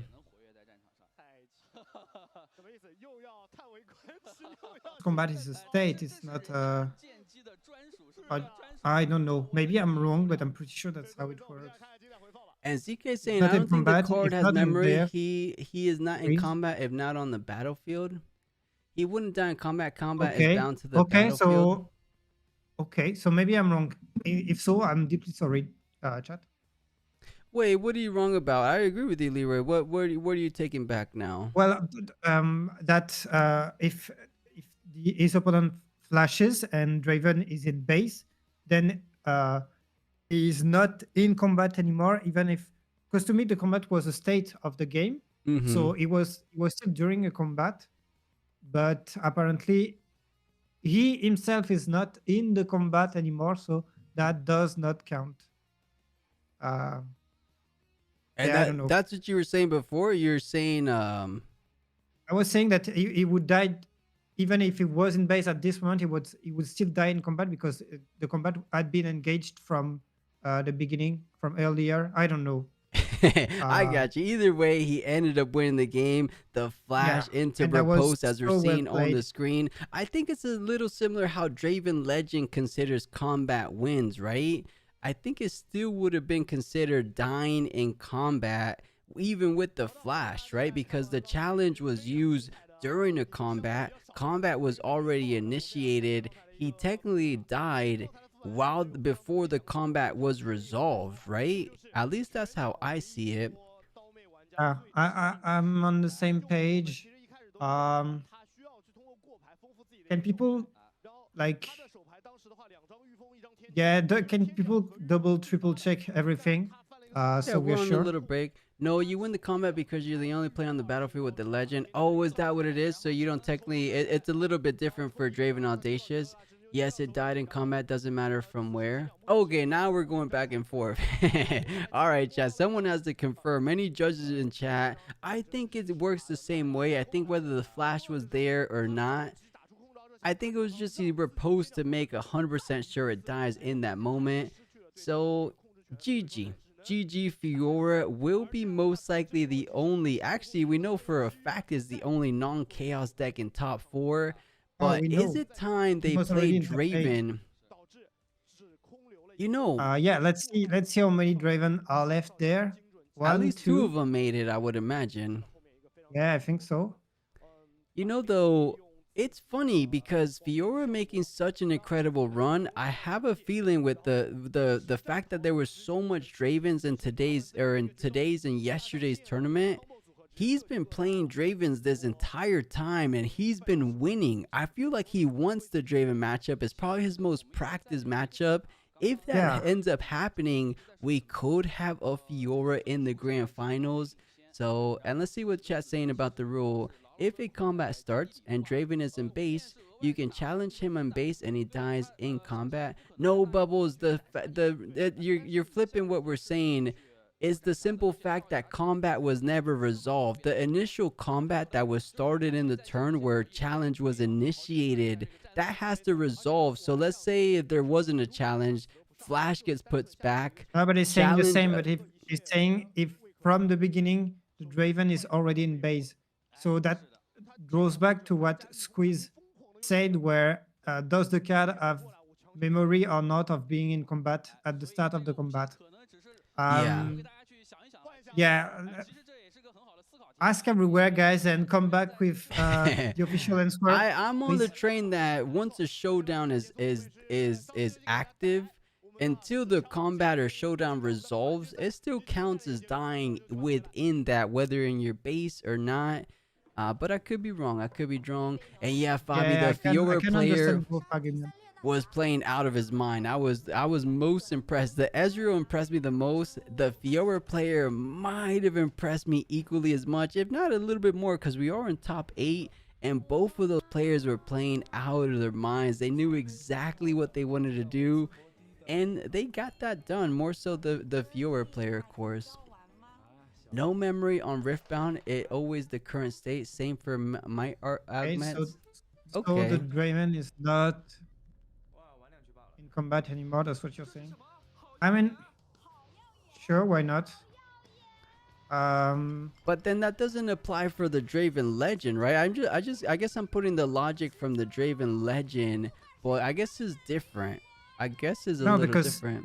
The combat has been engaged, but it's not the card itself. It's the world state. Yeah, I know what you mean. So it's the simple fact that it's a unit, the card itself no longer in combat. Okay. If you're a judge, I'm gonna believe you then. Hopefully we get even more people saying, if you will flash out an attacking assault unit, he doesn't have plus might and base. Actually, no. And now you guys are confusing me, because if you flash out of an assault unit, the assault unit started combat with +3 or +2. You still keep that +2. That one I know for sure. If you started a combat under the designation of attacker status, you keep that attacker status. So now I'm a little confused with what you guys are saying. That one I'm pretty confident in. Correct me if I'm wrong, chat. Assault is wild. Okay, and Draven is instantaneous, and that's why there's a difference. And you know, he lost the attacker. I mean, here lost the defender. If I'm you know what? I think Draven losing there is the same reason Draven. Period. Let's get breakfast. Bye. Yeah. Do you need a break, Leroy? We could take a little. No. break. I was joking. It was more like, all right. In the end, he won. We've got enough headaches ahead of ourselves, so that. Yeah. But yeah. Leroy, I can't believe we still have 3 more rounds.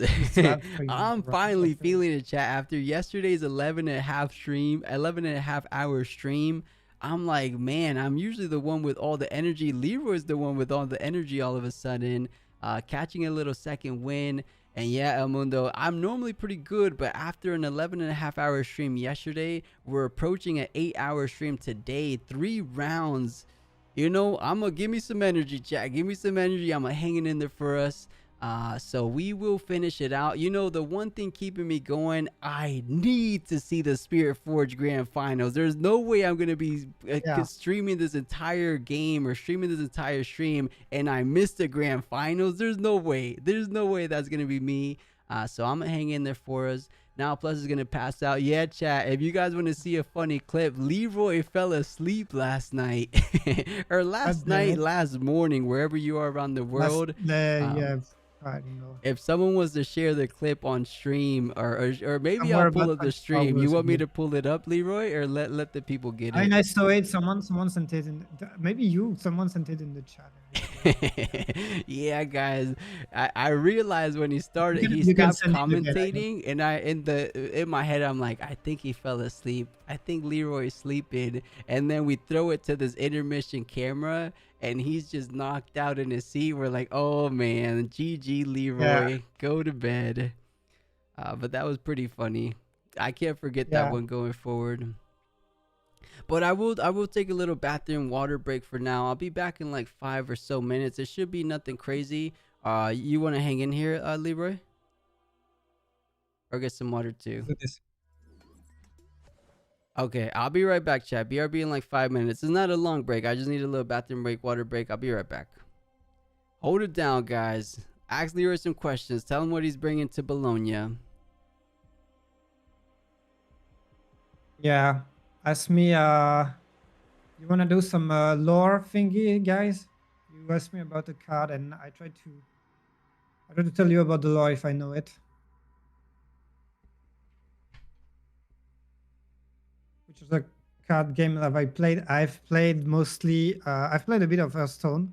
I've played only online card games. This is my first physical card games. I've played Gwent. I've played Hearthstone.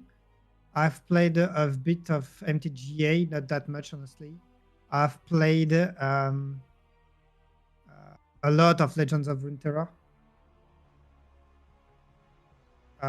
Kaisa, let's not do champions because champions it's super long, and Kaisa especially is complicated because then I would have to dive into Velvet's lore. I can tell you one fun fact: Kaisa is Kassadin's daughter. For those who didn't know, just one thing. Citria is I can do that. Citria is Squire from Demacia, and actually there is a whole novel about her called Garen First Shield, and it happens. Yeah, she does, and it happens right after the events of Mage Seeker. So, for those who don't know, and we're going to go through that this season because this season is about Demacia. The Mage Seeker event is about Silas leading a rebellion, and everybody thinks that he killed Javan the third, so Javan's fourth father, whereas in fact Katarina did. But whatever, everybody is chasing Silas for that, and Silas just wants revenge. He wanted to kill the king, but when he arrived, the king was already dead. And so we follow the event, the life of Citria into Demacia that is plunged kind of into chaos with Garen surrounded by doubts after discovering that his sister is a mage and so on. And she's joining the elite troop of Garen. And you see them going into this small village. Wait. I'm going to, I think the name is Rockrune. I'm not sure anymore. I'm going to get that, and I will ask Plus to send the image because this novel is really not known, and you realize that she's one of the warrior with the most potential into the whole Demacia thing, and it's crazy. And they have to deal with this city that have been occupied by Noxus over time, and you see the tension rising between Demacia and Noxus. And after the last season and with this new season, we'll see a lot of this. What deck am I thinking about bringing to Bologna? I don't know, Jinx or Ari, maybe. Alright, I'm back. One of the best of cards. Thousand Tail Watcher lore. Oh, that I can do. If you want to have fun, you can call the Thousand Tail Watcher the Seinen, because that's his name. And so the Seinen was here to protect a special tree in Ionia called the Omicalayan. And this tree was took down by a tyrant called Ivern the Cruel, which ends up being Ivern, the champion from League of Legends. Leroy, real quick, did your stream crash or was it just mine? Oh, wait, give me a second. They lose. Where is it? Wait, I'm confused with my. Here, let me try to refresh it. For some reason, the stream crashed. Luckily, it wasn't in the middle of the game, but I hope it's just my stream and it's not just like the global stream. No, no, it's only your stream. I'm good. Okay, that's so weird. Oh, okay, it's back. And you know, it looks like we're getting awfully close down to the final. Hey, Leroy, I cut you off. Finish the lore. Finish your lore you were saying. Yeah, so, yeah, just now a new tree has been, a new seed has been planted to replace the Omega Lion, and the Seinen is now the guardian, so the Watcher is now the guardian of this new seed that is to grow. And And I hate to cut you off, but we have to talk about the top 4 final legends remaining. It started with 511. Oh no, and he's down.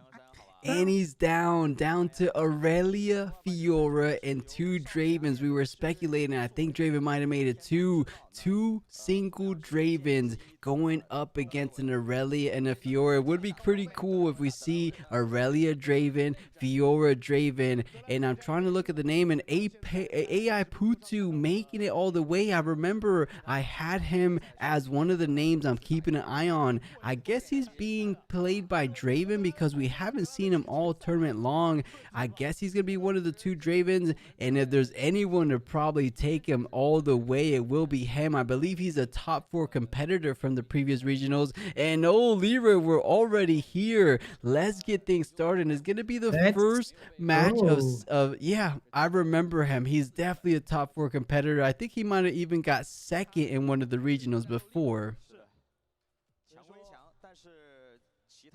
That I would not be able to tell, but I trust you on the fact that we've already seen him. Maybe I will recognize him, and yeah. Yeah, and you know, I am happy the break was about as short as the little break I took. That had to be like a 10-minute break, and AI is gonna be on that Draven. It's gonna be there's only gonna be 1 Draven in the grand finals because the Dravens are forced to battle it out. This is the first Draven mirror match we have of this, of the entire regional series. Finals. Yeah, plug in the chat. And Leroy, they got a good idea. They're saying you should start a League of Legends lore channel because you know so much. Might as well bring that into it. I've already made some video about that, and I will try to make some videos about the card lore, especially. If they're on YouTube chat, !Leroy. I tagged his YouTube and his Twitter in there if you guys want to find it out. But let's get to the action. Semi-finals is here. Like we said, down to the final 4 players, Draven versus Draven, and one of them doing things a little bit different than we're used to seeing. Paper Tree will be battlefield selection for the Draven on the right. Targon's Peak seems to be very cookie cutter. Now the question is though, Leroy, do we see our first Miracle Draven? Or are these guys more the traditional builds with those equipments, the spinning axe, the long swords? I'm seeing that Targon, and Targon might be a Miracle Draven. True, it could be Miracle Draven because I've never seen a Paper Tree, a late game Draven. Is that what he's trying to say he's doing? I don't know, but the Targon is common in those Miracle Draven. So I don't know what the Paper Tree is about, but the other one might be that Miracle Draven that we've been chasing all day long. Yeah, and it would be at the hands of one of the better AI competitors. Switcheroos in hand. Now, the key pieces we're looking for to confirm is going to be that infamous Miracle Draven is cards like Battering Ram, cards like Fizz. Those aren't usually seen in traditional Draven builds. Speaking of traditional Draven builds, I think the Draven on the right that we currently have eyes on, he seems to be playing Tide Turner. I don't remember a lot of Miracle Dravens running Tide Turner, so this could be a traditional versus Miracle, but we don't have full confirmation. It could just be 2 standard Dravens going at it, which would blow my mind that there is no Miracle Draven represented in the first Spiritforged regionals. Maybe not a lot of reps with these players. So let's see. Yeah, that's what we talked about with the idea that maybe it was too early for them to catch on. I don't know. Or maybe this deck lacks the consistency to go to the finals. So many possibilities. Yeah, speaking of finals, like we said, only 1 Draven will find their seat there. So we know there's not going to be a Draven mirror match in the grand finals, as we're getting the first Draven mirror match in the semifinals. And that's going to be an overzealous fan. And I'm not really seeing those miracle-like cards, Leroy. tempo, there will not be any Miracle Draven shown on stream during the World Tournament. Interesting. There's been so many talks about it in the Draven matchups. I feel like Miracle Draven does have the upper hand, but maybe these are built slightly different. Gonna be getting the first point of the semifinals. Overzealous Fan pushing forward into Targon's Peak. Does he gonna go ahead and develop the chosen champion? That is the perfect turn to play. Targon's Peak acting like a pseudo Annie, ready two runes at the end of the turn. And now the Tide Turner should be good to push into the paper tree. And does the opposing Draven just follow suit? Do you just simply develop your own chosen champion here too? I mean, that would be the easy play, I guess. Let's see what he wants to do. Yeah. He could have developed a case. I think he was thinking about it. That was another play. But if you want to match the tempo, because Kaisa is about the value and Draven applies so much more tempo. So if you want to match that and not be completely overwhelmed too quickly, you have to play along that Draven.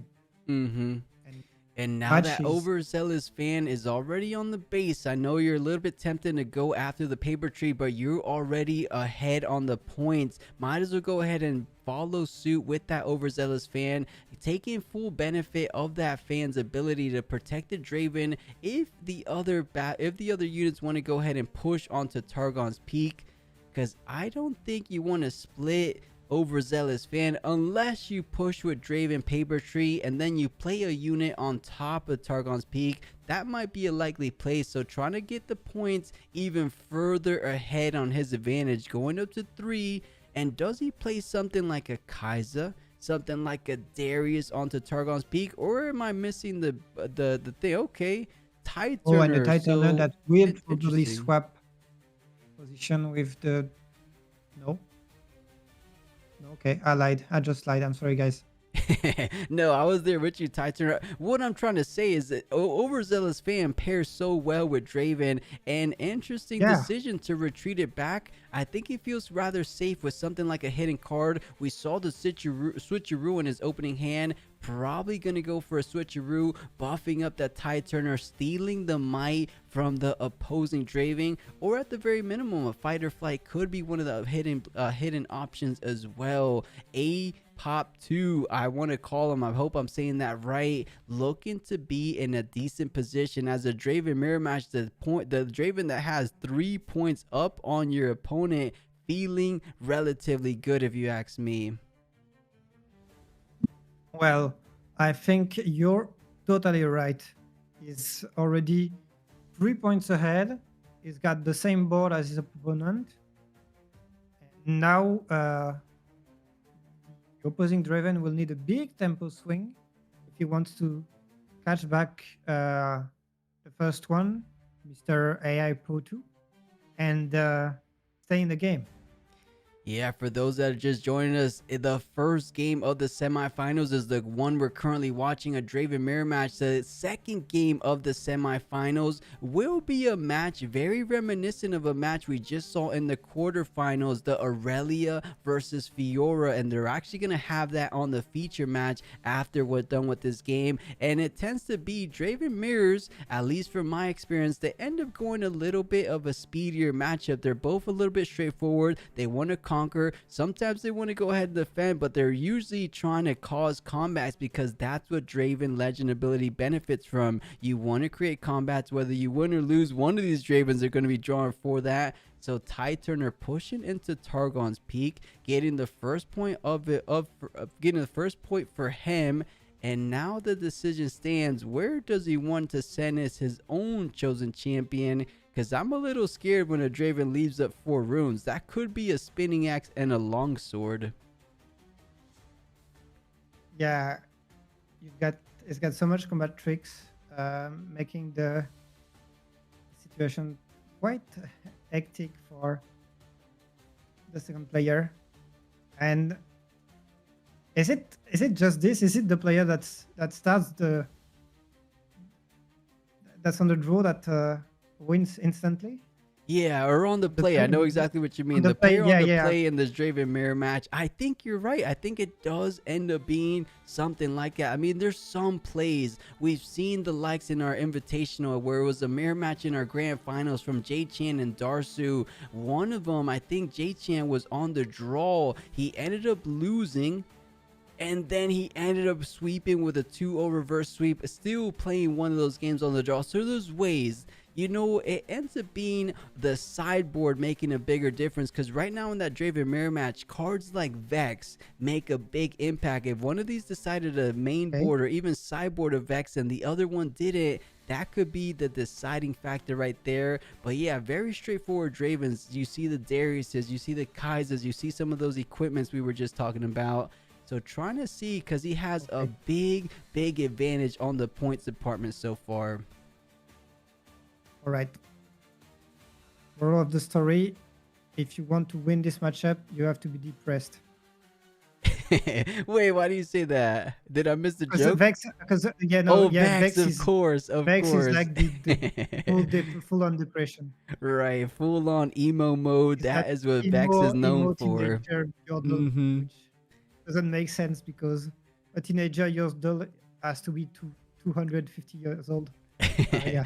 Oh yeah, and because you have that point tempo advantage, you might as well go ahead and stack up one of the battlefields. You are gonna win by simply holding longer than your opponent. Edge of Night, not an often equipment we see too often. Thanks to the current erratas that just got placed this week, it will be buffing up one of the units in the battlefields. Before, it would be retreated into the base, saying here there's no units in the base, so it would have missed this trigger. But now attaching it, I believe, to the Tide Turner, evenly spreading the might distribution among all his units. But the brothers are here to fight. Darius, Draven, Overzealous Fan, and a Tide Turner trying to hold down Paper Tree to victory. On top of that, that is another hidden card. That's why I decided to attach it, so that he could hide another. And good luck.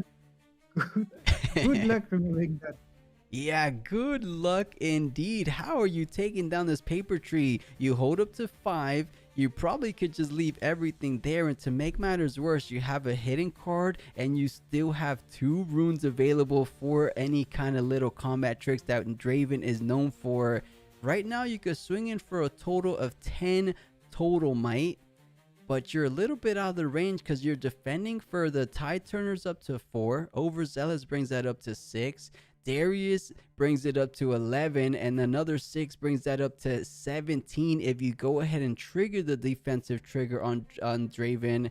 So you definitely have more than the 10, but you have a full breadth of runes to work with on your turn. So, I mean, we're talking about Draven. That is the king of the current meta. I say king, but it hasn't technically proven himself in a crazy major way, quite literally in a major tournament just yet. Right now, he's the king without crown. Yeah, king without the crown, the pseudo king, if you will. Won a lot of online events. The king of the city challenges. That's where the title has been coming from, because he's been winning a whole lot of best of 1 events, but maybe in a best of 3 situation. I think Aurelia has some good sideboard options. Fiora has some decent sideboard options, which we kind of see come into play in a best of 3 tournament like this first Spiritforged one we're catching today. And we're getting a glimpse at the hand. Fight or flight somewhere in there. I think I saw a ride the win, but this is a tricky position Apop2 is putting his opponent, and I don't think he likes it whatsoever. He's like, man, what am I going to be doing to take down the Paper Tree? I'm 2 points behind, and this is tough. I don't know him. FF already.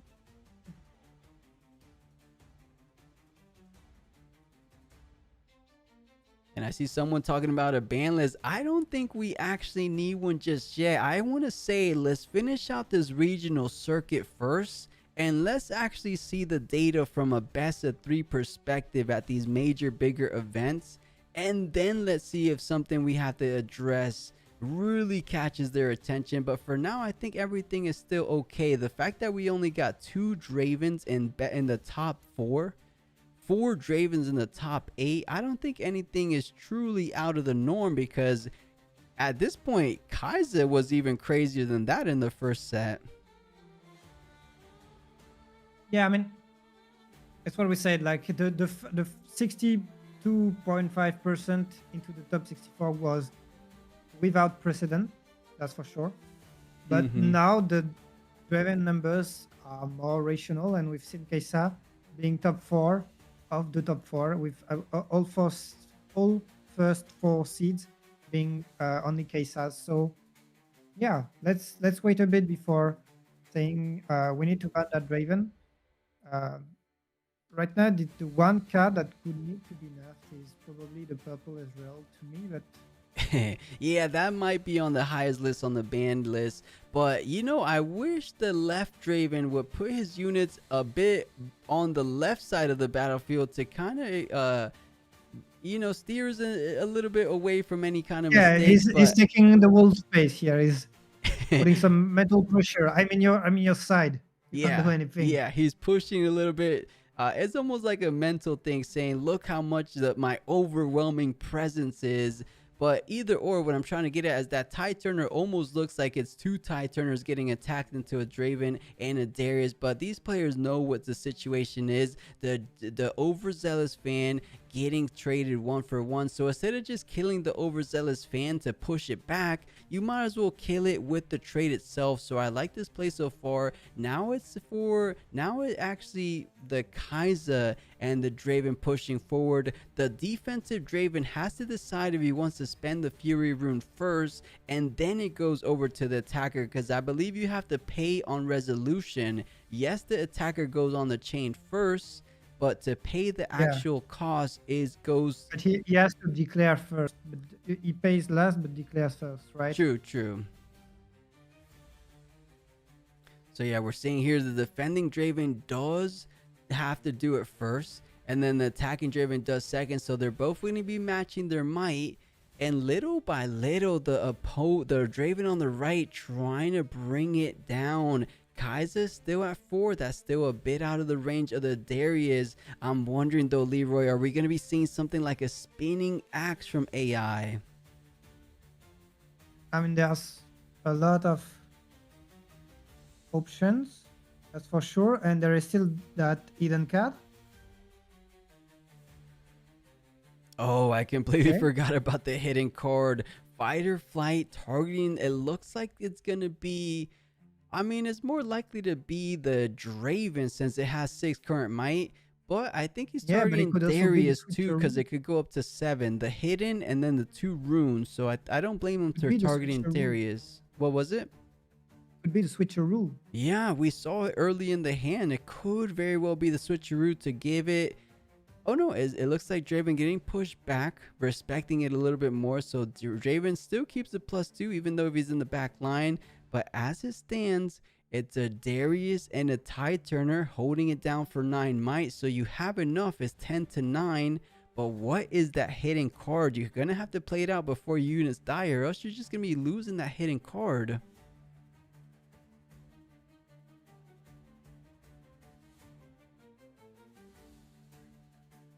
Let's see. Does he decide? I think they're just talking with the judges. What were his targets?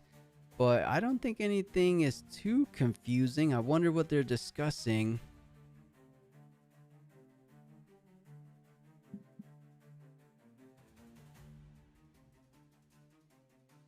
Yeah, I wish you were there and understood Chinese to know what the judges are kind of asking them. Yeah. But you still have some decent units. As we said, the hidden card is yet to be revealed. Is it another Edge of Night? Because that would put you at the perfect breakpoint of being 1 more might ahead. Or the switcheroo, even more of an impact. You switcheroo your 4 might for the 6 might of the Draven, bringing you up to, I believe, 11 might and bringing her down, or not Kai'Sa down, but the opposing Draven down to 8 might. But it looks like there will be a fight or flight on the Draven. Is there a hard bargain he's tapping to, or at minimum he's hovering to? Yeah. Let's see. Okay, but that's... Yeah, he doesn't need more than 2.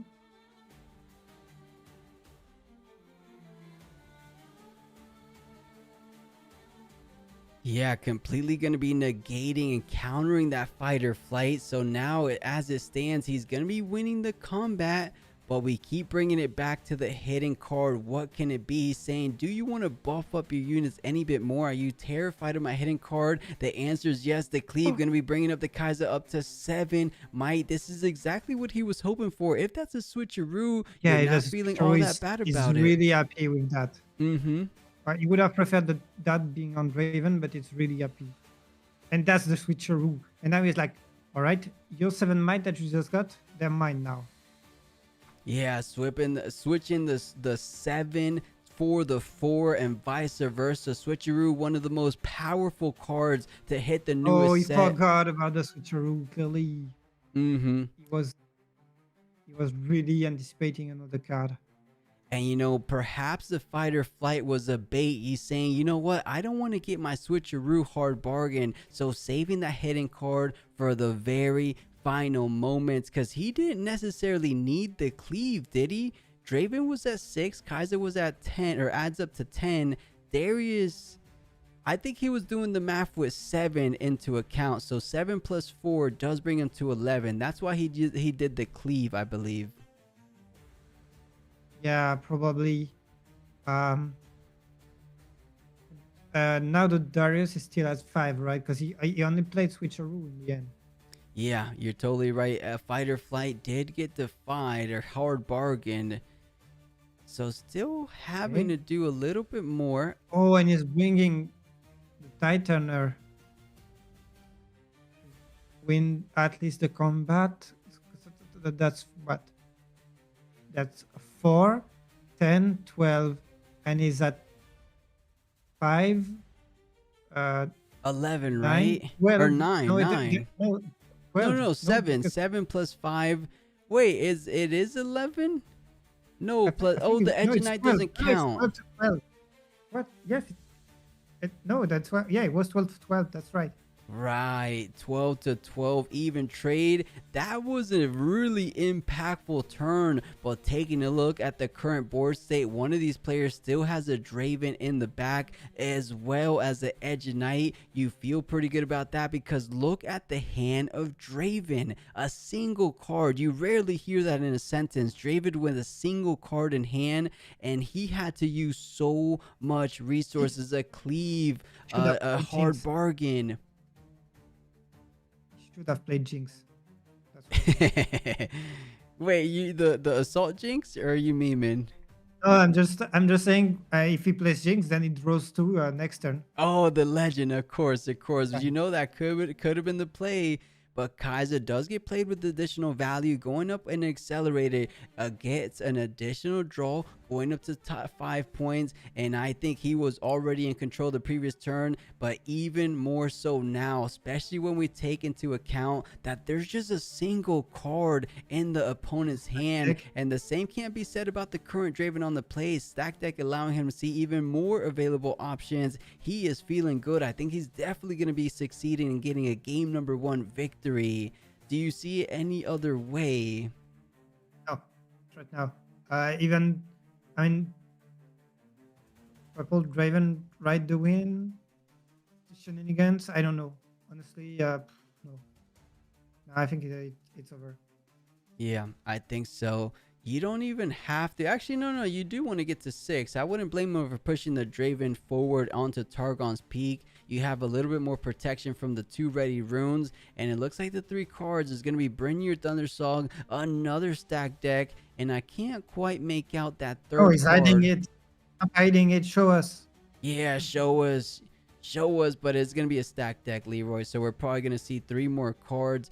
Following this, he has 1 more rune, but you know you're able to get 2 more runes because of the Targon's Peak Conqueror. There is nothing that opposing Draven is going to be able to do, so it does send in the Conqueror, does go up to 6 points of course, and it might as well be a stack deck while you have the runes to work with. 3 more cards, 2 Treasure Hunter, and what's up with this guy, Leroy? He's not showing us He really the doesn't cards. want to see.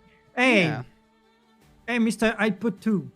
All right. Yeah, come on, I put two. What's going on? You're hiding the cards from the production team. I know you're trying to hide it from your opponent, but show a little bit to the camera, no?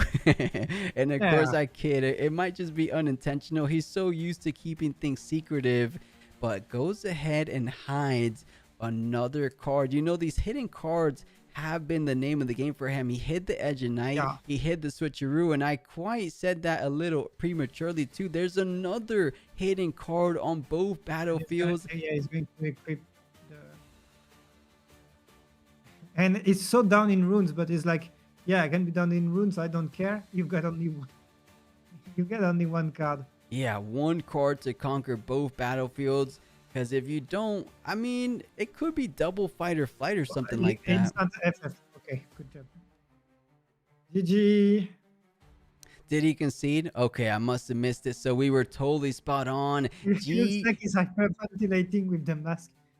Yeah, well played. The Draven on the play. A-Pope 2 going up a single game of the first game of the semifinals. But let's see if it does indeed play out like you said, Leroy. We said, and I'll throw it back to the caster booth as well. We said the Draven on the play seems to be highly favored in this matchup. I have a feeling though, Leroy, if there's one player to prove us wrong, is gonna be Apu 2, right? He's played so well, and I know the testing circle he's around, he has a great team. I say that speculatory, right? I would imagine he has a great team because a lot of the players end up being well. We saw them a lot of time performing, doing well. So yeah, most likely when these kind of things happen, the whole team is great. Exactly. Right. So that's what I mean by that. And let's see if we can answer some questions in the chat. When you counter a spell, is it considered played? No, UN is not considered play. So things like Darius ability wouldn't come online. Things like Legion wouldn't come online. But things like Paper Tree, not Paper Tree, Dreaming Tree, since it's only target and not play, will come online. Yeah, Riftbound has so many little intricacies. So what Leroy said, if you have like a Dreaming Tree and you targeted something like, let's say with an On Guard or Discipline, if that gets defied, you still get the draw, but it doesn't count as being played for the other effects, right? So it's weird, it's weird. And wait, Agent, what was the misplay? What did we miss here? That's basically it. He didn't think it was switcheroo. Yeah, true, Agent. He didn't play around the switcheroo. He was hoping it was a fight or flight or something like the ride the wind to bring things back. Yeah, think of play as resolve. Yeah, Johnny Cakes, that is a good idea. Or Vonnie Cakes, I think if you think about it as resolved, target is different to be played. Exactly, Fabi, exactly. And all right, guys, you know, I am impressed how we had no Draven mirror matches until this very moment, the first game of our semifinals. I'm kind of happy about that. I know you are too, Leroy. I was expecting probably at least 4 Draven mirror matches for the first set 2 tournament, and we only got 1 out of, I believe, 13 rounds we're watching. We only get 1 Draven mirror. That's pretty good. We've been blessed by the non-Draven gods. Hey, we're getting some questions. Do we know what the other top 4 deck is other than Fiora? It's Aurelia. The matchup that we saw, it was just the matchup we just saw, right? It was the quarterfinals was also Aurelia and Fiora, right? I'm pretty sure. Before this one, Leroy, before the Draven mirror. It was Aurelia Fiora. Yeah, so if you guys watch that matchup, that's the other semifinal side, and they're actually going to be showing it on the feature match, or according to the schedule, they're going to be showing it, because I think they're approaching the hour mark of being overtime. So I wouldn't blame them of like skipping that match. But I think you were right when you said if it's on the schedule, they're going to go for the schedule. So I think we are going to be able to spectate that second semifinal match. We will see it again. Although it was a really interesting matchup, so I don't mind it. Yeah, I don't mind it. I want that Fiora player to prove it wasn't just like a one thing or a fluke, if you will. Because I think at the very moment, and throughout that match, it almost felt to me like he kind of figured out the in and outs of the Aurelia matchup. So let's see if he could take that knowledge, because I know he probably wasn't expecting to play too many Aurelias, but playing 2 Aurelias essentially back to back, that's a little bit of like a warm-up. You know what to expect, you know what are the likely units and targets and combat spells coming out. So I feel good, it could favor, but let's not jinx it. Knock on wood, I want both of these players to do great. Either or, we know we're gonna have an Aurelia or a Fiora in the grand finals, and that makes it so much more closer to making sure a Draven doesn't win. I said it before, if Draven doesn't win the first regional, everyone's gonna go crazy. And wow, the Draven on the right, very unconventional with his battlefield selections. Paper Tree following that up with a star tip peak. How do you feel about that, Leroy? Is that kind of a bit crazy? Maybe trying to play more of a defensive Draven? It's an anti-Aurora strategy. Yeah, that's the only thing I could think of too. But I could also think we did see some Dravens being pretty good on the defense with those equipments.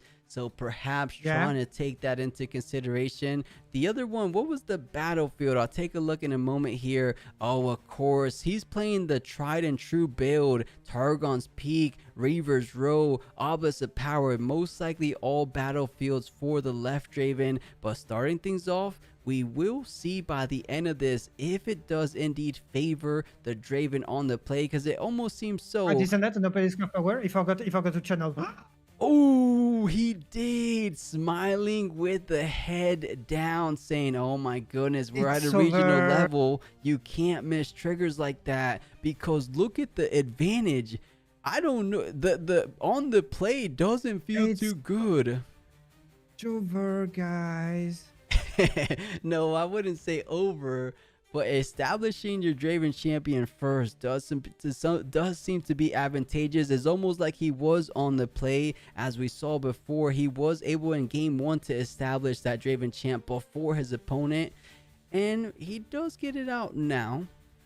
He does have the capabilities of conquering either or these battlefields, so it's still early. It's still very, very early, of course. You're right, but you almost lost the advantage of being on the play. And now the game is already back to even, I don't know how to say it, but yeah. I know what you mean. Yeah, he kind of lost. And whoa, I am seeing some spiciness coming out from the left Draven. That was a mind splitter. Do we feel like that was a sideboard addition? Or is he just the savage main boarding things like Mind Splitter? I've never seen a Draven play Mind Splitter, but I think that's one of the better cases. Wait, that's 2 Mind Splitters. Whoa, what's happening? We are seeing all the tricks coming out in the Spiritforged Regional Open. Mind Splitter, more than one meta in the Draven.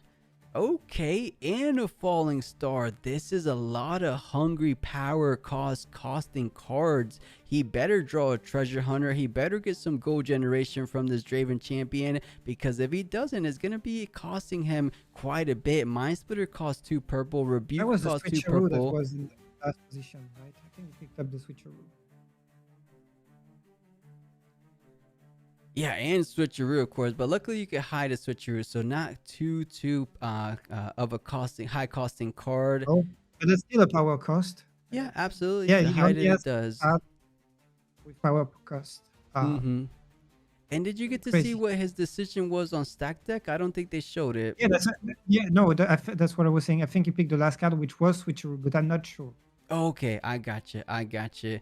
So decides to push forward onto star tip. Pete gets his first point, follows it up by a tide turner, and it looks like a little Spider-Man meme. They're both pointing at each other. I got the Dravens, I got the tide turners, but I might just be going to Targon's Peak unless he wants to take the risk. It could be a decent risk, because if you're able to take the combat, you get a draw and you take down the opposing units nice and early on. I don't know. Does he have a cleave or something? Because right now he has Brainier. So imagine if he has a cleave, he could easily conquer the battlefield if he didn't forget to channel the rune. Yeah, true.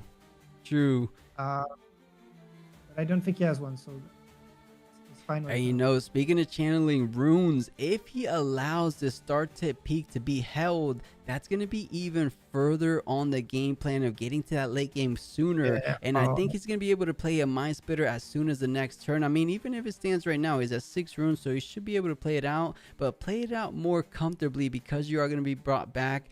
And a second Draven champ, and he's going for it, Leroy. He's saying, let's just try to take down your units right here.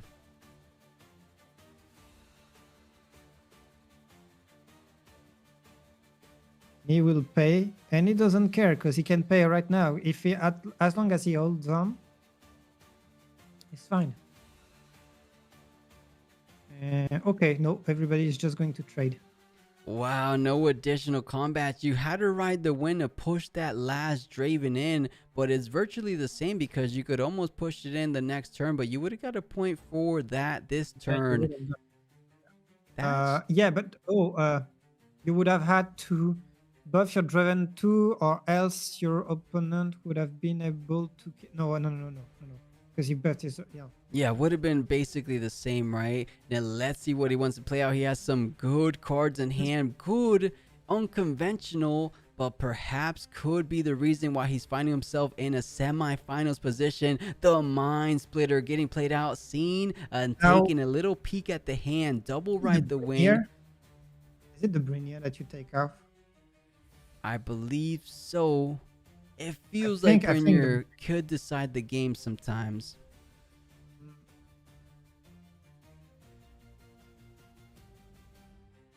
I wouldn't be too mad taking away something like a fight or flight. There's 2 ride the wins. There, that's good. But there is this idea that those are all cards that you can play around. And Brinier, you can't. Because once it's... Yep, and that's it. Makes a lot of sense. Yeah, most likely the biggest value target, taking it out of the hand, not able to get played out. Speaking of decently good cards, the Spinning Axe will be the pickup on the draw, sending in the Draven into Targon's Peak, finally getting his first point on the table, but it's simply 1-1. But Mind Splitter not only has a great ability on the play, it also has 7 might, which tends to be that 1 breakpoint higher than the 6 total might that the Draven just base can have off the ability, so requiring a bit more of a combat trick. And he said, you know what? I want to try to speed things up. Let's go ahead and conquer twice on my turn and then retreat it so I'm out of the distance of that Mind Splitter next turn. So comes back to base and passes it forward more than likely, unless he wants to go ahead and establish a little bit more following that. But no, goes ahead and passes, of course. Doesn't have anything else. I think his only unit right now is the Titaner, so that would not achieve much, and you would rather keep the Titaner for the effect more than just 2 might. On the other end, Mr. Hypo2's got 10 cards and as many runes to play with.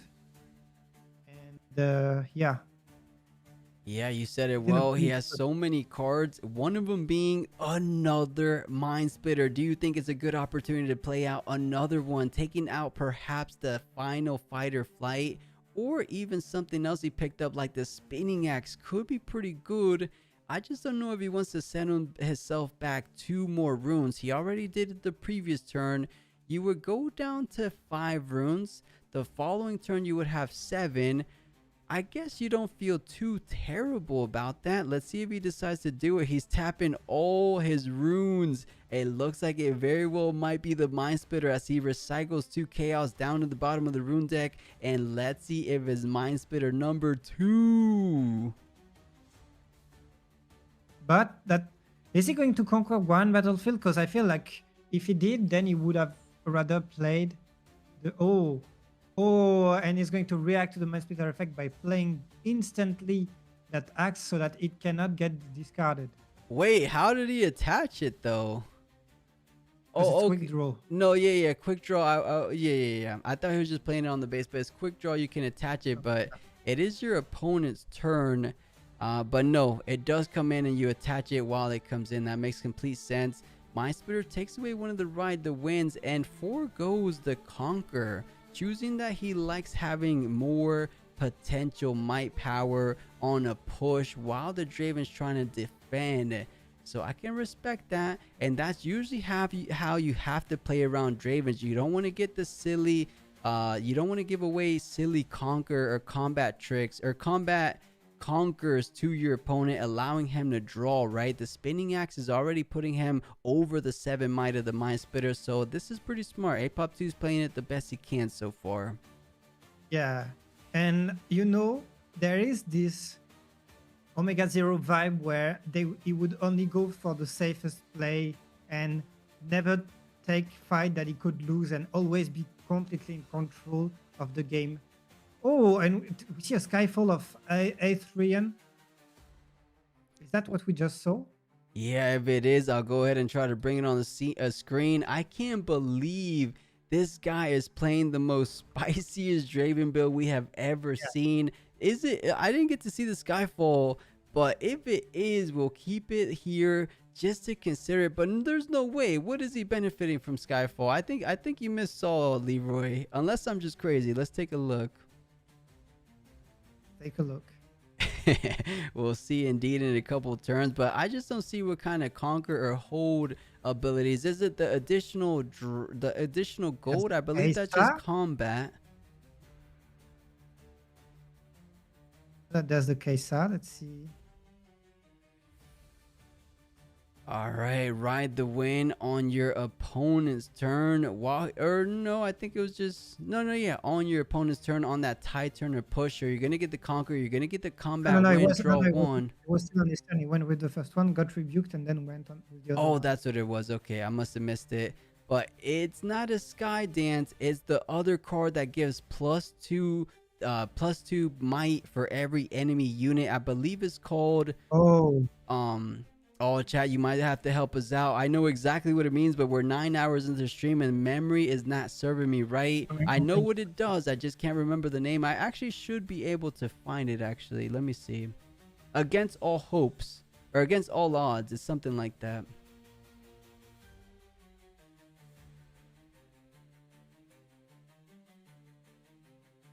Yeah, against the odds is actually what it's called. So that's the card Leroy was thinking about. It could be pretty good. It just costs 2 and is actually able to be played out at reaction speed. +2 might for every one of your enemy units, which is decently good versus this mirror match. On top of that, you also have cards like Falling Star. We mentioned before, this is a crazier type Draven build, very power hungry Draven build, but he could have been prepared for the miracle matchups because Ezreal, we all know how much of a nuisance that Ezreal can be in the back line. They tend to keep it nice and safe. Falling Star is the perfect answer for those Ezreals. Maybe he was the one that eliminated all the miracle Dravens, Leroy. The miracle killer. Yeah, that's a possibility. I'm curious because now I'm not sure. Was he the one playing Paper Tree? No, it was his opponent, I'm pretty sure. It was his opponent, because that would have made sense looking at how much power his deck is requiring. English, please come back. It's all good. No one's gonna blame us for messing anything up around this time, but it looks to be in a more difficult position than he found himself in game number 1. He has to conquer. He is ready, so he's probably considering the fact that he wants to bring back the Mind Splitter because that spinning axe, as we mentioned before, creates a rather easy conquer on that star tip peak. But he could also try to defend it if he has any little combat tricks of his own. We know he does have a switcheroo. He could hide it, but it looks like he wants to go ahead and play out the Kaiser non-accelerated, and he plays it onto the battlefield. So he's saying, I want to defend because the switcheroo feels like... And now after that first game, imagine you're his opponent and you're like, what card is it? He played 4, 5 hiding cards different. What am I supposed to do with all this? Yeah, at this point, you don't know what to take into account, right? You've seen an Edge of Night, you've seen a Fight or Flight, you've seen the switcheroo. So taking the safer route, doesn't even want to find out what's under the hood, going for the Targon's Peak, going up to 4, which is the proper play because you are the one ahead. And you know, we could be totally spot on this. The Draven on the play, even despite the fact that he missed the rune off the Obelisk of Power, seems to be in a good position as it stands. But it could not be the full story though. Hides a card of his own, passes it on forward, and allowing Apop2 to get his 3rd point of the game. But, you know, there's not a lot of ganking capabilities. I don't see a lot of gem jammers in Draven builds. So it's going to be a little hard to make his way over to that Obelisk of Power. You might just have to use one of those spells like we saw in Han.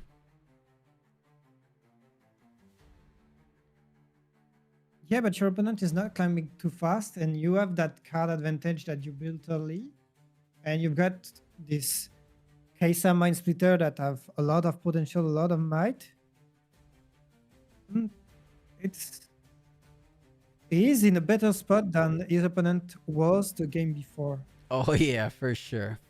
Like thinking about that game 1, he's not as far behind. He's still pretty close. I would say is relatively even. No one has a huge upper hand. They're both defending their respective battlefields, or rather flip, because I think Obelisk of Power is Apop2's battlefield.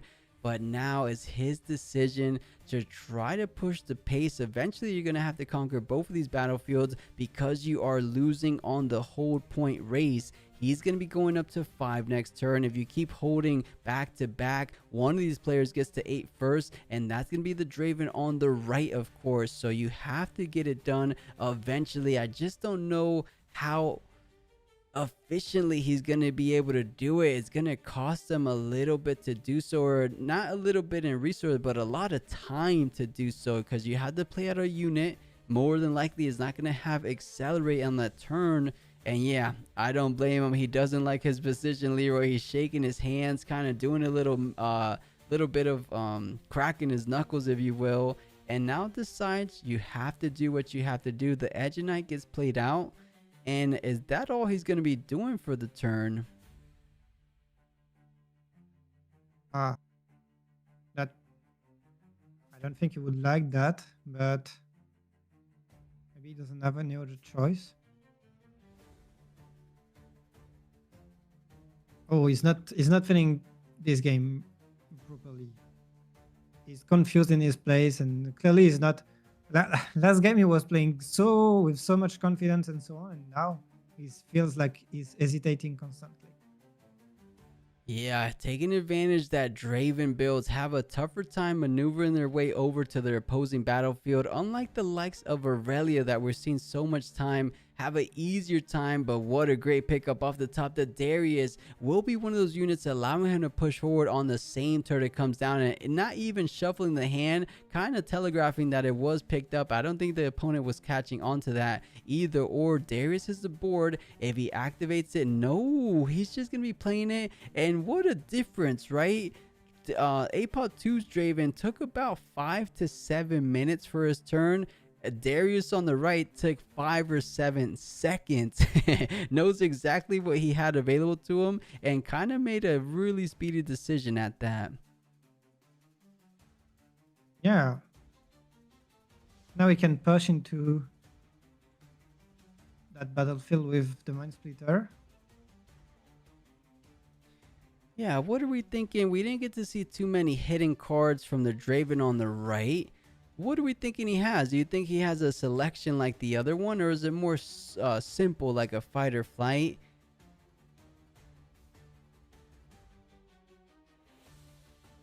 And for those wondering, he did channel 3 runes because of the star tip peak, right? Kaisa held the battlefield, channel 2 for turn, 1 additional one for the battlefield. For those that are a little bit confused what went down, but does attach the Mind Splitter with Edge Knight. So going to be swinging in for a total of 9. You feel decent about that, but you don't feel too good about the potential of the hidden card going to be played out. You know it's not going to be something too much impact. But the thing is that what is going to be impactful is that you lose a combat. Your opponent has, is it 1 card or 0 cards in hand? Where's his hand, Leroy? Does he have 0? I did magic and disappeared. Apparently, yeah. I think in my mind he still had 1 card, but Apparently not. Yeah, right. But going on the offensive, doing what we said we had to do. You only have one option to try to win this game. In this game 2 of the final 4 players remaining, Draven goes in the switch or the tide turner. I mean, switching places with the Darius. So the two brothers trying to defend the Obelisk of Power against the likes of the Mind Splitter. Mind Splitter is almost like two brothers too, right? Aren't those two heads? Yeah. I don't remember exactly. I think the name of the card in Legends of Otara was those who or something like against the and there it odds is. coming down. +2 might for each unit. That's gonna be +4, a sufficient enough might to try to take down this Conqueror. But does Darius have a trigger to activate? Because you revealed one Tide Turner. Actually, there's no cards in here. What am I talking about? Yeah, there's nothing. So yeah, he just went like, all right, can you beat this? Yes, no, and if yes, the game's over. And he's gonna play. He's gonna bring up the Kesa too. yeah, I guess I did the math wrong. It wasn't just yet enough. Mike gonna be bringing in the Kaiser because Rebuke. Wait a second. Did he? No, it checked his next card to see if he would have done something or whatever.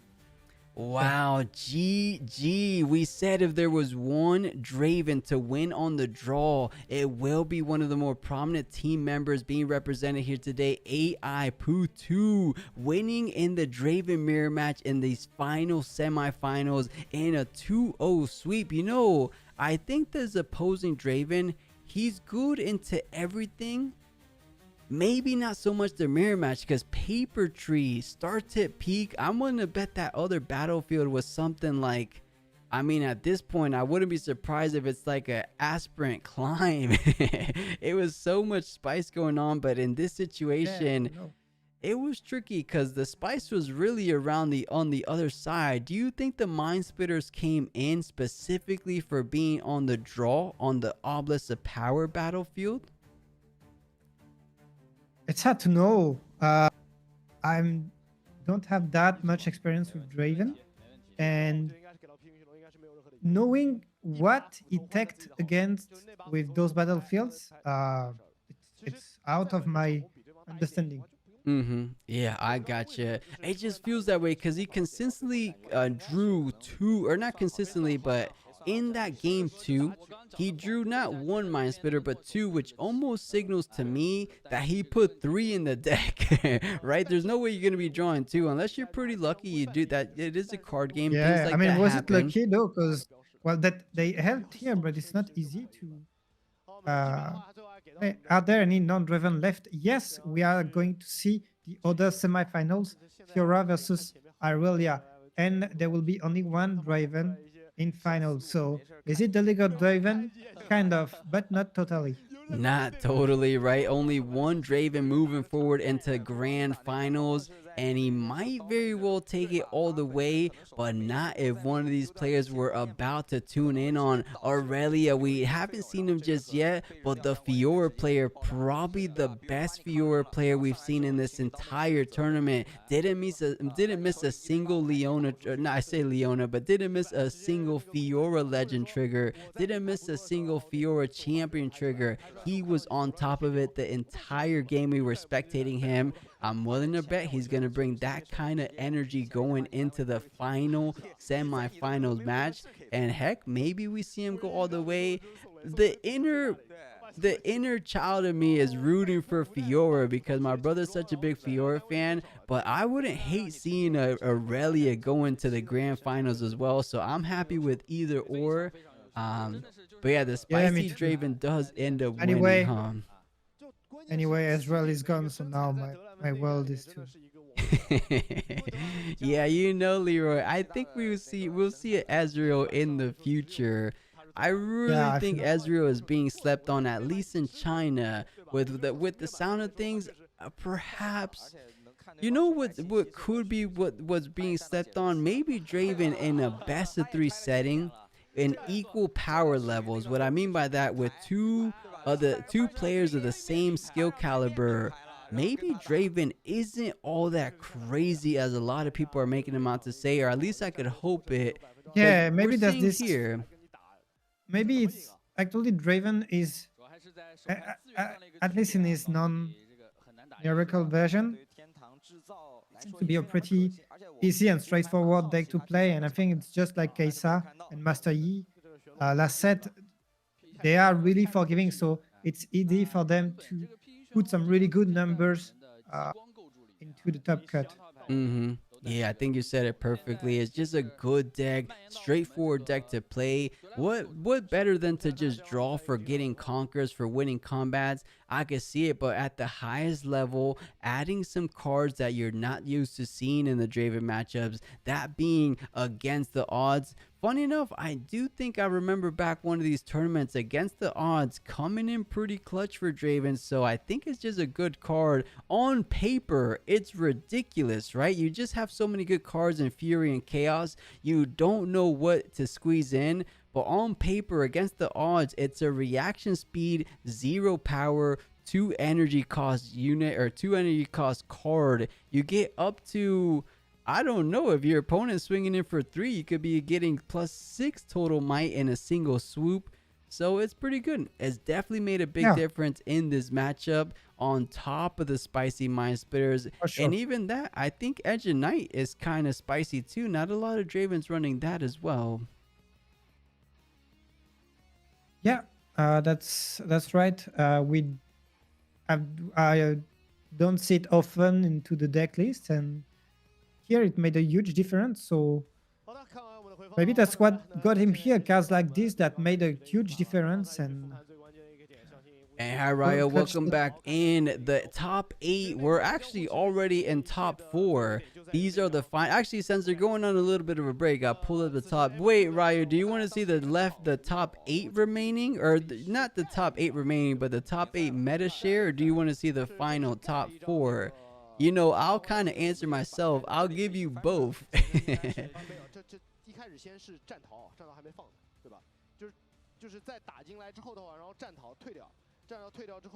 Alright, chat, for those that are just joining us around on the stream, we are live on YouTube and on Twitch, but Draven came in. Actually, wait, this is top 16. Okay, I pulled up the wrong one. I think I sent all of them, right? Yeah. And thank you so much for that, Leroy. I'll pull it up now. No, sure. Okay, this was the top 8 meta share: 4 Dravens, 2 Aurelias, 1 Fiora, and 1 Annie. And it has been confirmed only 2 Dravens move forward, the ones we just watched on stream. So only 1 moved forward because the other one was eliminated at the hands of the other one, of course. And the last semi-final match we're about moments away from checking out is going to be Aurelia versus Fiora. So both are single legends remaining. So most likely it's going to be Draven, or not most likely, 100% guaranteed we're going to get either Draven Aurelia, Draven Fiora for that finals matchup. Annie lost to what deck? Tuzai. Annie lost. There's no way of us knowing because she lost after winning on stream. Most likely against Draven, but well, if we see the bracket again, we can check the names. But most likely a Draven could be an Aurelia. That's what it is. Yeah, I could see an Aurelia taking down an Annie. It's like 2/3 of Draven and 1/3 of Aurelia. Yeah, maybe it was Apop2 that took the Annie down. But we'll see. I don't even remember Annie's name because they're most likely in the Chinese characters. I don't know about you guys, but I can't read those. It was the EDG players. Oh, EDG, right. And then the other one was. But it was not. It was not Apop2 that I saw. Like I wouldn't be able to tell exactly. Okay, let's see. I can't tell if they're throwing us to a break, and I think they are throwing it to a break. I would have hoped that the semifinals started decently close to each other because, chat, there's only 4 players to manage. 2 of those players got done with the match. What's so much about setting up? You know, what do I know? These guys are probably going to get Maybe they're already getting set up on the feature match and we don't have too much of a long one. And Patrick from YouTube saying finals is gonna be Draven versus Fiora. Chat, what are we thinking? I wish I could throw up a poll in chat, but what are we thinking? Is it gonna be Draven, Aurelia, or Draven Fiora? What's your heart feeling, Leroy?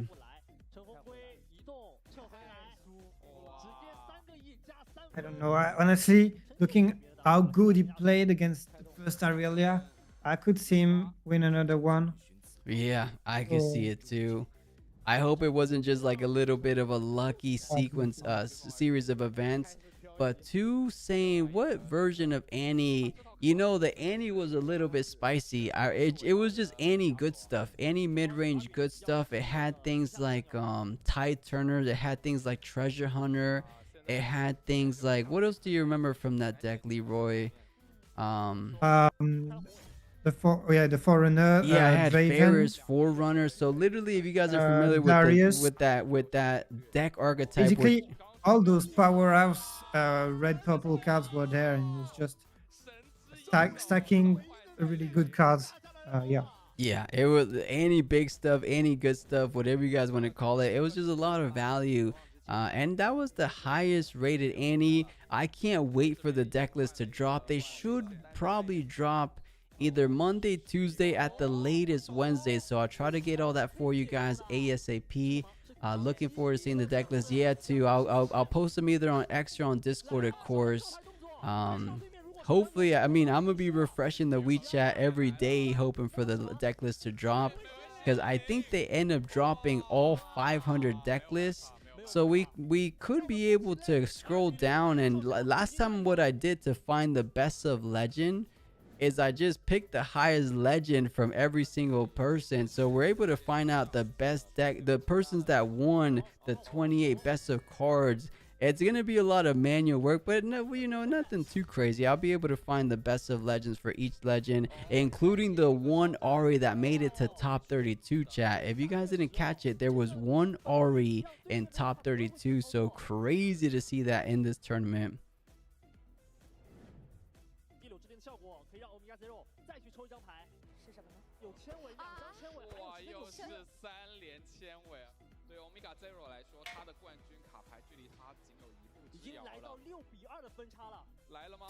I'm trying to finish the numbers while we are waiting. No worries. We are in a little intermission break. So yeah. And hey, Turkey Master, I remember you, man. Are you from Temtem? we had a handful of Temtem people come in through yesterday's stream. And hey, Ryo's saying best of cards should have the placement of them top 32. Yeah, you would think, but even if you're placed 500, as long as you were the only player in the tournament, you end up winning it, right? And Chimp saying, I'm happy to not see your mirror finals. You know, I'm right there with you. What the game we just saw was the first Draven matchup in the entire tournament. There were 7 rounds yesterday. I believe we're 5 rounds, 6 rounds deep today. No, we're 5 rounds deep today. And that was the first Draven match. I don't think we could ask for too much more of that.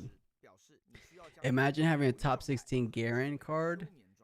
Ryu, what do you mean top 16 Garen? Like, what would be the difference between a 500 place Garen? You still win best of cards. And yeah, I thought so, Turkey Master. How you been? What have you been up to lately? It's been many years since I played Temtem. If anyone in chat remembers that game, it was like the Steam Pokemon. Since Pokemon's only on Nintendo, that game was available on Steam, so it was pretty good. It was a little MMO-like Pokemon game. It was good. That rings a bell, yeah. And are you getting all the data from day one, and you're doing the conversion? Grinding set 2 favorite for Vegas. Day one oh, and Turkey, you're playing Riftbound. Nice. What deck have you been working on for set 2?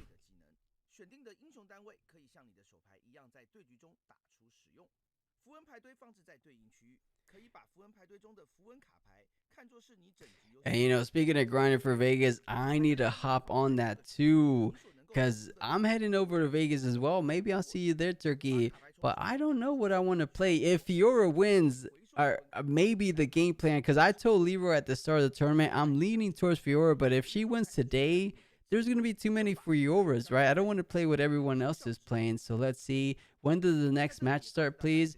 La broke, I don't know for sure, but if we take a look behind my head, it says 17:20. 17 is 4. No, we can't even rely on that schedule anymore, right? Actually, 17 is...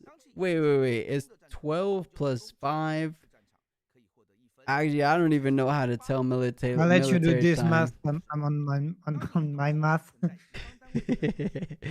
Either way, Brocate, I'm trying to say we have no control over it. I would imagine it's going to be super soon. The schedule says 17:20 military time, Chinese, so CST, I believe, Chinese Central Time. So maybe hit up a quick Google search. But last I checked, we're like 40 minutes behind schedule. So maybe it was supposed to be close to an hour ago. It's 8 p.m. almost in China. No, I think actually no. Yeah, it's 7:47 in China right now. So you're absolutely right. It's about 8 p.m. there. So yeah, aren't we a little bit overtime? Because 17 would have been 5:20, right? That's 1, 2, 3, 4, 5. I'm tripping though, chat. There's no way, right? I think I'm doing my military time wrong. Too much Riftbound math today. I can't do the simplest math. I don't think I'm wrong though. Isn't that just 5:20?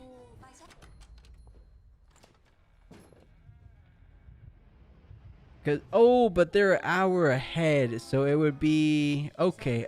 So technically it says it's supposed to have started 20 minutes ago. We're 30 past. Okay, yeah, 20-30 minutes.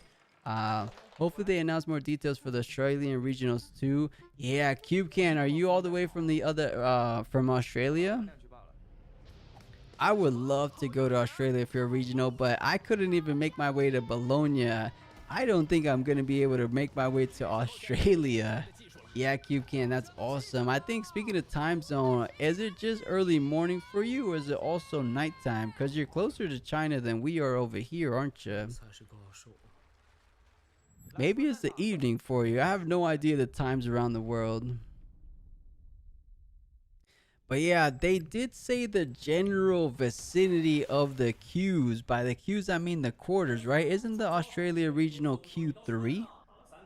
Your stream started at 2. Cube, have you been here the whole time? I'll be impressed if you've been here since 2 a.m. Or 2 p.m. 2 a.m. or 2 p.m. I don't even know at this point. And it's 2 p.m. here. It's good. Nice.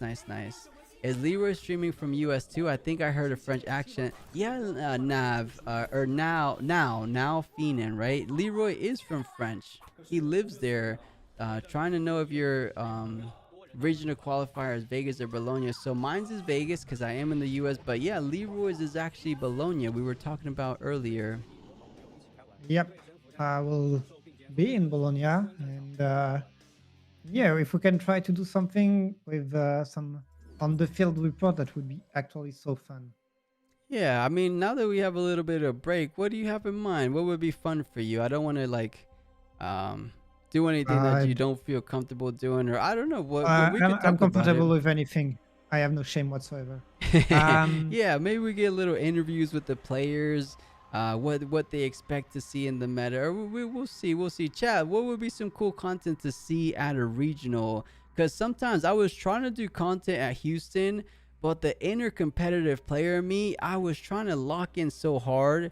Granted, I didn't even get good results, so maybe I shouldn't have locked in so hard. But I was so locked in that I was like, you know what? Content second. Let's actually play Riftbound. Make it a priority this weekend. So I kind of regret not being friendlier with like the Riot staff. I should have done a little bit more networking in my opinion. So yeah, I think that's important as a content creator, someone in the community. You probably should network with the community manager. And I say network, but not necessarily like in a business terms, but just be friendlier, say what's up, you know, get to know each other on a first name basis. Can we use Chinese legends since it doesn't go in the deck? Yeah, Marcus, you could use Chinese legends and Chinese runes. It's allowed, indeed. I think so, as the legend is not considered a card in the deck. Yeah, guys, it's been 100% confirmed. You can play Chinese legends in an English deck. You can play Chinese runes in an English deck. The only thing you can't do, actually, these are the exact rules. As long as the decks are separate, every deck, whether it's the rune deck, battlefield deck, if that's even a thing, main deck, or the legend, all has to be the same language. So within the decks, you can't flip flop or switch the languages, but outside of the decks, that's actually the rule. I have one card in my eBay card, 2 King. What card is that? Is it the Ezreal, the purple Ezreal? Do you have to play same language? Yeah, nah, that's the one I don't know 100%. I think all battlefields have to be the same language though. But maybe not, because I know that French Altar of Unity came out and the dev team came out and said you could play the French card even though there's not any other French battlefields. So I think the battlefields have the most. That shouldn't be a problem, because yeah, I don't know. Yeah, the idea is that the cards that are in your deck can be, you can recognize them because it's not the exact same thickness or so on, but I don't see why there it would be a problem. Yeah, for sure. And Team Demise saying, can you play a fully Chinese deck in the West? You absolutely can. When I was playing in Houston and I competed in Orlando as well, there was people with full Chinese decks. You just have to make sure your full 40 cards in your Chinese deck are 100% the same language. So you have to commit to a Chinese deck. But yeah, you can play anywhere. It's legal any format around the world. And catch, good news for Aurelia fans. That's the next match we're actually going to be spectating after this intermission break. And it's the final 4 players. Actually, it's the final 3 players. Draven has already locked in their spot to the grand finals. It is down to Fiora or Aurelia to join them there. So maybe Aurelia makes it all the way to the grand finals. Yes, you could play the French version Battlefield given in pairs. Yeah, Chim, that's what I heard. That's what I heard too.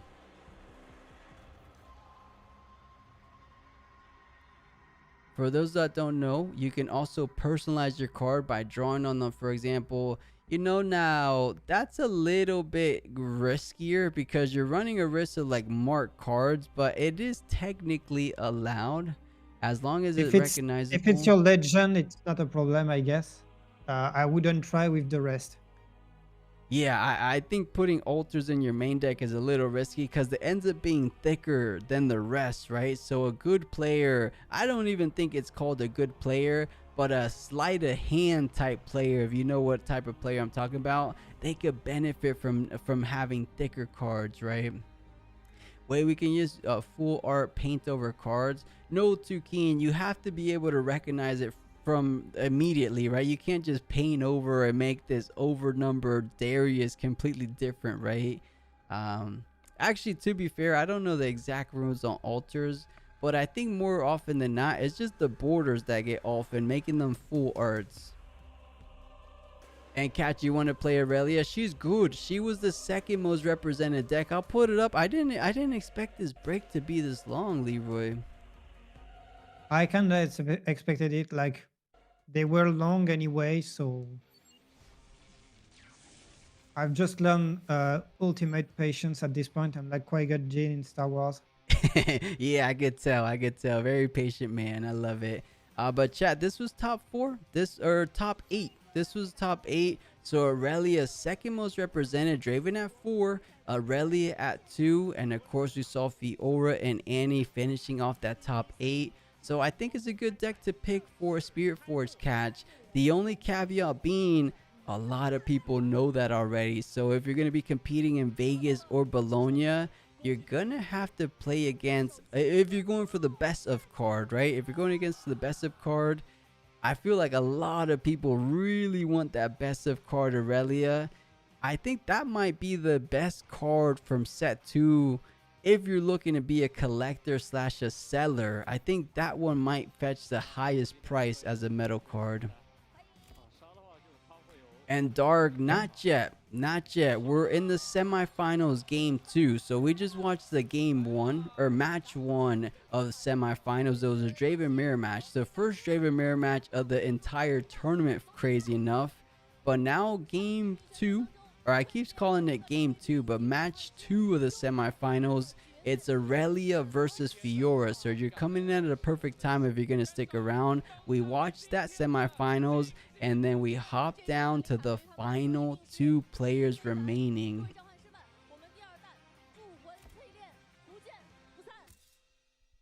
It's going to be good. It's going to be super, super good. I just can't believe we get a break. You know, Leroy, it could be like a little food break for these players because they have been playing for a bit now.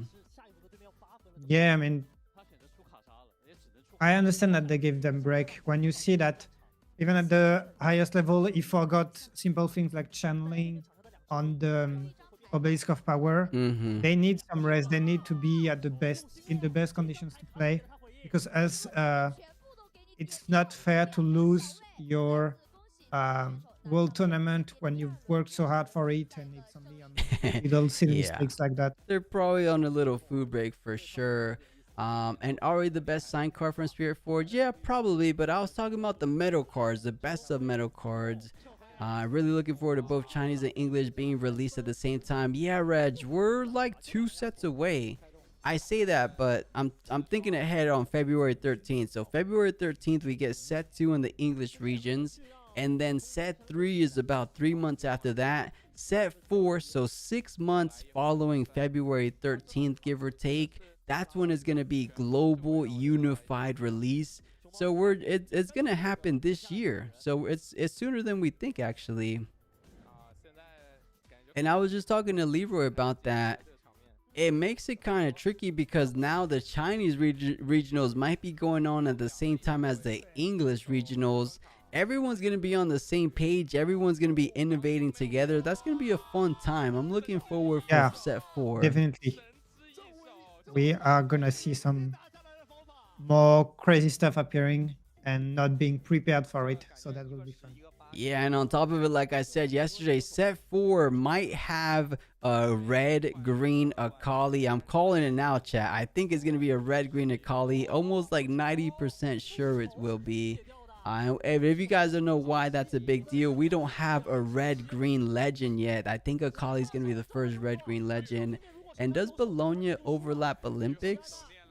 That's a good question. I would be lying if I told you I know anything about the current state of the Olympics. Do you, Leroy? I didn't even know the Olympics were this year.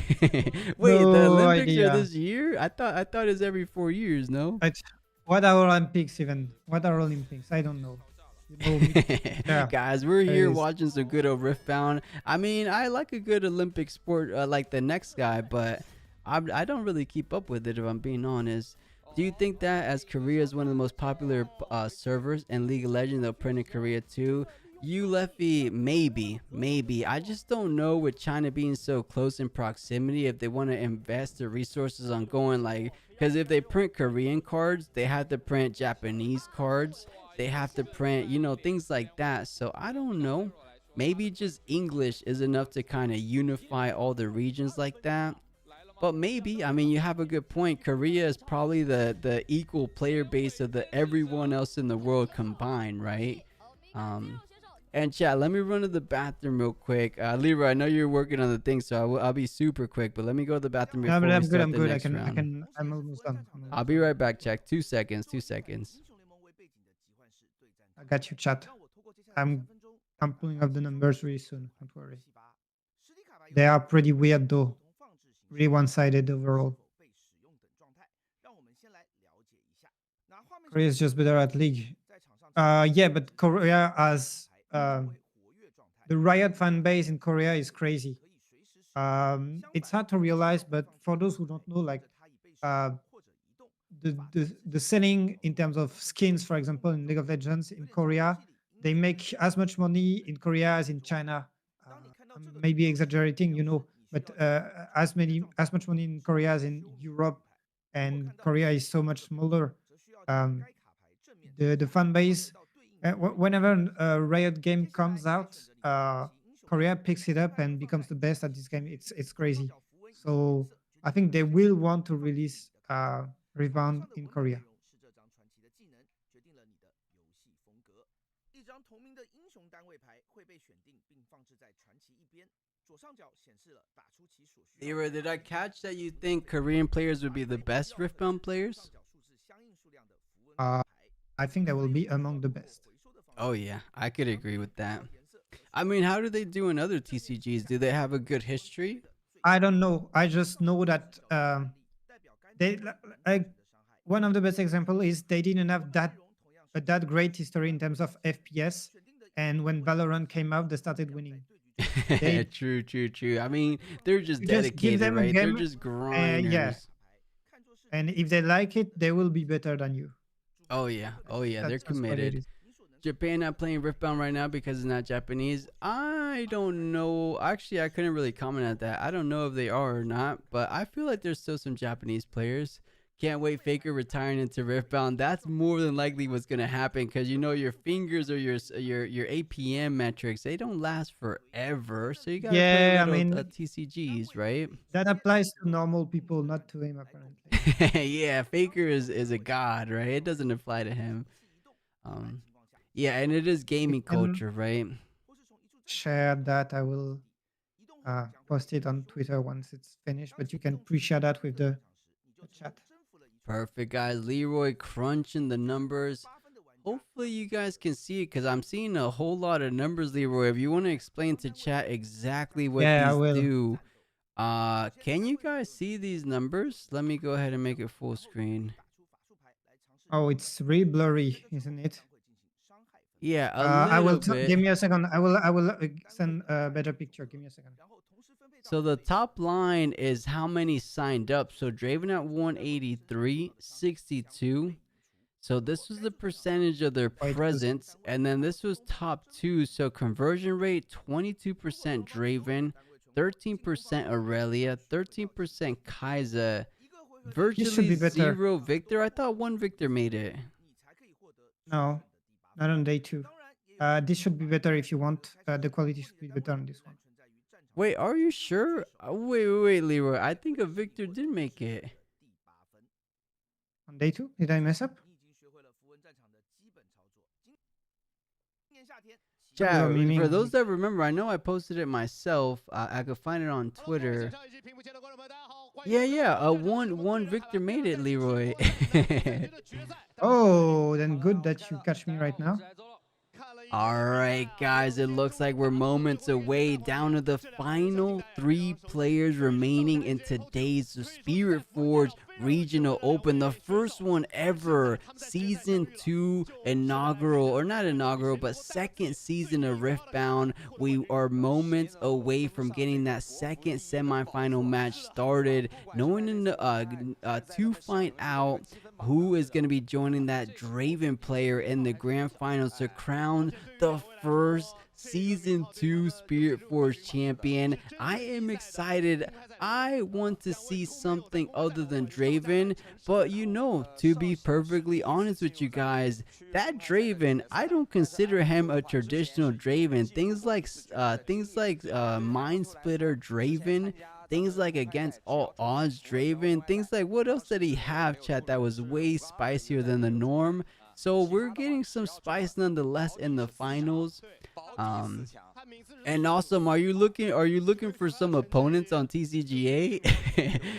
Just use the Discord instead of the YouTube chat. You'll find someone a whole lot faster. Yeah, matchmaking is pretty good. Yeah, we, like Leroy said, we even have matchmaking on the Discord. You just go down to ranked chat, you join a queue, and you get paired up with somebody, and then you just share the TCGA code. So super straightforward, and you get a little ranking points after the match. By ranking points, a little MMR and stuff.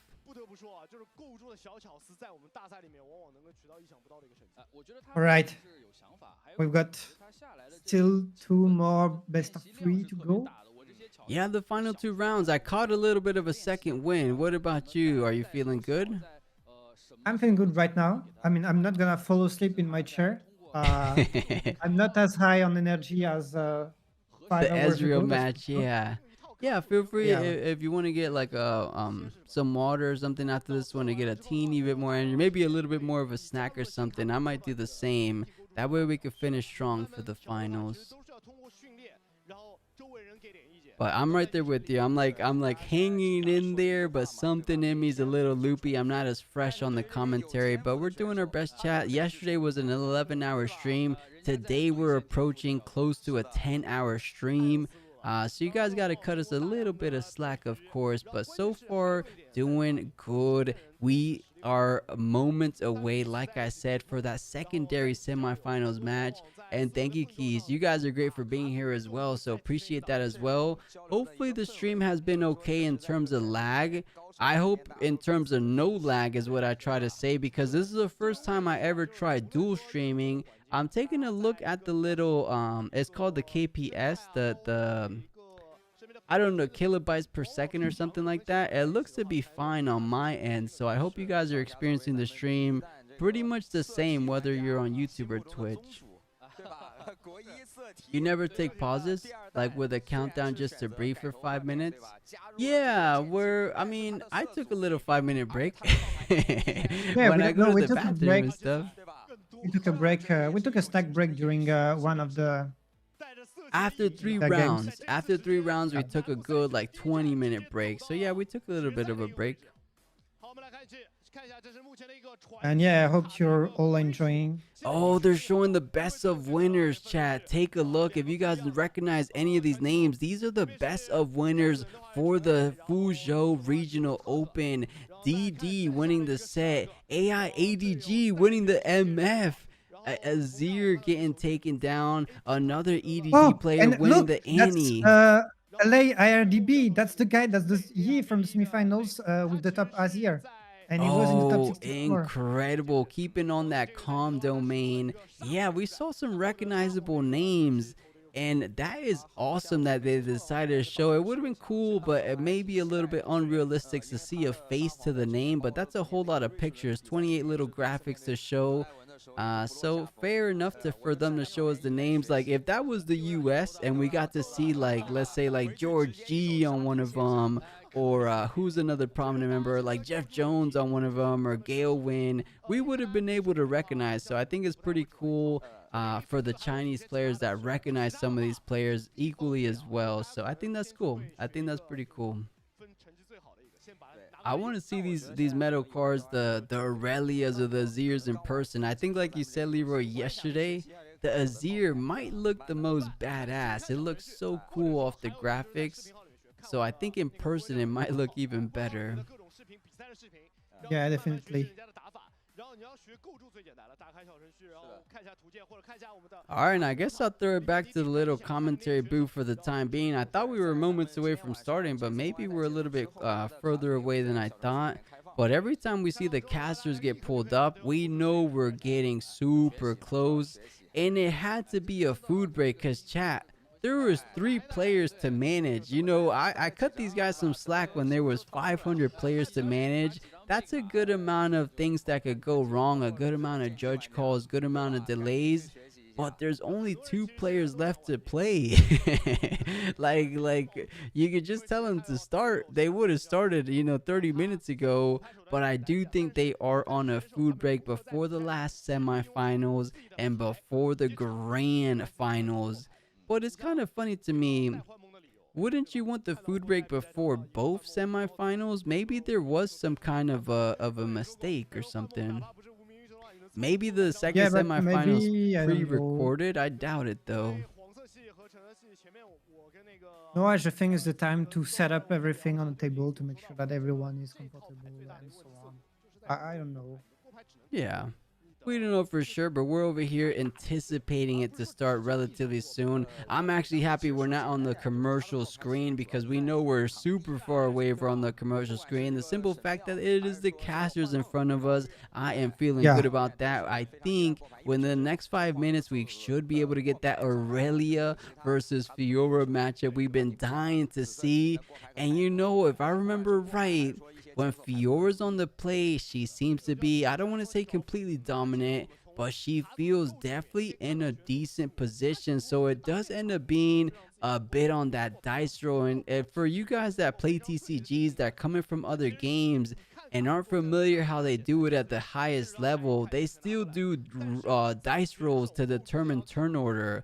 I know in some events, you know, the higher seed you get in Swiss, you get to decide turn order, but in Riftbound, you're still rolling.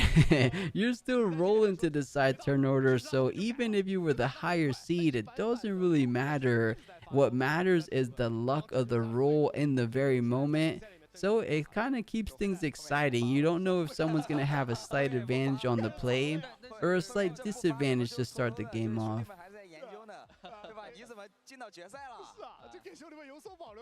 Yeah, there are indeed some matchups where it felt like the person starting had a really huge advantage. But, you know, it felt like this with the Draven, and in the end, he completely won. Minus the little blunder from his opponent, forgetting to channel his rune. And Jim saying every major TCG, you know, Rose, you know, I guess maybe I was playing different ones because I used to play the Dragon Ball TCG. That was higher seed. I recently just played Lorcana. That was higher seed. So maybe I've just been playing some other ones except the major ones, huh? I know Pokemon does roll though, right? So maybe you're referring to that. Isn't Magic higher seed though? I thought Magic was higher seed.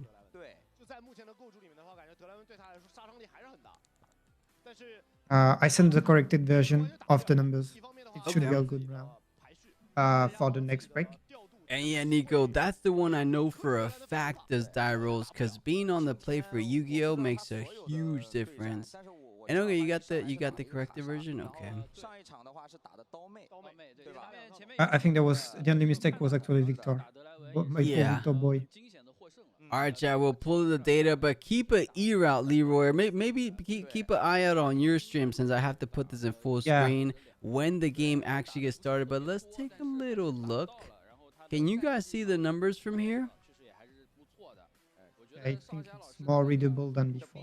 Yeah, it definitely is. So the conversion rate for Victor was 3.5%. That's where we ended. Fiora at 8%. It looks to be one of the more higher ones, but Annie, Lucian, and Ezreal all the way at the end there. 20% conversion for EZ. Looking decent. And yeah, Ornn had total signups at 12, but 0 of them were represented at top 64. Same for Sivert chat. I thought Sivert had potential. Maybe it was a bit of false hope. And then Leroy did the math for top 32, did the math for top 16, and we're seeing it all the way down. There was for a top Yasuo. 8. Yasuo is under. Look under, guys. There are other champs. Now I say it every time, but the number that is important, which is why it's in another color, is the field conversion, because that's basically the conversion rate. But they're all 0, right? on a one basis. So that's where you really know if the deck performed well or not. And yeah, when you see 1.75 from Draven, this is crazy good. Yeah. Field conversion. Wait, 1.75. What does that mean again? What were you just saying? Well, it's the field conversion is like the percentage is the presence from the top 64 compared to the presence from the day one, and then it evolves every time. And so this is the most interesting number, because the conversion rate can completely is dependent about of depends a lot of how many decks were in from the beginning, whereas this one treats the decks treats all the legends the same. Okay, it's kind of like to standardize all the legends. But yeah, someone said it. One Ori made top 32. She made a really good run. But let's go ahead and see if these games are about to get things started. Someone in chat joining us saying what round? We're missing the deck list, chat. The deck list for the semifinals. Fiora looking to have 3 set brawlers, 3 riposte, which is why he drew so many. Only 2 punch first and a main board salvage. This is looking very good. I like the 3 BF swords, the 3 Doran's blade, and a main board sabotage. And you know, a card we didn't get to see in the quarterfinals from Fiora was Call of the Glory, or Call of Glory. I don't know why I'm putting the "the" in there. But Call of Glory is a 3 of in the deck, and we saw 0 Call to Glories in the entire of that quarterfinal, so that could be a difference maker going forward into this final 2 games. We're in the semifinals, and Leroy, it looks like it's time. Let's go ahead and see what we have. Whoa! Is it the grand finals already? Okay, we got bamboozled. That means the Fiora made it to the grand finals. Fiora made it, chat. It's a Fiora. You know, we were so behind on time. They're hopping directly into the grand finals. Fiora taking down Aurelia, finding himself in the final seat. And unbelievable. We've got the angry judge. I recognize him from the nationals. He was the guy that was so pissed at everyone all the time.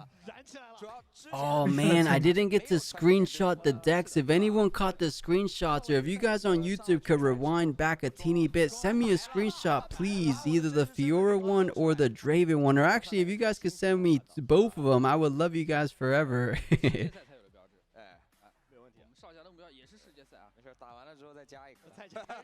And I cannot believe what a pleasant surprise. You know, I kind of said it, Leroy. I'm like, you know what? They're so behind time. Maybe they just hop straight to the grand finals. And I guess it was true. Yes, Javo, welcome on in. It is grand finals time. The Fuzhou Regional Open, the very first Spiritforged regional of season 2, is right here in front of us. Draven versus Fiora, Reaver's Row versus Monastery Harana. Those will be the first battlefield picks for both of these players. I am excited, and I have seen a world where Fiora feels decently good in these matchups, especially considering the fact that is not your typical, I say typical, but not the newest variant. Those Miracle Dravens is a bit more straightforward, but I think APUP 2 wouldn't call his deck straightforward. We saw those Mind Splitters. We saw some different things going on in that deck. So perhaps Fiora player hasn't really seen, because I don't think it's open deck list. They don't know exactly what both are bringing to the table, but the grand finals is here. It depends, because last time the semi and the finals were open deck list, because since some of them had been on stream and some had not been, then to make it equal, they showed the deck list. So maybe that's also why it took so much time, so that they had the time to review the deck list. No, honestly, I think it took so much time because they were playing the other semifinals that's during right, the break. That Yeah. could also be why, why in between each game it took so much time. That could be one of the explanation. I don't know. Yeah, I could totally see that.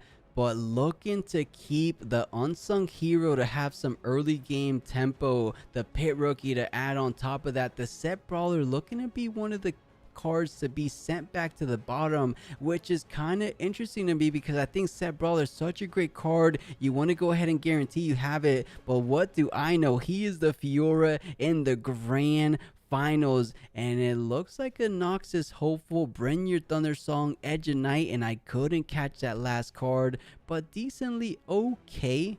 Doesn't seem to have too much opener, but like I said, guys, it is the very last match of today's regional event. Day 2 started with 64 players. Mind you, day 1 started with 511 player, and we find ourselves with the final 2. Can Draven prove us all right that he is the best deck, or can Fiora prove us all wrong and say Chaos isn't as broken as all of us suspect, and she's gonna be on the play, Leroy? Let's see if that is a big advantage for her in the first game of these grand finals.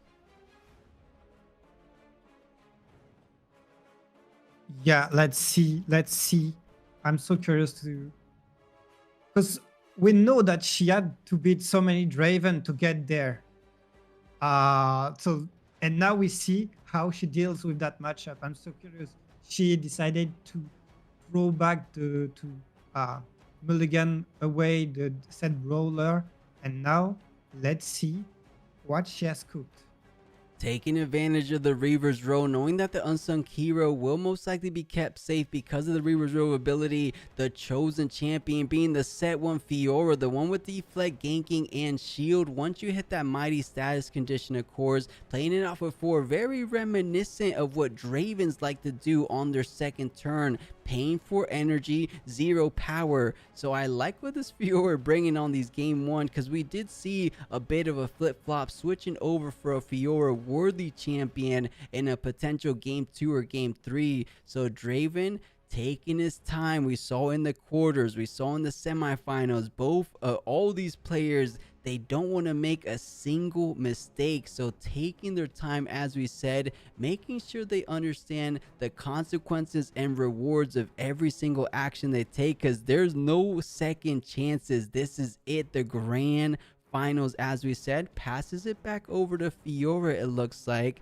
and let's see what they're able to develop as they get their second point. I don't think Draven is having a great time. You don't want to be too behind on point tempo, because if you're able to establish something like a Lucian, things can get a teeny bit out of hand quick if you don't have too much units to kill anything.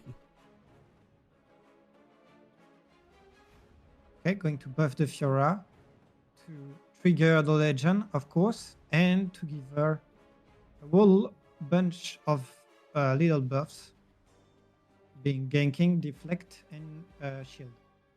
Oh, but that is a big card, the challenge. You know what this looks like to me, Leroy? It looks like he's been here a million times. He knows exactly the cards he wants to use. He knows exactly what he wants to get done to take down the big bad wolf of the meta currently, the Draven. He knows Draven most likely is going to be that turn to play for him, and has the challenge to respond to it. And now we said he wants to have units to try to take down Fiora's units, but with the pit rookie and an unsung hero, he might very well be able to get to his 4th point before Draven even scores his 1st point, and actually goes up with the Fiora. I completely forgot about that. Somehow gets his 3rd point on Monastery Hirana, gets the additional draw, and he is feeling good in this game 1 of these grand finals.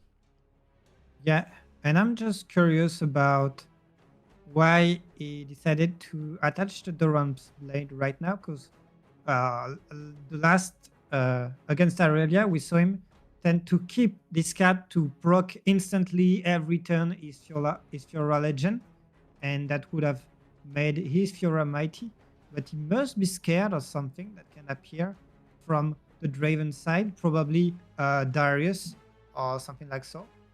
Yeah, I could see it. It could have been as well to put online the deflect status as well.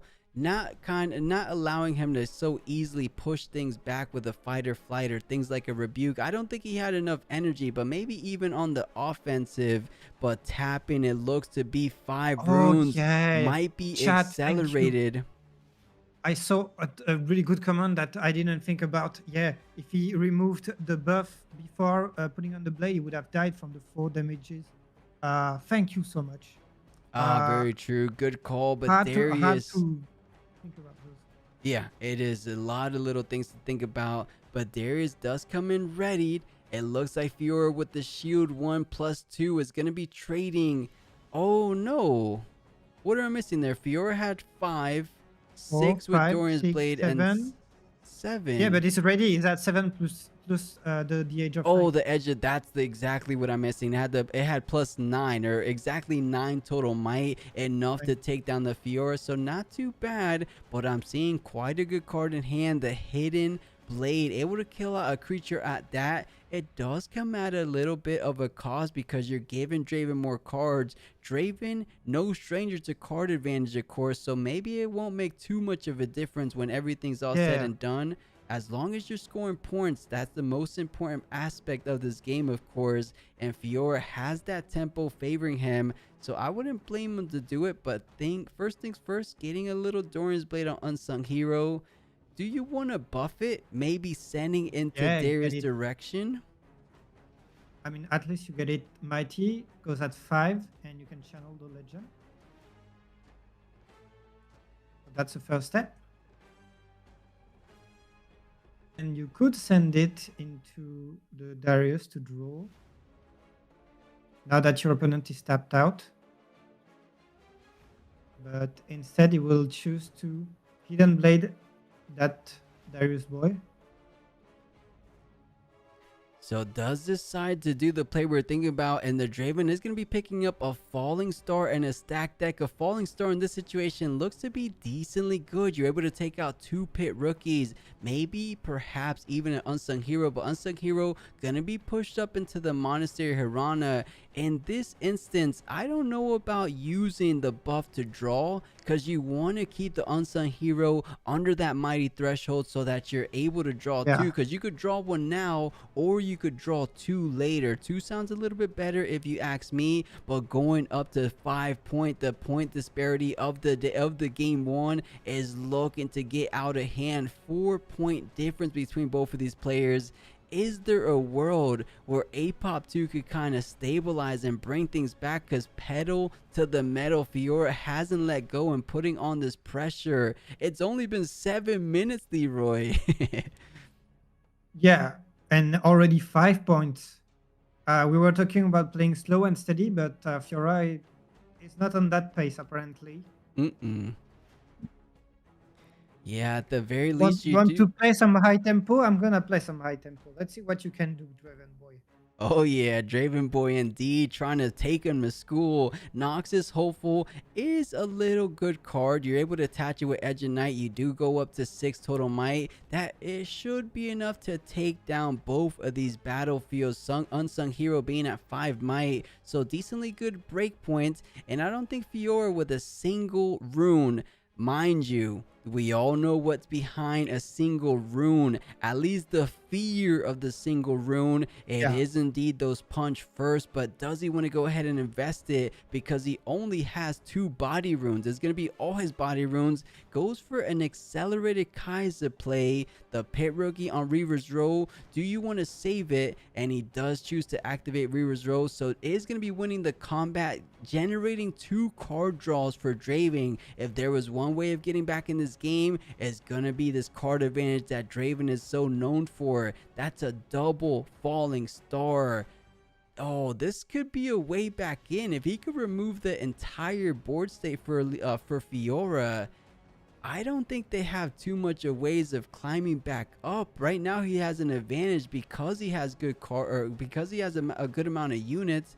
These +2 draw from the Unsung Hero could benefit him though down the line as well.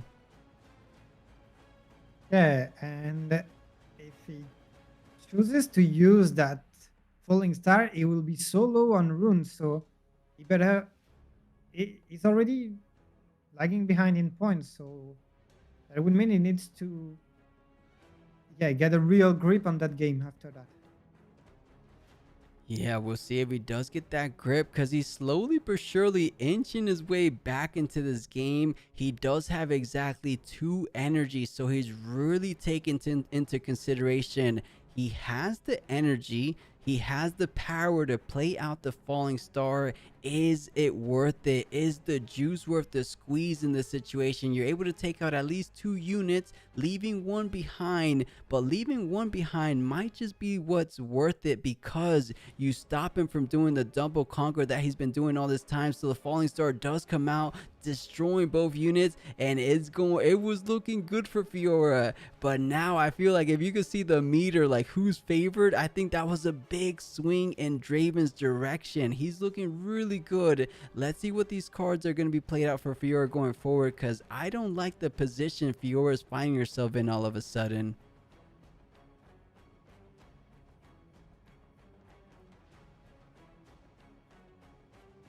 Okay, going to equip that. Going to go with the Keisai, wants to trade and then go with Lucian and equip the weapon that will be left. I think that's the idea. Yeah, looks like saying, you know what, I'm just gonna go ahead and give you that conquer.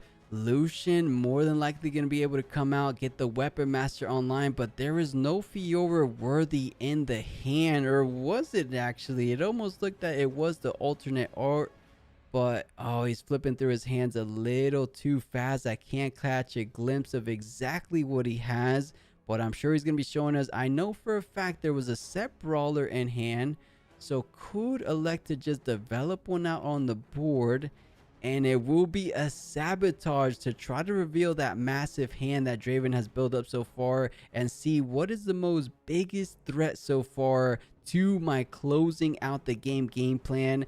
And I wish we could see it a bit better ourselves, because it looks like a hopeful, a Brenier, a spinning axe, a stacked deck, a overzealous fan, another deck, but then we don't get to see half of the Yeah, other we don't get hand. to see what's behind, what's below.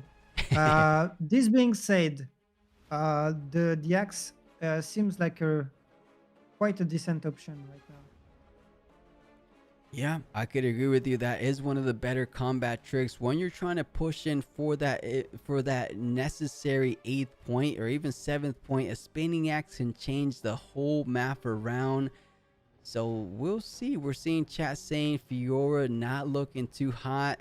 I tend to agree slightly, but it was going to be a Mind Splitter. He main boards Mind Splitter, Leroy. I thought it was a sideboard option, but he's mainboarding it.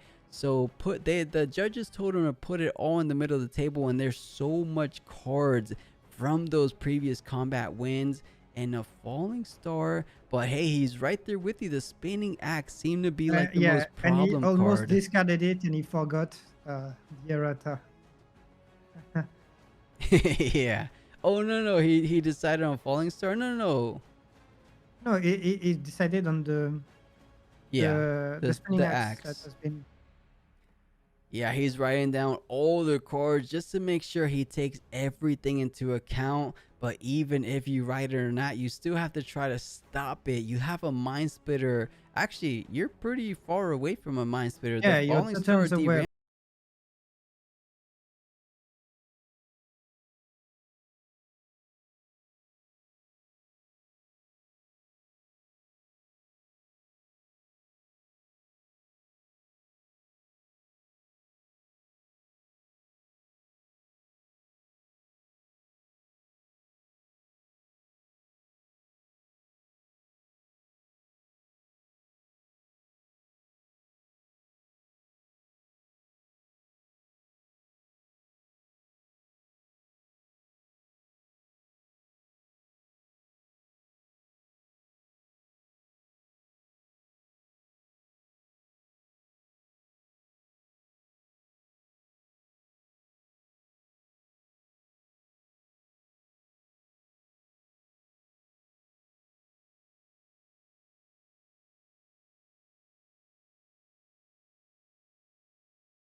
he will only have 4 runes to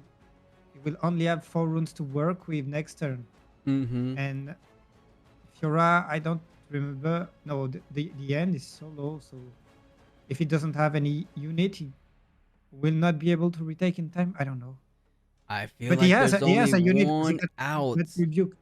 There's one card in the deck that could perhaps bring him back in this. It's the Fiora Other Order champion, because you're able to play out Fiora, give it Dorian's Blade, and then you could ready it because of her ability, sacrificing one order. But Lucian comes in, gets Weapon Master online, and that means the Overzealous fan is going to be holding on the battlefield, going up to 6 total conquer points.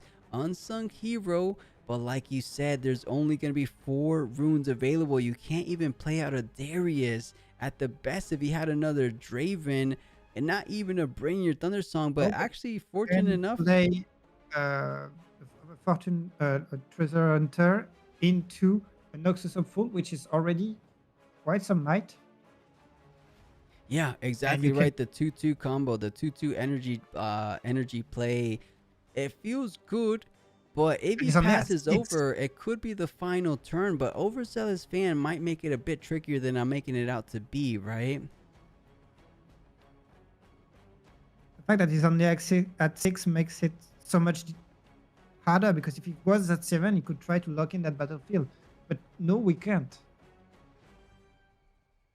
Yeah, sometimes something to take into account. There was a switcheroo, so you're able to use that gold token you generated earlier in the game to hide the switcheroo, and then you're definitely going to make things very, very much so of a headache for Fiora.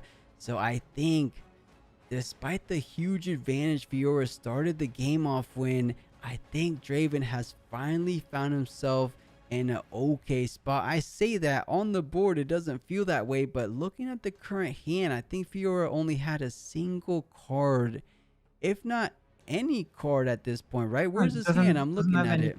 No, it doesn't have any card anymore. Yeah, I think that's gonna be the biggest thing to take into account here, right? There's so many cards but little runes. The other way around, there's so many runes but no cards. I think that the cards though are gonna be able to make be the deciding factor, right? We saw what he had in hand. He could play 1 Treasure Hunter, 1 Noxus Hopeful, and if he could somehow use the gold, as we said, to get the switcheroo. But you know, will it actually be enough? Because the mites are kind of close. Overzealous fan is just 2-2, so you could try to just send in the Unsung Hero first. Whether you use the ability to kill the unit or not, you're just going to trade 1 for 1. You can't switcheroo 2-2 because it's going to be exactly the same. So there's counterplay for that switcheroo if you kind of take the risk and say that's not a fight or flight. Or if it is a fight or flight, it doesn't matter because Overzealous fan is already fight or flighting kind of thing, and now he's deciding, do I play out the hopeful on the monastery or just in base in case I do get another turn? Does he have any choice? He doesn't have any choice. He has to play it on the monastery, right? Yeah, I would imagine so. Or he can, he's gonna hide and bluff the fact that it's fight or flight and make the Fiora player rethink. Yeah, such a big decision, stuck between a rock and a hard place. It seems like, I don't know what he wants to do, but I think the Noxus Hopeful on the monastery feels okay, but deciding otherwise, just leaving it up to the fact that he feels confident with the Overzealous fan. He says, I can block 1 of your attacks, and then you could only get up to that pseudo conquer, letting you get 1 draw. But a Fiora worthy, I don't even think that's gonna be enough, because it takes 1 more draw. What is he looking for? He keeps kind of just peeking at the card, and he made a face chat. That is not a face you make when you draw exactly what you need. We saw a smile when he picked up the punch first. That was more like a eek, I don't like it so far. I think Fiora not feeling too good, trying to go with the game plan he tried to do earlier on in this game, hold the Reaver's role. Will it pay off when it matters the most? 7-7. one player will be taking it. And that's a pretty good defense, if I do say so, Leroy. What do we think about this? Yeah. Is this going to be the defensive front that wins the game for Fiora? Wait, because there's Darius, so that's 1 plus 7 plus 8, 12. Oh, and the cleave.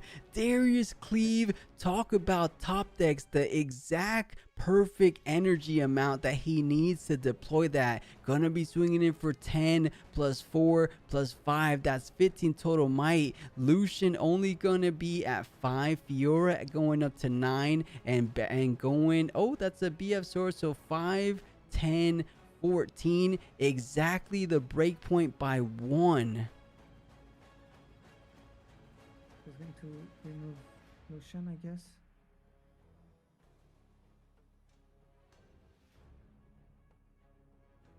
Oh, he doesn't even want to go for the Darius cleave. He's going for the switcheroo. He sees a different line. Perhaps it's going to be a safer line because Treasure Hunter goes all the way up to 5. And now the unsung hero neglecting the +2 draw and the cleave making the difference in the math. That is a GG. Incredibly played. What a heck of a start to the grand finals. I cannot believe the Draven player climbed back from that deficit. Yeah, it was so far behind. It seemed over by far, and he managed to pull that back. Oh, now yeah. let's see Incredible. what they have in their side deck that could change the pace of the game and change the outcome.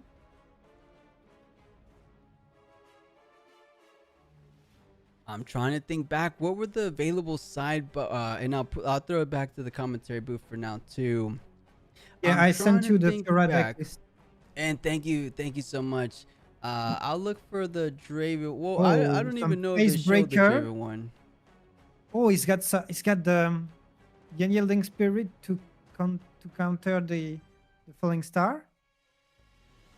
Cannon Barrage. Yeah. Oh, he's got that Cannon Barrage that we talked about to deal with the freaking Draven of Overzealous fan, right? Yeah, I see why he's made it so far. Chat, this was his deck list that the Fiora player is running. Cannon Barrage, for those that are unfamiliar, because we don't get to see that tech before. We saw it come up in the Swiss rounds, though. You're able to react at reaction speed to the trigger of Overzealous fan, killing it before the Overzealous fan ability actually gets played out, which is kind of insane.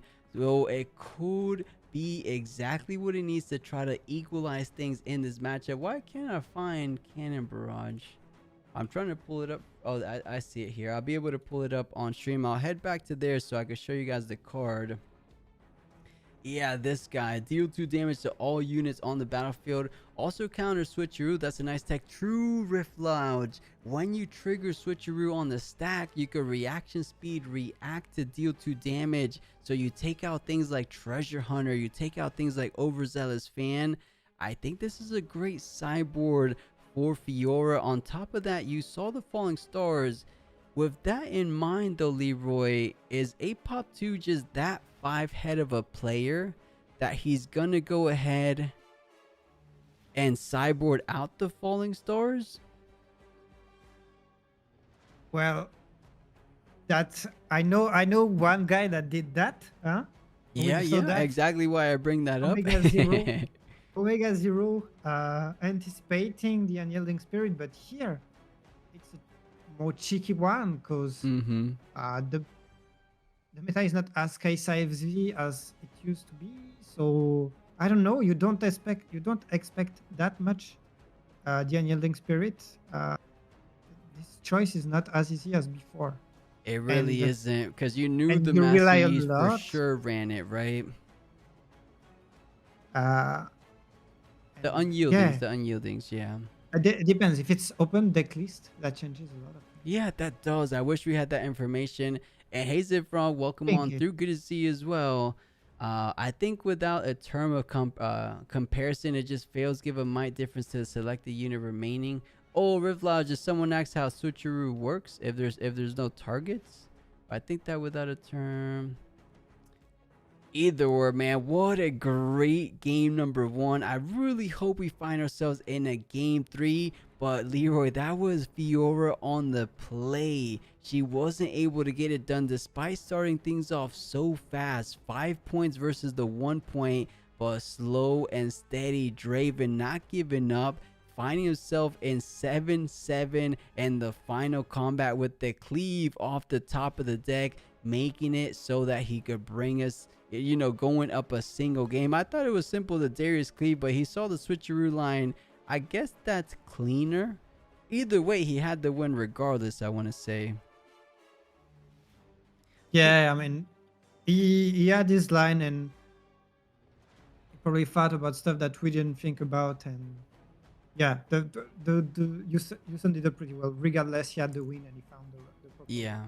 And you know, I think it is the cleaner play because you do take into account something like hard bargain because you pay 2 runes. You have 1 for the cleave, and then you still have more than 2 runes open for a hard bargain if you just needed to do so. Fiora had no cards, so yeah, true. Yes, but in the end, it didn't change much. Yeah, I'm right there with you. I don't think it really mattered as we're more than likely going to be heading in. I wish we saw that Draven deck because he has so much spice in the main deck. What kind of spice does he have in the side deck? Do you think this Draven's a little bit crazy and goes with something like a thermal beam? Did he expect a lot of equipment, a lot of gear type decks here in the Spiritforged Regional Open? Because that would be pretty good against a Fiora. You get rid of the BF swords, you get rid of the Dorian's blade, you get rid of, I believe, those are all his units, or all his oh, there's a Warmog. There's a single, or is that 2? No, there's a single Warmog. So you have the potential of clearing out quite an amount of equipment. And those are the equipment she gets so much value every single time she equips it to the unsung heroes, the Lucian Weapon Master. Man, this is looking like a rough matchup for Fiora. I almost wanted to give it to Fiora. I thought she was looking good early on. But now, for some reason, after seeing that game 1, I'm not feeling so confident for her. But I say that, but maybe he feels another way about it. And weirdly enough, Leroy, I wonder why they're not getting that game 2 started just yet. Maybe the side decking is taking some time. I don't know. Probably. I mean, everything is taking time since the beginning, so I'm not surprised anymore at this point. Yeah, just slow and steady. But at the very least, I'm surprised that we already... this could have been the semifinals here right now, right? We could have been casting the semifinals, but I guess we're already casting the finals. So... not too much longer and we get a little bit of rest. I say that with all smiles though. Of course, this has been a fantastic stream, a fantastic regional open this weekend, but you know, I would be lying if I didn't say I am beat, chat. I am beat after back-to-back 10 or 11 hour streams.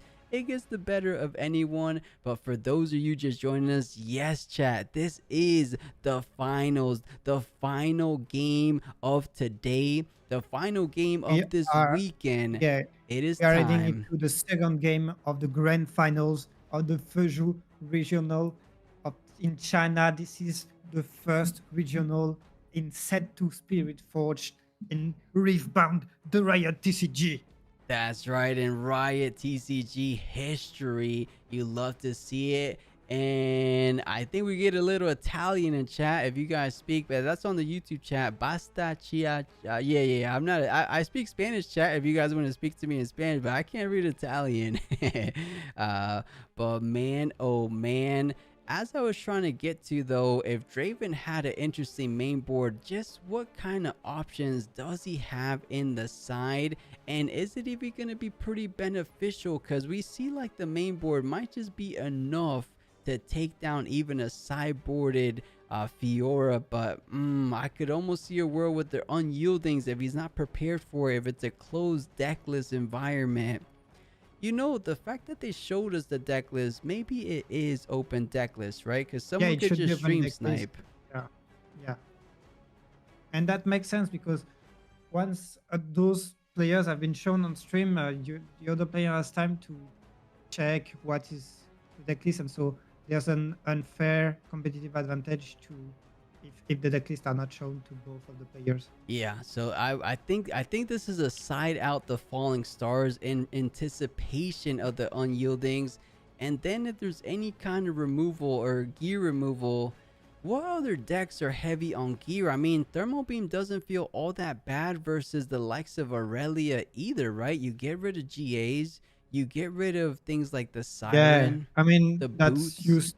I think the one target when you think gear removal like that is obviously on, which can be problematic for Draven with all the defy and the deflect and so on. Yeah, and thank you, Spike, for the translation. They're saying what we're saying, Leroy. They're saying, get on with the game too. Come on with the show. We need less casters. We need more Riftbound action. And for those that don't know, it is a full month of back-to-back regionals. This was the first regional stop of the Season 2 circuit. Next weekend will be stop 2, so on and so forth until there's 4 regionals completed. The last one being February 7th, I want to say. So we are in for a whirlwind of a month.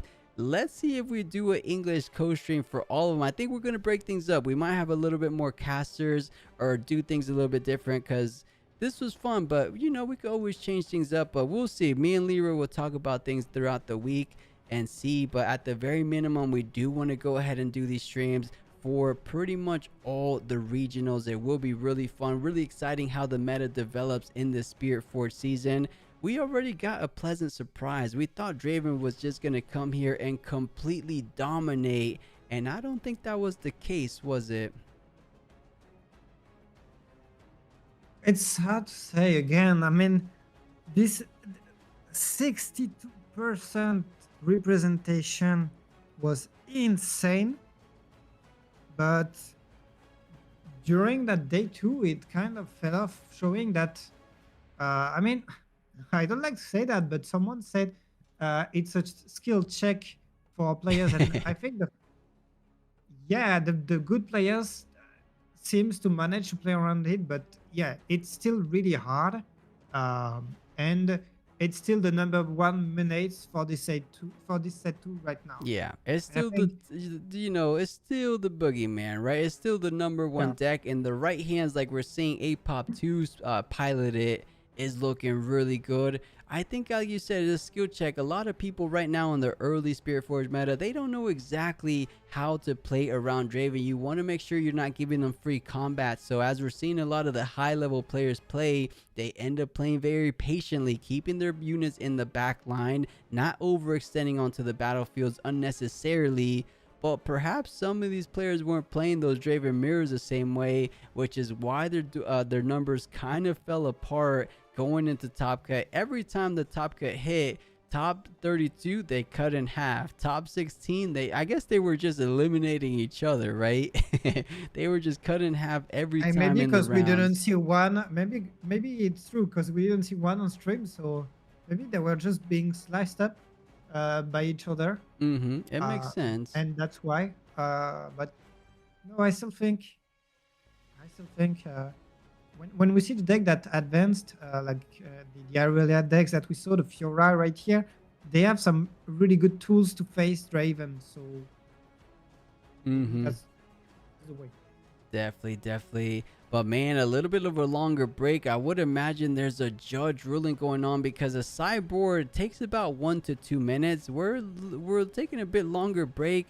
Granted, we are talking about the grand final, so they want to make sure everything is good. But what do you think is up, Leroy? I can't really understand this long of a break for sideboarding. I don't know. I'm not trying to think it through.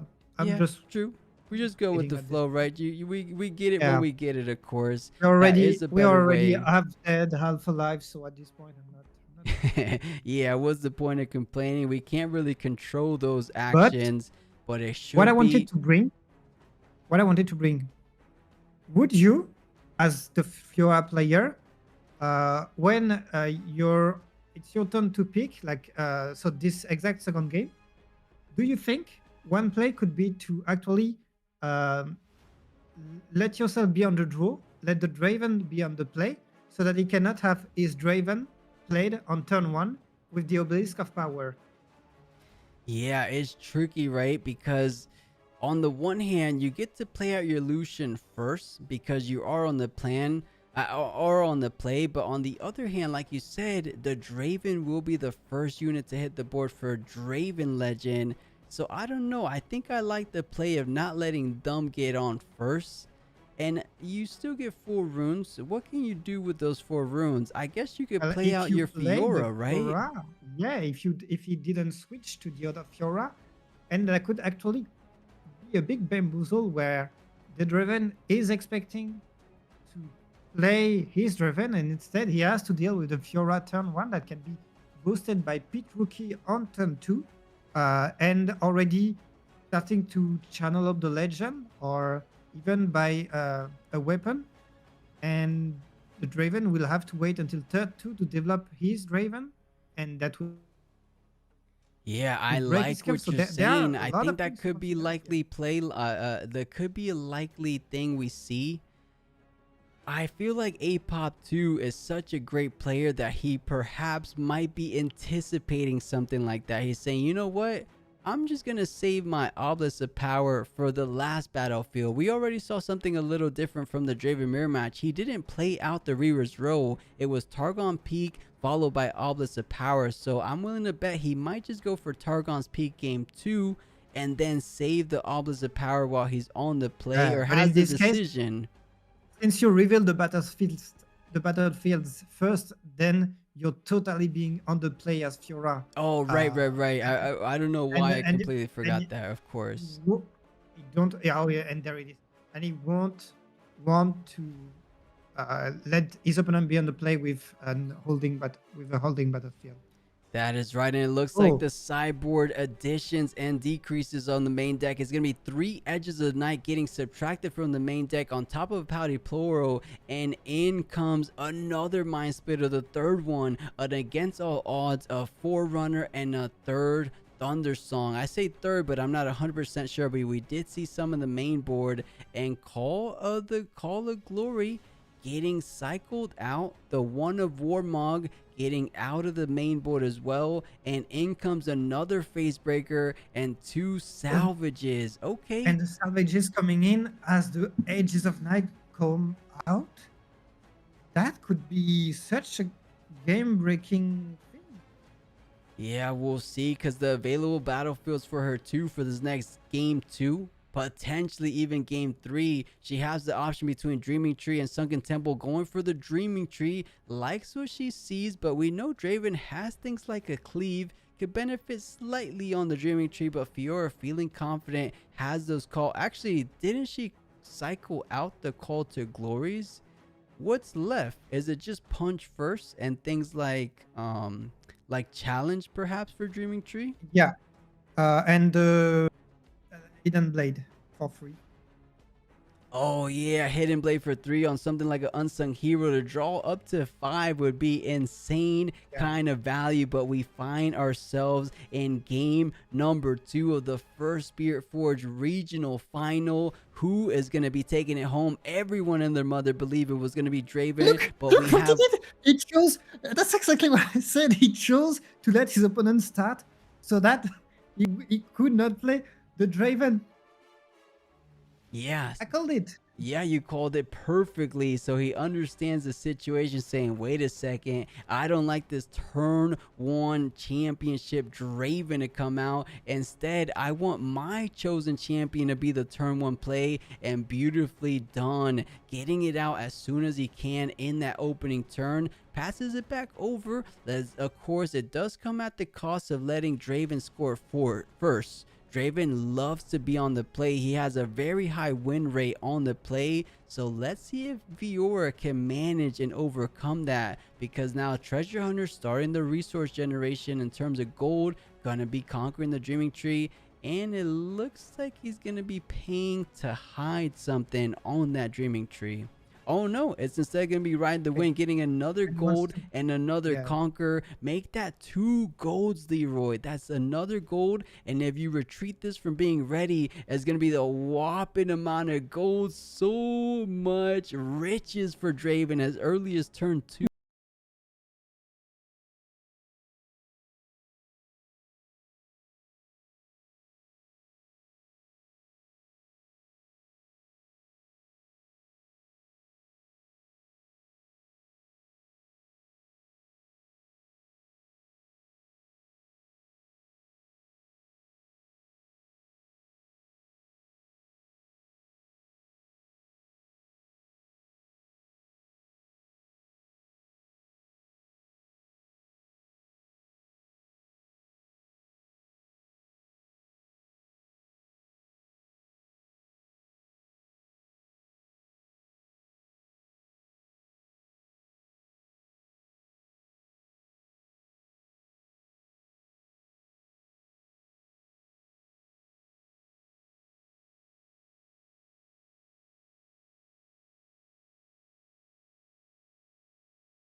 They saying, you know what, that dreaming tree, you could keep it. I am ahead on points. I need you to come to me. I don't need to go to your battlefield. So this is gonna be tricky. Something that we pointed out in game number 1, Leona, and I keep calling her Leona, but Fiora does have ganking, so she does have to be cognizant of that going forward. But you're only at 4 might. Varus Forerunner is at 6. The 2 treasure hunters adding it up to 8. It's gonna be tough to take down Obelisk.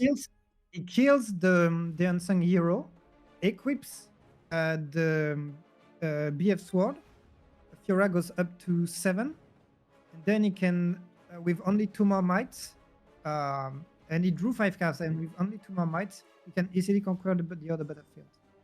Yeah, and on top of that, out of the 5 card he draws, they have to be one of the punch first, right? I like the play you're saying. It does come at a decent cost with the hidden blade on your own unit. You would almost want to have it to be a good target. Something like the Draven, I feel like that's a value trade, but I like the fact of drawing 5 cards. I am a filthy, give me more card type player. So in this situation, I wouldn't blame him. You have to take full advantage of a battlefield like a Dreaming Tree, but for the moment, hidden blade off the hand, not off the hidden zone. So you're gonna be getting +5 cards in this very moment. Look at this, he's feeling good. Who doesn't like to draw 5 cards in a single turn? I know I never drawn 5 cards, at least in paper. Maybe Miracle Draven's gonna be different. I did, but I play Miracle as real. That's what I'm saying. Yeah, I drew like 10 cards in set 1. I haven't drawn 5 cards, and we had the Lucian get the Weapon Master online, BF Sword online, and then just sit back with a whole lot of cards. This is the most card advantage he's had so far, but you're still not feeling good. You chose to be on the draw. You gave Draven the play. Is that gonna be a regretful decision? Or was it damn if you do, damn if you don't? There really wasn't a good option, because as you said, it's either Draven first or Draven scoring first, right? It never feels that great. But Tide Turner getting the Ferris Forerunner brought back, pushing forward since he goes in the ready position. He's saying, you know what, it's time to reveal that hidden card, and that he does, and he's choosing the Ferris Forerunner. And it's a face breaker, not allowing him to conquer. Face breaker, because else he would have hidden blade his own from that to be able to free the Fiora probably. Yeah, so Fiora's stunned, but it looks from this position she might very well be able to at least hold up to 3, but things are getting a little carried away if you ask me. It would make it super worse if you could play out something like a Darius in this situation. Fiora's completely stunned. That looks like a Darius, no? Yeah, that's a Darius. That's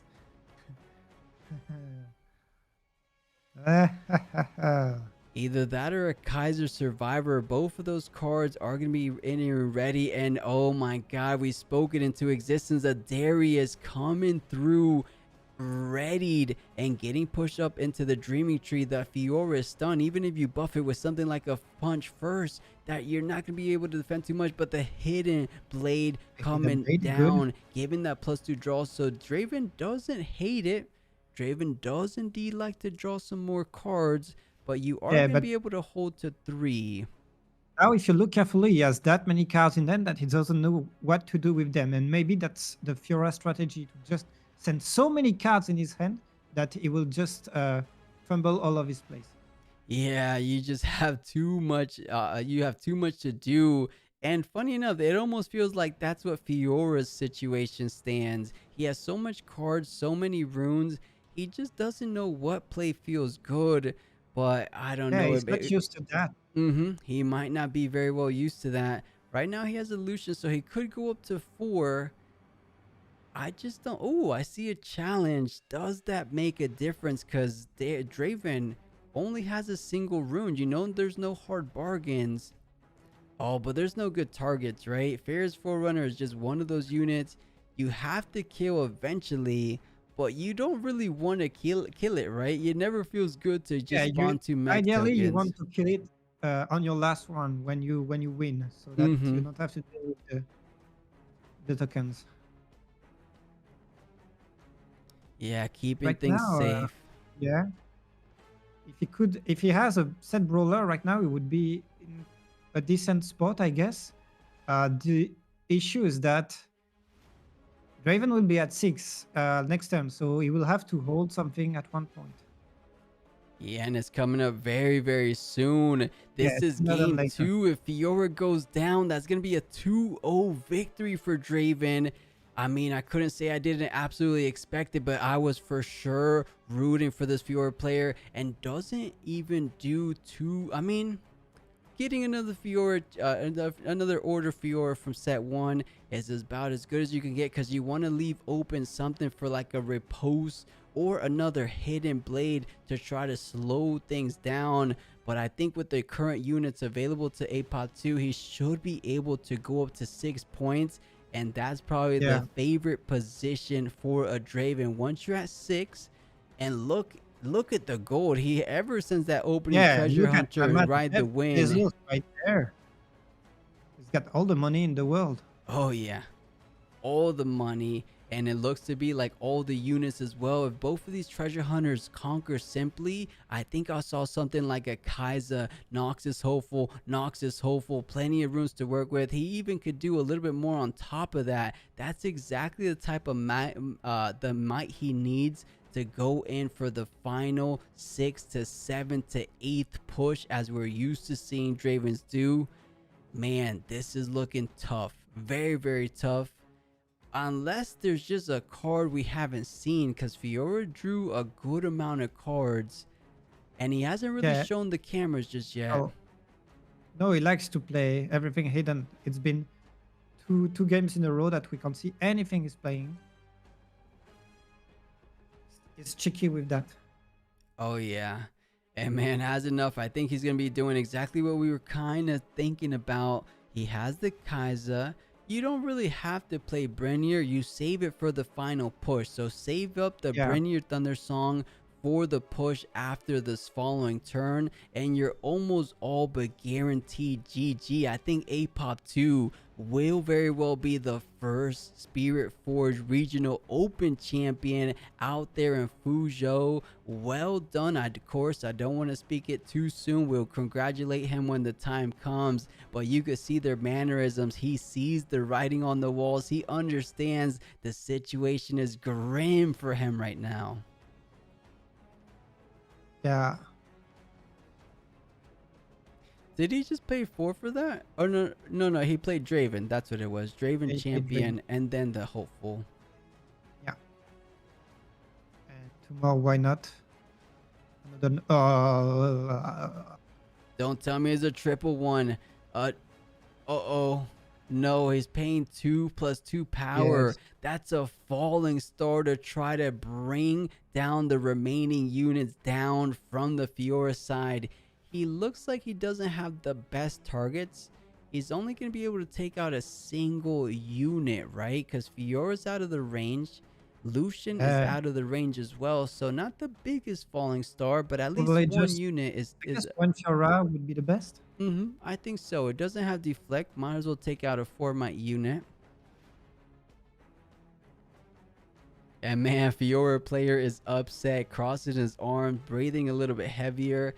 And he's like, man, I made it so close, but just not close enough. I was right there to tasting the crown. But Draven, looking to have all the cards on the play at that, never really stopped the pressure from that early treasure hunter advantage he established early on. Despite drawing 5 cards, he wasn't really able to capitalize on too much following that impressive card power. So it's tricky. Maybe Fiora wasn't meant to draw too many cards. Instead, you want to have things to play out. And it looks like he just has a bunch of spells. The challenge, hidden blade. Is there a world that's enough? I'm just not seeing it. I'm not seeing it either. Got so much. He's got a lot of runes to work with though. And he has to send in almost everything because he won't be able to play them next turn with Brenier coming online. Yeah, you're right. That he doesn't even know it's in the hand, right? He hasn't taken a look with sabotage or anything but challenge, getting the +1 draw from the dreaming tree, seeing a teeny bit more card draw that he might not even benefit from this position, but might as well see all available resources. Of course, that is a sign of a good, experienced player. So hits the draw. Oh, hides it right away, taking it away from us, but gets the conquer for Lucian. But now, even if you take the Pharaoh's Forerunner down, I just don't think you have enough units to defend both of these battlefields. Or even if you stack everything onto one battlefield, I still don't think it's going to be enough. There's just so much, and there's still the Darius. Or no, he played out the Darius.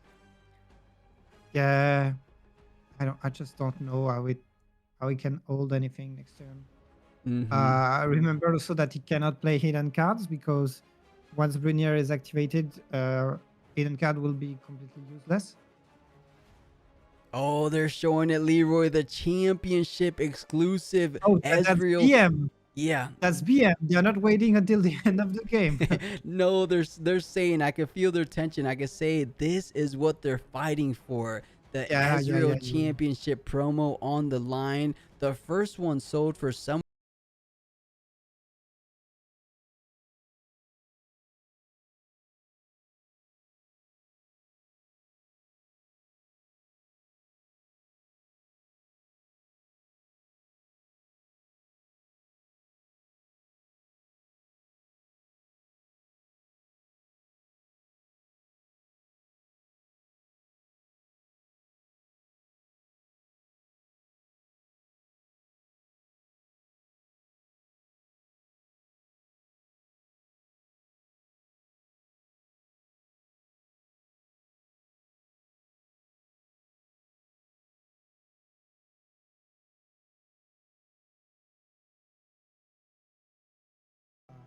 Goes on the battlefield, and from there it's all downhill. No. Yeah, you can say that again. A little bit of downhill motion. He's finding himself in. You push in with Fiora. Yes, you have the BF sword, but how are you defending? You have a challenge. You could take down one of these mechs, one of these Noxus hopefuls. Yeah, I would hope he would do that. Don't do you no good. He didn't see his opponent hands, right? He doesn't know that his opponent has Brunier. So he's playing like my only way to win is that my opponent doesn't have Brunier, I guess. Yeah, I could only imagine as soon as he sees the Thunder Song hit the board, he's gonna go ahead and extend the fist bump, because that is all but over. If he's saving the challenge to catch his opponent off guard. He wants to go ahead and play it on the defensive, because right now he could benefit from playing it. Fiora attacking one of the hopefuls. Fiora. Oh, he's almost conceding right there. He's seeing that bigger picture. No, just pass. Just let him do it. He knows it's over. He knows he doesn't have. And as soon as Apop 2 drops down the Brynir Thunder Song, I think that is all she wrote. The first ever champion, to no one's surprise, will be Draven, taking down Fuzhou Regional Open #1. Most likely.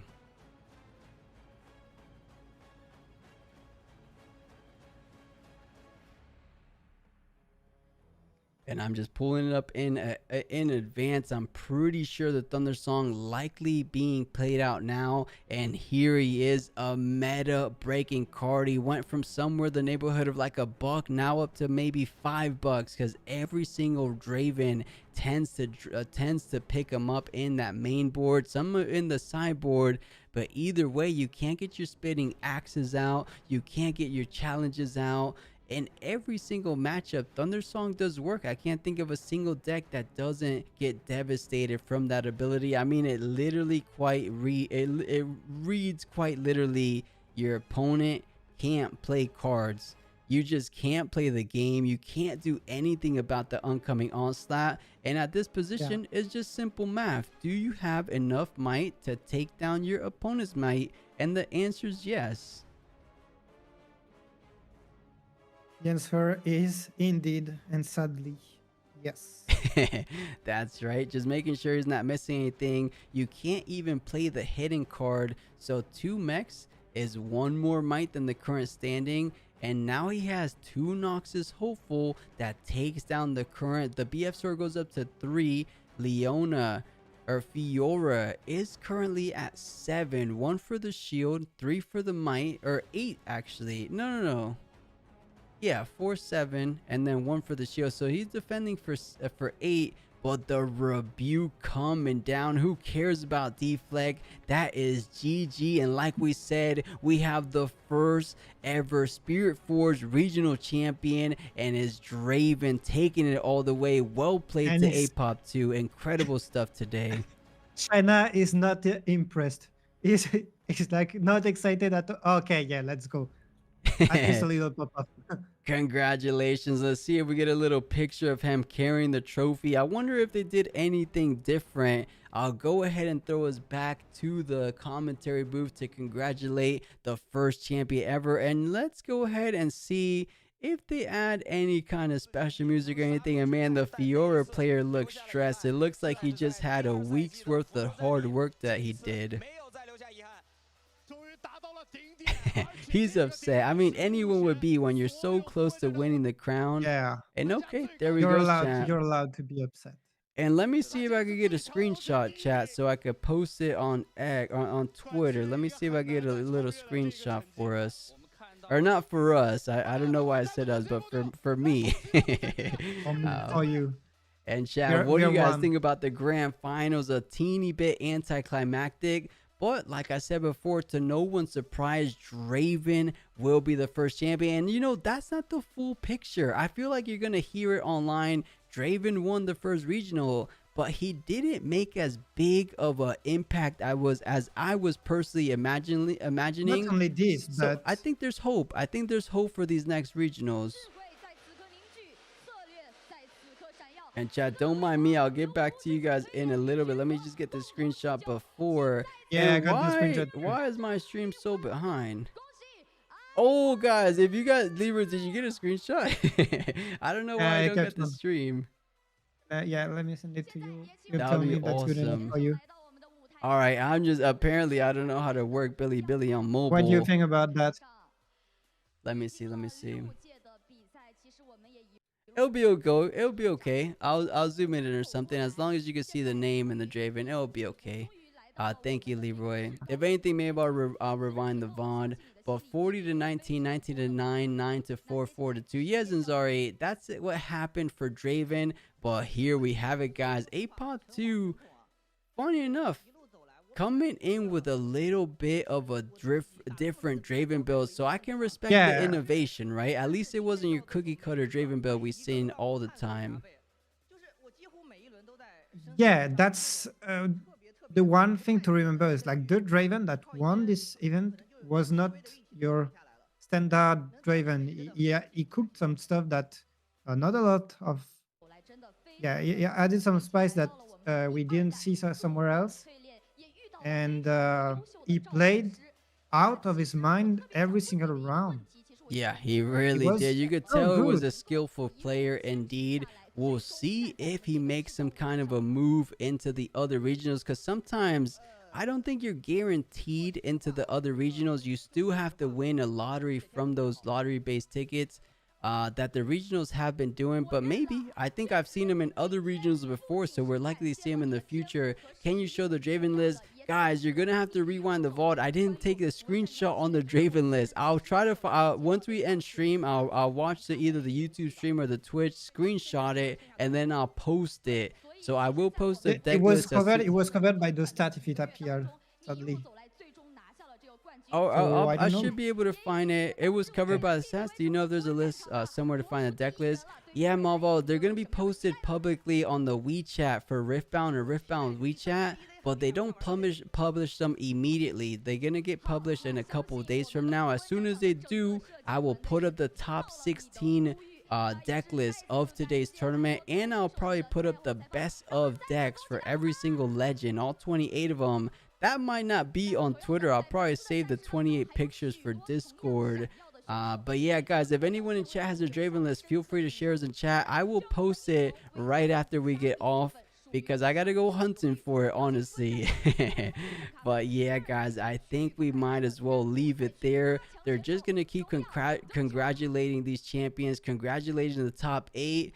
But you know, all in all, how do you feel this regional went, Leroy? I was pleasantly surprised. I still had a great time with this regional. I'm gonna say one thing about this regional, 2 words: pit crew.